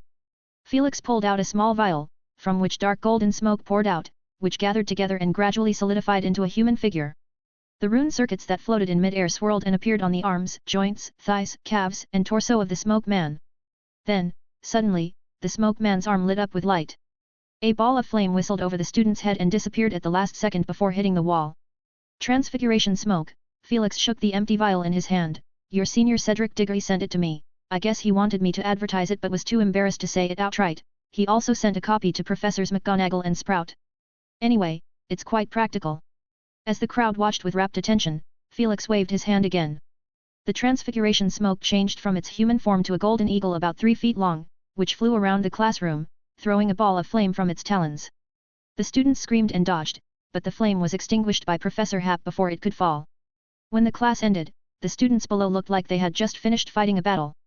Today's homework, you have heard a lot of fresh concepts that I think will inspire you, so record those ideas, even if it's just a few words. Let your imagination run wild. Magic relies on these things. After class, Harry, Ron, and Hermione moped around and stayed behind. As soon as Felix took a look at them, he knew what was going on, and he asked, "What do you want to ask about?" Ron and Hermione glanced over at Harry, who stammered out what he had seen at Madame Putafoot's tea shop, highlighting the appearance and dress of the old woman who had spoken to Daphne, and then the three of them saw Professor Happ fall into silence. Harry was jittery, he wanted the professor to realize that something was wrong with that woman, but also didn't want to involve Professor Bagshot in it. "Professor, do you think she might have? Are you trying to say that Miss Greengrass is under a spell?"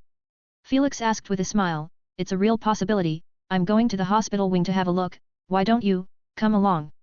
"Sure," Harry instantly said. At the hospital wing, Daphne was happily munching on an apple as she gauged the time. That's when she heard footsteps, and she hurriedly lay down, pulling the covers over her head and squeezing her eyes shut. After doing this, she realized something was wrong. There were too many footsteps. Even if Madame Pomfrey had come with her sister, there couldn't have been such a messy sound of footsteps. Had someone else come to visit her? The door was pushed open slightly. She pricked up her ears and was surprised to find that one of them is Professor Hap. How is she? Felix asked Madame Pomfrey. It will take 2 more days, and there is a risk of getting lost and not being able to find her own dormitory if she is discharged now. Haven't seen such carelessness. Oh, you have to be counted, Miss Granger, isn't it? I remember when you were in the 2nd year. Madame Pomfrey. Hermione screamed. 2nd year? Daphne, who is hiding under the cover, repeated mentally, and then a furry cat's head came to her mind. Pfft! She giggled in delight. There was a sudden silence in the sick bay for a moment. Daphne lay stiffly on the hospital bed, not daring to open her eyes at all, but her face became so hot and burning that it seemed to drip blood. She felt sure she had been caught pretending to be asleep, and she hated that she could not really pass out. But luckily it didn't take long for the conversation to start again. Ahem, I heard it was an accidental intake of scurvy grass. Professor Hap asked in a slightly disoriented voice. Yes, I heard it was to make a drink, and she thought it was powdered parsley. It's quite easy to tell the two apart, and I bet she's very lousy in herbology. Madame Pomfrey's voice came closer, and then the sound of the potion filling the cup was heard at the head of the bed. Is it possible that it was something else, like a confundus charm? A confundus charm? Daphne under the covers froze. She had been under a confundus charm? Felix, this is not a joking matter. A normal confundus charm doesn't have this symptom. Madame Pomfrey said uneasily, not even noticing the potion spilling out. Her sister found a packet of scurvy grass powder in her pocket, and she herself. Oh dear, I should better check once more. Wake up, little girl. Daphne stretched in a feigned manner, her eyes opening with a blank expression as she asked, what's wrong? Then she was taken aback as the hospital bed was surrounded by a circle of Harry, Ron, and Hermione who were staring straight at her, with Hermione holding her arms together with a smirking expression and Professor Hap sitting alone and playing with his fingernails with his head down. Your face is very red, did you have a bad dream? Hermione asked knowingly. Daphne huffed and said nothing, grabbing the glass and downing it with a gulp. Hey, no. Madame Pomfrey called out and choked. Her face turned even redder. Miss Greengrass, your classmate Potter told me something, and I have some questions on my mind. Felix said, do you remember the person you met with that day at Madame Putafoot's tea shop? She's my aunt. Daphne blurted out.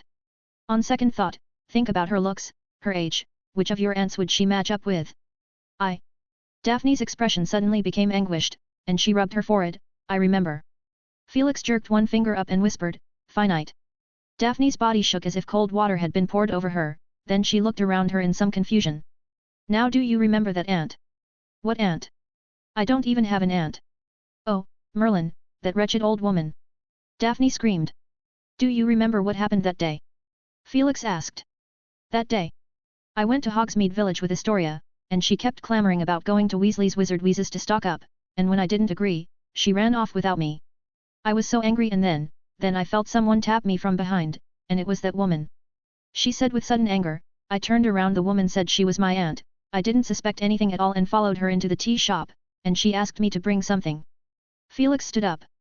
It's already obvious that with the fall of Voldemort, security measures around the school have dropped. After all, you can't keep it tight all the time. Miss Greengrass, I suggest you talk to Headmaster Dumbledore, and he will make arrangements to put an end to such things. You can postpone your homework for today and hand it in later. Harry chased after him. Professor, he said under his breath, that woman is clearly up to no good. Felix didn't say anything, trying to explain the origins of Nicole Noel would inevitably involve Grindelwald, and his identity is confidential. What kind of man do you think Professor Bagshot is? What kind of man? Harry repeated suspiciously, and said with a smile, he's quite nice. Mentally, he wondered if the professor suspected that this incident had something to do with Professor Bagshot. Harry had actually thought about it, but Professor Bagshot seemed to have no intention of hiding it. After all, he had even told his secret about him being an acolyte. Even though he detained you for a petty reason. What yeah, it wasn't really a detention, we just talked about the magic and essay I wrote recently. Harry said. Essays and magic. Felix laughed and turned to leave, leaving a dazed Harry behind. As far as Felix knew, Grindelwald would be sent back to Ermengarde Castle to continue his sentence after teaching this year's class. As far as that old man was concerned, it wasn't like him to work for nothing, he must have an agenda of his own. Now that he considered it, it seemed that he wanted Harry to inherit part of his ideology. It is just unknown if he had only picked Harry, or if there might be more candidates. When the lights went out at night, Felix sat behind his desk and read the letter from Percy, in which he wrote in an excited tone that, thanks to his efforts, 7 ministries of magic had agreed to introduce exclusive wands in small numbers, but there are still many countries that have concerns about the impact on their societies if the squibs master the power to cast spells. At the end of the letter, Percy said he would keep up the good work. Felix put the letter down and stared at the ceiling, fully aware of the more comprehensive information. To be precise, only 7 ministries of magic had agreed to introduce exclusive wands on the surface, but in secret future world had received a large number of international orders. According to Remus's analysis, it was those officials who hadn't yet thought about accepting the squib group, but that didn't stop them from secretly stockpiling a badge as a backup. Felix yawned as the hour hand of the wall clock pointed to 12. There is another set of pocket office desk on his large desk, and Valen sits in the same type of armchair as Felix and yawns along with him. Valen rubbed her eyes and looked up from a children's book called Little Pig of Peace. At that moment, a crisp bird song came from Felix's left-hand drawer, which he pulled open, and a small bright emerald green bird hopped out with a thick sheet of parchment map in its mouth, which Felix spread out and gazed at the moving ink dots on it. Tonight is quite lively. Felix smiled and said to Valen, who had come over, how did Harry, Ron, Hermione, Luna, and Ginny get together? Hey, there's another one over here, Leonhard Bagshot. I can kind of figure out why Dumbledore wanted a Marauder's map. Apart from the surveillance role, he would have preferred not to have the name Grindelwald on the map, that would make the cues too obvious. Valen, which side do you suggest would be more fun for us to join? Read 50 days or 100 chapters in advance on Patreon. 632, Chapter 632 The Villain, 2 in 1. Felix spread out the map, placed his hand on it, and quietly muttered, Albus Dumbledore. There was no feedback from the map, as if there was no such person. Felix pursed his lips, had already guessed this possibility. He put on his coat and Valen wrapped her scarf around herself, and the two of them walked out of the office without making a sound. After thinking for a moment, Felix walked towards classroom 7. Slightly ahead of time by a few minutes. In the abandoned girls' lavatory on the second floor, 4 people were waiting anxiously. The moaning Myrtle sat on the flush tank and looked glumly at Harry as he walked around in annoyance. You guys made another appointment? The ghost asked. No one paid her any attention. After another circle, Harry asked Ron, who was standing in the doorway, did you hear any noise? Nope. Ron said, bending over and looking out through the gap in the keyhole as he replied. Luna wouldn't have lost track of time, would she? Harry turned his head to stare at Ginny. I think. Ouch. Ron suddenly yelped in pain, covering his head and backing away. The door was pushed open with a crack, and after a few seconds, the 4 people and a ghost saw Luna poke her head in, peering cautiously inside, her messy, blonde hair trailing down like a waterfall, and when she saw a grimacing Ron and the others, she raised an eyebrow and grinned. Oh, you're all here, how wonderful. Luna said cheerfully, I've been looking forward to this secret party for a long time, can we set off the fireworks now? Yuck. Ron said as he rubbed his forehead. Luna stared at the reddened patch of skin on his head, what's wrong with you? Well, forget about that for now, Luna. Hermione said, you're late, and although I don't really want to hear some excuse like oversleeping, it is better than having an accident. One more question, you didn't get caught out, did you? I bumped into Mrs. Norris, said Luna, and the hearts of several people immediately jumped up, but I transfigured a bunch of rats and fish with my transfiguration, and she ran off to chase after the rats. With that, she showed the crowd her empty left wrist. There was supposed to be a string of colorful stone bracelets there. According to Ginny, they had advertised in the Wall of Mystery tabloid for pretty stones, and after only 2 days, Luna had received half a box of oddly shaped, colorful little stones, but of course don't expect to find a resurrection stone in it. Luna picked out some of them and made them into a full set of jewelry for her and Ginny. After many refusals, Ginny eventually ended up receiving a necklace. Of course, she never wore it outside. The rest of the stones were also used up without any waste, as the two of them spent their afternoon free time adding a half-stone pathway to a hammock in the clubroom of the Crumplehorn Snorkax Certainly Exist Club. Why did you think it would be a good idea to transfigure up some fishes? Myrtle asked, with a pair of lowered eyebrows. She was rather interested, judging by the tone of her voice. Cat loves to eat fish. Luna said with certainty. But live fish don't just appear out of thin air on the floor. Live fish, I assume. Hermione asked. Yeah, but the cat wouldn't care. Luna said. Seeing that the conversation was getting more and more skewed, Harry cleared his throat hurriedly, and when the others turned their attention to him, he mustered up the captain's demeanor that he would use at Quidditch practice and said with a serious face, we need to hurry up, there are 3 people here who need to get up early for Quidditch team practice tomorrow. It's earlier than our usual class time, That's mean, isn't it? I wonder who sets the time. Ron quipped. Harry raised an eyebrow. Are you guys going to be arguing here all night? Come on, Harry. Hermione urged. So Harry positioned his face directly in front of one of the sink's taps, the one with a small snake carved on its side of the tap. I have a bad feeling, Ron said, trying to splash the cold water. We should have gone back to the dormitory right away from the moment we came across that statue that appeared out of nowhere. Oh, you just shut up. Ginny said angrily. Is there anything wrong with what I said? Ron yelled in a lowered voice. You all also saw that statue that appeared out of nowhere. Hell, none of us had any impression of it before. It's possible that it was moved over recently. Ginny calmly said. Ron squinted at her, with a look on his face that suggested that she couldn't be reasoned with. Harry ignored the bickering, even though a shadow was cast over his mind too. What the hell was going on with that statue? He mulled it over for a few seconds and shouted, "Open!" A strange hissing sound emanated from his mouth, a blinding white light flared from the tap, and then the sink began to move, slowly sinking to reveal a very wide and deep pipe. Thank goodness the entrance wasn't blocked by the professors. Harry said with mixed emotions. If he had failed, they could have ended their adventure for the night. Both Ginny and Luna were seeing the Chamber of Secrets for the first time, and they cautiously put their heads together and looked down carefully. It was pitch black and bottomless. They put various protection spells on themselves, dust-preventing barrier, a levitation charm, a supersensory charm, a bubble head charm, and so on, and then held hands together in order to jump down. Will there be a little basilisk or something in there? Myrtle asked with expectation. Not likely. Harry said sullenly and disappeared into the entrance to the chamber. On the other side, Grindelwald walked slowly in the dark corridor, thinking about what he had just overheard. The Chamber of Secrets, the Resurrection Stone. Is this an adventure among students, or is there a chance that there is indeed some truth in it? Also, those little guys have some good potential, their senses are pretty sharp. He grinned, and the tall boy with the red hair and freckled face came to his mind. He had seemed to have glossed over him in the past and not paid much attention to him, but after he had knocked twice hard at his disguised statue self, Grindelwald had decided to focus more on that student named Ron Weasley in the future. He stopped in front of a door to a room. Is this the legendary Classroom 7? The room where the professor's young memory beings are housed? He was very curious about this and decided to find out. The wand slid over the wooden door like a rapier, leaving a long trail on it. This was not Grindelwald's own magic, but rather magic that was stored in the gem in his exclusive wand. It had started out as the magic power that belonged to a young girl from future world, and then when he arrived at Hogwarts, he began to draw on the magic that had leaked out of the ancient wizarding school that could not be detected or manipulated by normal people. But either way, it is something that is much inferior to what he had once possessed on his own. When he had finished that, Grindelwald stopped and looked closely at the wooden door. A light glow rippled over the door, then the traces left on it began to fade, and Grindelwald watched the process silently, catching the sequence of how the traces were fading. He was looking for a way to structure the magic that could bypass the security, and when the traces had completely disappeared, he made another diagonal line with magic power. He kept repeating this action over and over, and after a long while he stopped and fell into contemplation. After an unknown amount of time, he muttered some words under his breath and pointed his wand at the wooden door.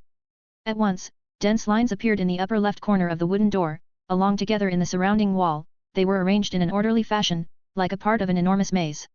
The lines flickered a few times and then disappeared. Grindelwald kept his eyes half closed and pulled a half-fragmented image out of his head. Then he did the same process a few times. After a long moment, he opened his eyes and muttered to himself in a low voice, "Ancient runes." At that moment, the sound of footsteps was heard in the distance. Grindelwald narrowed his eyes and suddenly pointed his wand towards the frosty window, then left the other side without looking back. After 10 seconds or so, Felix made his way up slowly. Valen is sitting on his shoulder, with two small arms embracing his neck, and looking around. Key. Where's the fun? Hold on. Felix moved closer, his eyes lingering briefly on the wooden door of Classroom 7 before he began to look around, and it wasn't long before he was staring at the enchanted window, thoughtfully. The moon outside the window was bright, close to full, and Felix reckoned that the next few days would not be too pleasant for Remus. The moonlight shone through the thick layer of frost, but there seemed to be something else hidden there. Mirror. Felix whispered. Valen looked at the window curiously. There was clearly nothing there, yet Valen saw the Great Demon King making a few faces at the window. Then Felix went quiet and stood still as if waiting for someone. Valen didn't realize who it is until Dumbledore showed up in his pajamas, with his long, shiny silver beard trailing off. The Great Demon King was staying up at night because of this. But where were Harry and the others that she had seen on the map? Valen sniffed lightly as she jumped down and looked at Felix. Go on, don't let them break my lab equipment. Felix muttered in a quiet voice. Valen gave him a no-problem gesture and darted away. It was quite clear that Dumbledore holds very little appeal in her mind. The two who remained did not speak for a while. Dumbledore similarly fixed his gaze on the window. He looked at it with total concentration for a moment, then reached out his palm and pressed it down towards the window. The window dented as if it was made of rubber, and when he pulled his hand back, the glass bounced back on its own. Dumbledore stared deeply at the glass and seemed to see the shadow of some other person through the window. Finally, the magic on it disappeared. The two men made their way out along the corridor, whispering to each other. About Harry. I know all about it. There was a moment of silence. This time it was Dumbledore who spoke first. What is Tom's current situation? Coincidentally, he too has only just discovered the Chamber of Secrets, but because of my attention, no one died this time. He received a detention, and I punished him by making him polish the trophies in the trophy room, and copy the school rules. You see how closely he keeps an eye on it. There's always a difference. The resistance from Voldemort's subconscious is getting stronger and stronger, and I reckon that there is only a month or two left before the final phase, at which point it would be essential to begin. Any suggestions? If you want to stop him from falling into the darkness, you must not allow him to kill. Dumbledore paused and said in a quiet tone, once something goes wrong there is no turning back. I hope he will experience what it feels like to love and be loved, even if it is an illusion. Albus, what do you think about me being the villain? Dumbledore stopped in his tracks, his eyes staring at Felix under the half-moon lenses. You know, to take the path of Voldemort. Felix shrugged. Maybe it could even confuse the subconscious of the original self. Since a Dark Lord is meant to appear in any case, it'd be good for me to do it instead. Let Tom stop me or compete with me. A very dangerous attempt. Dumbledore shook his head. Voldemort has no love in his heart. You will only hasten his plunge into darkness. Nah, he'll pretend and act for a while. Felix said, in a tone that filled with eagerness to try this fun, and in the meantime, I will find a bunch of helpers for him. That is a mess he can't shake off lightly. Dumbledore suddenly looked at him with an odd expression on his face. You seem to be planning something. What is it? Felix looked on guard. Dumbledore smiled. Just thought you had a point, about the mess you can't shake off lightly. Yes, that's it. But you have to be very careful. He murmured at the end. In the abandoned girls' lavatory, moaning Myrtle floated around in mid-air. A Niffler? A Niffler? She asked with great interest. You're the one that Professor Hap has? I've seen you from a distance. She began to circle around Valen and said in a cheerful tone that didn't match her sad face, but I'm afraid to go near. I'm a bit afraid of him, and I have seen how he taught the Peeves a lesson. Valen looked at the moaning Myrtle suspiciously, and after thinking for a moment, she pulled a small jar out of her pocket containing a serving of ghost food. She screwed open the lid and Myrtle leaned in closer and asked incredulously, for me. After receiving an affirmative nod, she reached straight out with a chubby, transparent hand, and it passed through Valen's small hand and the jar, dragging out a bright silvery cloud of light. Valen shivered, her hand felt like it was submerged in ice water. I didn't think there would be a midnight snack.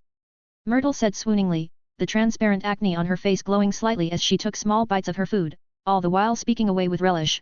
Seriously, I have not felt much joy since I barged in on Olive Hornby's brother's wedding and was ordered by the Ministry of Magic to return to school. I'm the youngest one and have nothing to talk about with the other ghosts. Sometimes I have thought about killing myself, but then I realize I'm already dead. It's the ghost food that makes me feel alive, but this is just a matter of handshakes for Professor Hap. I guess he doesn't care, does he? Except for Bloody Baron and Ms. Grey, I have not seen him interact much with other ghosts, a cold and indifferent person. Valen pulled out a bottle of super bubble-blowing liquid, puffed out her cheeks, and blew a huge bubble that wrapped around herself, then she turned and waved her hand at Myrtle. She floated and swooped into the Chamber of Secrets. Myrtle jumped in shock and plunged her head back into the flush tank.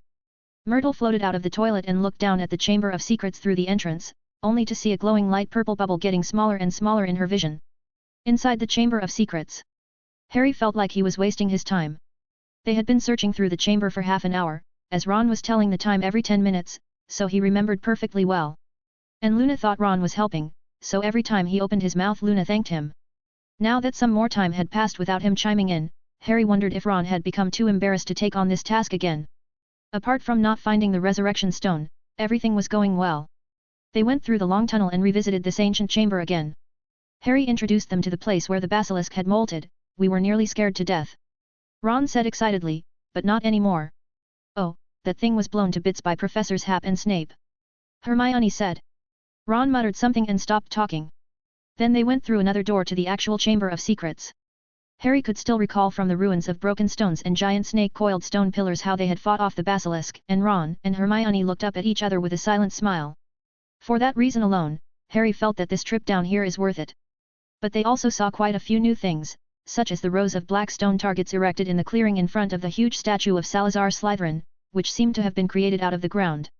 The targets had suffered terrible abuse, at least a third of them had been molten at once, Harry thought, and the ground was scattered with teardrop-like small, solidified pebbles, as shiny as crystal. Well, there are enough stones around here. Ron said, half jokingly, and half enthusiastically. Hermione stretched out her hand and used illumination, sending balls of milky light up to the high ceiling, and the chamber instantly became as bright as day. After that, they began a long, futile search for the resurrection stone, but with those gem-like stones on the ground, they wouldn't exactly leave empty-handed. When Harry picked up a fiery red stone without any hint of impurities in the size of a pine nut, he even felt a little regret. He thought to himself that it would have been better if Ginny hadn't come. Then he could have secretly made a necklace for her, but right now Ginny was crouching happily on the ground with Luna looking for jewelry materials. Snap pop!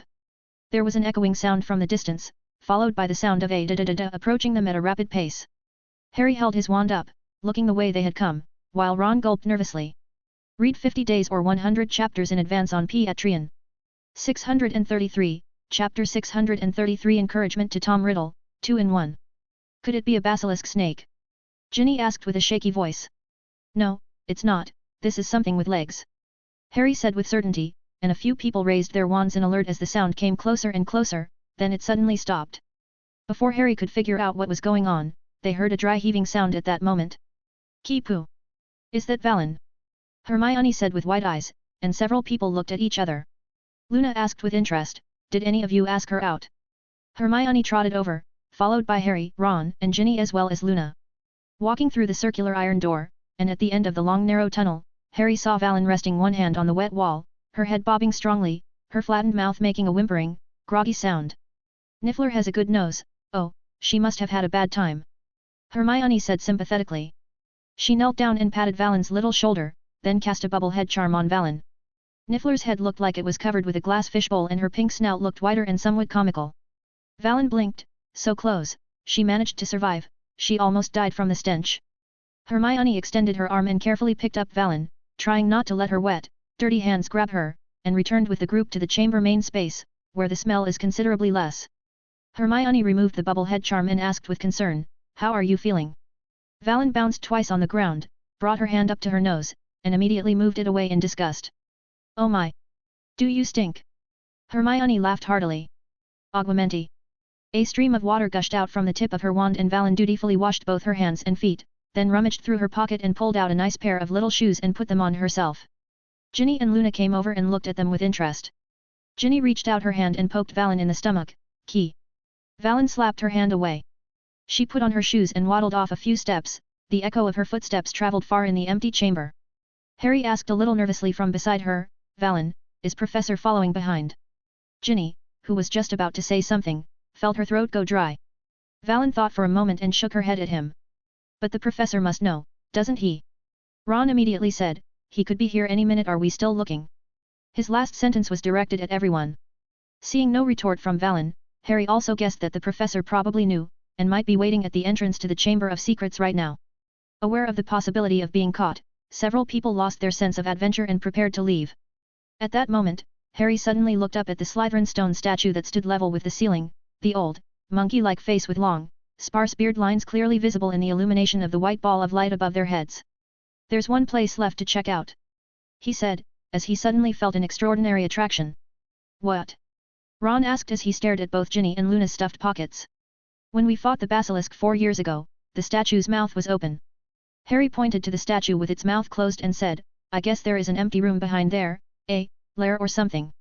Ron looked uneasily at Hermione, who looked at Valen, and after a moment of hesitation she said, Harry, even if there was an empty room since the professor closed it later, that means he didn't want anyone to go in there, am I right, Valen?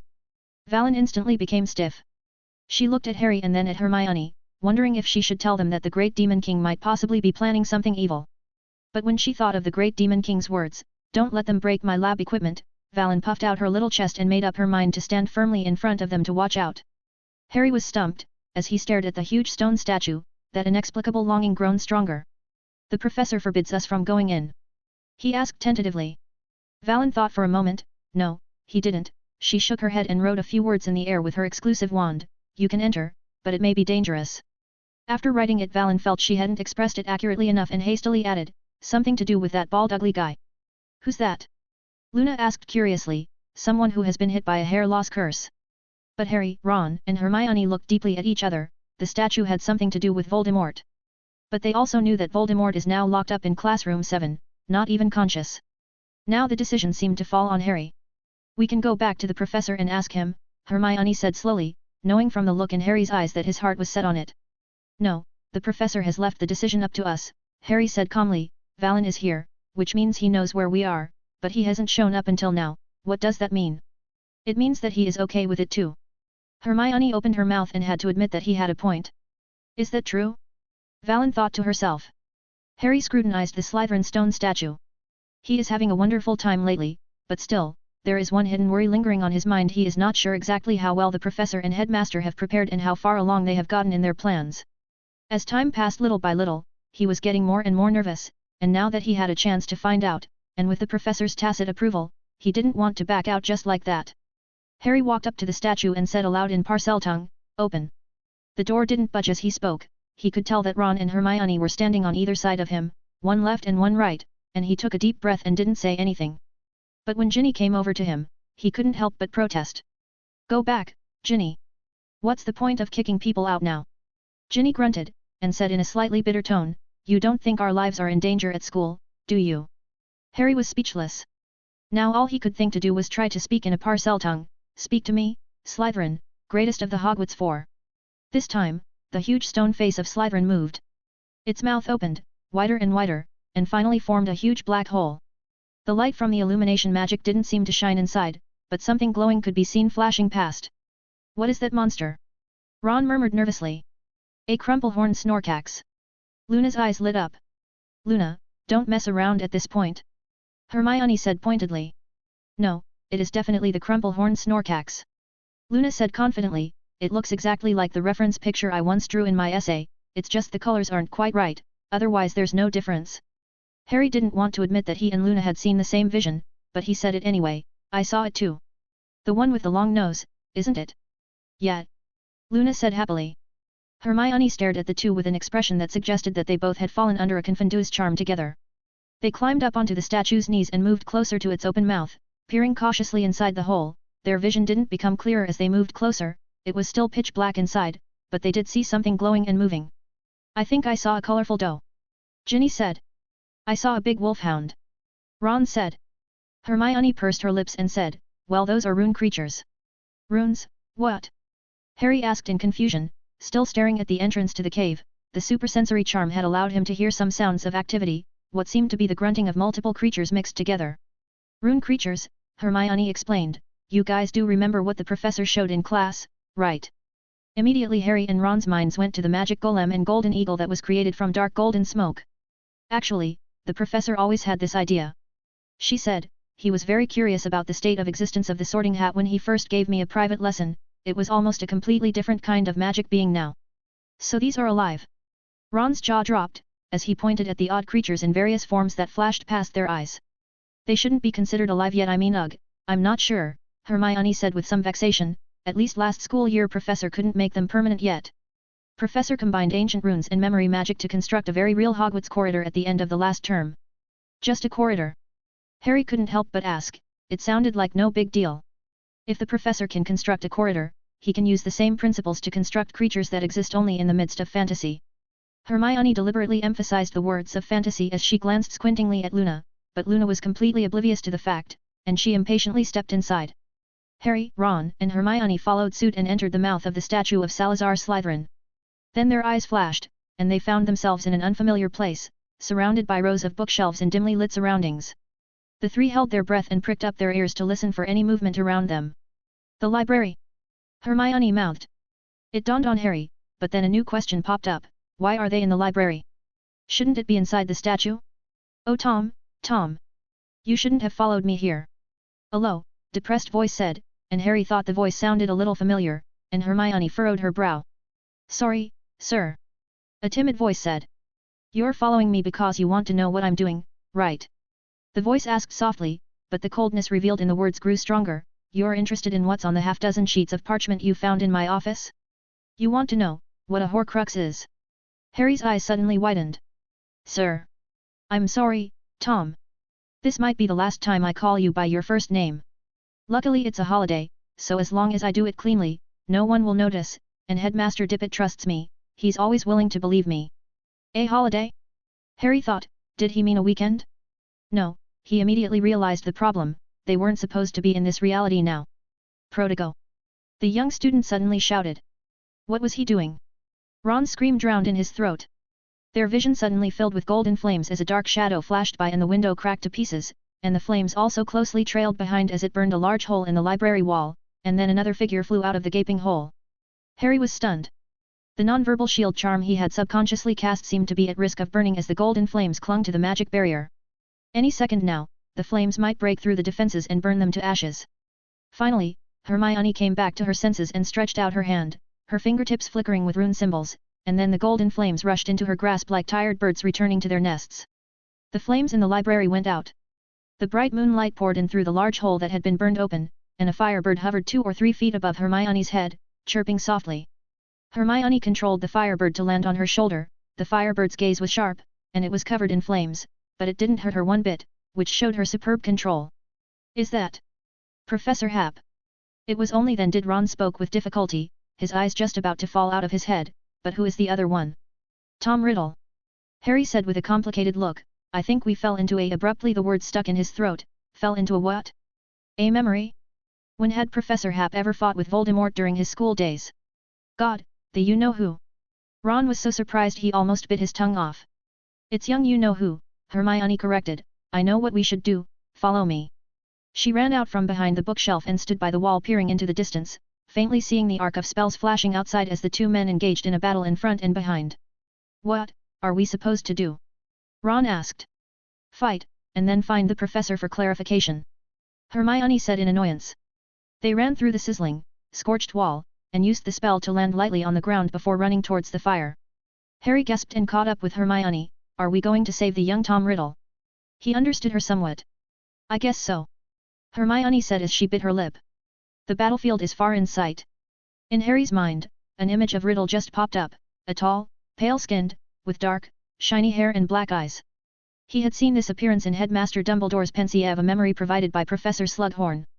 Tom, I taught you all your magic. Felix said in a low voice as a powerful spell silently plowed the ground with deep furrows that crisscrossed the ground, and the bushes and kapok that had been trimmed off transformed into a myriad of sharp, glinting daggers that obscured a small part of the sky. Tom Riddle watched the scene in awe. He never expected Dumbledore to hide so deep. He had even created a Horcrux. He personally only heard about it by chance, but he couldn't find any further records even after searching all over the library. Riddle thought through clenched teeth, it must have been taken away by Dumbledore. He wanted to stall for time, there are other professors in the school, as well as Headmaster Dippet, if he could just stall until they found out, he would survive. Riddle was very annoyed in his mind, damn it, why did he shout and scream when he came up, couldn't they have just talked? He would absolutely join the professor's side. But from the cold, stern, murderous eyes, Riddle didn't dare to have any extravagant hope at all. He braced a shield from the thin air and barely deflected the onslaught of thousands of daggers, but the immense force threw him high into the air, his right wrist snapped loose and his wand flew out. He lay on the ground and looked up at the man who had a cold smile curled up on his face. Avada Kedavra. A firebird descended from the sky and blocked the killing curse with its own body, the golden firebird let out a wail and turned green before quickly disappearing into thin air. Riddle gasped for breath, he had never felt death so close to him, and he did not want to die. He never realized this so clearly before. Horcrux. Damn it, he wanted to make a Horcrux too, not one, but many. But does he still have a chance? A twinge of despair washed over Riddle without any reason, Dumbledore had obviously destroyed all the knowledge related to this. At that moment, the golden trio had surrounded Felix. Professor, I'm mad. Hermione said, puffing out her mouth. Felix looked at her with a subtle glance, then a polite smile that looked evil spread across his face. Can you tell me where you guys are from? By your age, you must be students at the school? But I've never seen you guys. What about you, what's your name? Harry asked, thinking he must be out of his mind to ask such a stupid question. Albus Dumbledore. Felix said gently. You're Dumbledore. Ron exclaimed as his eyes bulged out. Thankfully he was currently had his back to Riddle, or Riddle could have possibly seen the flaw in his expression, but if you listened to the voice alone, it sounded like a question. Harry was also dumbfounded. Professor Hap, Does Headmaster Dumbledore know that you are using someone else's name like this? Hermione rolled her eyes and said, you're the one we're looking for. Tom, run! She exclaimed as she stammered. Riddle was completely baffled, his mind is not as clear as it usually was after the major twist in his life he had just undergone. But he could tell that these three people seemed to be here for him, or is it for Dumbledore? What was going on? Again, there is no one to give him an explanation. The battle began. Harry, Ron, and Hermione cooperated well and showed strength and fighting qualities far beyond those of Voldemort's age, who after all is only in his 5th year. Although he is outstanding, it's still within reasonable limits, as he had not been baptized by war yet. During the battle, Felix's lips twitched slightly and Hermione looked at him as she nodded faintly. Then Felix shouted as if suddenly waking up, the time turner. You've come from the future using a time turner. That's right.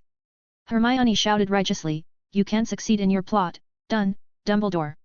You can't kill Tom, he will be our leader in the future against your evil rule. Harry thought it was all too ridiculous, even if it is a dream no, he didn't have this kind of otherworldly imagination. Harry, use the Patronus that Mr. Riddle taught you. Hermione shouted again. Ron almost fell over, he was completely numb, but he knew one thing, Hermione is the one who's most aware of the situation out of the three, Harry knows half of it, and he should not interrupt it. Harry gathered his emotions for a good while, then he managed to push down the awkward feeling in his mind and recited the incantation that he was too familiar with. Expecto Patronum.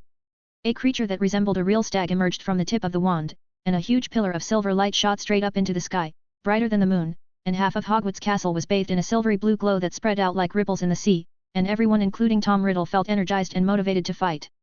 The commotion stirred by Harry's Patronus was so great that, in the castle, the lights turned on in one room after another. Riddle, who was sitting on the ground, was filled with disbelief, this is a Patronus? How could there be such a powerful Patronus? And this is something his future self taught to others? For a moment, he suddenly became intensely interested in this ancient magic. Who dares to harm a Hogwarts student? A loud voice boomed out of the headmaster's office like thunder. Headmaster Dippet! Riddle shouted in surprise, and he was genuinely surprised. An old man with a white beard flew out of the tower window. Everyone breathed a sigh of relief, and then Felix's voice sounded cold and piercing as if he was infuriated, you've ruined my plans of Avada Kedavra. The dazzling green light froze the faces of Harry, Ron, and Hermione. In the next 3 days, one major news after another was released. Dumbledore, who was expected to succeed the headmaster position, was confirmed to be a dark wizard and had now fled the school, but he then swaggered into the Ministry of Magic's Department of Mysteries and snatched all the time turners, and it was revealed that his actions were linked to his childhood encounter with a man who had been dead for over 40 years. The battle affected 4 students, but only one of them was lucky enough to survive, but Headmaster Dippet refused to disclose any more information to the public. In someone's consciousness, the war began. Harry's eyes snapped open, as he gasped for breath.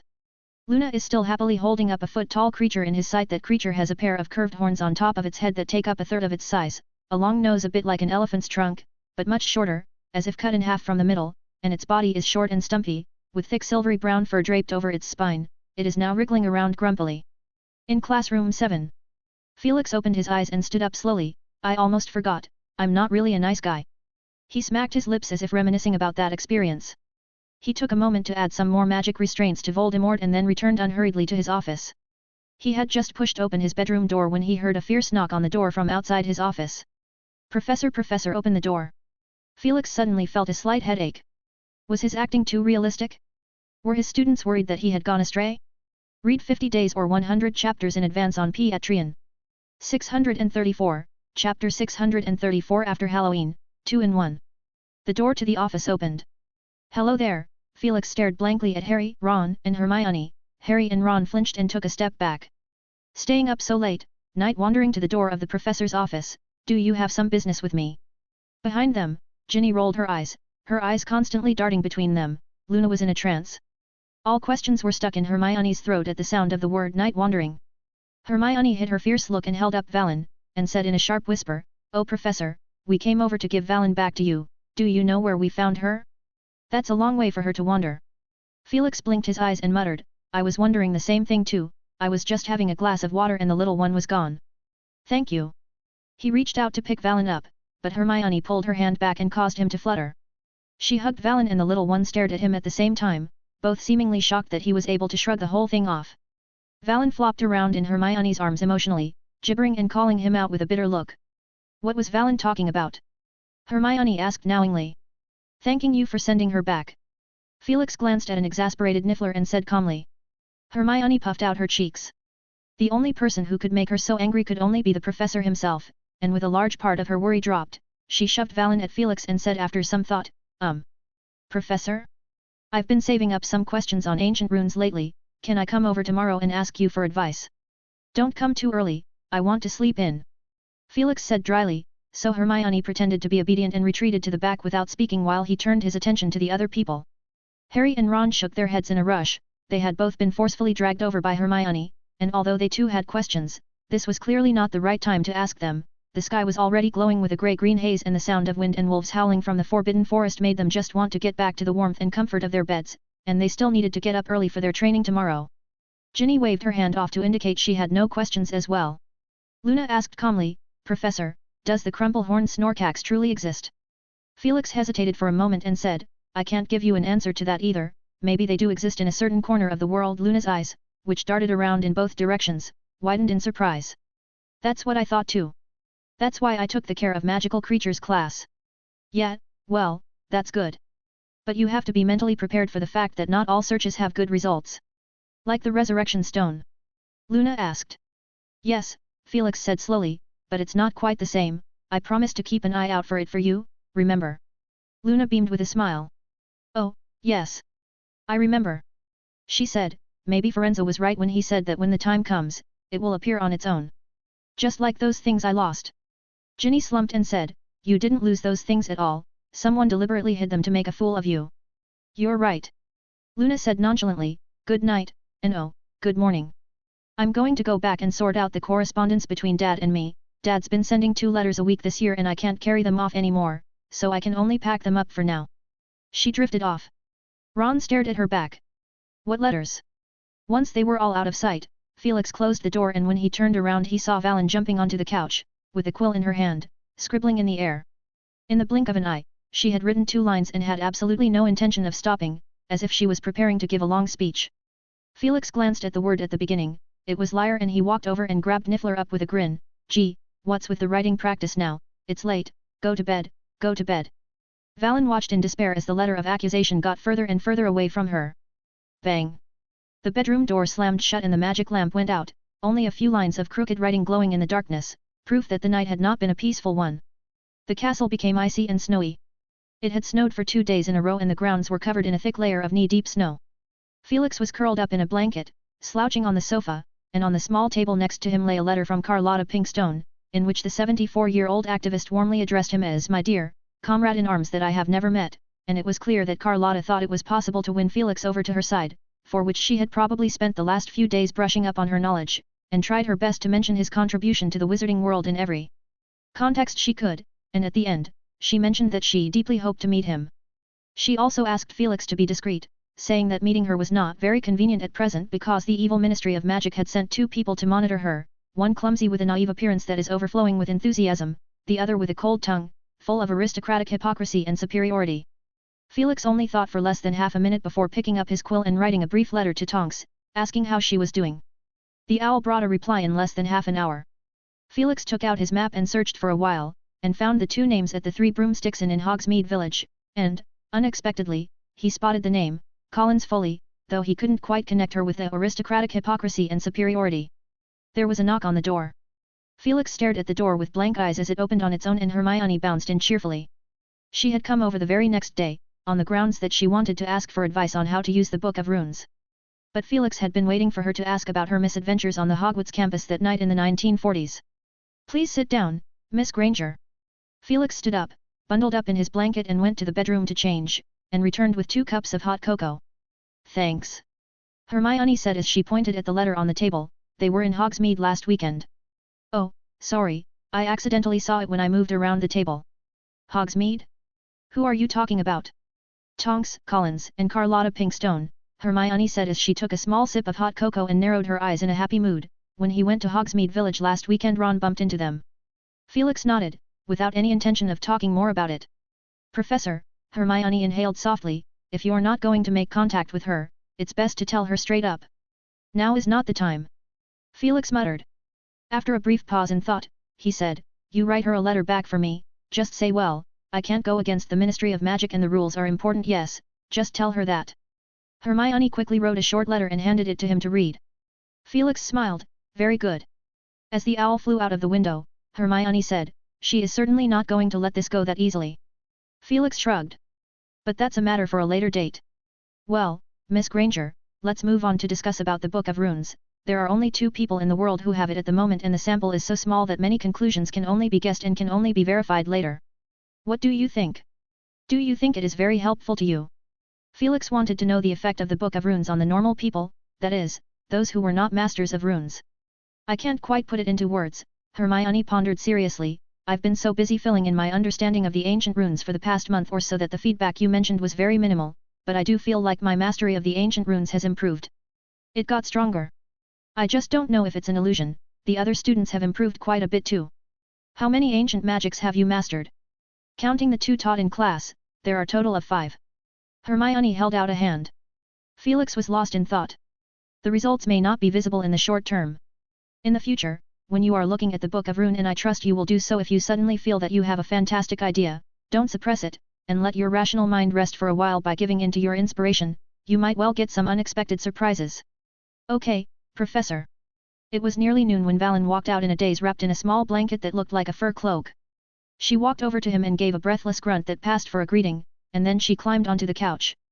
Hermione scratched Valen's chin. Harry and the rest of the gang, are they training? Felix asked. They were now talking about something that had nothing to do with the ancient rune. Oh, yeah.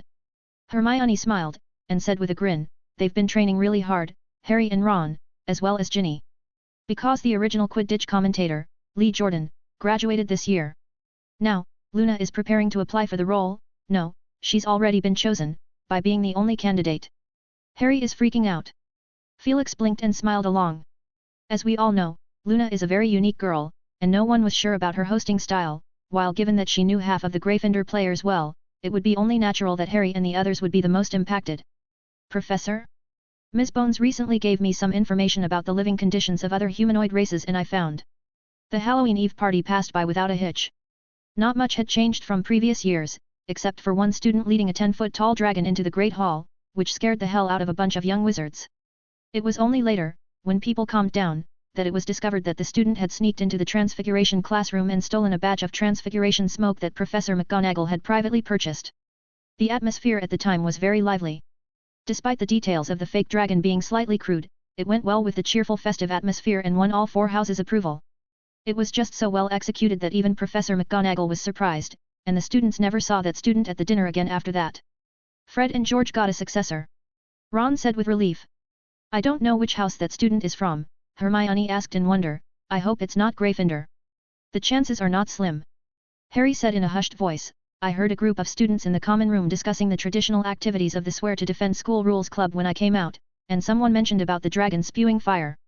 What is that about? A dragon? No, I am asking about traditional activities. You mean that one? Ron interjected with interest. No one knows for sure, but they say Fred and George left an invisible rule before they graduated, that every member had to play a part in bringing the school rules to a successful completion, so. In such a fashion. Hermione stared. Yeah, but at least in the next Halloween there won't be anyone leading a dragon and flaunting it around. It had snowed a few more days after Halloween and the snow outside the grounds is now a few feet deep, and the students would rather take a long detour than pass through the vegetable garden, where the uneven terrain makes it easy for some of the shorter students to step on the wrong place and get themselves buried. The festive Halloween decorations hadn't completely disappeared yet, and occasionally a few stray bats or pumpkin lamps with small candles in them could be seen floating around the hallway, which the professor and the students found very amusing, and no one bothered about them, letting the candlelight in the pumpkin lamps become more and more ghastly. It's bad luck to be in the same group with Malfoy in this class again.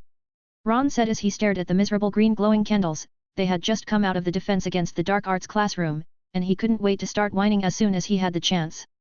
Harry cast a sympathetic look.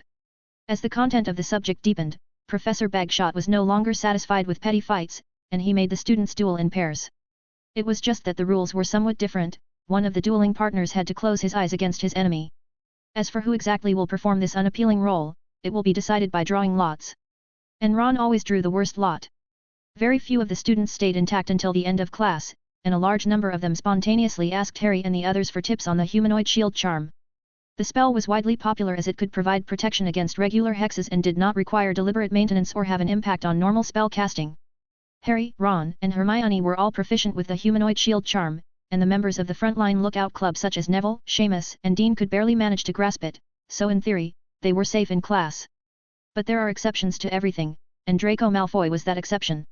As soon as Malfoy mastered the knockback jinx after a lot of effort, Ron had a bitter day. The humanoid shield charm, while being able to fend off small firearms, from Professor Bagshot's evaluation, which is why he allows the students to use this charm, is clearly not resistant to falls and does not have the slightest shock-absorbing effect, and when Ron can't control the dissolving of the charm, he was greeted with a series of hexes such as the Horntongue Hex, the Stinging Jinx and the Pus-Squirting Hex. Of course, Draco Malfoy didn't fare well either, and Ron's counterattacks were equally sharp. But Draco had somehow mastered a fairly good handful of healing spells and carried a variety of potions with him, which made Ron's retaliation much less effective, and he was indignant about it. "If I was only allowed to let loose," Ron described as he ate his lunch, waving his arm hard enough to make an undeclared pause, resulting in the sausage on his fork being flung far away and smashing on the Ravenclaw house dining table. "Are you planning on treating him like an enemy?" Hermione asked as her eyebrows knitted up tightly. Ron opened his mouth and stammered, "How? I was joking." When Hermione got up to leave he whispered quietly to Harry, "Well, I would really like to do that, I know a lot of spells, but alas what a pity." They followed Hermione to the staff room next to the Great Hall. There were already quite a few students in there: Neville, Susan Bones, Blaise Zabinai, Padma Patil, Ernie Macmillan, Justin Finch Fletchley, and a dozen other familiar faces that Harry couldn't name. They stood in the crowd and waited for a while before Draco Malfoy pushed open the door and walked in. When he saw Harry and the others at the entrance, his face looked a little sullen. There were a total of 4 professors sitting in the staff room, 5 to be exact, but the ghost Professor Binns was automatically ignored by them: Professor McGonagall, Professor Hap, Professor Snape, and Professor Bagshot. Felix cleared his throat. A huge wooden box landed in front of the students, and inside there were bundles of thick parchments bound into booklets. "A study material for Animagus, Sirius Professor Black promised it to you, I hope you haven't forgotten his name. You have 4 days to preview this content, and every Saturday morning for the next 2 months. Professor. Professor." Harry and Draco Malfoy's voices echoed in the staff room at the same time, and they looked at each other before immediately averting their eyes. "Is there any problem?" "There's a Quidditch match this Saturday morning," Harry said stiffly when he saw Malfoy didn't utter a word. "Well, then it'll be rescheduled to Sunday morning at 10. Assemble here and Professor McGonagall and I will give you all the ropes on practicing Animagus, and we'll start to attempt real transfiguration around Christmas break, so you will have to choose to stay in school this holiday," Felix said in a not entirely confident tone because he had originally considered transfiguring his students into small animals to experience that feeling firsthand when he was preparing his lesson plan. In the end, Professor McGonagall, who was on the side of the table, found out and criticized him severely with a concerned look on her face. Although the process was not that pleasant, the result was delightful. Since someone had offered to help out by sharing the workload, Felix had nothing to complain about. The students' eyes lit up with excitement. It's an Animagus transformation. At least on the bright side, only 8 people, counting Rita Skeeter, had mastered it in this century, and if they could learn it, they would surely be written and featured in major books. But when they bent down to take out the full 3-inch thick material from the wooden box, the faces of these students began to turn pale and their bodies involuntarily wobbled. Professor McGonagall, who originally had a serious expression, nodded in satisfaction. Nearly 2/3 of this content had been added at her strong request. Well, Felix didn't raise any objections. Read 50 days or 100 chapters in advance on Patreon. 635, Chapter 635 Discussion. The students left one by one, holding their materials. The last one to leave slammed the door behind them. Bang! Silence fell over the staff room, with only Professor Binns leaning against the fireplace making snoring noises in a tranquil mood. However, this silence was quickly broken as Felix leaned his body back in his chair. "Would you like a cup of tea, everyone?" Professor McGonagall, Snape, and Grindelwald looked up, with varying expressions. "I wouldn't mind," Grindelwald said nonchalantly, "the probation report can be written any time." Professor McGonagall's sharp gaze immediately moved away from Felix, as if she had found a new point of focus. "I should remind you, Professor Bagshot, that you've been dragging this whole thing out for weeks." "Thank you, Minerva," Grindelwald said politely and perfunctorily, "I just have a new insight every time I think about it." "It seems Mr. Bagshot is still a man of perfection," Snape said nonchalantly. "I'm sorry I haven't heard of your reputation before. I haven't spent much time in England, it's too cramped and the weather is bad," Grindelwald said. Click. Several heads turned to Felix as he calmly bit off half of a crunchy biscuit. Just as they spoke, 3 plates of pastries, 2 kettles of hot tea, and 4 mugs had been placed on the table. I don't think we need to consider Professor Binns for now, unless any of you want him to join the chat. No one paid him any attention. Grindelwald poured himself a cup of honey tea. Snape stared at the pale glow at the surface of the table. A 4th plate was trying its best to break free from the table, and Felix pushed the ice jelly with the cat's smiling face painted on it over to Professor McGonagall's side, so he could make room for the fried jam donuts plate that is emerging. A kind of alternative food summoning spell? Snape asked. I invented it, Felix said. The secret is to pre-negotiate with the house elves. I added a special halo to make it look more magical. Professor McGonagall looked somewhat impressed. Felix, she said, pursing her lips as she looked at the soft, bouncy cat jelly for a moment, I need to communicate with you about the lesson plan. The animagus transformation is extremely dangerous. Minerva, I trust your eyesight, the 2 of us will be looking over it.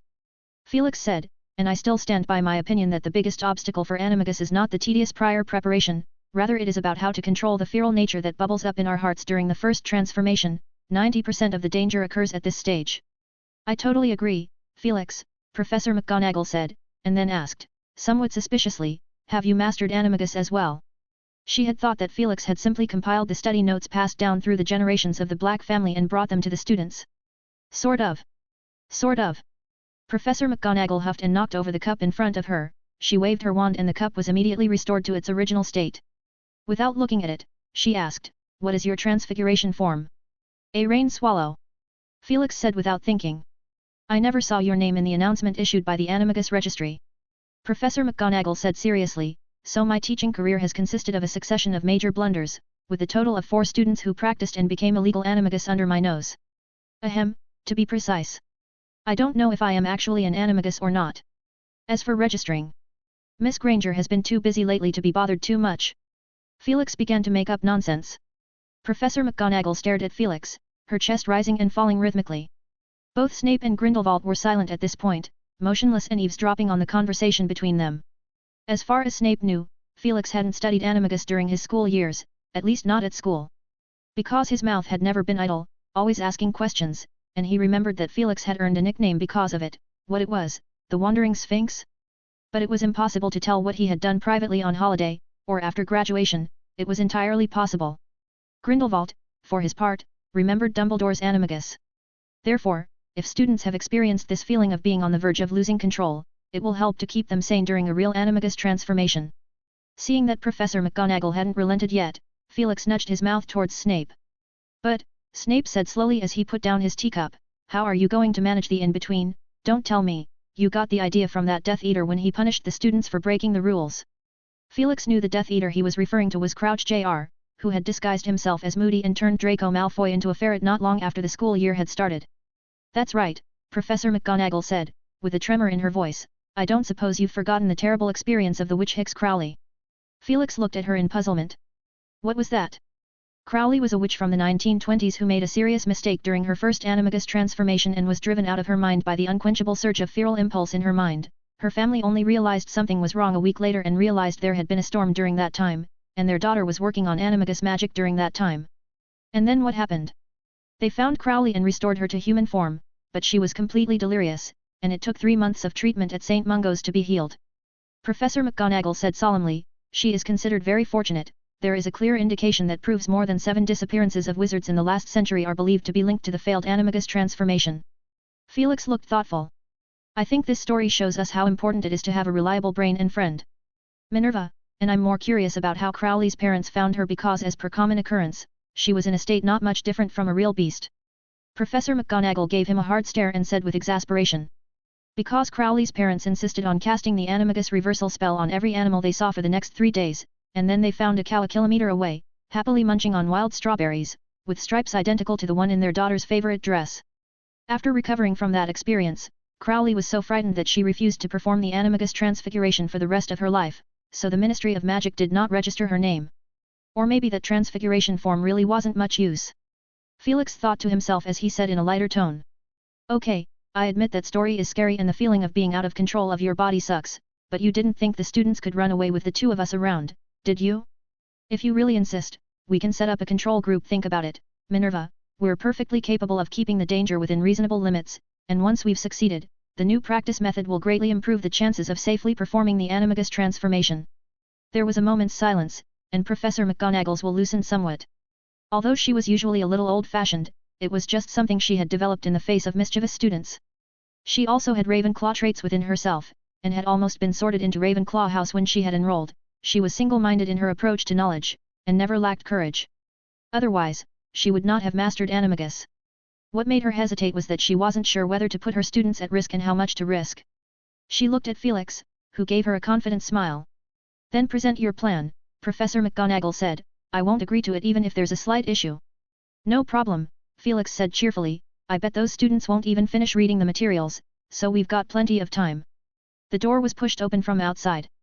It's so lively, I can hear you from outside, the bloated Slughorn panted as he squeezed in, carrying a small fruit basket in his hand. So you're all hiding here, I wondered why I couldn't find anyone after dinner. When he saw Grindelwald, an alert expression appeared on his face. Horace. Professor McGonagall said, with a faint flush still on her face, someone sent you to do something again. Ugh, you can tell that. Slughorn, for the rare instance, did not boast about his connections, and fiddled with the buttons on his waistcoat uneasily, as he muttered in a small voice, from Carlotta Pinkstone, I knew her when I was young, she wasn't this crazy, and stubborn back then. He placed the small gift basket on the table and tore open the wrapping paper to reveal the candy preserves inside. Ah, they're my favorite. You're welcome. He said, nimbly picking up a piece of dried pineapple sprinkled with sugar frosting with his chubby fingers and using his other free hand to pour himself a cup of tea, and looked down and sniffed gently, honey tea, what a perfect match. So, what you guys were talking about? If you don't mind, I'd like to introduce you to the small party I am preparing for Christmas, where quite a few famous people will be invited, he said as he stole a glance at Felix. Thanks, Horace. Professor McGonagall said dismissively. She had been a colleague of Slughorn's for quite a few years and knew the Master of Potions' temperament very well. I can see that the years of retirement have not left your teaching abilities rusty, and you are still very fluent in your craft. To be honest, it's a little uncomfortable. Slughorn said with a grin, there have been a lot of changes from the time before I retired, for example, all the good talent has been picked out, which is only natural, with quite a few excellent colleagues emerging in the school. In the evening, after finishing Quidditch practice, Harry, Ron, and Ginny dragged their heavy feet back to the common room. Did training go well? Hermione asked as she read through the Animagus material. She waved her wand and the dirt and grimy faces of all three of them became clean and fresh. She had gotten quite adept at using the nonverbal spells now. Thanks, Ginny said under her breath, everyone's been up and down except Harry and Katie, and with a bit of luck we can score a whopping score, but if by chance the whole team is in oddly poor form. She shrugged her shoulders. Harry was too tired to talk, after shouting about tactics all day his voice seemed to be out of order, and it hurt to even swallow spittle. Hermione glanced up at them and said calmly, it's a bit insensitive, but I'd suggest you take some time to look at the materials the professor gave us, so you won't show up unprepared for. Hermione, we know it in our hearts. Ron slumped back in the sofa chair and said grumpily, but the most important thing right now is Quidditch. You can't understand, we're going head to head with Malfoy, and I'm dreaming about hitting the bludger in his face. You're going to steal the beater's job? What about the goal, let it learn how to dodge Quaffle on its own? Hermione said pointedly. Harry laughed silently but he quickly suppressed his smile, he thought it would be smart to allow Ron to keep up his fighting spirit. So I talked to Peeks and Coot about my dream in detail, Ron said as he rolled his eyes, at which point Hermione pulled a book out of the pile and read it from the middle. They were so motivated that they decided to help me fulfill my wish. You're welcome, Harry. He waved his hand at Harry. Hermione grunted through her nose and leaned down to grab another book, carefully counting the page numbers before looking down to take notes. Hermione, how are you doing this? Harry asked in a hoarse voice. Doing what? Reading several books at once. They were meant to be read together, Hermione explained. Aren't you used to the professor's style? He always likes to. I can't believe there are annotations. Ginny asked curiously as she leaned over and looked at the materials laid out directly in front of Hermione, then she smacked her lips a little as she read what she saw. For more information about reasons to keep your emotions calm, refer to the entire Chapter 12 Don't Study Magic When You're in a Bad Mood of the Book of Invented Charms by the Committee on Experimental Charms. Harry exclaimed incredulously, all this stuff is in the material. He felt like his throat began to fume. Pretty much every page has, oh, just the first third, the part Professor McGonagall provided has no annotations, she wrote them all on it. In fact, Professor McGonagall only added safety matters and failures, as well as her personal review notes. The few people looked at each other. After a good while bang. There was a loud bang and Ron tumbled over from the back of his chair. Are you all right, Ron? Harry pulled him up off the floor, half concerned, half amused, and Ron maintained a shocked expression on his face as he stood up. I had thought about waiting until the match to finish and staying up late to read the materials, now I can see it's totally hopeless. Ron said with a pale face, then said as if he had seen a savior, "Hi, Hermione, you must lend us your notes." Almost in the blink of an eye, the weekend had arrived. The sky above the gallery was blue with white clouds, which meant it would be a beautiful day. When Harry and the rest of them came down, the Gryffindor students greeted them warmly and Harry caught a glimpse of Luna, and he wished from the bottom of his heart that some miracle would happen, like Professor McGonagall wanting to host the tournament by herself on a whim or something. As he changed into his uniform in the changing room and led the trembling players into the pitch in stride, the cold wind blew his hair around and his mind had completely calmed down. Read 50 days or 100 chapters in advance on Patreon. 636, Chapter 636 Quidditch Competition. Harry and Urquhart, the captain of the Slytherin team, glared at each other fiercely, and when they turned back to the team, Harry grimaced in pain, he touched his hand which was on the verge of breaking.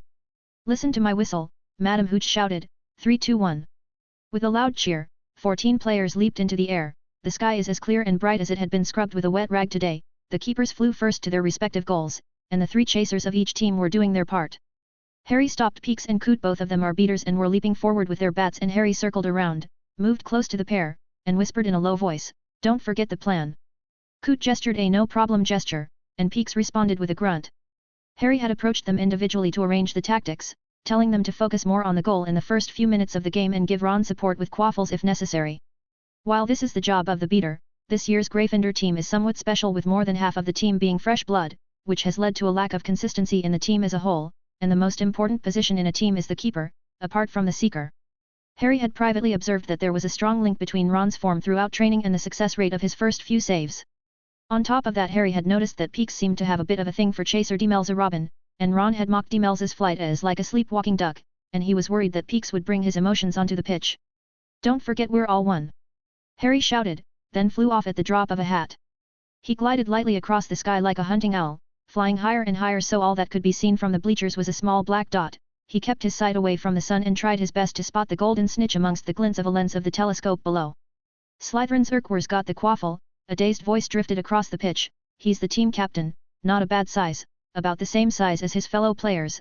I guess it's a special type of selection with the big build they can hold down their brooms when dealing with windy and other bad weather, and of course, it's a beautiful weather today. I saw the giant squid lying on the ice and sunbathing." Spectators in the bleachers looked in the direction of Black Lake. The commentator for the match is indeed Luna, dressed as she usually is, her pale yellow, tousled hair strewn with small, colorful stones the size of nail caps, which are shining in the sunlight.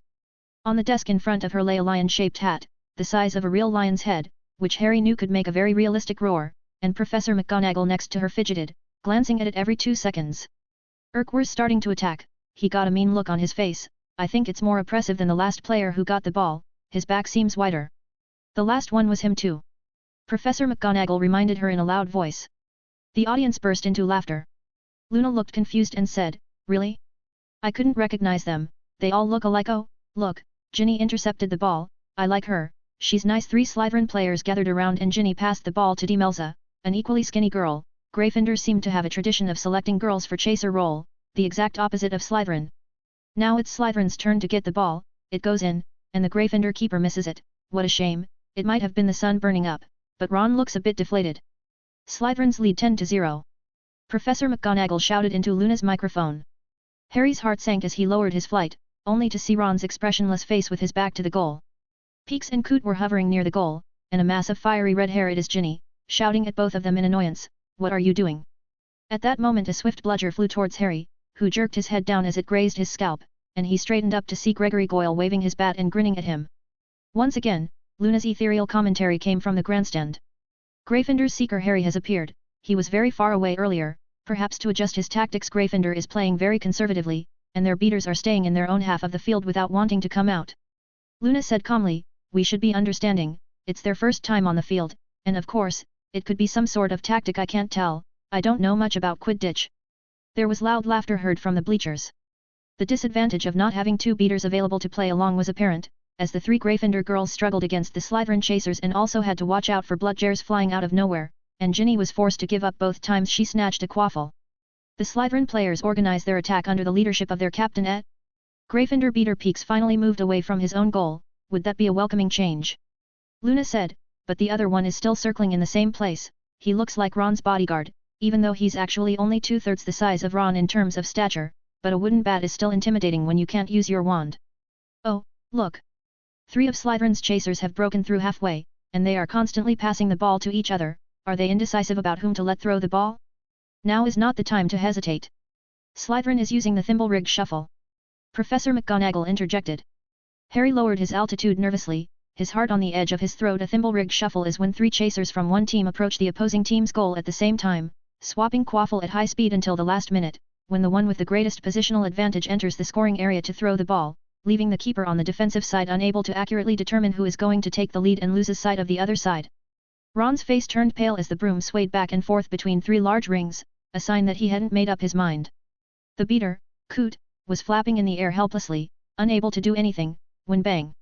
There was a loud bang and a tricky bludger slammed into the back of the head of the player in the silver and green jersey on the left, and he went tumbling off. It was Peeks. For a moment Harry thought he was going to give his order up as he went to help Ginny and the girls, but Peeks' powerful shot across half the field salvaged some of the situations, and then Ron finally made the right decision by lunging forward and narrowly deflecting Urquhart's throw with a 1 in 2 probability thrilling save. A cheer went up from the crowd. Good job! Harry shouted and a small smile appeared on Ron's face. Even though it was Peeks that Harry was complimenting, it didn't matter. Counterattack! Harry yelled, Coot, show them what you're made of. A wide grin spread across Coot's face as he caught the bludger that Peeks had hit and aimed at Urquhart with a backhand, and with a thud, Urquhart stumbled around on his broom, and straightened up as if nothing had happened, gesturing a rude finger at Coot. Then a timeout was called. That was a good shot. Grindelwald said from the bleachers, as he lowered his omnioculars. Dumbledore smirked and looked at the pitch without speaking. At that moment, Madame Hooch blew her whistle and Harry landed on his feet as the healers examined the Slytherin player who had been hit in the back of the head. He kept shaking his head and looked dazed, as if he had suffered a concussion. But when Madame Pomfrey fed him a large dose of the potion, he was able to return to the field again. The game started to get heated. That's a polite way of saying, to put it another way, doing whatever it takes to score, and to put it more bluntly, the game has become unsightly. Luna said regretfully, the Slytherin players seem to be uniformly suffering from clinginess, they're sticking close to people and the good Gryffindor girls aren't quite used to it. She really seemed to think so, and for the next 10 minutes, she focused her attention on more interesting things, like the oddly shaped clouds in the sky, the huge banner in the stand bearing the design of a small silvery green snake swallowing a lion with its gaping maw. I didn't see the bulge in the snake's stomach. Luna said seriously. Professor McGonagall, on one side of the seat, stood with a stern face, her fingers flexing as if trying to snatch the microphone out of her hands. Harry wasn't interested in the banner. He kept wandering over the field, occasionally glancing at the back of Draco Malfoy's head as it glistened in the sunlight, and Draco took the opposite strategy to Harry, gliding close to the grass. There were advantages and disadvantages to both approaches, and if Draco happened to spot the golden snitch nearby, the match would be a no-brainer, but his search was clearly less efficient than Harry's, but that couldn't be helped, as past matches had proven that when Harry was in good form he was always one step ahead of the others in spotting the flying snitch. Still, Harry is playing as captain for the first time, which made him always inevitably focus his attention on his own team's players. On the field, Slytherin's chaser Vizzy was in a favorable position by virtue of his size, constantly blocking Ginny's view, and the other 2 players kept Demelza dead in place, looking like 2 fat cabbages sandwiching a poor little tomato. They headed straight for the ground and Demelza couldn't break free either left or right and looked like she would hit the ground, but thanks to Coot's bludger she was able to get out of the situation. It is a style and tactic that Slytherin excelled at, one that is closer to a primitive form of Quidditch and aerial collision, similar to a medieval horse justing, with the sole aim of knocking as many other players off their brooms as possible, leaving the last one as the winner. These things were told to the players by Wood when he was still around, and he used them to taunt the Slytherin team for leaving their brains behind centuries ago. Harry later found a detailed version in the book Quidditch Through the Ages. But it does work sometimes. Wood himself admitted that the Slytherin team's tactics had some merit. Talented players are rare, but average players combined with exaggerated size can easily get the upper hand except for their seeker, they're skill-wise generally weak. He told Harry in a reassuring tone. On the pitch, the commentary stand had been silent for 5 minutes as today's commentators seemed to have zoned out, completely absorbed in her own world. But Luna finally remembered her duty when the bleachers suddenly erupted with fierce shouts. Now it's Katie who has the ball, she's an older player with a lot of experience. She said briskly, Slytherin's 3 chasers are busy fouling, there's a straight path ahead, just be careful not to get hit by a bludger. Oh, wow, wow, she let out a series of exclamations, her eyes becoming more bulging. Katie's teammates have helped her clear the way, and she's going straight to the Slytherin keeper. Sorry, I forgot his name. Professor McGonagall huffed and grabbed the microphone, just about to say something when Luna's eyes suddenly widened. Look! There was a gasp from the crowd.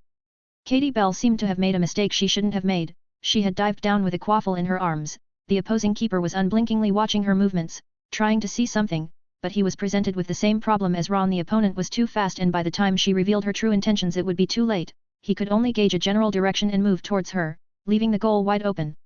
At that moment, if Katie suddenly turned, which was easy, as she only weighed half as much as her opponent, she would be rewarded with an unguarded goal, but Katie gave in and voluntarily threw the quaffle in her hand, with a light movement, as if afraid her opponent wouldn't be able to catch it.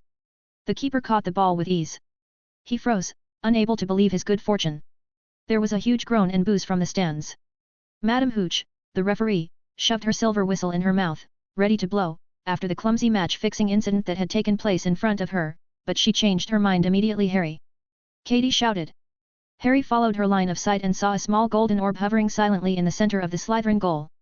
A wave of ecstasy surged through him and his broom sped up so fast that everything in the field slowed down in his eyes. Draco had just turned his head back, with a grin on his face, seemingly delighted that his opponent had made a major mistake. The Slytherin keeper was cheering all over the field as he clutched the quaffle and ran up to Katie Bell and waved his fist demonstratively.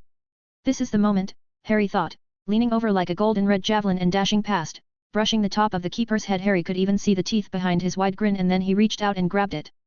Got it! Harry spun in the air and came to a stop just in front of the goal, his arms raised and the two narrow wings of the golden snitch poked out of his fingers. The bleachers froze for a couple of seconds, and it was Luna who was the first to react, or certainly because she didn't find anything wrong with it, and as the field fell silent, she concluded with almost the clearest voice she had spoken in the entire game. Harry has caught the golden snitch and the match is over.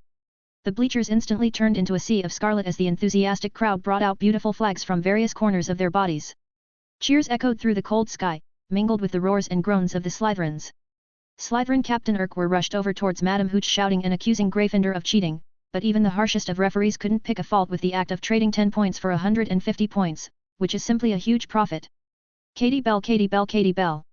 It was the first time the name of another player was enthusiastically shouted when Harry caught the golden snitch, but Harry was unable to feel any semblance of jealousy in his heart, and he impatiently jumped off his broom and hugged Katie Bell tightly, calling her name along with the crowd on the field, after which more players rushed down and hugged each other.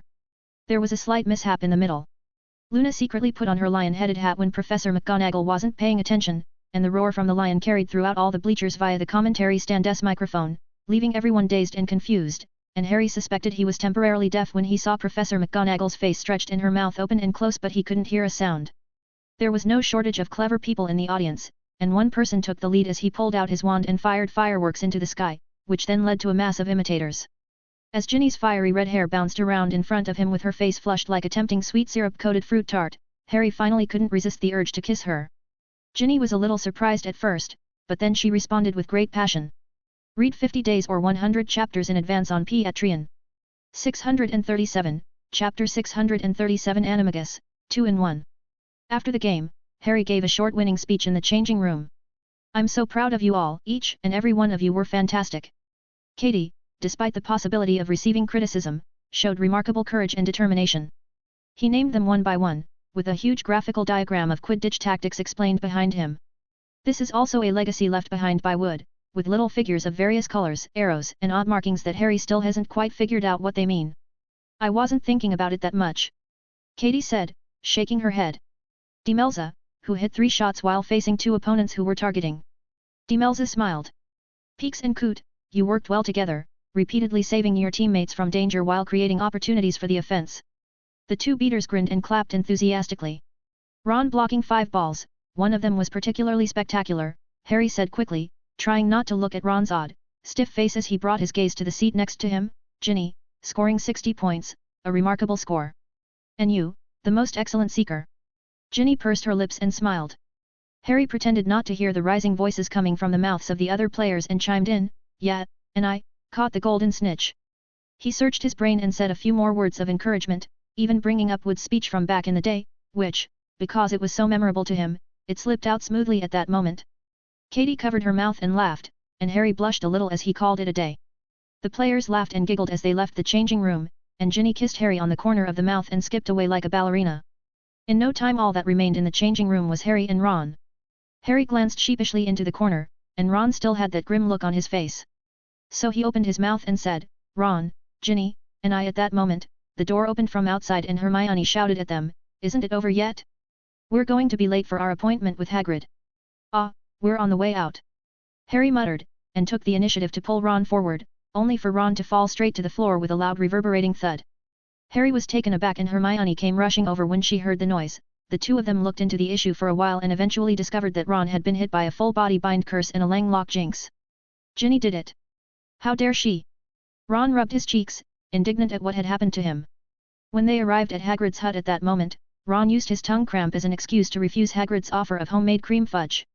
"Your sister loves to joke around, I could tell," Hagrid said absent-mindedly while flipping the sizzling sausages with his tongs. "How's it going? I mean your advanced classes." Harry immediately put down his tooth-marked fudge and joined Ron and Hermione in pouring out grievances to Hagrid about how strict the new professors were, as well as about how difficult and boring the classes were and how he regretted not continuing to take the care of magical creatures class and so on. Hagrid was happy to hear this. He handed them the greasy, slightly burnt sausages, which the three of them immediately took, including Ron, and Harry quickly stuffed his share of the sticky creamy fudge into Fang's mouth while Hagrid was making tea. Hermione glared at Harry, and gritted her teeth, not daring to follow suit. "You guys are definitely exaggerating, trying to make me happy," Hagrid chuckled, as he filled his mug with boiling water and continued, "Slughorn definitely has real skills, although I didn't learn anything from him, you know, I got expelled in 3rd grade. He said vaguely, that Professor Bagshot isn't simple either. I guess he and Dumbledore are old acquaintances, the kind that has a relatively close relationship." "Gah, how dog no thought, how do you know that?" Ron said with his mouth stuffed to the brim. "Oh ho ho ha." Hagrid laughed, "I've seen it with my own eyes. I've seen them walking together from afar when I was patrolling the Forbidden Forest this morning. They might have been talking about some sort of business or something. I've spotted them more than once." "It might have been about Professor Bagshot's lectures," Harry said thoughtfully. "His classes are quite controversial." "I don't know about that." Hagrid froze for a moment and said, "He even came to see me and asked about the school. Quite a nice guy, a breath of fresh air. He was interested in young Grok too, which is pretty rare." None of the three of them bothered to talk to each other. They spent the rest of the day happily eating roasted sausages and drinking hot tea until Hermione reminded them that they had to attend animagus lessons the next morning, and Harry and Ron began to fidget and in no time they all left. Back in the common room, Harry and Ron couldn't wait to borrow Hermione's notes and get ready to fight through the night. But Hermione had already lent the notes to Neville, so they found him again and used a doubling charm to make 2 temporary copies of the notes from him, and the three of them sat together with frowns. In the meantime, Hermione pulled out the Book of Runes and began to read it. "How much have you read?" Ron asked Neville.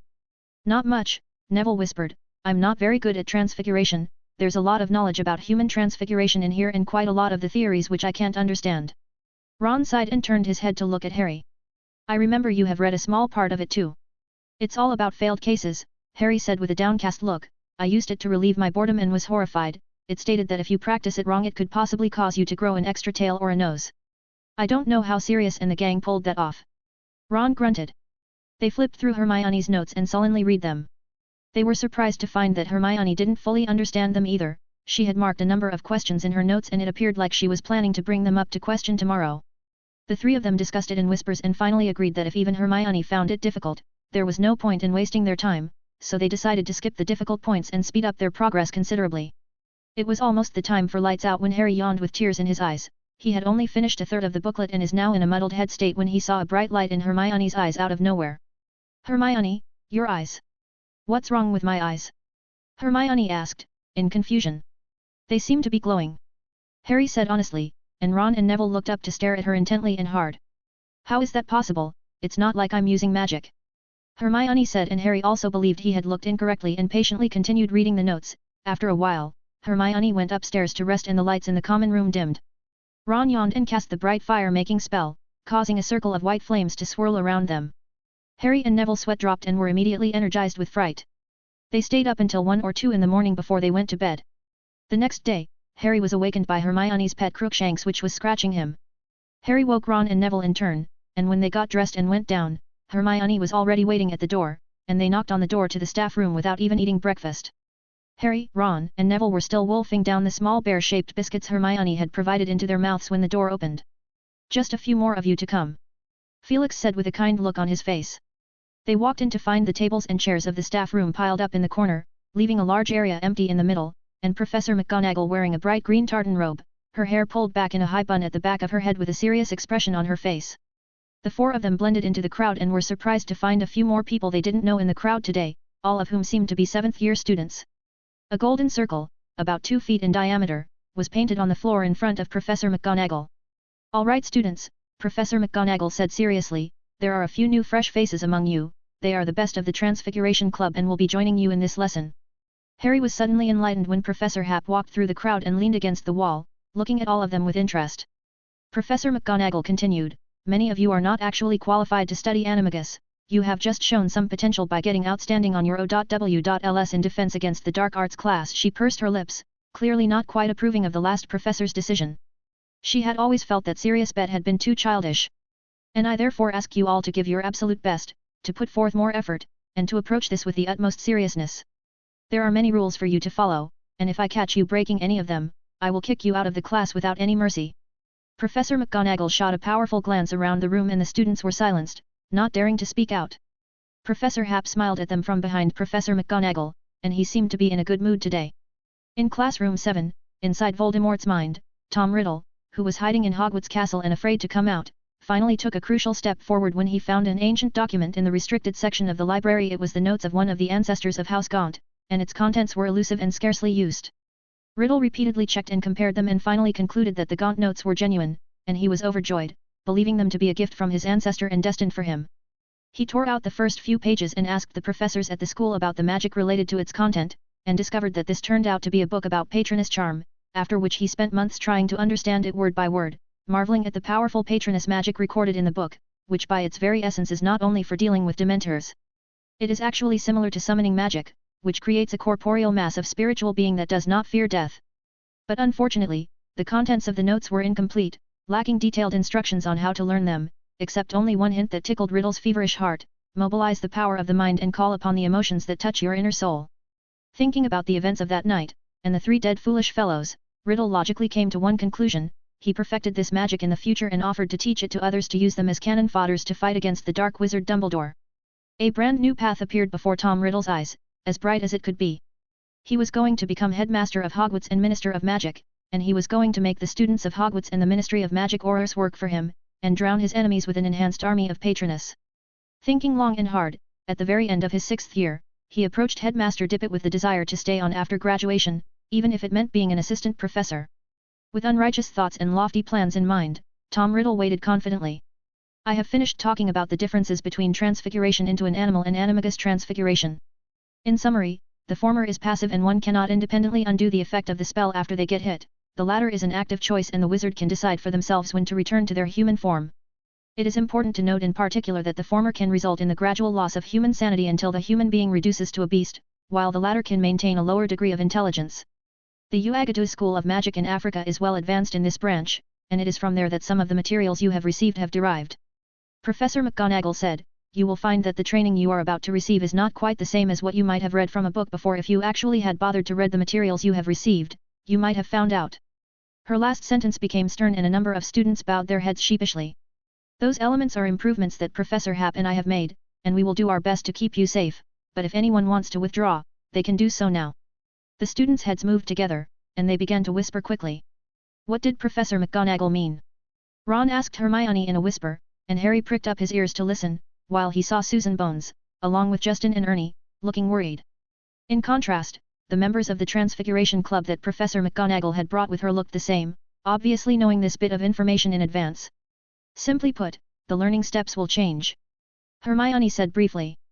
Harry looked up at the ceiling, trying to remember what was in Hermione's notes, and he could clearly recall the initial steps, which require the caster to carry a leaf of mandrake in his/her mouth from the first full moon to the next full moon, without swallowing the leaf or taking it out of his/her mouth in between. At the end of this step, the saliva-soaked leaf must be placed in a small crystal vial at the full moon, in the pure rays of the moon, with a piece of his/her own hair and a silver teaspoon of dew. There was actually some requirement as to where the dew should be obtained, Harry mused. It must be dew from a place that neither sunlight nor human feet have touched, and finally, the chrysalis of a death's head hawk moth needed to be added, and when all the above steps were done, the vial had to be placed secretly in a quiet, dark place to await the impending thunderstorm. "You can wait until the end of this class to decide," Professor McGonagall said, "so I won't be covering anything too advanced today, such as methods of controlling magic and human transfiguration, which has been proven in practice to be effective in reducing the learning difficulty of animagus." Felix, who had been reduced to the role of assistant professor, lazily extended a hand and waved it in front of the students. They were a little unsure at first, but then their mouths dropped open in surprise. Professor Hap's right hand is slowly elongated, like the claws of some kind of carnivore, with thick, strong joints and a curved radius in the forearm that made them associate it with everything to do with strong, vicious. The back of the professor's right hand and wrist became covered in a layer of fur, and 5 long nails protruded out with a swish. Felix raised his arm and made 5 deep scratches on the wall, which scattered sparks and made an ear-splitting, tooth-aching noise. "Oh, thanks, Felix, that'll do," Professor McGonagall said in a not quite normal tone of voice. Felix shook his hand lightly, the fur on his arm falling off as his arm turned back into its human form, but all the students present continued to stare at the skin on his arm in awe, desperate to know exactly which creature the professor had used as a template for his transfiguration. If he had taken the form of that biological creature fully, he could probably stomp them to death. "What you are seeing is a more advanced transfiguration, don't even bother to think about doing the same as Professor Hap now at your level," Professor McGonagall said with some anxiety. "Let's continue. Next we need a volunteer, who would like to cooperate with the demonstration." Several trembling arms were raised and Professor McGonagall finally selected Susan Bones. "Step into the circle in front of me and stand at attention. Miss Bones," Professor McGonagall commanded, and Felix walked over to her, both of them staring at Susan Bones at the same time, which made her wince a little. "Don't worry," Professor McGonagall reassured, "it's just to provide an extra layer of insurance. I'll be watching the whole time and will call it off immediately if anything goes wrong." The other students gathered around the circle, their eyes shining with anticipation. "What do I need to do, Professor?" Susan Bones asked with a trembling voice. "Try to stay conscious," Felix said, and it sounded as if Susan is about to suffer some inhuman pain, and she took a step back with a wince. Even the other students thought the same thing. Felix cleared his throat and explained, "I will perform a transfiguration spell to turn you into a small animal. During that period you must do your best to remain calm in order to combat the feral urges that will grow stronger and stronger and to avoid being driven by instinct. Of course, Professor McGonagall, and I will change you back before you lose control. This is just a demonstration. When we get to the actual practice, Minerva and I will slow this process down as much as possible to give you plenty of time to experience the subtle changes in the human body as it transforms, which will play a vital role in the real animagus transformation. One last question, Miss Bones, what animal do you like?" "I like unicorns," Susan whispered. "No, I mean, ordinary animals. Maybe a bunny," Susan said uncertainly. "A bunny? Very well, stand still." Felix pulled out his wand, which he no longer uses very often, from his pocket and pointed it at Susan, who disappeared with a bang, and in her place, there was a fluffy, grey-furred rabbit appeared. The rabbit squeaked and cowered in the golden circle. "Everyone else please step back, don't scare her," Professor McGonagall said in a stern voice. The students who had gotten very close retreated back in a rush, but their eyes still looked at her fondly, and those who stood behind desperately stood on their tiptoes to get a better look. Felix crouched down and looked at the shivering grey rabbit in front of him. "Calm down, Bones, your aunt and I are on good terms, and she'll come after me if I let you get hurt, so there's nothing to be afraid of," Felix said gently as Susan the rabbit calmed down and looked around curiously. From this angle, her classmate looked taller than a giant. It made her feel a little fuzzy inside. "How are you feeling now?" Felix asked. The grey rabbit's small eyes revealed an animated look, and after a brief pondering look, she made 2 short barks. "Oh, you can't talk right now. I will ask you questions next, you just need to nod or shake your head. Always remember that you are a witch and the longer you keep your sanity the better you will remain. Do you like winter?" The rabbit hesitated for a moment and nodded. "Very well, next question, are you a student of Ravenclaw House?" The rabbit shook her head. "Do you like pink?" The rabbit nodded. And this went on for nearly 10 minutes. It became crystal clear to the onlooking students that the rabbit's responses were getting slower and slower, laced with nervous abrupt glances and alert flicking of the ears. Harry gulped and watched as the rabbit's eyes gradually lost their witty gleam. He glanced at Draco Malfoy, who, unsurprisingly, had turned unusually pale. "Felix," Professor McGonagall called out hesitantly. "Do you still recognize who I am?" Felix asked, and this time the grey rabbit stopped paying attention to him and began to lick the fluffy fur on her front paws by herself. Felix asked again, and he still didn't get any response. "Felix," Professor McGonagall said in a stern voice. As if startled, the grey rabbit lurched forward and jumped beyond the golden circle. Felix calmly raised his wand, and after a loud thud, Susan Bones returned to her original state. Professor McGonagall walked quickly over to her and hugged her, patting Susan's shoulder comfortingly as Felix handed a vial of calming draught to Professor McGonagall, who temporarily took on the role of Madame Pomfrey. After drinking the potion, Susan's expression became more relaxed.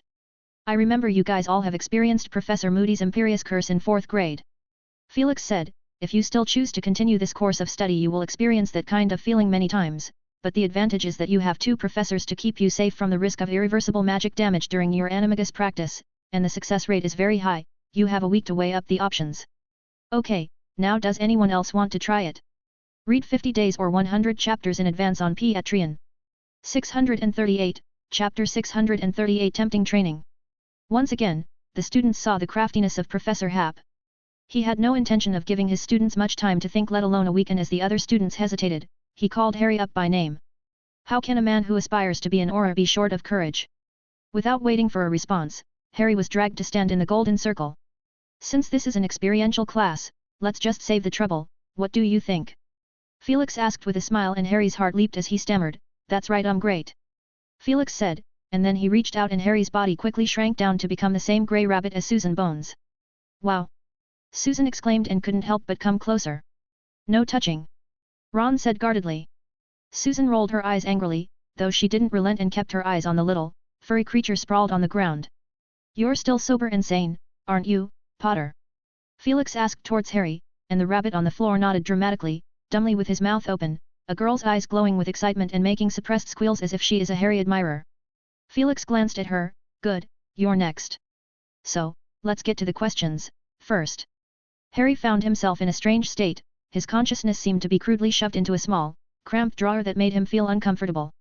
Then his mind jolted, with a tidal wave of unbelievable information, first a small cacophony of noise, the rustle of clothes, the creak of shoes on the floor, giggles, whispers, which was filtered through some kind of organ and then poured into his ears. The tone of Professor Hap's voice was not the same as usual, it became sharper. Then there is a change in the sense of sight and smell.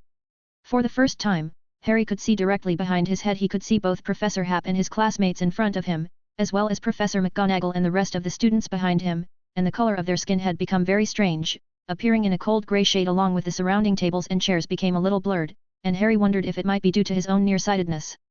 If that was ruled out, then the rest was obvious. The rabbit's eyesight was not good and probably not up to par with his own. But Harry found their sense of smell to be quite remarkable, and he could now clearly distinguish a whiff of small biscuits in the air. Potter? Felix asked with concern, still not getting used to it. Harry snapped back and shook his head, then nodded. Felix smiled understandingly as he raised his voice slightly so that he could be heard by the rest of the group. There are many differences in the sensory organs between humans and animals, so transfiguration is often difficult to adjust to, causing unnecessary panic, and this is one of the difficulties when animagus first transforms. Is that so? Someone in the crowd asked Susan in a whisper. Susan shook her head in confusion, and whispered, it seems so, the sense of hearing and smell have become acute, but the sense of sight has deteriorated dramatically, but I was too frightened to think of anything but the professor's question. No wonder you had closed your eyes for some time. A realization dawned on her friends. A few students let out small oops. Yelps. Felix pretty much repeated the question he had just asked. Harry lasted a few minutes longer than Susan Bones, but not to the point of astonishment. As he had watched Susan Bones' experience earlier, he had thought in his head about how he would react if he ever found himself in such a situation. His first thought was to rely on the occlumency.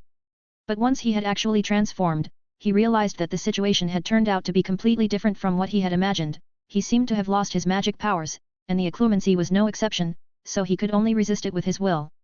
But living in the body of a beast, his mind inevitably became confused, his instincts began to emerge and gradually took over, and he found his mind growing heavier and heavier, fatigued as if a voice was asking him to sleep. At that moment, Felix raised his wand and with a loud bang, Harry was back to his old form. He breathed heavily, feeling a little dizzy for a moment, and Felix helped him to his feet. I'm fine, no need for a potion. Harry panted, as the occlumency kicked in, clearing the lingering effects of discomfort from his mind. He returned to the group. You have reacted a little too dramatically, Ron said apprehensively, is it really that bad? More severe than the Imperious Curse?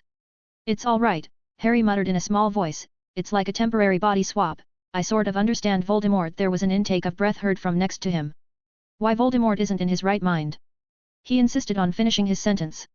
On the other side, Felix called up another student, this time a witch, the one who he had just suspected to be Harry's admirer. Students who have had transfiguration experiences, stand together and share your experiences fighting against beastification with each other. Would you like to try it, Miss Elvira? I believe you have good grades in transfiguration and potions.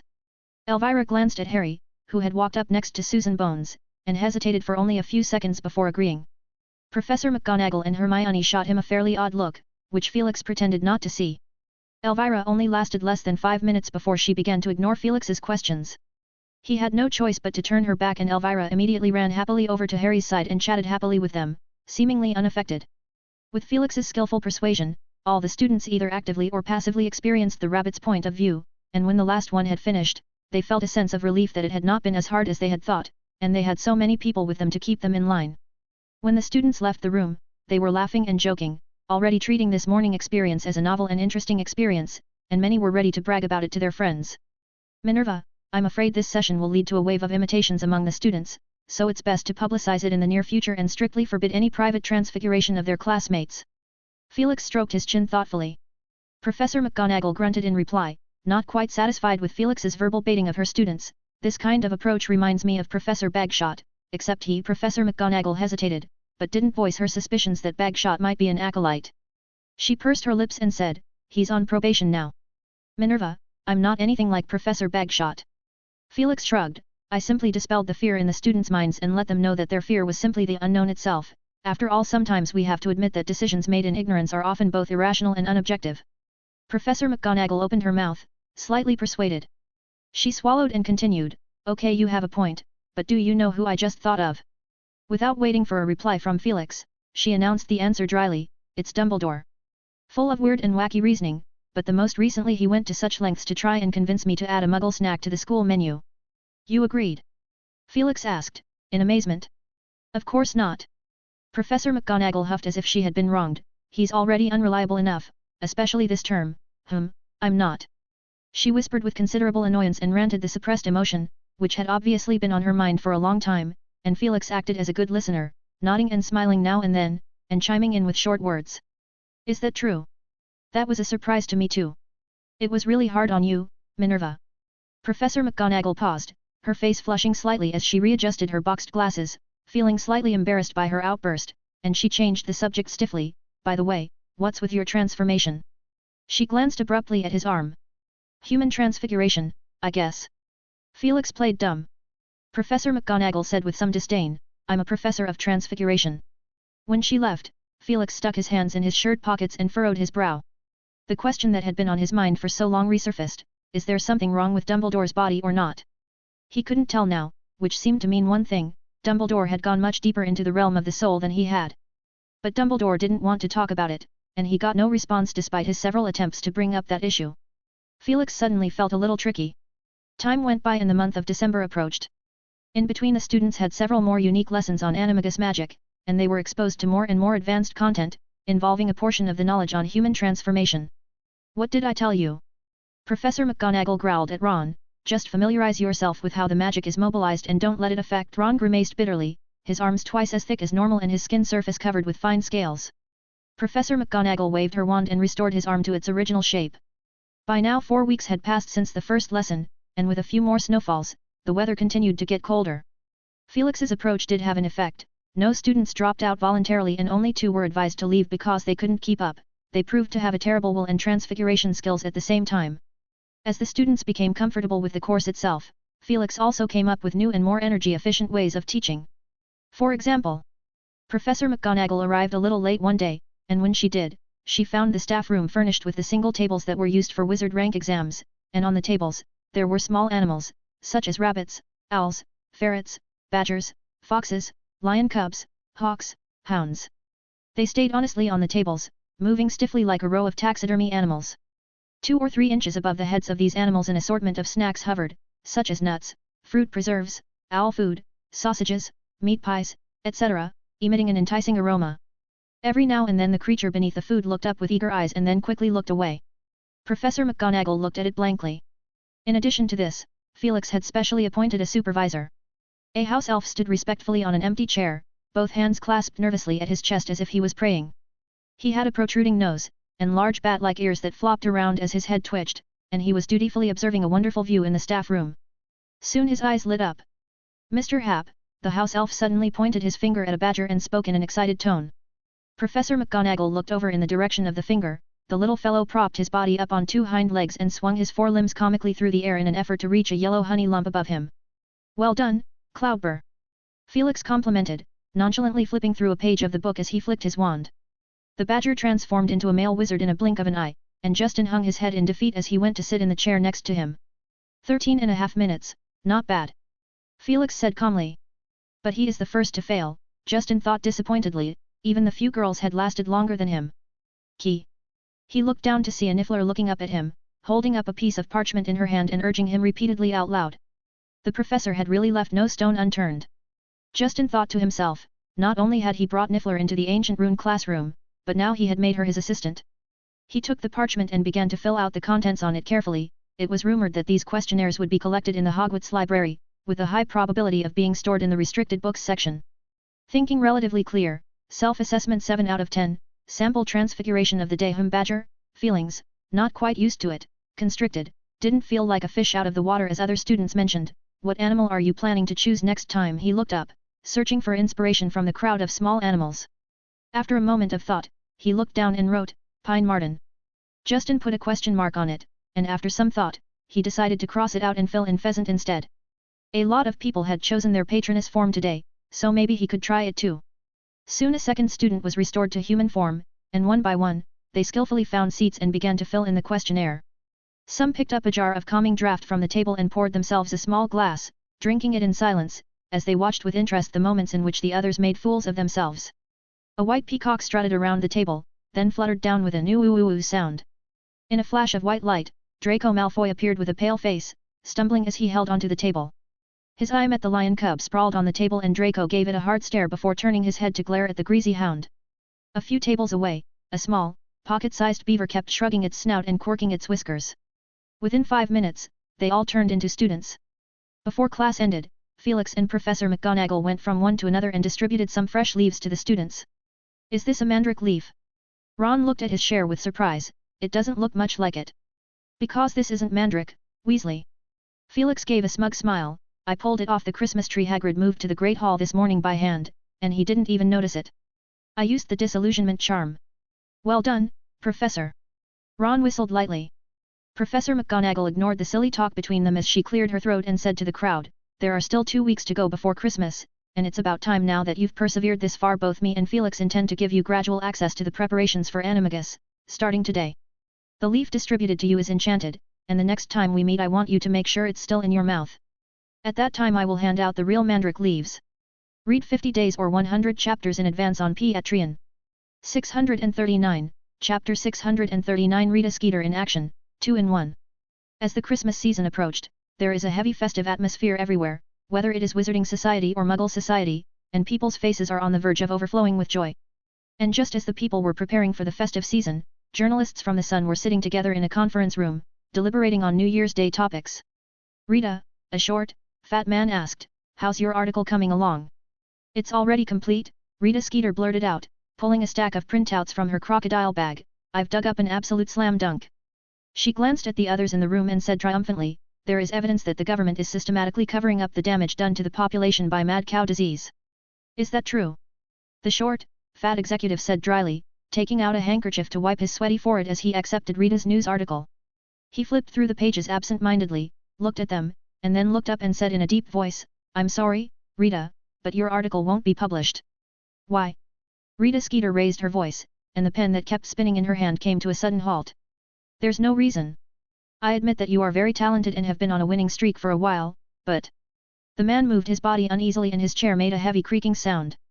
Rita Skeeter watched him carefully for a while. Oh, she stretched her voice, I understand. Well, I'll quit. The short, stocky man looked at her in both amazement and surprise. His impression of this woman is that she has always had a keen sense of smell, like a tireless hound chasing after its prey, brutal and ferocious. This was an overwhelming compliment. I thought. Thought what? That I would hold on to it for dear life.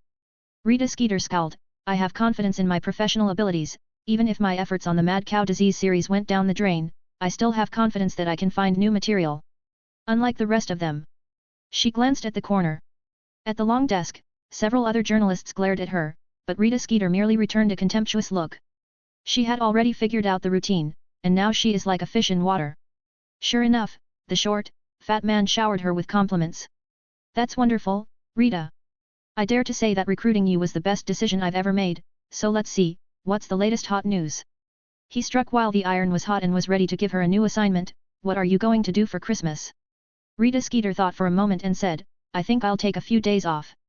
She planned to go to the Ministry of Magic to find Amelia Bones to sell her misery. The last few months had worn her out, as she was juggling between her work on the Sun and her participation in the Daily Prophet articles, and it was clear that she had no intention of giving up on either side. It was all mostly fabrication anyway. She left the small window on the first floor of the house she rented in Muggle society to always remain open, allowing owls to come and go at night. The short, stocky man blinked. In that case, how about giving me the divorce news on that crown princess?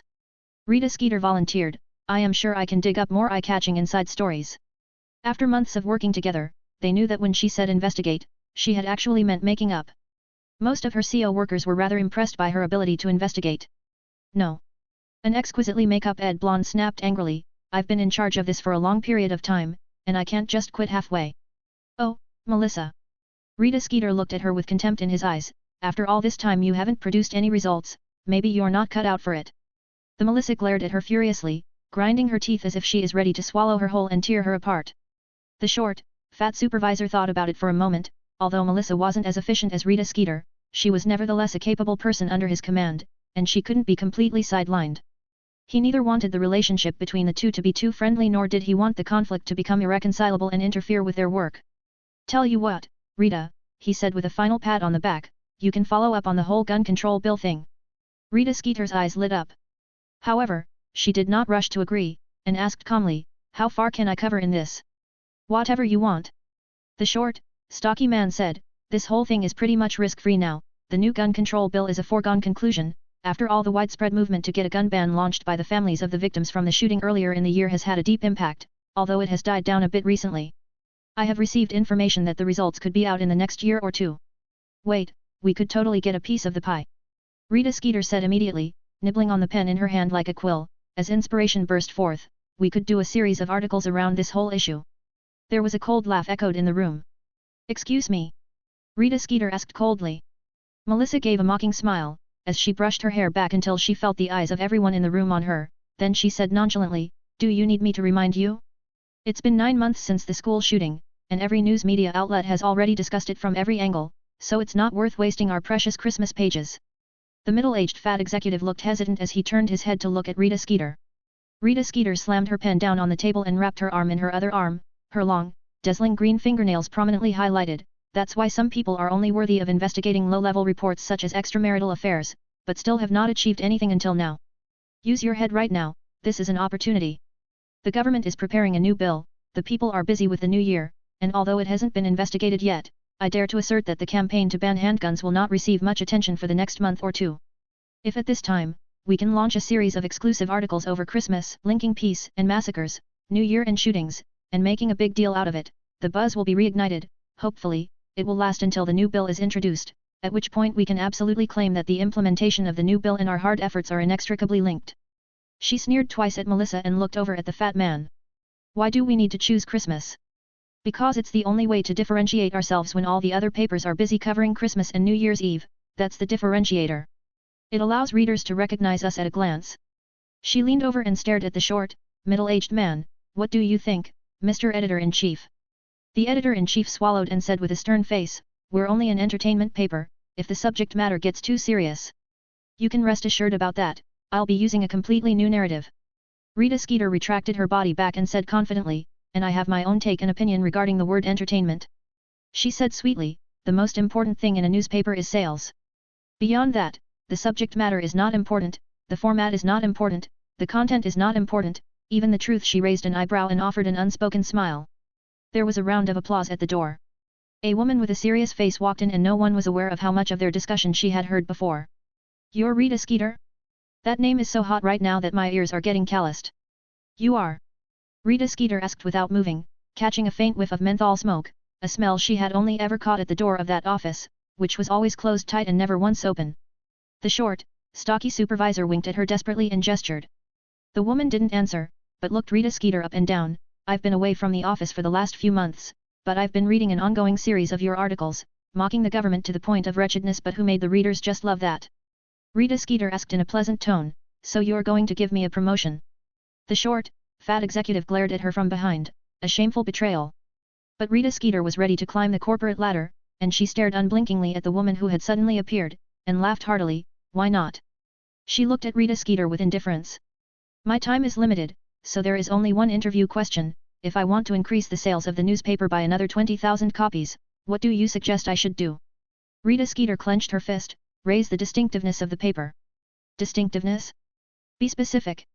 In that point, we're already ahead of the game, like the third page featuring the women's, but it's not nearly enough. We have to differentiate ourselves from other papers in every way. Even if it's wrong, it has to be the only one. We can sometimes even deliberately go against the flow of our readers, but of course, only a true expert can manage the subtle differences in between.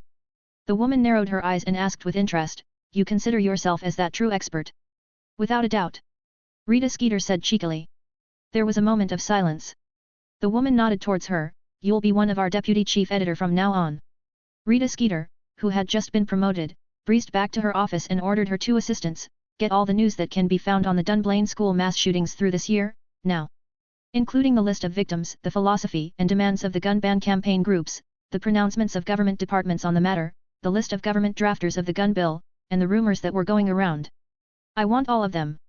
And buy me a train ticket to Scotland from the local station. 2 days later, Rita Skeeter arrived in the town where the shooting took place and personally convinced several of the victims' families to give interviews. She offered a good deal. The Sun sells enough copies to create hype, plus she promised to publish a series of articles to help them put pressure on the government, and the families agreed after little thought. They also used their connections to get Rita Skeeter to strut her weight around the campus where the shooting took place. Rita Skeeter interviewed a few random teachers and came up with no less than 10,000 words of spicy coverage in her head, but she still was not satisfied, wanting to find a tricky enough angle that would be shocking without seeming too out of place in the new year. As she walked, her stray gaze fixed on the students. She came up with a great idea. Hey, little guy. She greeted a boy with a fake kindness, what's your name? Andy Murray. The young boy, who looked to be 8 or 9 years old, said as she eyed him.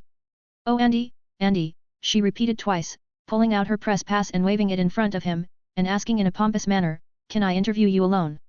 I've got to go to tennis practice. Andy Murray said. Just in time, that's what I'm here for. Rita Skeeter lied, glancing quickly at the tennis bag the boy is carrying over his shoulder with a smile. I spoke to your teacher, and she told me you're very talented. It's he. The boy corrected. What? My PE teacher, it's he. The boy emphasized, then shot her a suspicious look. I may have misremembered. Rita Skeeter said apologetically, although there was no hint of anything related to shame that could be found on her face. So let's talk about paying little ball, tennis. Geez, that's a roundabout word. The young boy glared at her, displeased with the woman who had appeared out of nowhere and blasphemed about tennis. Oh, come on, don't be like that, I just said the wrong word. Do you know how much material I read before I came here? She gestured at her thick glasses. When did you first start to play tennis? 3 years old. The young boy said after a long standoff. Rita Skeeter was a little surprised. So I've caught a little genius casually. She grinned. Well, I should put you on my watch list for another interview in a few years. What would be a good title? The Birth of a Genius, or The Fall of a Genius? It's really something to look forward to. The young boy left indignantly, but Rita Skeeter held his wrist with a death grip. As the argument was going strong, the teacher from the school appeared. What are you doing here? Who are you? Oh, Miss Skeeter. The female teacher was surprised. It's me, Rita Skeeter said in a lighter tone as she released her grip. I ran into little Andy while I was wandering around the school grounds, but he was in a hurry to get to the gym to play ball, and there was a little misunderstanding. The female teacher looked at her and then at the young boy who is rubbing his wrist, and her tone cooled down. I think that might not be the reason, Andy. Andy wouldn't have wanted to go to the gym. Why do you say that? Rita Skeeter froze for a moment. She wasn't sure what had gone wrong, but she quickly thought of the crux of the matter, because that shooting happened in the gym. She looked at Andy with wide eyes and said in disbelief, he was one of the people who happened to be there. That's right, the female teacher said coldly. Since then Andy usually only goes to the playground to play tennis, and the school is planning to build a new sports center. Rita Skeeter cursed at her blunder in her mind. She opened her mouth in an attempt to remedy the situation. I am sorry, Miss Skeeter, but please leave the premises or I will have to call security. The female teacher said in a firm tone.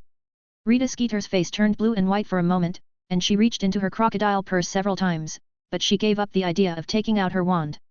Her wand had been retraced because she had been hired by the Ministry of Magic, and any magic she used during the year would be known to the woman sitting in the minister's office. Damn it. Well, I'm sorry about that. She said with a shrug, turning to leave.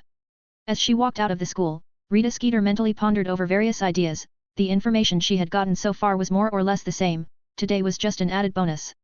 But she always felt that there was something missing. What was it?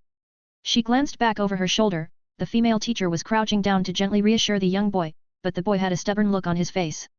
Tennis ball, little boy, she mused over it. Count yourselves lucky. Rita Skeeter said coldly in her mind as she made another 10-hour train trip back to the Sun's premises, and it didn't take that long for her to write a one-sheet article in a single stroke. Even after 9 months, my new friend Andy still can't get over his fear, and he cried bitterly in front of me, confessing his heartbreak at the loss of his playmate and revealing that they had agreed to play tennis together and be friends and rivals forever, but it all came to naught. His parents couldn't even deceive him with a well-intentioned lie, as young Andy was a first-hand witness to that tragedy and saw his companion, with whom he had made a lifelong pact, fall before his eyes. I know some will mention the Hungerford shooting in 1987, and yes, that time the government responded swiftly by announcing a ban on semi-automatic rifles the following year and placing restrictions on the ownership of handguns, but it is far from enough. Are we really going to turn a blind eye to the tragedy that has once again returned after a mere 9 years, and this time it is even worse because 16 of the 17 people killed were children? The fact that the killer was in possession of 4 handguns issued and licensed by the government at the time of the murder means that there are still huge loopholes in the way we regulate firearms, and I implore government officials who are busy planning holidays or preparing for the New Year's Eve parade to divide their energy towards the victims and their families who should be celebrating the new year with as much enthusiasm as you are. Instead, their lives came to a permanent halt in March 1996. The only way we can make the right choice is by showing greater determination and courage, with a sense of responsibility. With the encouragement of the journalist, young Andy has regained his vigor once again and stated that he will never give up tennis. Ladies and gentlemen, a great star is rising, and his future is bright, with endless possibilities. But please don't forget that if we remain indifferent, little Andy will be under threat from guns for days and nights in the years to come. In an office, which had been quiet for some time, a lady's cigarette was burning quietly. Well? Rita Skeeter asked, narrowing her eyes. The woman who had a serious look on her face earlier tore off a piece of paper and scribbled quickly, and after a moment she pushed the note and the news release in front of Rita Skeeter. Then she took a deep puff on her cigarette and exhaled a minty smoke ring. Your new office is ready. Author. In case some readers may have doubts, I would like to add the following.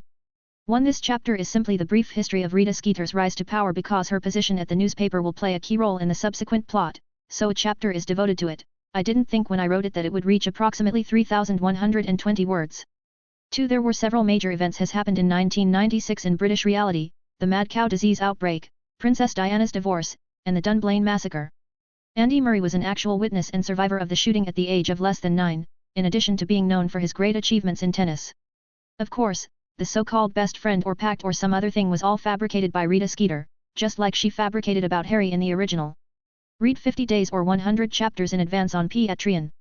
640, Chapter 640 Transformation of Illusory to Reality, 2 in 1.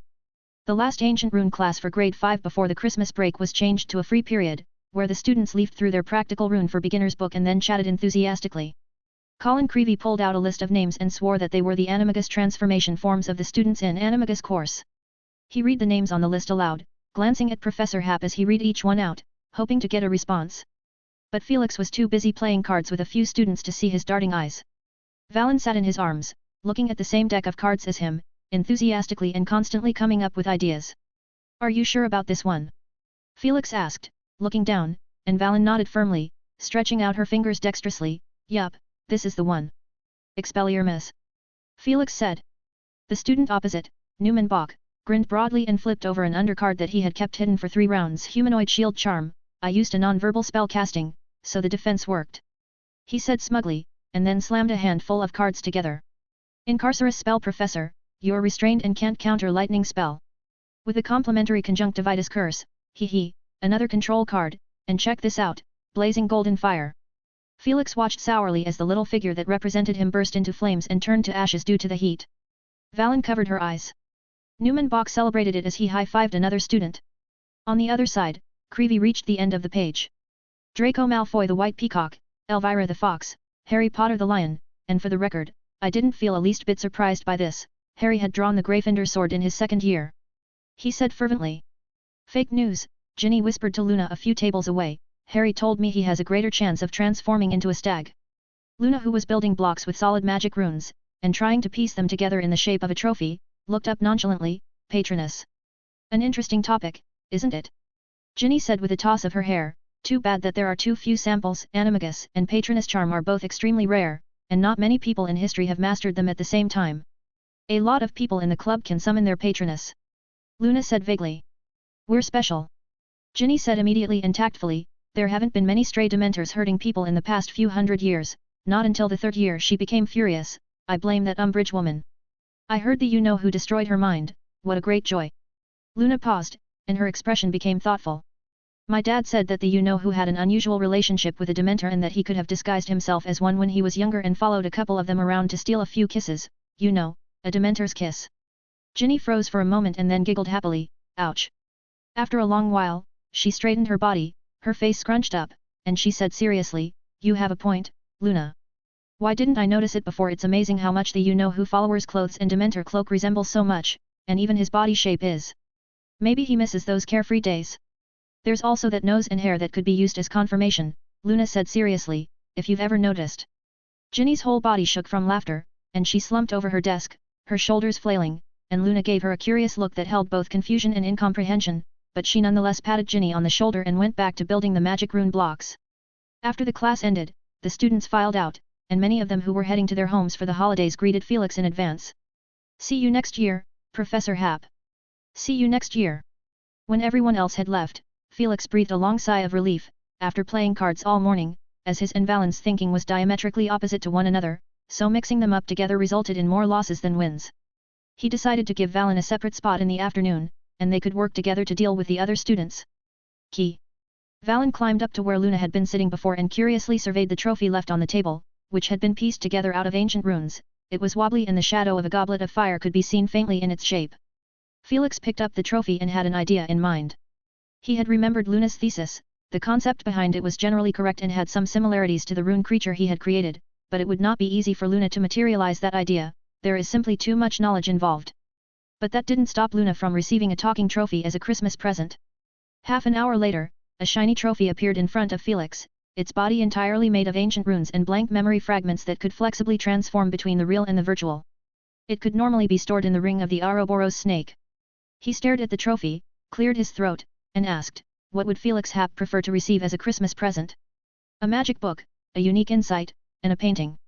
Trophy replied. And what he wouldn't like to receive? A pumpkin mask, dirigible plum earrings, and a vine cape glued with glowing sequins.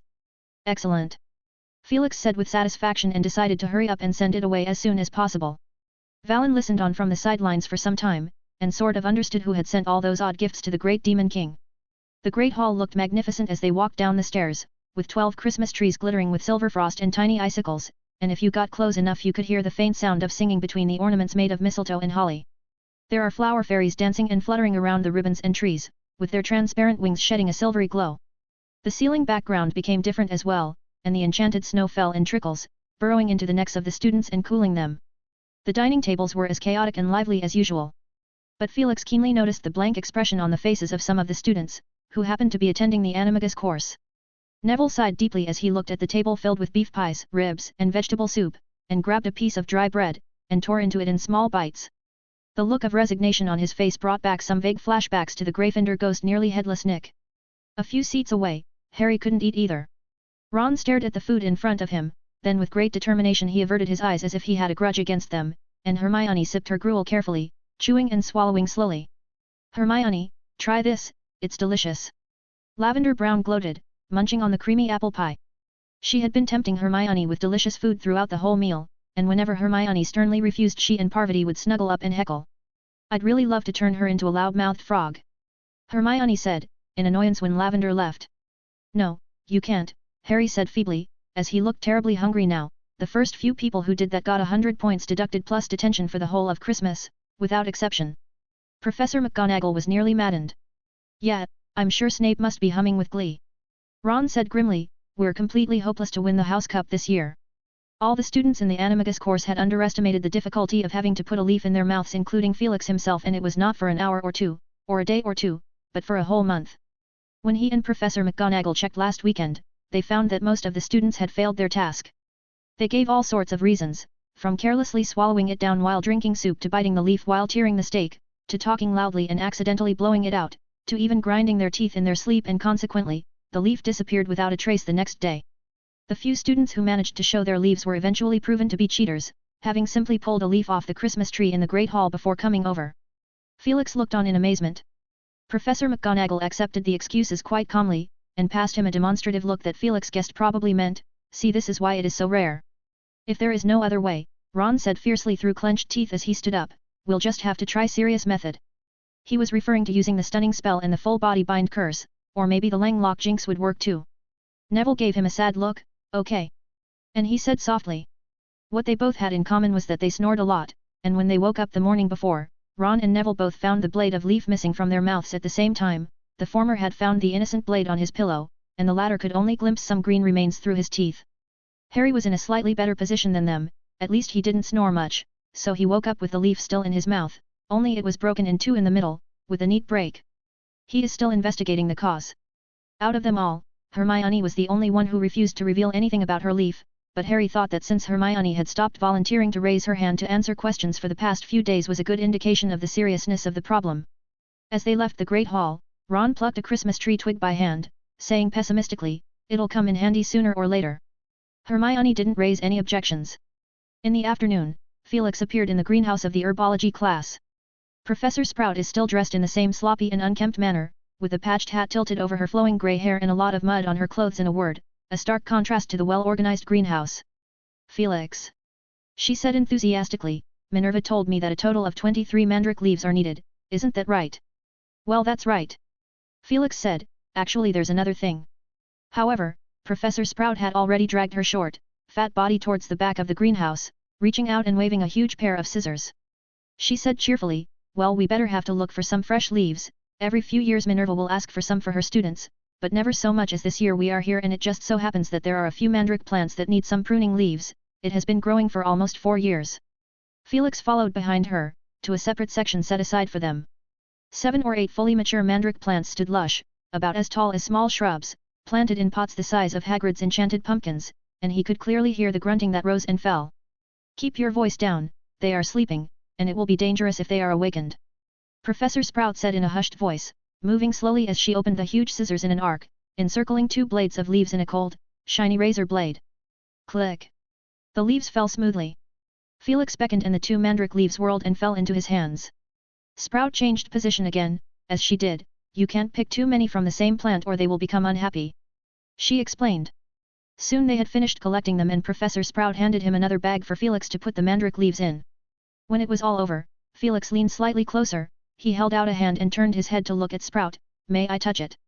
"Oh," Professor Sprout said hesitantly, "their screams are deadly right now, best not to wake them up."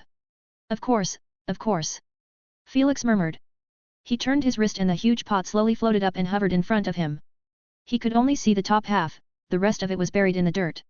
Felix examined it for a moment, his eyes flickering with the rune symbols from the Book of Runes as the thinking room magic slowly spread out with him at its center.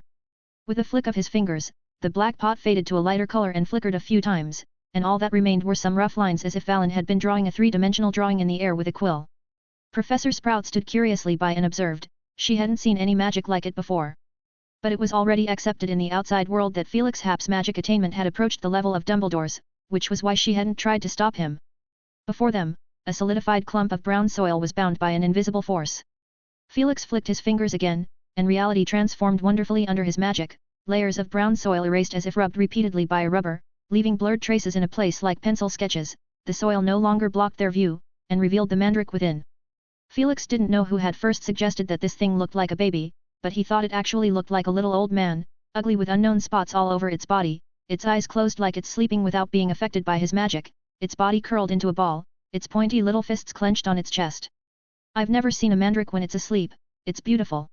Professor Sprout showed an infatuated expression. Felix had a new understanding of her aesthetics. He reached out, and his hand went straight through the rough lines that resembled sketches, touching the mandrake plant, and touching its anthropomorphic face. His magic little by little seeped into it. On the other side, Professor Sprout also curiously reached out and gently stroked the mandrake's root-like skin, mumbling something under her breath.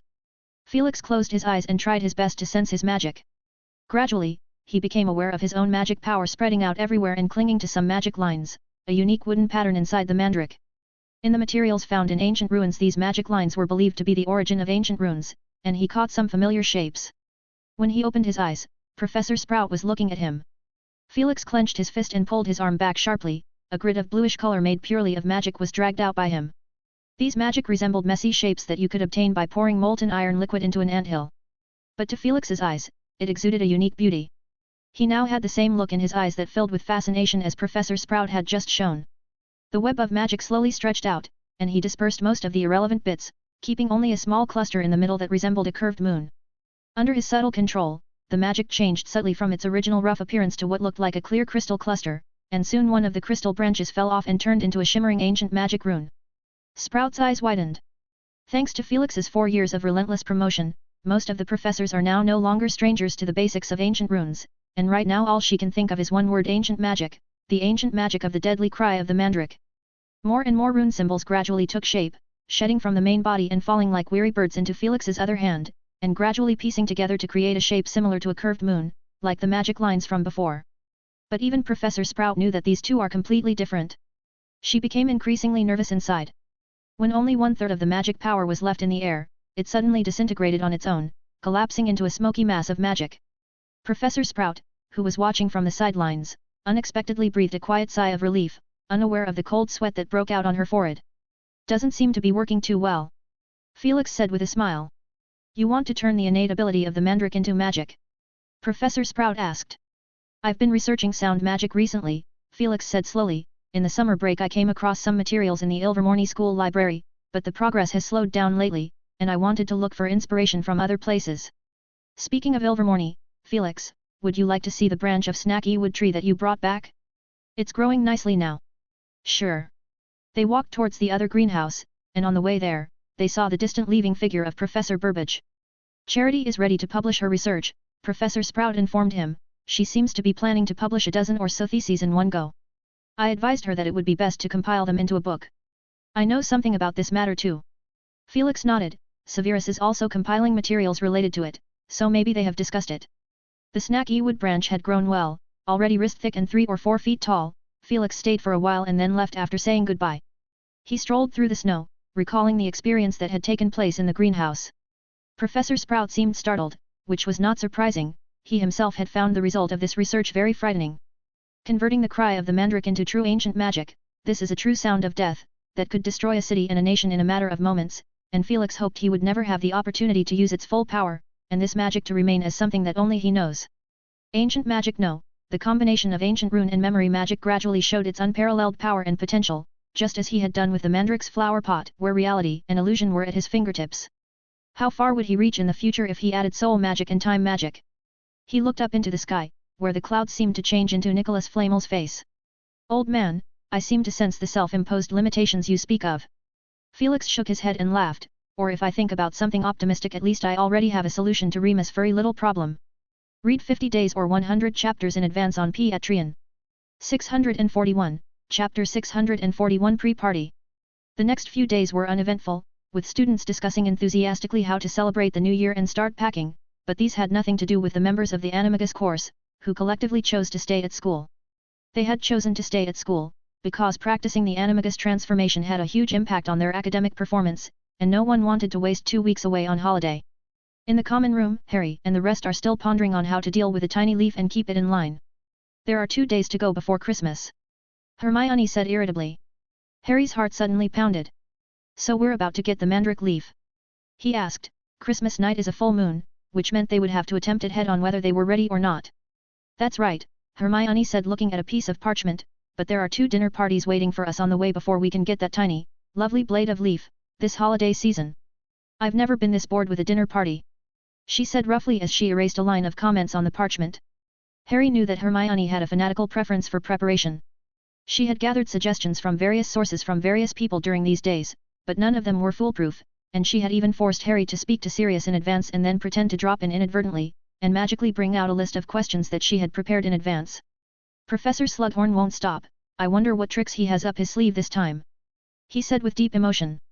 Ron shrugged. In addition to the Christmas dinner, they had to attend a personal party hosted by Professor Slughorn tonight, because most of the students would be going home tomorrow. He actually does a pretty good job at throwing small parties. Not only there are good foods to eat, but there are also very reputable wizards to meet. Ron said with a look of reminiscence as he narrowed his eyes, do you know Gweenock Jones? Yep, the captain of the Holyhead Harpies. You really should have heard what she called me, dear Mr. Weasley, and she complimented my talent and youth. It was a nice thing to hear, even though it is true. Too bad you weren't there that time. Unlike Ron, who had been a part of a few slug club parties, Harry's attitude was to run away when he could. At first, he used Quidditch training as an excuse, then the players couldn't take it and started to revolt, blocking him in to protest while he was changing in an individual cubicle in the changing room. Harry was horrified to hear Creevy's voice, and in order to avoid being headlined in the Wall of Mystery tabloid the next day as Tyrant Gryffindor Quidditch captain, he had to humiliatingly agree to stop the dreadful torture of compulsory training every night. It was a good thing he had quickly found an alternative, lying about having an appointment with Professor Bagshot to have tea in his office. Sometimes he even dragged along Neville, who was also uncomfortable with the party atmosphere. Harry felt rather sorry in his mind because Professor Bagshot would now only discuss magic and current affairs with him, and no longer talk about his past experiences, especially anything to do with the Dark Wizard Grindelwald. The last time their topic revolved around the Muggle gun ban, and the one before that was about the impact that the advent of the exclusive wand would have on the coming decades. I, for one, would be all for it. After all, I have benefited from it. If you don't believe me, Grindelwald said, pointing at a brass figurine of a certain ancient professor of Rune, I'm just a little worried. For a moment Harry felt like he was sitting in a history of magic classroom, and Neville felt the same way, though they privately thought that if Professor Bagshot had taught them instead of Professor Binns, they would have probably passed this O.W.Ls exam. But Professor Bagshot hinted to Harry at the time that he had found a travelogue-type journal deep in the library which recorded something interesting. It could have been left by a student of that era. He explained. Harry is planning to look for it carefully over the holidays, at least to pass the time. He had a feeling that this holiday would be boring and many activities would be out of the question, like snowball fights. Sirius and Professor Happ's suggestions are rather similar, Hermione muttered under her breath, but I personally think a magic amulet would work better. Fred and George. Oh, that Tung Toffee suggestion was stupid. But if it could be improved, no, absolutely not. Madame Pomfrey's suggestion is a good one. The potion for dreamless sleep can improve sleep significantly, just not very safe, and as for the draught of living death. Draught of living death? Harry looked at her in surprise and exclaimed in disbelief, Hermione, you're not convinced by Snape's nonsense, are you? Ron was startled as well. Oh, I would not use that. Hermione said, that would delay my regular classes. The Animagus course has been widely discussed, and according to Nearly Headless Nick, Animagus has never been taught with such fanfare since Hogwarts was founded. So not only has this topic become popular among the students, the house points of the four houses have dropped considerably during this time, but even the professors have got involved. As of now, Professor McGonagall has dedicated half of a course to explaining the requirements for learning Animagus, and the other half to giving examples drawn from history about the consequences of underprepared Animagus transformation, a section consisting of a horror story that is essentially an abbreviated version of her notes. The short Professor Flitwick, who has goblin blood, has introduced students about a kind of anti-eavesdropping magic. Works on any creature and keeps mosquitoes at bay. Harry suspected that this spell is aimed at Rita Skeeter, whose beetle form is no secret. Professor Bagshot went along with the crowd's wishes and temporarily introduced additional content on the Animagus reversal spell. In addition to what Harry had seen with his own eyes, he had heard Trelawney talking at her own advanced class about how to use the tarot cards to look for sneaky people, saying that she had seen insects with 6 legs approaching her in her crystal ball. Snape, on the other hand, mentioned in his 5th-year class that he would prepare a cauldron of draught of living death that would allow one to sleep for a month straight. It was something Ginny had told him. He's being mean and moody, anyone with a clear eye can see that, she said in annoyance. Just as Harry was looking at the clock for the 3rd time, an owl flew in through the window, with snowflakes in its feathers, and it slammed a heavy package on Ron's head as it dragged it along. A Christmas present? So early? Harry asked, somewhat surprised.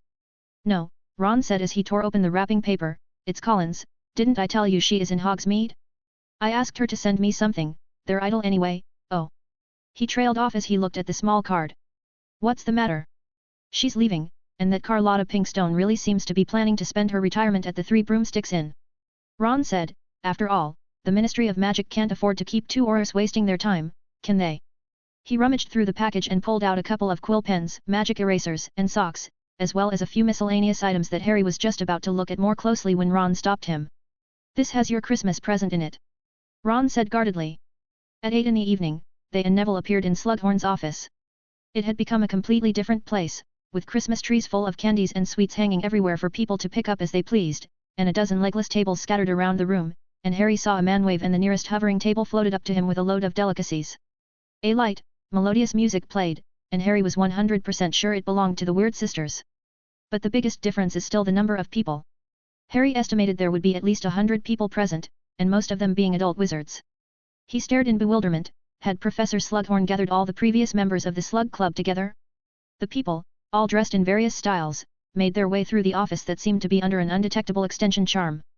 Some of the male and female wizards walked with poise, though many of them were considerably more formal. Harry sighed with relief, and then he heard Hermione let out a groan, partly in surprise, and partly in shock. Mummy and Daddy. Harry and Ron quickly followed her line of sight and were both startled at the number of familiar faces.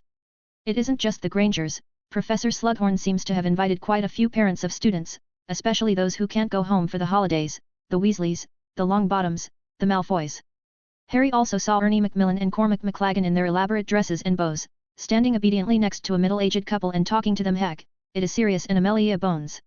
Hey, you guys, it's been a while. A familiar, teasing voice sounded from behind them. Harry jerked around and a pair of twins were looking at them lazily, and it was Fred and George.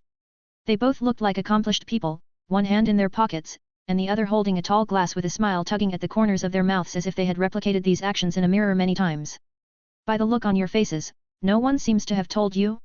Oh, boy, these parents are so bad. Read 50 days or 100 chapters in advance on Patreon. 642, Chapter 642 Observation Report. Well, you guys also didn't reveal a word of it, did you? Harry said with a smile. Ron, meanwhile, gawked at the clothes on the twins. How much did this cost? Fred shook his head with a mock sigh as he drew his wand and with a flick, 3 goblets flew over and landed in the hands of the golden trio. Fred and George stepped forward and clinked their goblets and drank their drinks in one go. Then we will leave you alone. Fred said. Someone keeps mentioning your names. George said with a grin, especially that chubby professor has mentioned it on average once every 3 sentences, we suspect one of you has secretly bewitched him. The 2 men made their way out. Wait. Harry shouted, but it was too late. Harry, my boy. Professor Slughorn spotted the trio with his sharp eyes, and he immediately strode towards them with his large pot belly bound by his brown waistcoat, and several gold glittering buttons glaring at them like creature eyes. The office was quiet for a few seconds as various measuring gazes shot from all directions, which is one of the reasons Harry didn't like this kind of environment. Luckily he saw Mrs. Weasley waving at them happily, which also made it easier for Professor Slughorn to drag him along without too much effort. And you too, Slughorn said to Ron and Hermione as he walked away, I've been talking to your parents for a while about the the importance of homeschooling. But instead of taking Harry over to the Weasleys and the Grangers, he walked around the group and joined Amelia Bones in her conversation. He forcibly positioned Harry between Ernie and Cormac McLaggen and said with a smirk, see, you'll never find a stronger friendship than the one you built during your school years. Harry glared at him, as his expression stiffened. He didn't know when he had ever formed a strong friendship with Ernie and McLaggen. Harry remained silent throughout the next few minutes. He noticed that Professor Slughorn had centered most of the conversation around Ms. Bones, occasionally dividing some attention to Sirius. This seemed to coincide with the thoughts of the Macmillan and the McLaggen, so Sirius only had to chime in occasionally as he spent the rest of his time observing his uncomfortable godson. Ms. Bones' answers were brief and concise, and she remained basically expressionless throughout the conversation, except for the smile she flashed at Harry when he came, but this is more in line with the image of a steel-hearted minister. Azkaban still houses over 300 foreign wizards.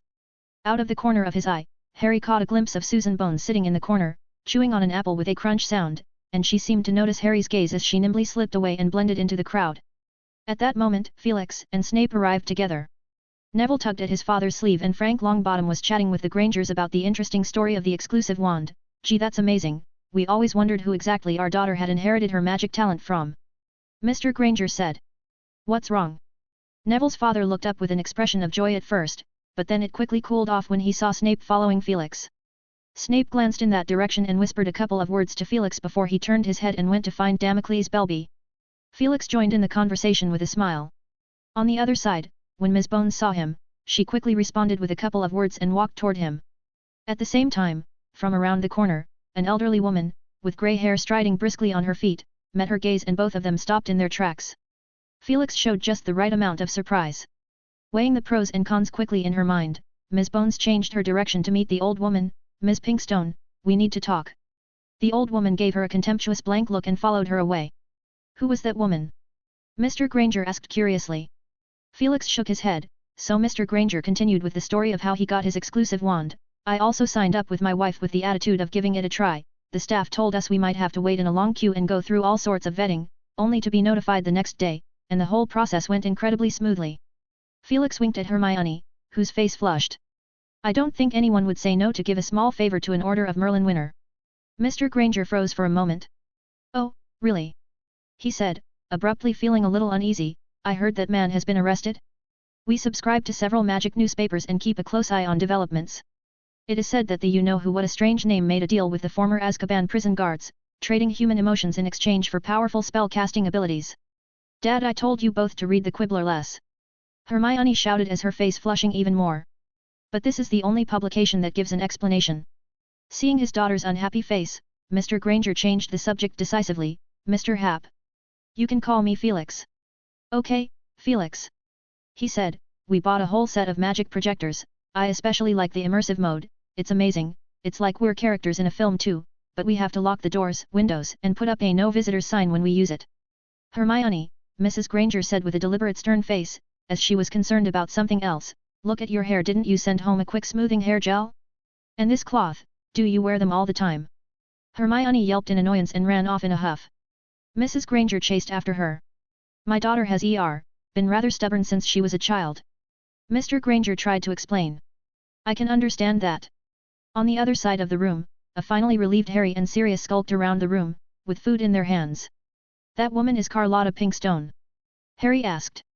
That's right, a total pain in the arse, don't bother with her, Harry. Sirius stuffed a piece of strawberry pudding into his mouth and vaguely said, as if we didn't have enough trouble. What's wrong? Harry asked worriedly, thinking about Sirius's investigative mission, work not going well. Sirius gnashed his teeth hard. It went well, that's what makes it a big problem. He had a toothache look on his face. A lot of stuff is plainly laid out. And what's it about? You don't look like you are okay though. Ahem, I'm just validating someone's theory. Actually come this way, Harry. Sirius looked up to find the two of them unknowingly walking over to Felix, who was flashing his white teeth at him. He hurriedly dragged Harry in a different direction and continued, as I said, that was only a small errand, and the contents in Felix's books and report weren't too far off from what I saw. I did figure one thing out over the last few months though. Sirius became serious. Muggles, unlike wizards, can derive huge theories from some simple truths, and because there are enough of them, they can spare plenty of manpower to bring out the full potential of these theories, which they named basic scientific theories. This also means that the rate of Muggle development can be measured. There are exceptions, of course, but we can figure it out roughly, and I can sense more and more that there is a line that stops ahead, and once it is crossed, it will be very difficult for wizards to maintain the statute of secrecy. Harry listened with a heavy heart, as he recalled the clip of the speech Professor Bagshot had shown him. Had that man from half a century ago anticipated the inevitable exposure of wizards, just as Professor Happ had? The only difference was that Grindelwald had chosen to start a war and try to enslave the Muggles in the end. He cryptically described Professor Bagshot's point of view to Sirius, who stopped chewing and looked at Harry thoughtfully. I don't know what Dumbledore was thinking, but since he picked this Mr. Bagshot as a professor for the Defense Against the Dark Arts class, it means he's aware of the problem as well. Do you think that Professor is hostile to Muggles? Not really, Harry said, searching his mind trying to find the exact words. I guess he thinks that wizards and Muggles are two different kinds of people, and that once wizards are exposed to the outside world, there could be conflict, he said, his breath abruptly hitched. He imagined a war. Sirius caught the anxious look on his face and seemed to guess what Harry was thinking, and solemnly said. Don't worry, it's not a big problem yet. I agree with Felix that we have at least a few more decades to prepare, and don't forget that the Minister of Magic has actually been in contact with the Muggle Prime Minister and hasn't completely closed off. He suddenly lowered his voice to speak, and Harry leaned in closer to hear more clearly. Frankly, I have some admiration for Felix, but don't tell him, to save him from getting smug, both because he pointed out the problem and also because he did all those things without saying a word, to lay the groundwork for the future. Amelia already has a general idea. What idea? Harry asked, holding his breath as his eyes followed his godfather to Professor Happ in the crowd, gradually increasing the connection between the two sides. Sirius said, picking up a piece of rib in his hand, the squib issue is a good entry point, and now with the exclusive wands, the number of squibs who can cast spells will definitely increase in the future. We haven't fully licensed it yet, but there is a trend towards that. Conservative estimates suggest that the number of squibs in the country is over 100,000, if not more, because squibs also have offspring. Amelia is going to wait for the situation to stabilize in a couple of years and use this as an excuse to negotiate in secret with the Muggle government to set up a special department, the kind that would keep it a secret from the general population. Why should it be kept secret from ordinary people? Harry asked in confusion. One step at a time, Sirius shrugged. Actually initiating a collaboration would mean more government workers would be aware of the existence of wizards, tearing a hole in the wall first, and deploying people from each side to jointly manage magical incidents that occur in the Muggle community. After some years of keeping it up, when both sides have a foundation of mutual trust, we can let the cat out of the bag little by little. Harry swallowed. Don't think it as simple as I make it sound, it is very tedious to do and there are all sorts of details that need to be sorted out. For example, we have no clear legal framework, and both sides have to make concessions, which is a headache. That's enough. Although he didn't know the full extent of the plan, Harry's tense mood relaxed. Just a moment ago he had felt that conflict would be inevitable, but a few minutes later things took a turn for the better, and for a moment Harry felt like he didn't understand anything. You're still at school, Sirius smiled understandingly, there's a lot of knowledge you can't learn at school, I strongly suggest you to travel for a year or two after you graduate before joining the Ministry of Magic as an Auror. Harry lowered his head in silence, seeming to ponder the feasibility of the plan. What if the conflict is unavoidable? He blurted out, and Sirius looked at him in surprise as Harry explained in a whisper, I mean, we're all looking on the bright side now, aren't we? If there's an accident, like the Muggle government not recognizing the Ministry of Magic, they'd have to admit it, Sirius said lightly, do you think the Ministry of Magic just keeps the wizards undetected? Who is the one that suppresses the power of dark wizards? Who is it that keeps the dark creatures in check and prevents them from going out to harm people? The Ministry of Magic can hide or even withdraw from Britain at any time, and then what? It would be a dark wizard's paradise, and you don't think dark wizards would be stupid enough to take the Muggle army head-on, do you? There was silence for a while. Harry opened his mouth several times, and he was unable to imagine what the consequences of this scenario would be if it happened. Let's talk about something happy, Sirius said with sudden cheerfulness, how is your animagus study going? I heard that over a dozen students got outstanding in their O.W.Ls. Harry smiled back. Yeah, you have a talent for being a teacher. But well, we're kind of stuck on the very first step, and even Hermione can't figure out a foolproof method. A smirk graced Sirius's face, and he suddenly glared at Harry. Do you honestly, he said with a scowl, think the entire previous generations of wizards are quite rubbish? How could Harry deny it in a rush? And what gave you the illusion that animagus would be easy? It took almost 3 years for both James and me to finally pull that off, relying on a little bit of luck, and we're not even sure we can do it again without it going awry. Sirius didn't have a problem saying that you guys would be lucky if you could finish it before you graduate. Harry was dumbfounded. But didn't you say that successful animagus transformation would help us with our grades on transfiguration? Sirius grinned and scowled at him, which reminded Harry of Fred and George pulling off a prank. Actually, I wasn't lying, if you guys really did do it in one go, you truly wouldn't have to worry about your transfiguration class grades anymore. The atmosphere in Slughorn's office was cheerful, but a heated argument had just ended in the washroom not far from here. Miss Bones came out furious, she had simply wasted her breath. Pinkstone remained hostile to the Ministry of Magic too deeply, and no matter what she said, Pinkstone simply believed she was lying to her with the sole aim of holding her in check and waiting for her natural death. Bones took a few deep breaths to calm her emotions before turning and striding towards the party. Not long after, Carlotta Pinkstone appeared as well, her face clouded with gloom. You're making a lot of noise, Carlotta. A voice said, and Pinkstone jerked back. She hesitated a little at first, then stared deep into a silvery blue pupil, and her mouth opened wide. Grin. SHH. The man said softly as he raised his index finger and pressed it over his own lips. Pinkstone immediately fell silent, her pale face flushed with excitement and her words became stuttered. I really didn't expect to meet you here. But I have been waiting for you. From the first time I heard your name, I had a feeling that the little English girl who approached me alone half a century ago would appear before me in a miraculous fashion. You've had a hard time, but you are willing to endure it, aren't you? Yes, I only hate that my cause has not been fulfilled. She looked at Grindelwald with anticipation. Do you want to do something about it this time out? But Carlotta, there is a fine difference in our ideas. That's true, but... Can I trust you? Of course. What do you need me to do? There was a moment of silence. Wait. Grindelwald whispered, just know that our cause has not ceased yet. Read 50 days or 100 chapters in advance on Patreon. 643, Chapter 643 Christmas Full Moon Night, 2 in 1. The party came to a close on a lighter note. The invited guests left the room one by one, and Felix glanced around the crowd but did not find Carlotta Pinkstone, whom he had originally planned to find an opportunity to contact, but from the look on Miss Bones' face when she returned, he guessed that the two had not had a very pleasant conversation and that Carlotta Pinkstone had left early. Professor Slughorn was very pleased with how the party proceeded, and at the moment he is standing in front of the gorgeous fireplace, seeing off each of the departing guests, relishing the occasion, and busily responding verbally and physically as appropriate to each person's status. Eldon, my dear student, you haven't published much in recent years, I'm waiting to read your masterpiece. McLagan, say hello to Tiberius for me. Oh, and to Scrimgeour as well, it's about time he needed to take some time off these days. Mrs. Zobanai, thank you for the gift. Oh Frank and Alice, can I call you that? That's wonderful. I'm so sorry I didn't send my best wishes the day you both healed, I was hesitant to accept the teaching position at that time. Neville? Well, he's doing very well.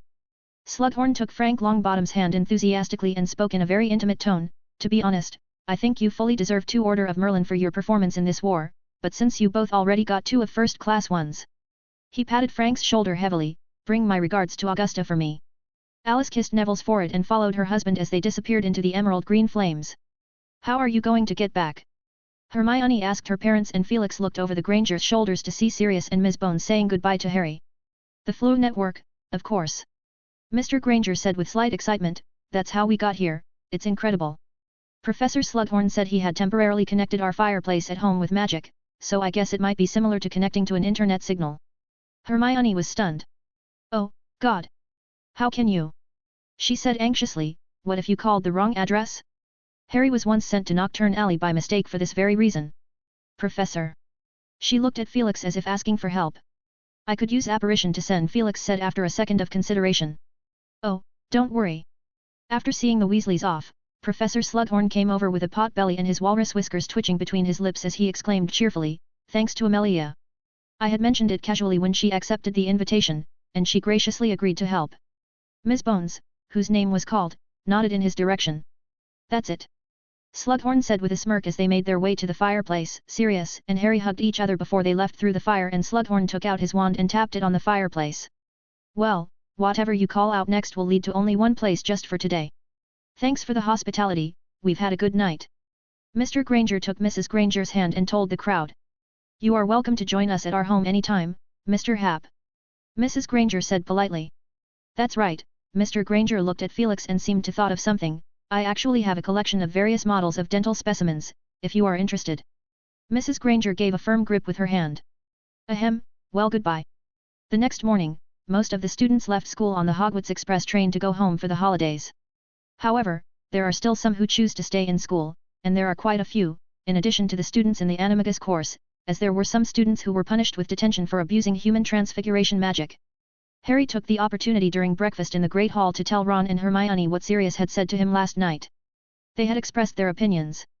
Hermione looked a little worried. Ugh, I vaguely guessed that from Miss Bones' letter. Ron, on the other hand, reacted flatly, according to Sirius, that's decades away, isn't it? Let's consider what's in front of us now. He frowned as he said, looking around, the people who sat with them at the dinner table all took their time chewing in a way that made you lose your appetite. According to Professor McGonagall, starting from this full moon, she would arrange a special diet for students who are preparing to practice. It will prevent some of you from swallowing the mandrake leaf through carelessness. After breakfast, Hermione went to the library as usual. We have 12 essays to write. It's 11, Hermione, Ron pointed out her mistake. Harry, and I don't have an arithmancy class. In the end, Hermione was the only one who went to the library. Harry and Ron decided to go out for a ride on their broomsticks. There were not many students in the school at the moment, so they were able to have a good time racing around the Black Lake. They ended up accidentally bumping into Valen, who was skating with her army of snowman Niffler, and with a grin on their faces, they had a snowball fight with Valen. The ordinary blade of leaf that Harry and Ron had been holding in their mouths fell out several times in the middle due to their excessive playing. When they returned to the castle and calmed down, they made some pessimistic comments about their respective futures. I don't think it will work, I can't hold it in my mouth. Ron said negatively, even if we did, we'd still have to get up every morning and night to recite the spell and wait for thunderstorms, and even Bill and Percy, who have the best grades, never even considered being animagus when they went to school. Don't be discouraged, Ron. We even managed to survive the Voldemort hurdle. Harry said encouragingly, though he followed along and became depressed when Ron pointed out that he had to lead Quidditch training after the start of the new year and that couldn't be done without talking out loud. When they saw Hermione in the evening, she didn't look well either, but she still made a snide comment about the pair's lack of commitment and went back to bed early. It was not until the next day when Harry was opening presents under the little Christmas tree that he started to feel better. Harry received the usual presents, including a hand-knitted jumper from Mrs. Weasley, some candies and joke products from the twins, which included a boxing telescope, which Ron tossed aside in exasperation when he showed it to him. Because the twins had presented it to him for a beta test, which he had gifted to Professor Happ at the time to save some money. After remembering that it was from his two unreliable brothers, it had scared the hell out of him. Harry had also unwrapped the gift from Ron, a tiger hat.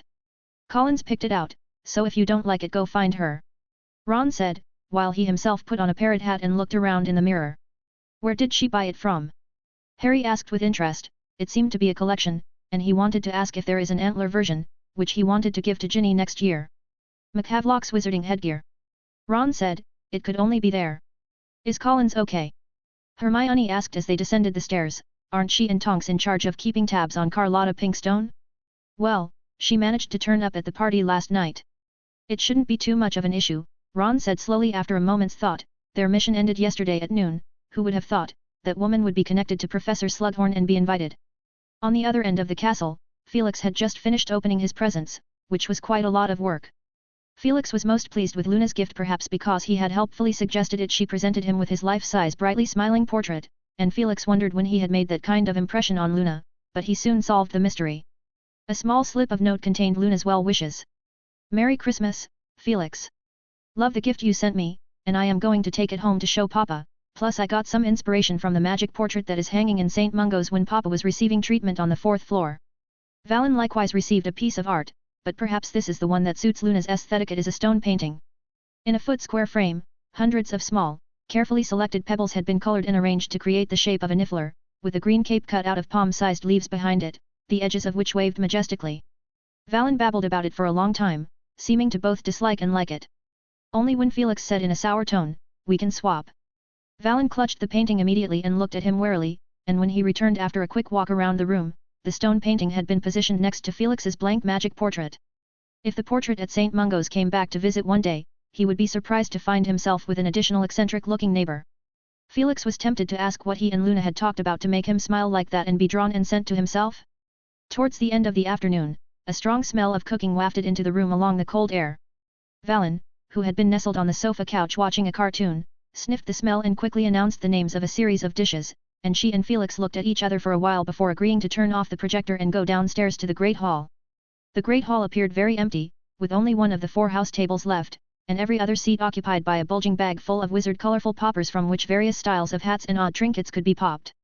They had arrived quite early, and it was not mealtime yet, but there were already students present. Bang! Bang! 2 sounds like cannons exploding echoed through the Great Hall, and a purple cloud of smoke filled the air as the figures of 2 students emerged, accompanied by a coughing fit and the few words, "It's your fault and you suggested it." Felix couldn't hold back his smile. It was 2 Hufflepuff students who had been punished with detention for tarnishing the name of their house by turning each other into a honey badger, only to accidentally wander off after the transformation, and Professor Sprout had mobilized half the Hufflepuff house to search the common room for half a day before finding the unlucky pair. One by one, the crowd grew, and Felix chatted with Valen in a hushed voice. "Those 4? I heard they were in the same dormitory and were planning to quietly study Animagus Transfiguration, and they even formed a secret study group for it. Only for the 3 of them on the scene to cower in fear because of the uncontrollable tiger roar that was heard from the next closed classroom. The 4 Ravenclaw girls shot them an exasperated glare as they passed by. The professors gradually showed up as well, scattered to sit at the long table. Dumbledore wore a moon-white robe and had a happy look on his face. "Merry Christmas," he said enthusiastically. "There are so many people this year that I've made a last-minute edition of colorful packet poppers, so sit down." Not many people were as happy as he was. Most of the students either punished, in all 4 houses, Gryffindor mostly, or members of the Animagus course, and only a few actually volunteered to stay. He swept his gaze around the room, looked at the sad-faced students, and said, "It's Christmas, I think our task is to stuff our mouths with delicious foods, not a little leaf. What do you say, Minerva?" Professor McGonagall pursed her lips. "You're quite right, Dumbledore." As soon as the words left her mouth, half of the students immediately took the leaves out of their mouths with joy, and the atmosphere was suddenly heated. Dumbledore struck while the iron was hot, grabbing a handful of wizard-colored packet poppers and shoving them at everyone he could reach. The others followed suit and the long table was instantly filled with thuds and clusters of the smoke of varying colors blowing out. Felix drew a plain wizard's hat with 4 colors of fine thread outlining a pattern. Harry and Ron opened 2 sailor hats that Felix thought were nowhere near as wonderful as the tiger and parrot hats they wore on their heads, and Hermione drew a woman's wide-brimmed hat which she fiddled with glee. Then all of them looked at Snape from the corner of their eyes. Last time he had opened a lady's peaked cap, so everyone wondered what it would be this time? Even Dumbledore looked at him with interest as Snape looked expressionless as he pulled back the popper, and when the smoke cleared, a deer antler hat appeared in his hand. This time it was Harry's turn to be unhappy. He looked jealously at the beautiful pair of antlers, thinking that the hat was a pure waste in Snape's hands and that if no one wanted it at the end of the dinner, he could probably take it quietly. Snape really didn't like it and shoved the hat in his hand to Professor McGonagall casually, but Professor McGonagall loved her feathered hat, so it ended up in Dumbledore's hands. Eat up! Dumbledore, who was wearing a deer antler hat, said with a smile. The crowd began to enjoy their food and Valen was given a seat opposite of Professor Flitwick. Their chairs were custom-made and looked to have an oddly symmetrical aesthetic. Harry gorged himself on smooth, soft mashed potatoes, Ron tore off the meat on his ribs, and half the students wolfed down their food with fierce eyes, that filled with a look of suffering that even Felix couldn't help but feel a sense of sympathy for. But that was all this meal was meant to be. Because tonight is the full moon. These students would be tested even more severely, and he had seen the special diet recipes that Professor McGonagall was going to give to the kitchen house elves, which mostly consisted of tasteless but fast-filling dishes. At the dinner, everyone was busy eating, except Trelawney who kept spreading rumors about six-legged creatures bringing misfortune to the castle while holding a bottle of sherry, and just as Felix was wondering what it was about, Professor McGonagall quietly tilted her head over and whispered in an odd tone, "Albus is going to recruit a centaur into the school." Realization dawned on Felix. Just when Trelawney mentioned it for the 12th time and her tone grew more and more certain, Dumbledore stood up. "More than one death, I have seen." "Filch," Dumbledore asked pleasantly, "is that item ready?" Filch lifted his head from his plate and bent over. "Yes, Headmaster, I've put it in the corner, and covered it with a piece of green sheet." "Excellent," Dumbledore said, his eyes searching around the room as the others looked over. Dumbledore pointed with his wand and a green piece of cloth flew up from an inconspicuous spot in the corner, beneath which was a delicately shaped machine. "The latest model projector," he said happily, "I bought it to try out for myself and I liked the immersive mode of it best." He gave Felix a look before drawing the machine and placing it close to him. With a click sound, a huge cloud of dark golden smoke erupted from the magic projector, as if it were inexhaustible and designed simply to fill the place where it was placed, the great hall, and soon their feet were covered with a foot or so thick golden mist. "Meow!" Mrs. Norris scurried out from under Filch's feet and jumped onto his lap. "Don't be afraid, Mrs. Norris," Filch said hoarsely, though his light bulb eyes were still alertly fixed on the machine. At that moment there was singing in the air as if it were playing straight in their ears, and the smoke rose and gathered into a golden dancer, who looked exactly like the real thing, dancing around the long table, their skirts shedding a fine mist like gold dust. The students' eyes went blank as if they had been blended into a lively party, seeing a succession of performances by the Weird Sisters, a skeleton dance troupe, and a rough dwarf dance, interspersed with the soft singing of a suspected vila mixed in with a strange, unintelligible language that the crowd could not understand. "Christmas this year is so worth it," Ron said with admiration. The surrounding students nodded silently in agreement with his words. As the dinner ended, the students sparsely pulled back their benches and prepared to leave. Felix shot Valen a glance, who had slipped near Grindelwald while there was some confusion and brought a very nice Christmas hat from him. Grindelwald reflexively leaned his body back and touched his chest. Dumbledore's movements paused slightly before he continued to stand up, a moment that Harry caught keenly, and an odd feeling arose in his mind. "What is it, Harry?" Hagrid asked, leaning forward to look over from across the two seats. Nothing, Harry suddenly trailed off, staring at Hagrid, a small piece of onion wedged in his thick beard. He remembered that Hagrid had overheard and mentioned to them that Dumbledore seemed to have known Professor Bagshot for a long time. He knew Bagshot was a supporter of the dark wizard Grindelwald, and Harry had happened to learn by accident that Dumbledore and Grindelwald had a very close friendship in their youth from the letters from Lily that Sirius had given to him. There was a vague clue laid out before Harry's eyes that connected the three men together. "What is it exactly?" "The students of the Animagus course please remain," Professor McGonagall said in a loud voice at that moment, "and get tidied up, we are going to the yard." Read 50 days or 100 chapters in advance on Patreon. 644, Chapter 644, A Fulfilling Holiday. 24 students lined up in a long line and made their way to the yard. The temperature outside was freezing and biting, and there was little wind. The students exhaled white air from their mouths and looked up at the bright, clear moon in the sky. "A full moon," Ron muttered. Without having to say it, Harry knew he was thinking about Lupin, and he couldn't help but miss him, who by this time would have taken a wolfsbane potion and hidden in a secluded place. Harry knew he didn't want anyone to see him in his transformed form. "Starts with a full moon and ends with the next full moon. If you fail halfway through, you must start again. I don't want you to play with your health," Professor McGonagall said in a loud voice, and paused for a moment in an imposing fashion. "All of you come forward to receive your mandrake leaf." One by one the students stepped forward, then retreated to the side and murmured excitedly. Harry stepped forward as the space in front of him emptied. Professor McGonagall nodded at him and handed him a green leaf. Harry took it and watched as it glowed faintly in the moonlight. Harry was just about to walk away when he suddenly felt someone poke him. He looked up and saw Professor Hap holding Valen in his arms. Valen is clutching a sheaf of parchment in her arms, notes and recipes. Felix reminded him. Harry took the parchment from Valen and stepped aside, reading the words on it with the bright light of his wand. Most of it he already knew, though a few were highlighted separately in red ink, and he read the third section. For the next month their meals would be taken in classroom 11 on the ground floor of the castle and a special house elf would prepare the food for them at that time. Harry's heart sank. Ernie Macmillan had made a nasty joke about his uncle's attempt to learn animagus transfiguration by sticking a funnel down his throat at each meal to avoid swallowing mandrake leaf from eating and to consume a liquid meal. Ernie described it in graphic detail, which caused a group of people who couldn't stomach it to surround him, and then he admitted that the story was made up and that his uncle did try to learn animagus, but it only lasted a week before he gave up. Check when you have it in your hand, the edges of the mandrake leaf will glow whitish when there is a full moon, similar to a flux weed. Okay, if it's clear, put it in your mouth. Professor McGonagall barked orders. Harry double-checked to make sure it was okay and put the mandrake leaf in his mouth. He felt an extra bitter taste in his mouth after just enjoying his Christmas dinner, and then he saw Draco opposite to him frowning and averting his eyes. Sirius had told him the night before about how the Malfoys were faring. The short summary of their situation was that they received a mixed response. Because they had rebelled in the middle of the war, it had saved them from being liquidated, like their fellow Death Eater friends, and they had managed to bring in the remaining purebloods together and retain some of their influence, but it had also earned them the resentment of some of their former Death Eater allies, like Crabbe and Goyle. Sirius also gave the example from a few weeks ago.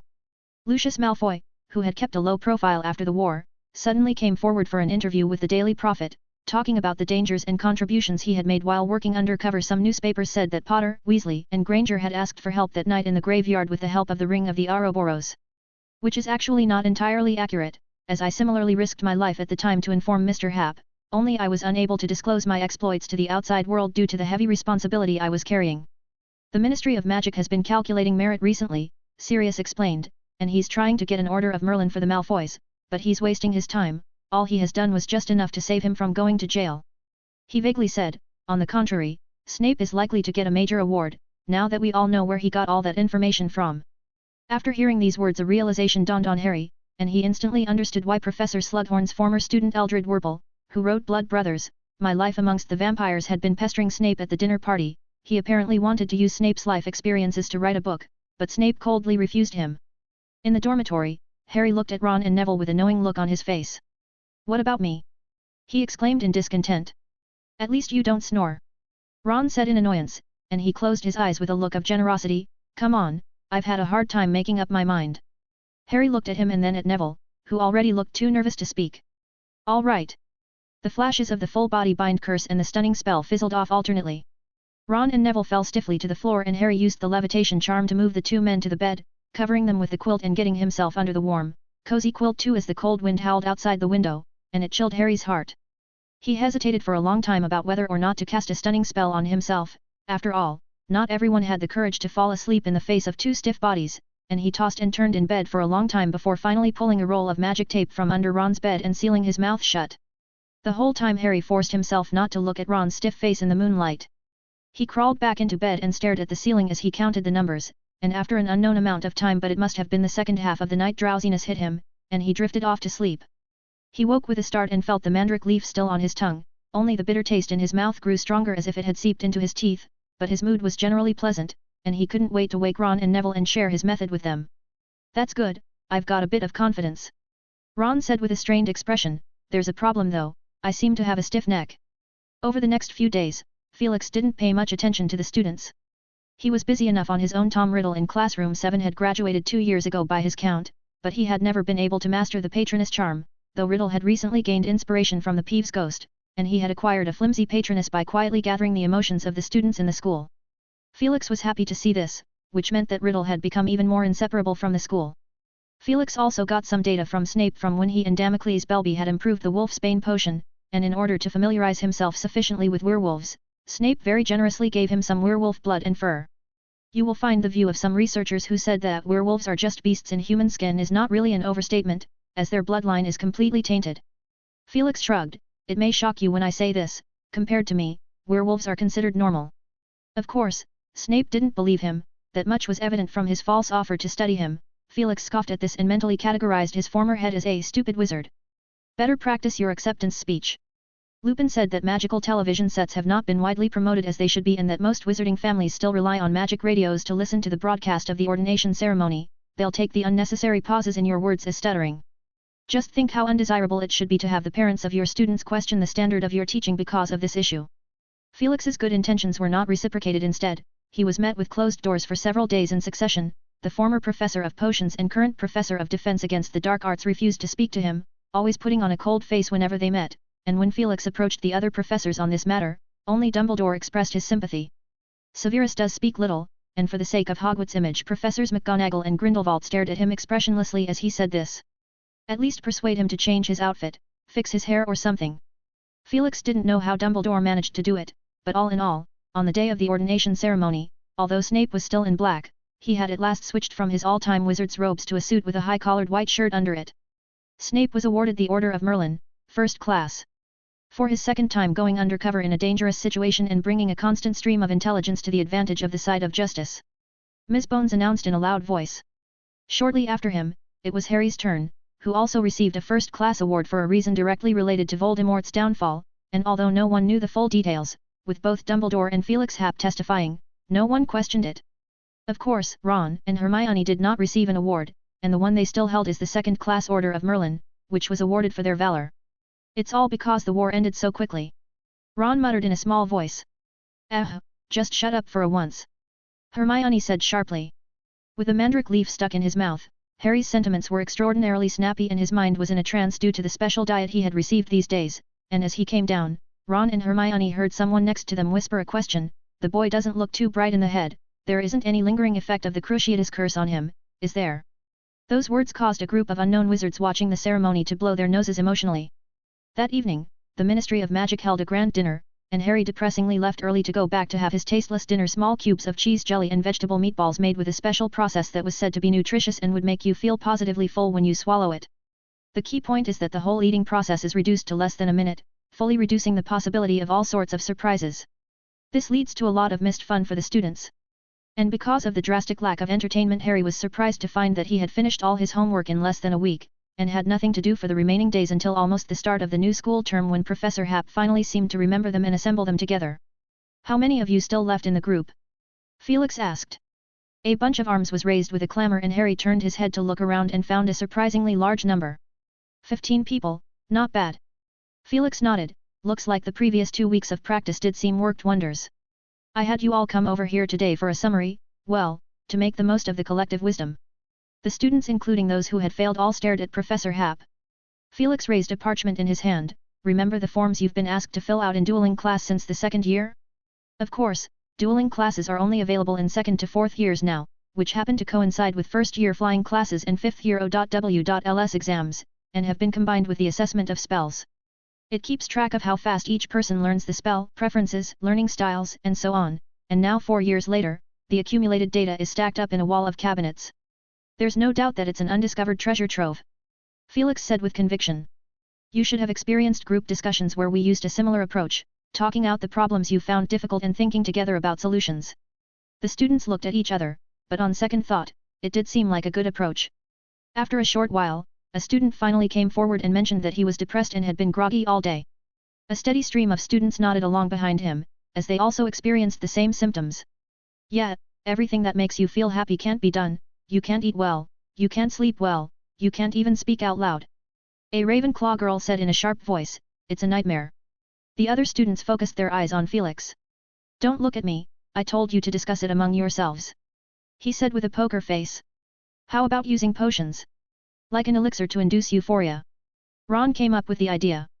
Oh, Nat, Ernie said ruefully, I asked Professor McGonagall, and she said there is a probability that the potion would contaminate the mandrake leaf. The crowd began to diverge in their thoughts, giving progressively more outrageous answers, but Felix had no intention of stopping them, instead leaving Hermione to record them all from the sidelines, and in the end, it was surprisingly Neville who came up with the solution. I tried a method, Neville whispered, his teeth clenched tightly as he feared he might let the mandrake leaf fall off as he spoke, using a daydream spell. Daydream spell? What's that? A student asked. Hey! I know, Ron shouted excitedly. The daydream spell constructs a real dream, and I only thought of it yesterday. Anyway, I came out of it much better after a good half day of speaking inside. Neville described his experience. Talking to yourself? What did you say?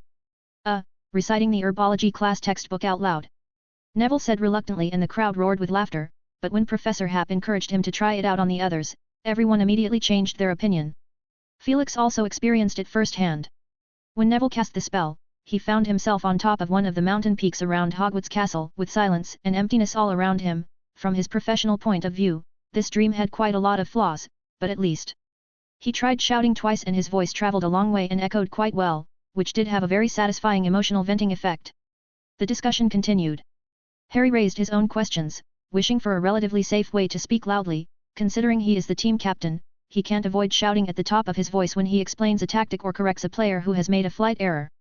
But to his surprise, he received feedback almost immediately on the dilemma he had in mind. Use the amplifying charm. Hermione, who was taking notes from the sidelines, said. Cover your mouth with a scarf. Susan Bones said. Use both of the methods together. Ron suggested. Harry's eyes lit up. The other students' eyes lit up too. This seemed like a better idea, and they were ready to go back and try it. Of course, the discussion wasn't all smooth sailing, as there were so many ways to curb the bitterness of the mandrake, which in turn led to questions about food taste preferences, which led to a heated argument among the students. One of them, unfortunately, spat out a mandrake leaf in the process and everyone froze in their tracks, with the whole room falling silent, even the student himself staring at the leaf on the floor as if he couldn't believe his own stupidity. Ahem, Perkins has just demonstrated the error of his way for us. Felix said, not quite comfortably. It serves as a reminder for us to remain calm for the rest of the session. Personally, I recommend wearing some kind of amulet with a calming effect. Just let it function at a minimal level. He added. Read 50 days or 100 chapters in advance on Patreon. 645, Chapter 645, Success or Failure, 2 in 1. When the new term started, Dean and Seamus returned. Harry was the happiest of all. He finally didn't have to face the deathly silence of his dormitory alone and was beginning to look forward to the first night. As it turned out, after dinner that day, Harry was called over to Professor Hap's office to add emotional nourishment to the Ouroboros serpent in classroom 7. After witnessing once again the intimidating and beautiful giant Ouroboros serpent swallowing his stag patroness, Harry had asked Professor Hap, "Is that Riddle okay?" He was wondering if Tom Riddle had learned the patroness charm, and the thought that it still concerned him made it difficult for Harry to bear the alienation in his mind. That depends on how you define it. Felix said, he's on the right path, but if you ask him personally, he probably won't like it, and he might even lose his temper. Professor, do you really think he can change for the better? At least Harry didn't believe it. He felt that instead of placing unnecessary expectations on Voldemort, he wanted to say to the Ouroboros patroness, do a good job, you have a great responsibility. Good and bad are a relatively simple thin line, I just hope he's not too bad. Will it work? I mean, to my Harry stammered, trying not to think about the fact that he is also one of the Horcruxes. It made him feel dirty. It's not easy to say, Harry, it's really hard to say. Felix hesitated for a brief moment. Memories are nothing compared to a real soul, and I've been trying to help Riddle grow up, but, you know, we still have 2 intact Horcruxes in our possession, right? He changed the question. The locket, and the golden cup. Harry said. That's right, there are 2 pieces of Voldemort's remnant soul hidden in there, and I want Riddle to draw on a small piece of it, or all of it before he merges with the soul of his body. Felix said, memories need a carrier to work. Harry was shocked by the bold idea, but even without knowing much about Horcruxes, he could still tell how difficult it would be to implement this plan. What if? Then I would advise Dumbledore to seal the deal once and for all, and by all means turn Voldemort into an idiot. Felix said coldly, unless Dumbledore has other means, or we have to wait a few decades for me to be completely sure of my plan again. He looked over at Harry and Harry instantly understood that if what the professor said happened he would probably have to live with a piece of Voldemort's soul forever until the day he dies and things will come to an end. That much Harry could almost be sure of, because Voldemort had made a living Horcrux with a big python before, and in the end, that piece of soul had dissipated with the python's death. Harry returned to his dormitory with heavy feet. His own death would destroy Voldemort's hope of survival, he said to himself. But who would want to die if they could live? He still had so many attachments. He hadn't seen Sirius and Miss Bones' wedding yet. They might have children, and Lupin and Tonks. He might be able to become a godfather to some child, and Ginny, Ron, Hermione, Neville, Luna. With that in mind, it didn't seem that unacceptable to have a piece of Voldemort's soul hiding in his head. Harry returned to his dormitory and was startled to see Ron and Neville staring straight at him, and he subconsciously glanced over to the other 2 beds where Dean and Seamus were already asleep. Hey! Ron and Neville looked at Harry curtly and self-consciously wrapped a magic tape over their mouths. Harry raised his wand woodenly. The next day, the 6th years received the news that the 12-week course on apparition had begun. In the common room, almost all the students who met the requirements signed up and huddled in front of the notice to sign their names. In one corner of the common room, Harry, Ron, and Hermione sat together and saw Neville, Dean, and Seamus returning with a laugh. Harry, you have a little piece of transparent tape stuck on the corner of your mouth. Ginny said cheerfully, helping Harry pull it off as Ron subconsciously touched the corner of his mouth. Aren't you guys going? Ginny asked again, looking at the people returning from the notice board. Oh, I forgot, you guys were able to make it last year. I remember that Ministry of Magic apparition instructor, what's his name again? Rose, Rocky. Wilkie Tweecross. Hermione said. That's him, Ginny said nonchalantly, leaning her head on Harry's shoulder. Didn't he promise to help you guys to get your certificates ahead of time? Apparently, someone broke his word. Ron muttered. Oh, Ginny straightened up and stared at him for a moment. I seem to remember you mentioning it a few times, but not so much after Easter. That's a good memory. Ron looked at her indignantly. If you have such a good memory, you should know that I don't want to see my sister sticking close to someone else, even if that person is my best friend. You can find someone else too. Ginny retorted. Who? Ron asked snappily.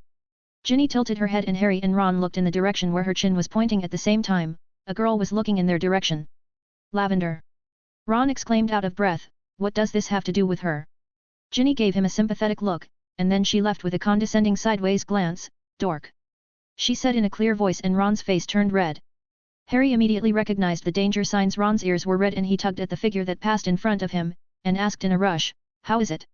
Seamus stumbled back on the arm of the couch with a bewildered look on his face and plopped down next to Harry. Ouch, what? Hey, he looked confused and after a few moments, he said seriously, I think I can do it now as I have become adept at side-along apparition. My mum let my cousin Fergus take me to practice this summer back when times weren't exactly stable and people wanted to be prepared with as many hands as possible. I know, Harry went along, just like the illumination magic that was very popular at that time since it could be used to restrain Inferius. That's true, Seamus said excitedly. Mum said she burned out during that time to learn those emergency spells, but she only managed to learn illumination magic, and she couldn't be able to learn the bright fire-making spell by any means. It was too hard for her. He whispered to Harry, Fergus gave me some extra instruction, I mean the apparition, and there were several times when I felt light and fluffy as if I had fallen into cotton, which suggests that I was close to success, doesn't it? Maybe you will make it in the first session. Harry said from his own experience. Or maybe there will be a splinch. Ron said with a grin, and Seamus' face turned pale when he said it. Ron hastily tried to remedy the situation. I mean, it's not really a big deal to get splinched, there is a professor in the room, so aside from some pain. From the look on Seamus's face, his words didn't do much to comfort him. Harry shrugged, looked over at Ron and Hermione, and said, come on, we should better go and sign up too, in case they don't allow us to attend the course. In the first floor corridor, Felix arrived at Professor McGonagall's office, ready to discuss the issue of the weather in the Animagus ritual, and he intended to make a limited confession about the fact that he could summon thunder and lightning storm. The door is vaguely obscured and with a slight push it opened, and he heard a voice inside. I'm sorry Mr. and Mrs. Noel, Hogwarts does not currently accept senior transfer students. We did have a student exchange program with the Ilvermorny, Uagadou, Beauxbatons, and Durmstrang schools of witchcraft and wizardry, but it was put on hold due to the war, and it was a school-to-school partnership and not available for private use. Yes, that's what Headmaster Dumbledore meant too. Felix pushed the door open and Professor McGonagall was facing him, talking to a middle-aged couple. He was a little taken aback when he had just heard the family name Noel. He had expected a fashionably dressed older woman inside, but it hadn't turned out to be quite what he had expected. I feel sorry to hear that. We'll come again. The man said in a hoarse voice. They didn't bother to dwell on it any longer and got up to leave, and as Felix brushed past them, he saw a set of angular faces with impressive blue-green eyes. Oh, Felix. Professor McGonagall said from the back of her desk, looking relieved. So what's up with that family? Felix asked, seemingly casually, as he sat on the couch. They came from the United States and are planning to move to England in order to settle, and they are hoping to enroll their children here for the last 6 months. Professor McGonagall said, they have been bugging me for a long time. This family is quite stubborn. Couldn't even wait half a year. I thought it was strange too, they said it wasn't too stable over there. Professor McGonagall said, and they spent the rest of the day discussing the weather issue, and when Felix made his intentions clear, she smiled in surprise. I had intended to ask Dumbledore for help with that. No, it wasn't exactly stormy now, the next full moon is nearing, and the mandrake leaf after sufficiently absorbing and mixing with both salvia and pure moonlight, must need energy from a thunderstorm, but the weather has been a little cloudy lately. Professor McGonagall said seriously, if the ritual fails because of the weather, I doubt any of these students will have the patience to do it all over again. Despite her grave tone, Felix could sense that she was in high spirits, which might have something to do with the recent succession of articles published by Snape and Professor Burbage. Let's not mention Burbage, Professor McGonagall and Snape as the heads of the two rival houses respectively, are usually very competitive. Now Professor McGonagall is much more active than she was in the beginning. In the blink of an eye, 2 weeks had passed and the night of the full moon had once again dawned upon the world. The students of the Animagus course were gathered and headed towards the edge of a solitary forbidden forest. Felix brought some candles from the great hall and left them to hover in the air, the faint flames of which kept leaping, just as the students were feeling at the moment as they trudged deeper and deeper into the darkness. Nearly a month has passed and only 11 of the 23 students are left, which is less than half of the original number, but Professor McGonagall is very satisfied, saying that this kind of scenario is the very first she has seen in her teaching career, and the group finally arrived at their destination. She turned her back to the forbidden forest and faced the students. Speaking in the ankle-length white cold snow. Come forward in order Weasley, you're first. Come on, get your hands off the ground. Professor McGonagall said sternly and Ron did as he was told with a bitter grimace, you're missing a corner of your leaf, so you are not qualified. It really won't work? It's nearly there.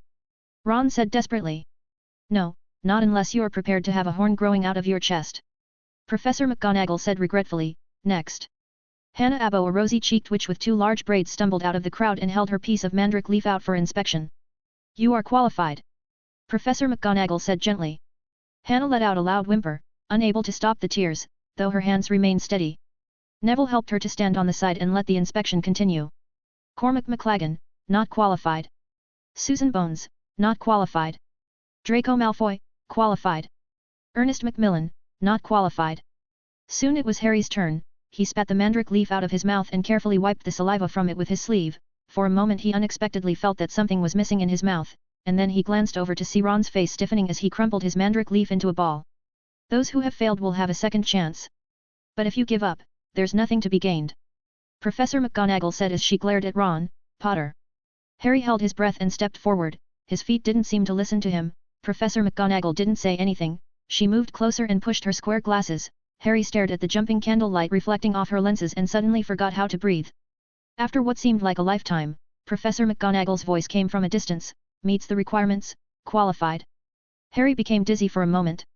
Hermione, who was behind him in line, now turning pale with tension at the moment, and she constantly squeezed her arm. Only when she heard from Professor McGonagall that she had passed did she gasp sharply and step aside with a small sob. Those students who had failed long ago were sad, and they could empathize with them the most after all. They had all been through the same thing, but it had to be admitted that those who had not been declared to have failed until now were undoubtedly the worst off. When the inspection was over, only Harry, Hermione, Hannah, Neville, Draco, and the 2 7th years met the requirements and were allowed to proceed to the next stage of the course.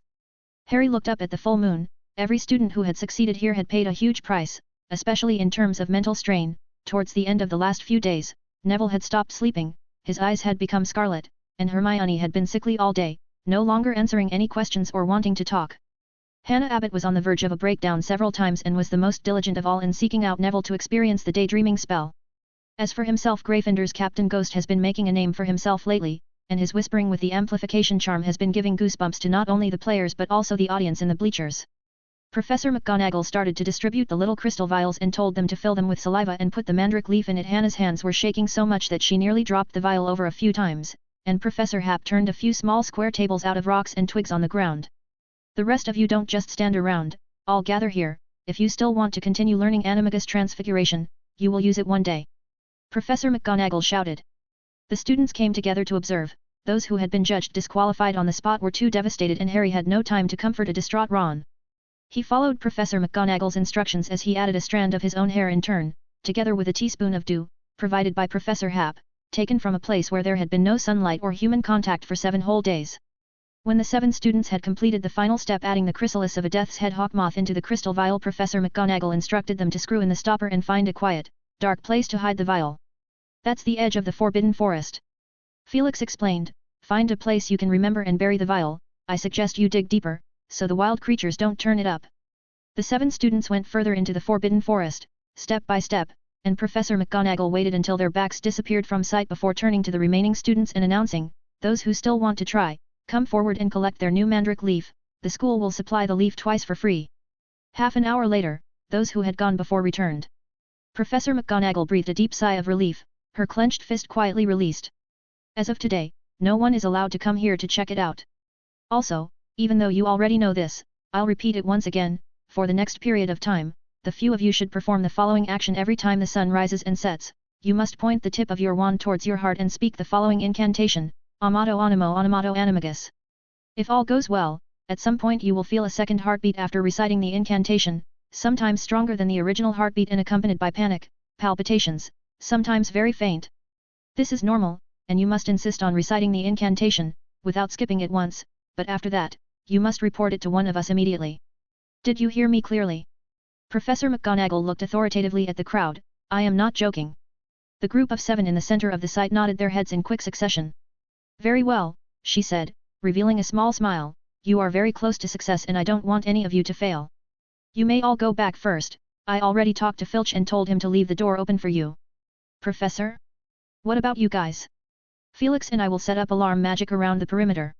With that done, the 2 professors returned to the castle, and instead of returning to his office, Felix knocked on the door of the headmaster's office.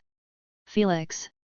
Dumbledore, in his pajamas and glasses, asked, as he looked up. Riddle has some suspicions, he is starting to actively contact with the higher level of dark magic.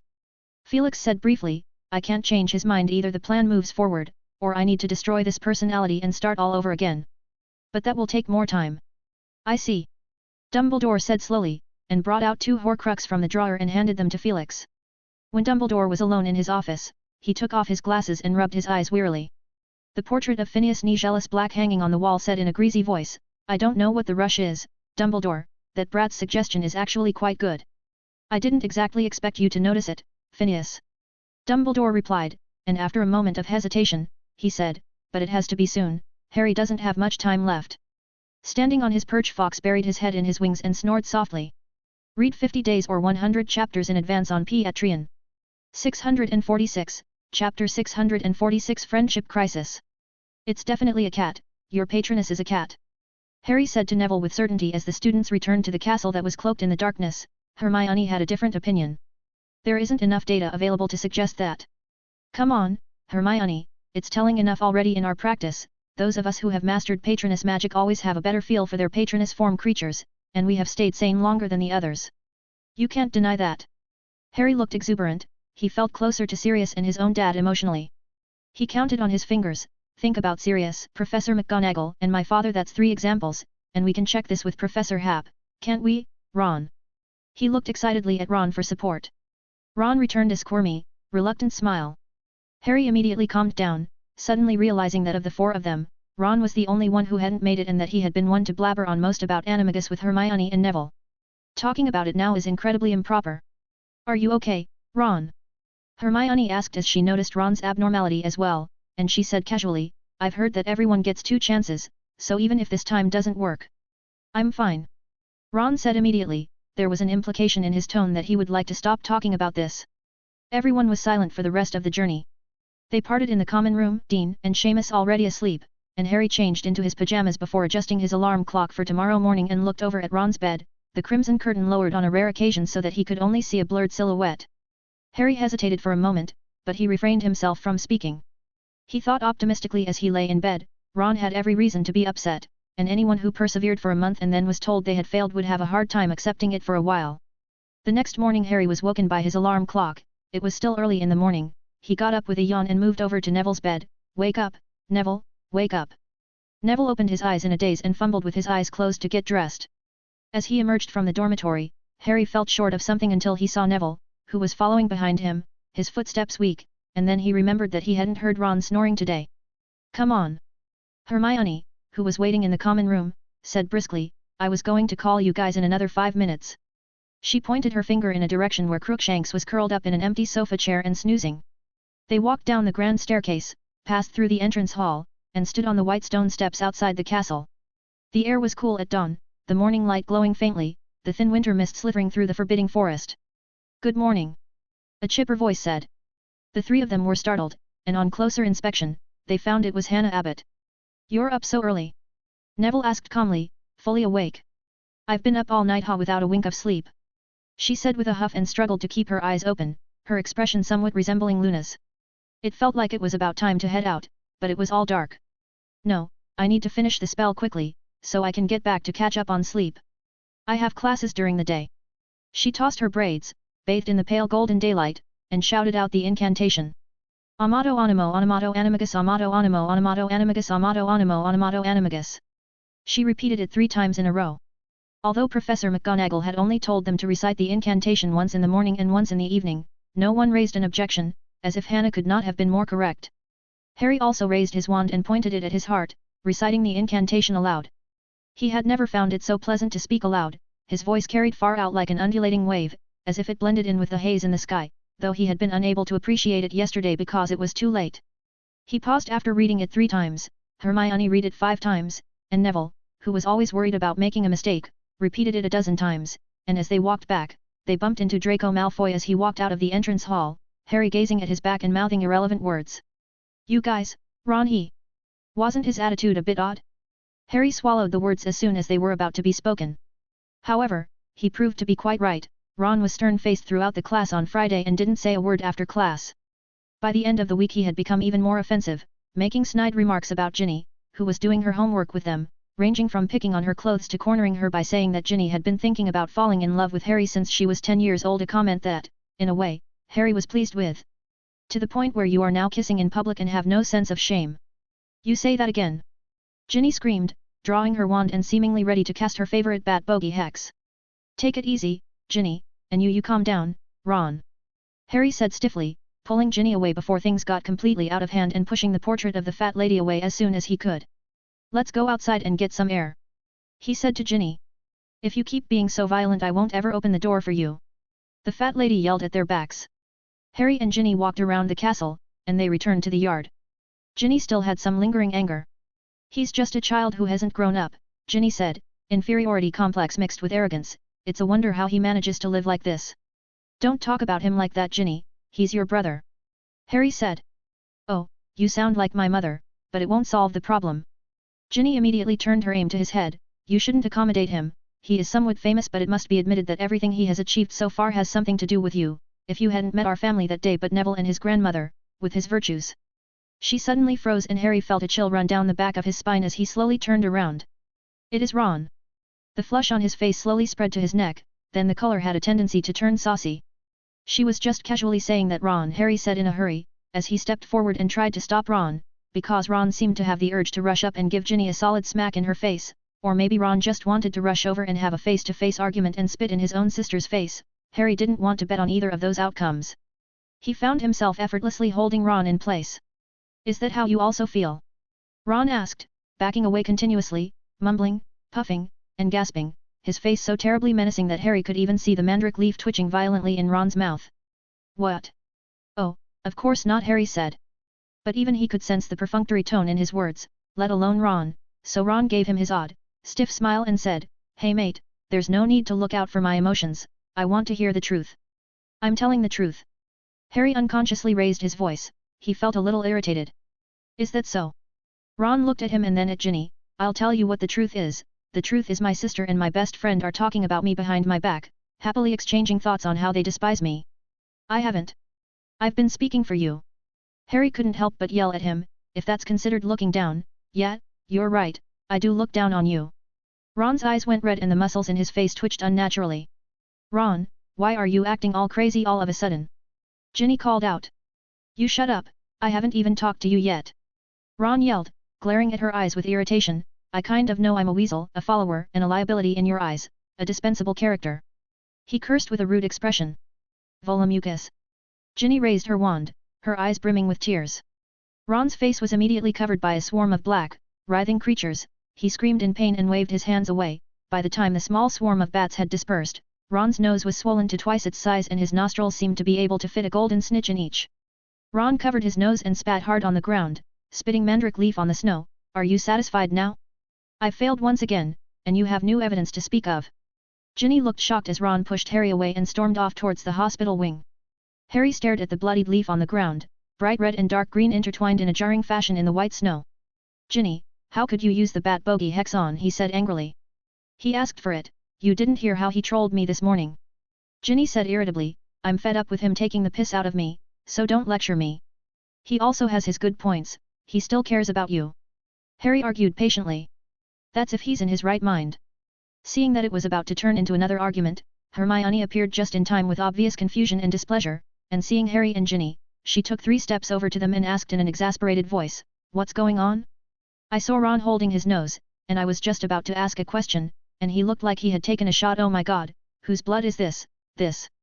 It's his, he's sick," Ginny said without a smile. "You don't make a scene," Harry said sullenly, and Ginny grunted, tossing her hair behind her and turning to leave in a condescending manner. "What a lovely girl," Hermione said, "so what's going on?" "He's sick," Harry said, opening his mouth and finally speaking a little angrily. Hermione raised an eyebrow. "I just got back from the library, and you expect me to deduce what happened from those few words?" "Well, it's because," Harry said dryly, recounting what had just happened. "I never thought he was a liability or a follower or a weasel or anything like that," Harry said in his own defense. Hermione sighed with understanding. "Ugh, I've been worried about that." "Worried about what?" "Sensitivity, vulnerability, paranoia." "I don't know, Harry. But I've been worried that it would just explode out of nowhere and just..." She shook her head, sadly. "We've even coped with Voldemort." Things didn't get any better over the next week.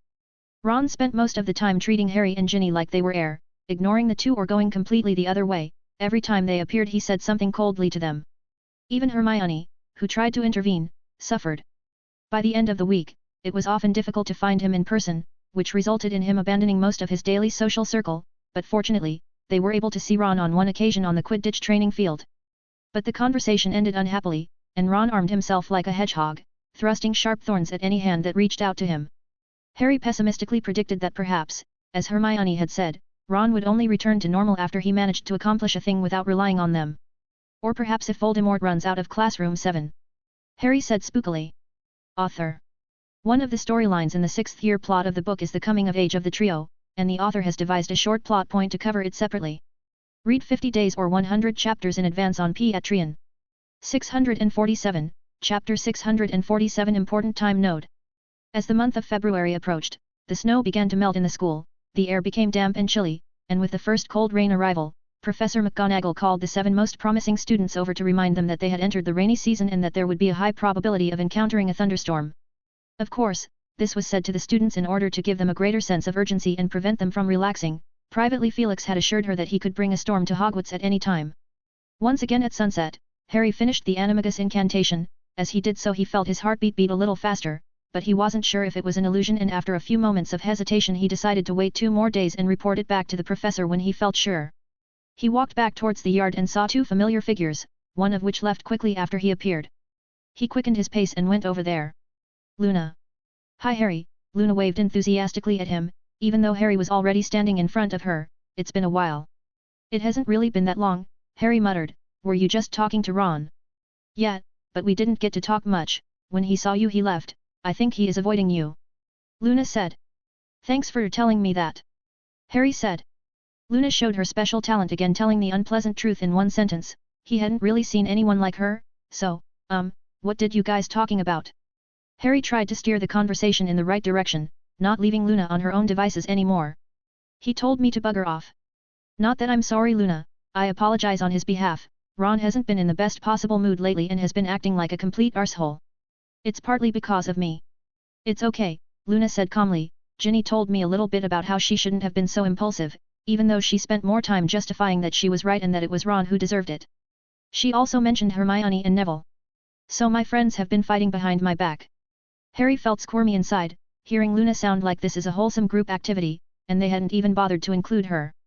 No, Luna, I was wondering if he mentioned anything in particular? Like his birthday? Luna said in a bit of a trance. He said he had messed everything up and told me to leave him alone, looking quite remorseful, but it's not unusual, is it? Well, it was a rite of passage. I remember your birthday being at the end of July. Her last sentence stopped being so dazed. That's right, Harry said distractedly. That wasn't what he wanted to know. Thank you, Luna, but I am actually wondering where he's been hiding all this time. Wait, a rite of passage. His mind spun quickly. He knew Ron's birthday is on the 1st of March, and he had long since prepared a present. He just hadn't made much of a connection between this and coming of age. Something suddenly dawned on him. Among the 3 of them, he, Ron, and Hermione. Hermione was the first to come of age, then Ron, and finally he himself the 31st of July, just under 6 months from now. Not much time left. He thought longingly. Perhaps Ron had tried to perform the animagus transformation as his coming-of-age inauguration, and that was why he had reacted so badly when it had failed? Harry subconsciously made excuses for Ron. At that moment Luna started to answer Harry's second question. I went to ask Felix about my two presents that seemed to fit together and couldn't be separated, the Rune Goblet of Fire and the Goblet of Fire model that Ginny gave me. He said it would be alright, although somewhat surprising. Ron was there at that time. You said you met Ron in Professor Happ's office. Harry caught the key point sharply. What was he doing there? Stuffing his mouth full, with chocolate cake. I almost didn't recognize him. Luna finished her sentence as if she hadn't heard him. That's all I've seen him do. But maybe he was there all the time. Harry went back with even more doubts in his stomach than before. He really hadn't expected Ron to be at Professor Happ's office, because as far as he was aware, the professor didn't seem to have had any contact with Ron individually. Even in detention, he was there with Ron, and what was the whole chocolate cake thing? On the other side, Ron had walked a long distance away, and he made a lengthy detour, turned to the front of the castle, climbed the grand staircase, and knocked furtively on the ancient Rune professor's office. It was Valen who opened the door. Is the professor still in classroom 7? Ron asked in a whisper. Valen nodded woodenly, knowing from past experience that her snack is in danger again, and Ron dashed in impatiently. Inside, there was a cartoon playing. On the table lay a selection of fruit slices and the homework Professor Happ had left for Valen. Except for the first time when Felix was there, it had been Valen who had hosted Ron the remaining times, and as for the reason Valen wanted someone to do her homework together with her, and the person who had filled that role most of the time in the past had been Hermione, although she hadn't turned up much recently, seemingly busy working on how to turn into an animal. Valen was taken aback by that whole notion. She had also double-checked with Ron and confirmed that animagus would only allow a wizard to turn into a normal creature, not even a magical creature. Is there any need to learn that? Valen thought about the range of forms she had seen the great demon king take, the thestral with bat wings, the Akami that could turn big and small, the demiguise that could become invisible, the golden snidget that would suddenly disappear and appear, the thunderbird that could control lightning, the white ferret that could split itself in two. Because the list is too long, it made Valen, who had fallen into a memory, look like she had drifted into a daze. Ron opened his book bag and took out his textbook and parchment. He is paying the price for his actions, now he will have to write his own homework without a single reference, but he does want to prove that he can do it without relying on anyone. Although this has basically ended up with him and Valen watching cartoons and eating snacks together on a few occasions. But at least Valen's homework didn't require much brain power, it could be written while watching, whereas he couldn't, which made Ron even more frustrated inside. Could he really can't accomplish anything? He spread out his parchment with a grimace and began to write a letter, one of the few people he could still talk to at the moment, not counting Lavender, who seemed to have a soft spot for him and had a surprisingly strong presence these days, and she is also one of the people he needs to avoid. Valen moved her eyes away from the screen and looked down to examine her homework. It looked okay, it didn't contain anything from the cartoon. She looked at Ron again and moved over to take a glance. Ron raised his head warily and covered the parchment. Key. What did you say? Valen sighed. The popularization of the Niffler language has a long way to go, and only 3 people at this point can speak to her directly. Valen took out her exclusive wand and wrote in the air. She could write fast and neatly now. Who is Dear Collins? Ron drew in a cold breath. Her name is Collins, not Dear Collins. He struggled to explain the composition to a Niffler. It's a letter-writing term, something similar to hello. The little wooden wand continued to dance and a few new words appeared in the air. Dear Lavender. Ron shook his head repeatedly. No, you can't use it like that. Valen squinted her eyes as if she is looking at a liar. When Felix walked out of classroom 7, Ron was staring at the screen with a glowing gaze as the Tom and Jerry episode reached a crucial moment. His mouth was stuffed with strawberry sandwich biscuits. Professor. Ron said sheepishly.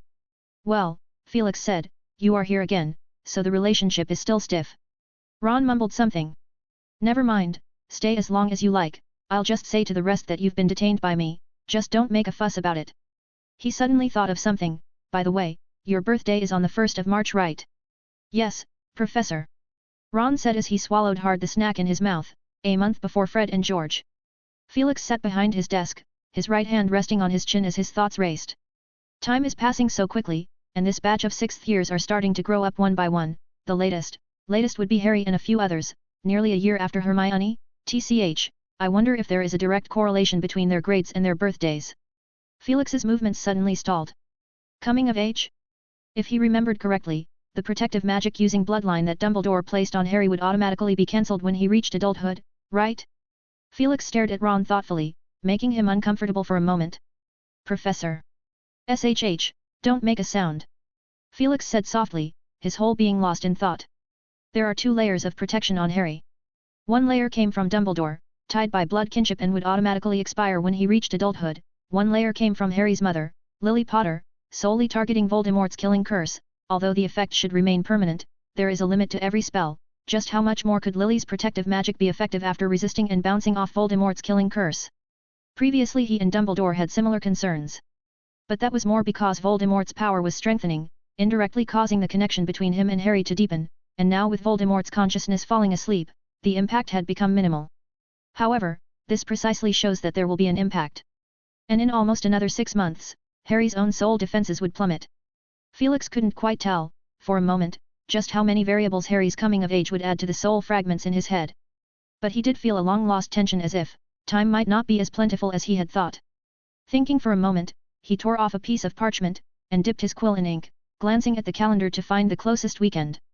February 8th, in front of classroom 7, keep it confidential, and we will try to solve the problem at 8 o'clock in the morning. Felix folded the note and handed it to Ron. Pass it on to Harry for me. Ron's outstretched hand suspended in mid-air as he stammered, Professor, could you ask Hermione to pass it on? I'm now. That's fine. Felix didn't insist. Professor, what's the note about? Ron asked, with a gulp, suspecting that the professor is attempting to secretly give Harry a little lesson again, just like that Professor Bagshot does. Well, Felix looked at Ron with a measuring gaze, it's not really a big deal if I tell you, you should already know what's being locked deep in classroom 7, don't you? The you-know-who. Well, it's time for Harry to face him. Splat! The cauldron cake in Ron's hand fell to the floor. Number Lancer. Read 50 days or 100 chapters in advance on Patreon. 648, Chapter 648 Riddle's Disappearance. Ron entered the common room from outside. He glanced in the familiar direction where Harry, Hermione, Ginny, and Neville were all present. He walked over to Hermione, who was fiddling with her book of runes, a long string of ancient runes wrapped around her wrist like a bracelet cord. The string of ancient runes has no real effect, Hermione simply pieced them together for fun. She glanced over to the table every now and then, watching the other 3 play wizard cards, a little wizard figure sitting feebly in the air in front of Harry, the 2 wizard figures from Harry's 2 opponent cards watching intently as if they might pounce at any moment. Ron stood at the side and Ginny saw him, but she ignored him and urged Harry to hurry up with his cards instead.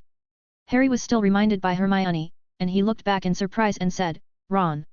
He sounded fake when he said, come on, help me see how to lose this card, I mean, how to play it. Don't even think about cheating. Ginny said fiercely. Ron hesitated for a moment and pulled a note out of his pocket and placed it on the table.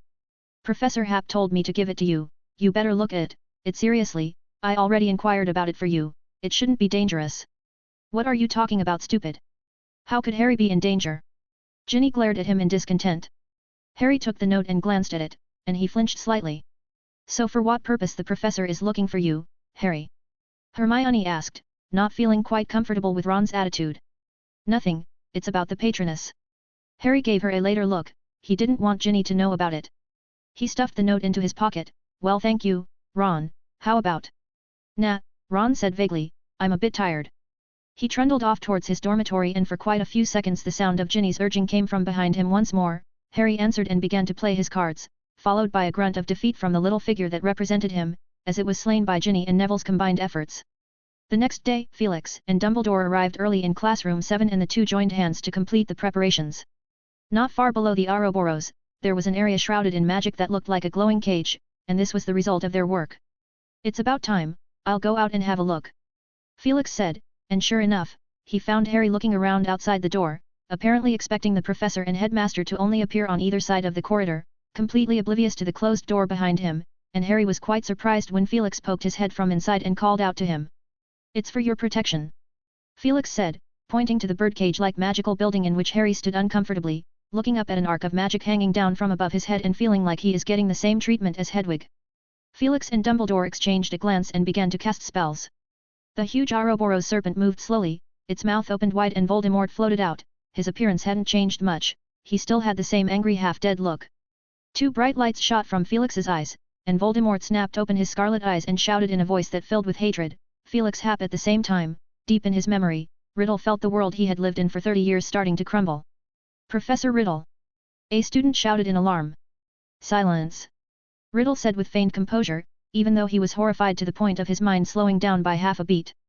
He looked up and saw the clear blue sky from the Defense Against the Dark Arts classroom on the 4th floor Hogwarts castle split down from the middle. The next second, even the sky was split in two, and an oozing scarlet glow poured in through the crack, and Riddle saw an ugly, hideous snake face, from whose eyes the red light was coming. With it, he heard an unmistakable voice that seethed with wrath, "Felix Happ. Who is that?" Riddle froze for a moment. Then a sea of information poured in, and he knew everything almost instantly. Is he, just a memory? Riddle thought that was ridiculous. Harry was so nervous he almost lost his breath, his fists clenched, and he didn't know what to do. In his eyes, Professor Happ simply looked at Voldemort for a second, and then Voldemort awoke from his slumber, bursting with powerful evil magic even as he remained bound by the Ouroboros patroness. The surroundings became corrupted and toxic, and it felt like the dead of night where he could not even see his own fingers. He remembered that Professor Happ had once said that Voldemort probably wouldn't be happy if he knew, and now Harry thought that was an understatement. Voldemort is simply beyond furious. Probably he had never suffered such humiliation in his life. The cage around Harry was the first to light up, followed by the Ouroboros patroness, and the figures of Felix and Dumbledore loomed in the darkness. Felix spread one hand out and the two Horcruxes hovered in midair, which Voldemort sensed immediately, and he jerked his head up, staring dead at the locket and the golden cup. Dumbledore? No, you're Felix Happ. From his mouth came a young voice, tinged with disbelief, but in a flash, it was overlaid by a gloomy, husky, frantic voice. Happ, Dumbledore, don't you dare. I will never do as you wish.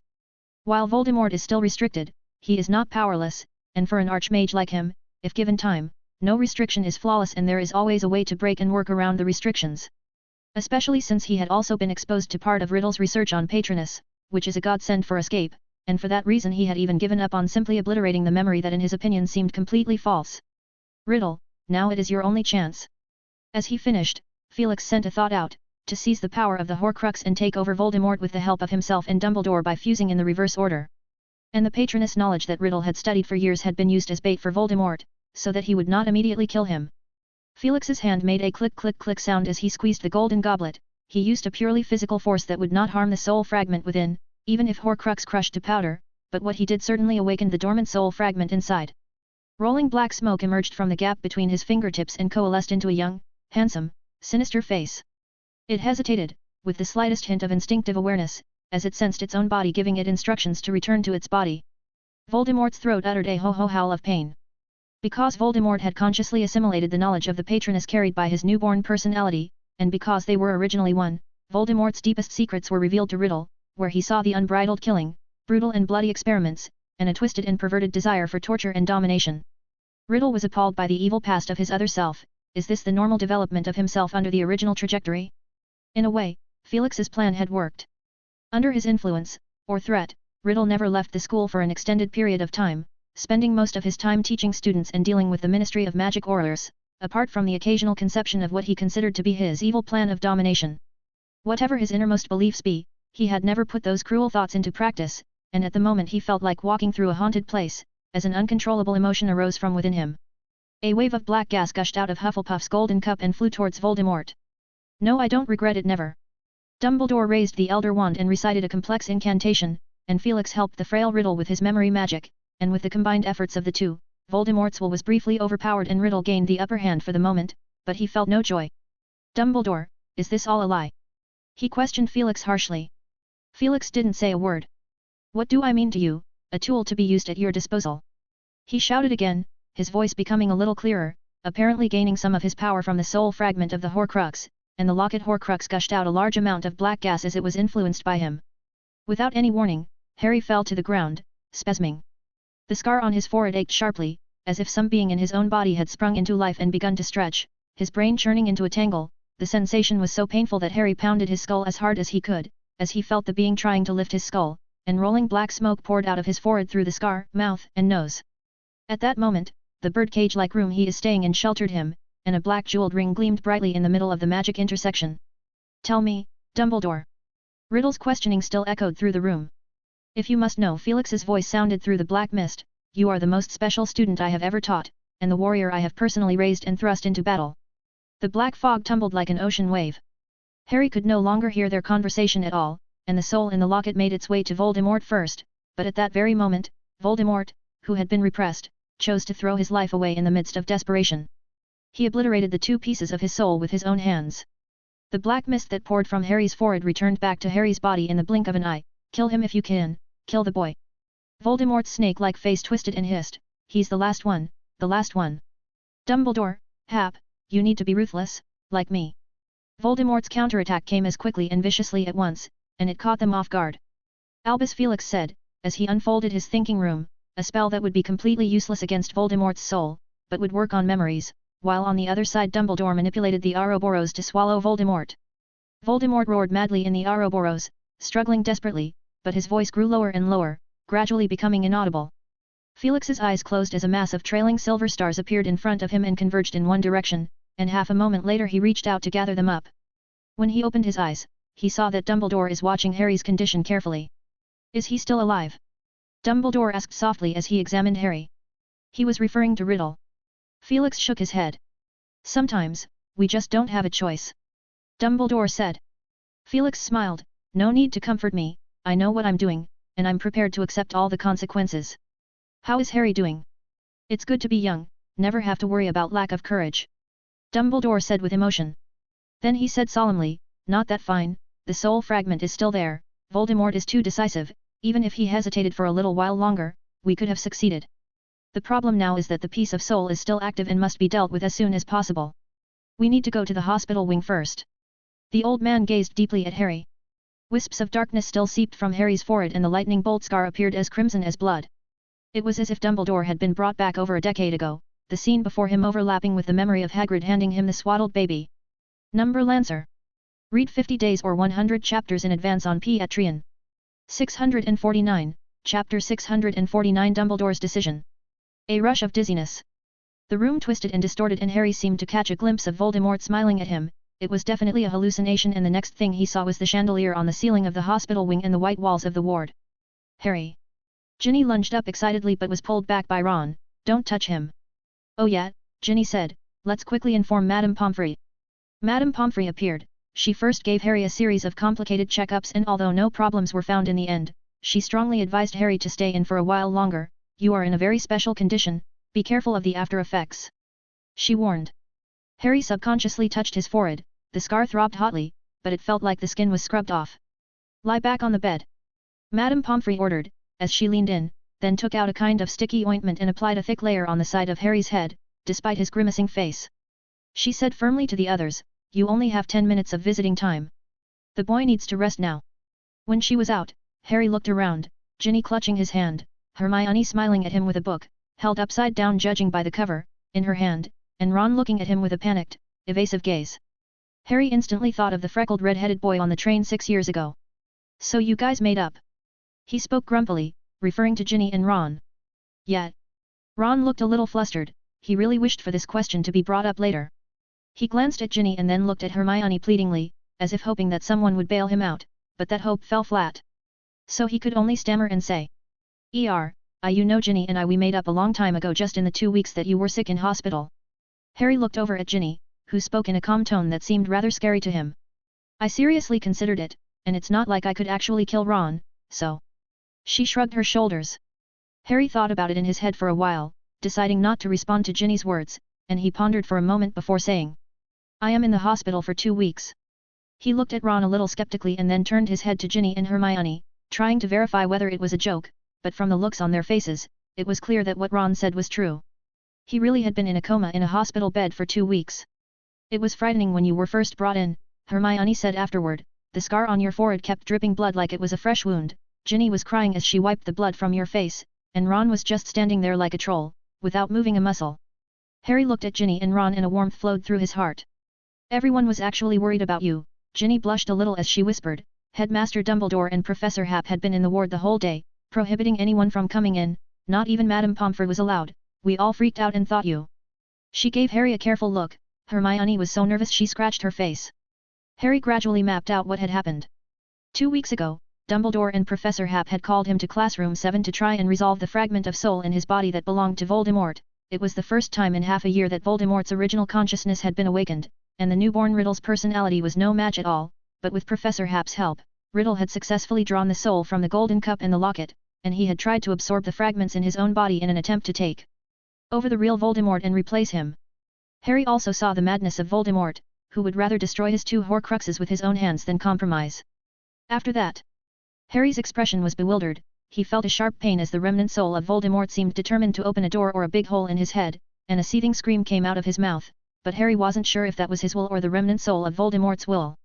Professor Hap told us, Ron said, that he and Dumbledore worked together to cast a complex spell that dealt with soul, which none of us understood, but we know it was to protect you from Voldemort's soul fragment.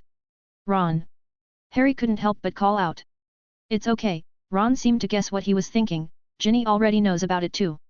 There's no way to hide it any longer with such a big incident, Dumbledore told her personally. He glanced at a somewhat overwhelmed Harry out of the corner of his eye and continued. They said that the soul fragment had awakened in your body and what they did was to bring it back to sleep, and it does seem to be working now, at least your scar is no longer bleeding, as it is gradually healing. He chattered as if he thought he could muddle through it. Harry's mind was a little bewildered. So, the plan had indeed failed? His Horcrux identity hadn't changed, and to make matters worse, the last 2 Horcruxes had been destroyed, and he became the only one, the last one.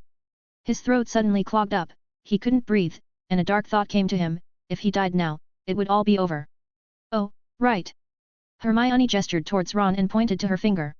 It dawned on Ron, Dumbledore told us to instruct you to never take the ring off your finger, I guess there's a particularly powerful protection spell hidden inside. Harry lowered his head and stared at his left hand, where a rough black gemstone ring was worn that he had surprisingly not noticed before. It is the Resurrection Stone. Harry's eyes widened as Dumbledore had shown it to him before. A series of thoughts flashed through his mind, finally settling on the most logical one, the Resurrection Stone had something to do with the soul, and Dumbledore would have worn it on his hand because he thought it would protect him at the moment. But what he craved more is another function of the Resurrection Stone, a function much similar to but more stronger than that of the Mirror of Ares. His heart thumped. Time's up, you lot better hurry up and head out. Madame Pomfrey shouted at them from the doorway and Hermione, Ginny, and Ron stood up. Ginny kissed Harry on the corner of his mouth and told him everything would be fine. Ron turned his head sensitively, and then they said goodbye to Harry and headed for the door. Ron dawdled and stayed at the end, and Harry realized that Ginny and Hermione deliberately walked out first. When the others had disappeared, Ron turned his head to look at Harry with a hesitant expression. I think I owe you an apology, Harry, I know I've been. Forget about it. Harry said promptly. No, I'm going to say it. Ron exclaimed and Harry looked at him, only to stutter himself instead. After a moment, Ron said slowly, there's some problem in my personality that sometimes makes me have certain thoughts, just occasionally, but when I'm in a particularly bad mood. I just can't help myself, and do you understand that feeling? I do, Harry said calmly as he lay back on the bed. Sirius has said that I have a stubborn temper and a tendency of making decisions alone, the kind that can't be pulled back, but that's just how I am, and it's hard to fix it. Even to the extent that I wouldn't most likely realize when it actually happened. He said to Ron, I'll tell you a secret, I've felt the throbbing sensation when reciting Animagus incantation. You're joking, right? Ron exclaimed in surprise. It's true, I did feel it, but at that time I wasn't sure if it was a misjudgment, so I planned to wait until it was foolproof, and as you know, I slept in a hospital bed for 2 weeks. If I had reported it in time, Professor Hap might have postponed the plan. Ron was speechless, he opened his mouth to comfort Harry, but Harry didn't feel much regret in his heart, he just happened to think of it and used the incident as an excuse. Harry whispered. I just know that when I'm in danger, you'll be the first one to step up for me. Ron smiled silently at him, his expression relaxed, that's what I thought. I mean if I ever ran into danger like being captured by Voldemort, if the war wasn't over I wouldn't despair, because I know that even if everyone else gave up, you definitely wouldn't. This truth struck me while I was watching cartoons with Valen. It's strange, isn't it? The door closed, the sound of footsteps faded and the ward fell completely silent. Harry lay back on his bed and stared at the ceiling, his heart content and calm after a full meal. The Resurrection Stone ring he wore on his hand was not that attractive anymore, he felt that what he needed most now is a good night of sleep, and he gradually dozed off. He woke up and opened his eyes in a better state than ever before. The light of day outside reminded him that it is dusk, and the ward is unlit, the afternoon slanting sunlight shining at his feet, with most of his body hidden in the shadows. It was silent all around. Harry lifted his left hand lazily and stared at the black jeweled ring for a long moment before he pulled his other hand from the covers and rubbed it against the surface of the Resurrection Stone in the same manner as Dumbledore. That is not a good idea. A gentle voice abruptly said. Harry tilted his head to the other side where Dumbledore sat on an adjoining hospital bed, smiling at himself. He had sunk most of his body into the bed, the inner part of his knees pressed against the edge, his body leaning back, his 2 long arms supporting the bed. It was as if he was swinging. I've blocked some of the functions of the Resurrection Stone, Dumbledore said, straightening up so that he could look straight at Harry, "You're not fit to experience great joy or sorrow right now, and I have to say that some of the functions of the Resurrection Stone are too dangerous, to the point of being the most dangerous of the 3 Deathly Hallows." Harry briefly remained silent and obediently put his hand down, but inwardly he felt disappointed. He had expected to see his parents today. He didn't ask if Dumbledore had been affected, the answer is obvious. So he asked, "Do I have to wear it all the time?" "Oh, that's not necessary, I'll take it back when your condition stabilizes." Dumbledore smiled and said, "Would you like one?" He pulled 2 toffees out of his pocket. "Thanks," Harry whispered as he took it and ripped open the candy wrapper, popping the coffee-colored hard candy in his mouth, the rich sweetness washing through his mouth. They didn't speak for a while, and Dumbledore hummed a soft little tune. "You know what, Harry?" After a moment he said abruptly, "Poppy informed me the first time you woke up, but I assumed at the time that you wouldn't be in the best of mood. You know, we didn't get the desired result." He looked at Harry with slight curiosity. Harry trailed off. "Voldemort didn't run away, did he?" "No," Dumbledore said, "he was resealed." Harry let out a low grunt in response. "Which means," Dumbledore raised his tone slightly, "it's time to try my method." "What method?" "You'll see," Dumbledore said with a small smile, handing Harry another piece of candy. "Drooble's best blowing gum?" Harry asked casually. Dumbledore winked at him, "It's also a password to the headmaster's office." Harry looked at the older man in confusion. "I intend to give you a private class, Harry, and yes, it is part of my method," Dumbledore said as he stood up. "How about we begin at 8 o'clock on the first Saturday night after you are discharged? I've done quite a bit of preparation and I hope you'll enjoy it." He was about to leave but then he paused again. "Forgive me for taking the liberty and telling Miss Weasley your secret, perhaps it goes against your intentions, but she cried so much that it might actually become detrimental to a relationship if you continue to keep it hidden." Dumbledore pushed the door open and walked out. Harry stared at the Drooble's best blowing gum in his hand, wondering if it signified a new ray of hope, but regardless, he did become interested in Dumbledore's lesson. It wasn't long before a bunch of bluebell-colored bubbles floated up through the ward. Number Lancer. Read 50 days or 100 chapters in advance on Patreon. 650, Chapter 650 Rare Gem. On the last weekend of February, in the ancient Rune office, the owl delivered that day's daily prophet. Felix spread out the newspaper and read the foreign news headlines on page 6. Squib Group storms Woolworth building after Magical Congress of the United States of America announced a temporary hold on the introduction of exclusive wands. He read it carefully and realized that the journalist didn't even know as much as he did. The living conditions of wizards in the magical world of the United States are very different from those of Europe and Africa. The British Ministry of Magic, for example, would prefer to maintain a one-line contact with the Muggle Prime Minister on vital events, and other European countries' ministries of magic had followed this lead. Africa is another story. Because of the prevalence of the local mystical culture and the slow distribution of information, many of the wizards there actually cloak themselves as witch doctors, ritualists, soothsayers, and diviners. There are also some who operate semi-publicly. Like that in Britain, but they would never dare to be so rampant. The consequences of publicly casting spells would simply mean that they would become a second Carlotta Pinkstone. So Felix and Ms. Bones have decided that if the wizarding community is really compelled to go public, it is far more likely that something will go wrong in the United States and Africa than in Europe. Ms. Bones has therefore instructed the British representative in the International Confederation of Wizards to submit an early warning notice proposal. Felix has also come under a lot of criticism during this time because the invention of the exclusive wand would aggravate the already crippling secrecy, and it is no surprise that the Magical Congress of the United States of America, the most unstable magical community in the world, would be the first to issue such a policy. At least it is sufficient for him that more countries' ministries of magic have chosen to accommodate exclusive wands with caution. The chaos in the Magical Congress of the United States of America had actually been foreshadowed. Like recently, Minerva had hosted a number of American wizarding parents who wanted to enroll their children in Hogwarts, and who were themselves ready to relocate to the UK in the near future. The Noels are just the most perceptive and probably the least courageous. According to what Felix had learned from the information he had been given, it was not uncommon for such things to happen. A number of British wizards had taken refuge abroad during the First Wizarding War, and smuggling had been rampant during that time. Because it is much easier for a wizard to get from one end of the earth to the other than a muggle.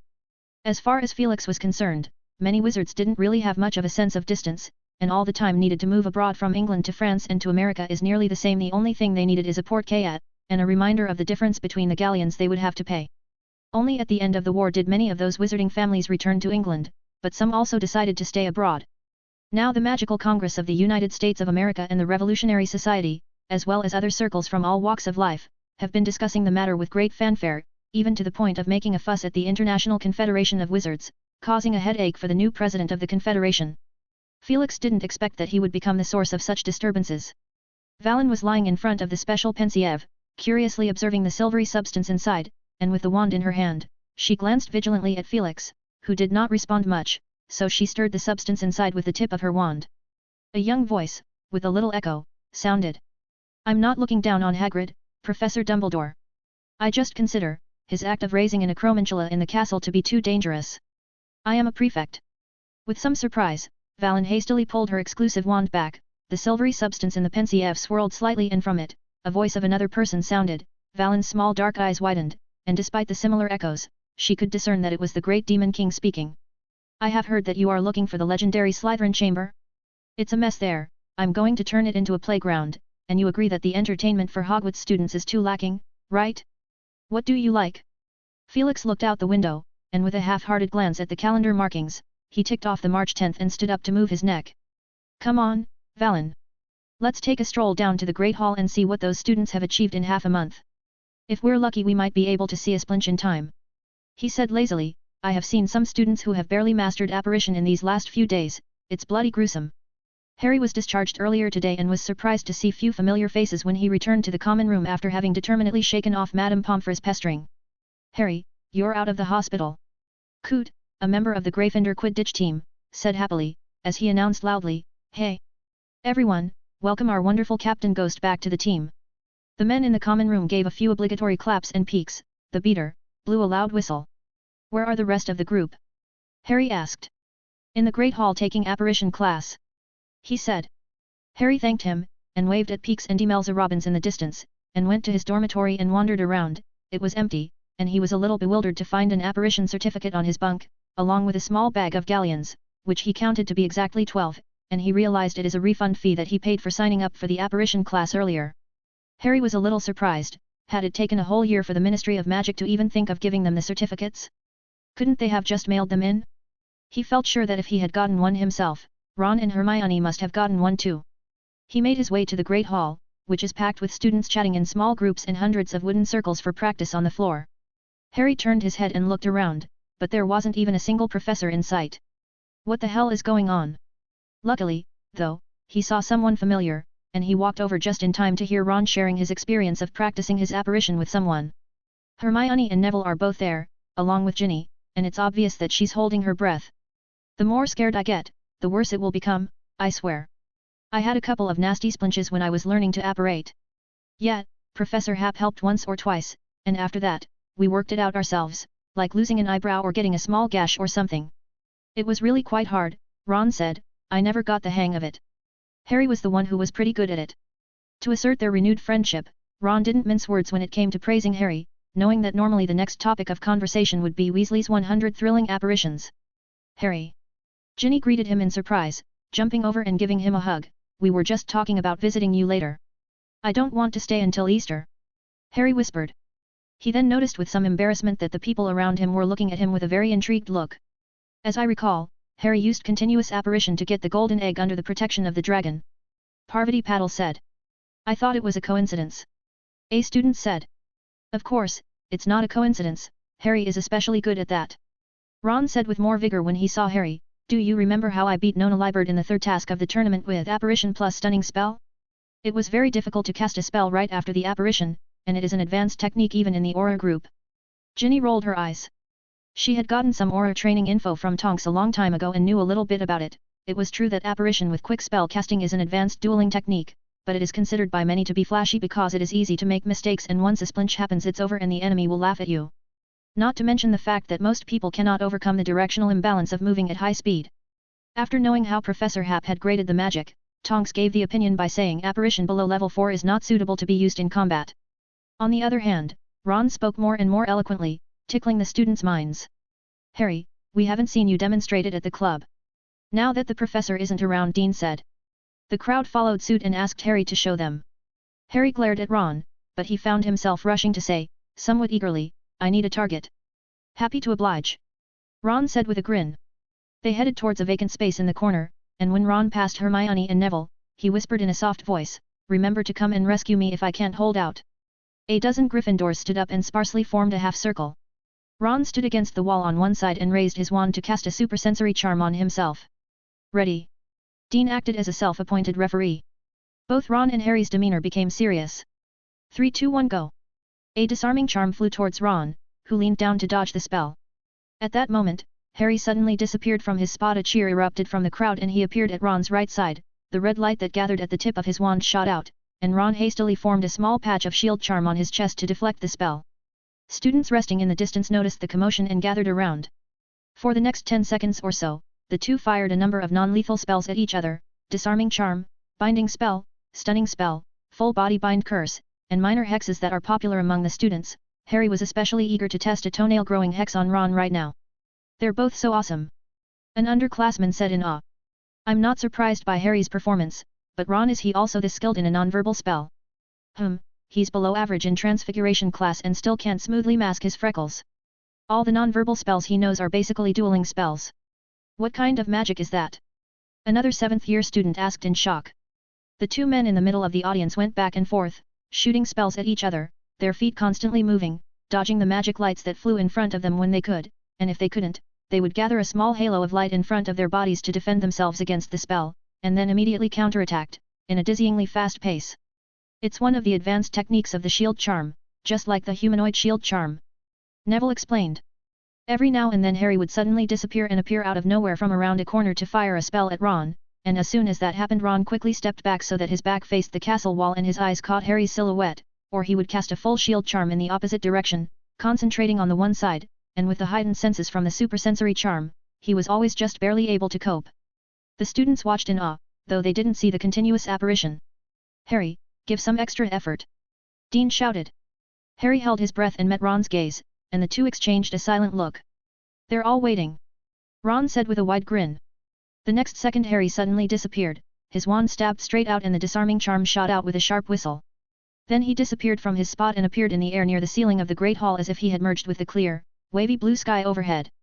With a flick of his wand, a dozen candles came crashing down on him, while onlookers were still looking around for Harry. Only the students who had just approached in the distance and a group of professors who had just come out of a meeting in the staff room saw the scene.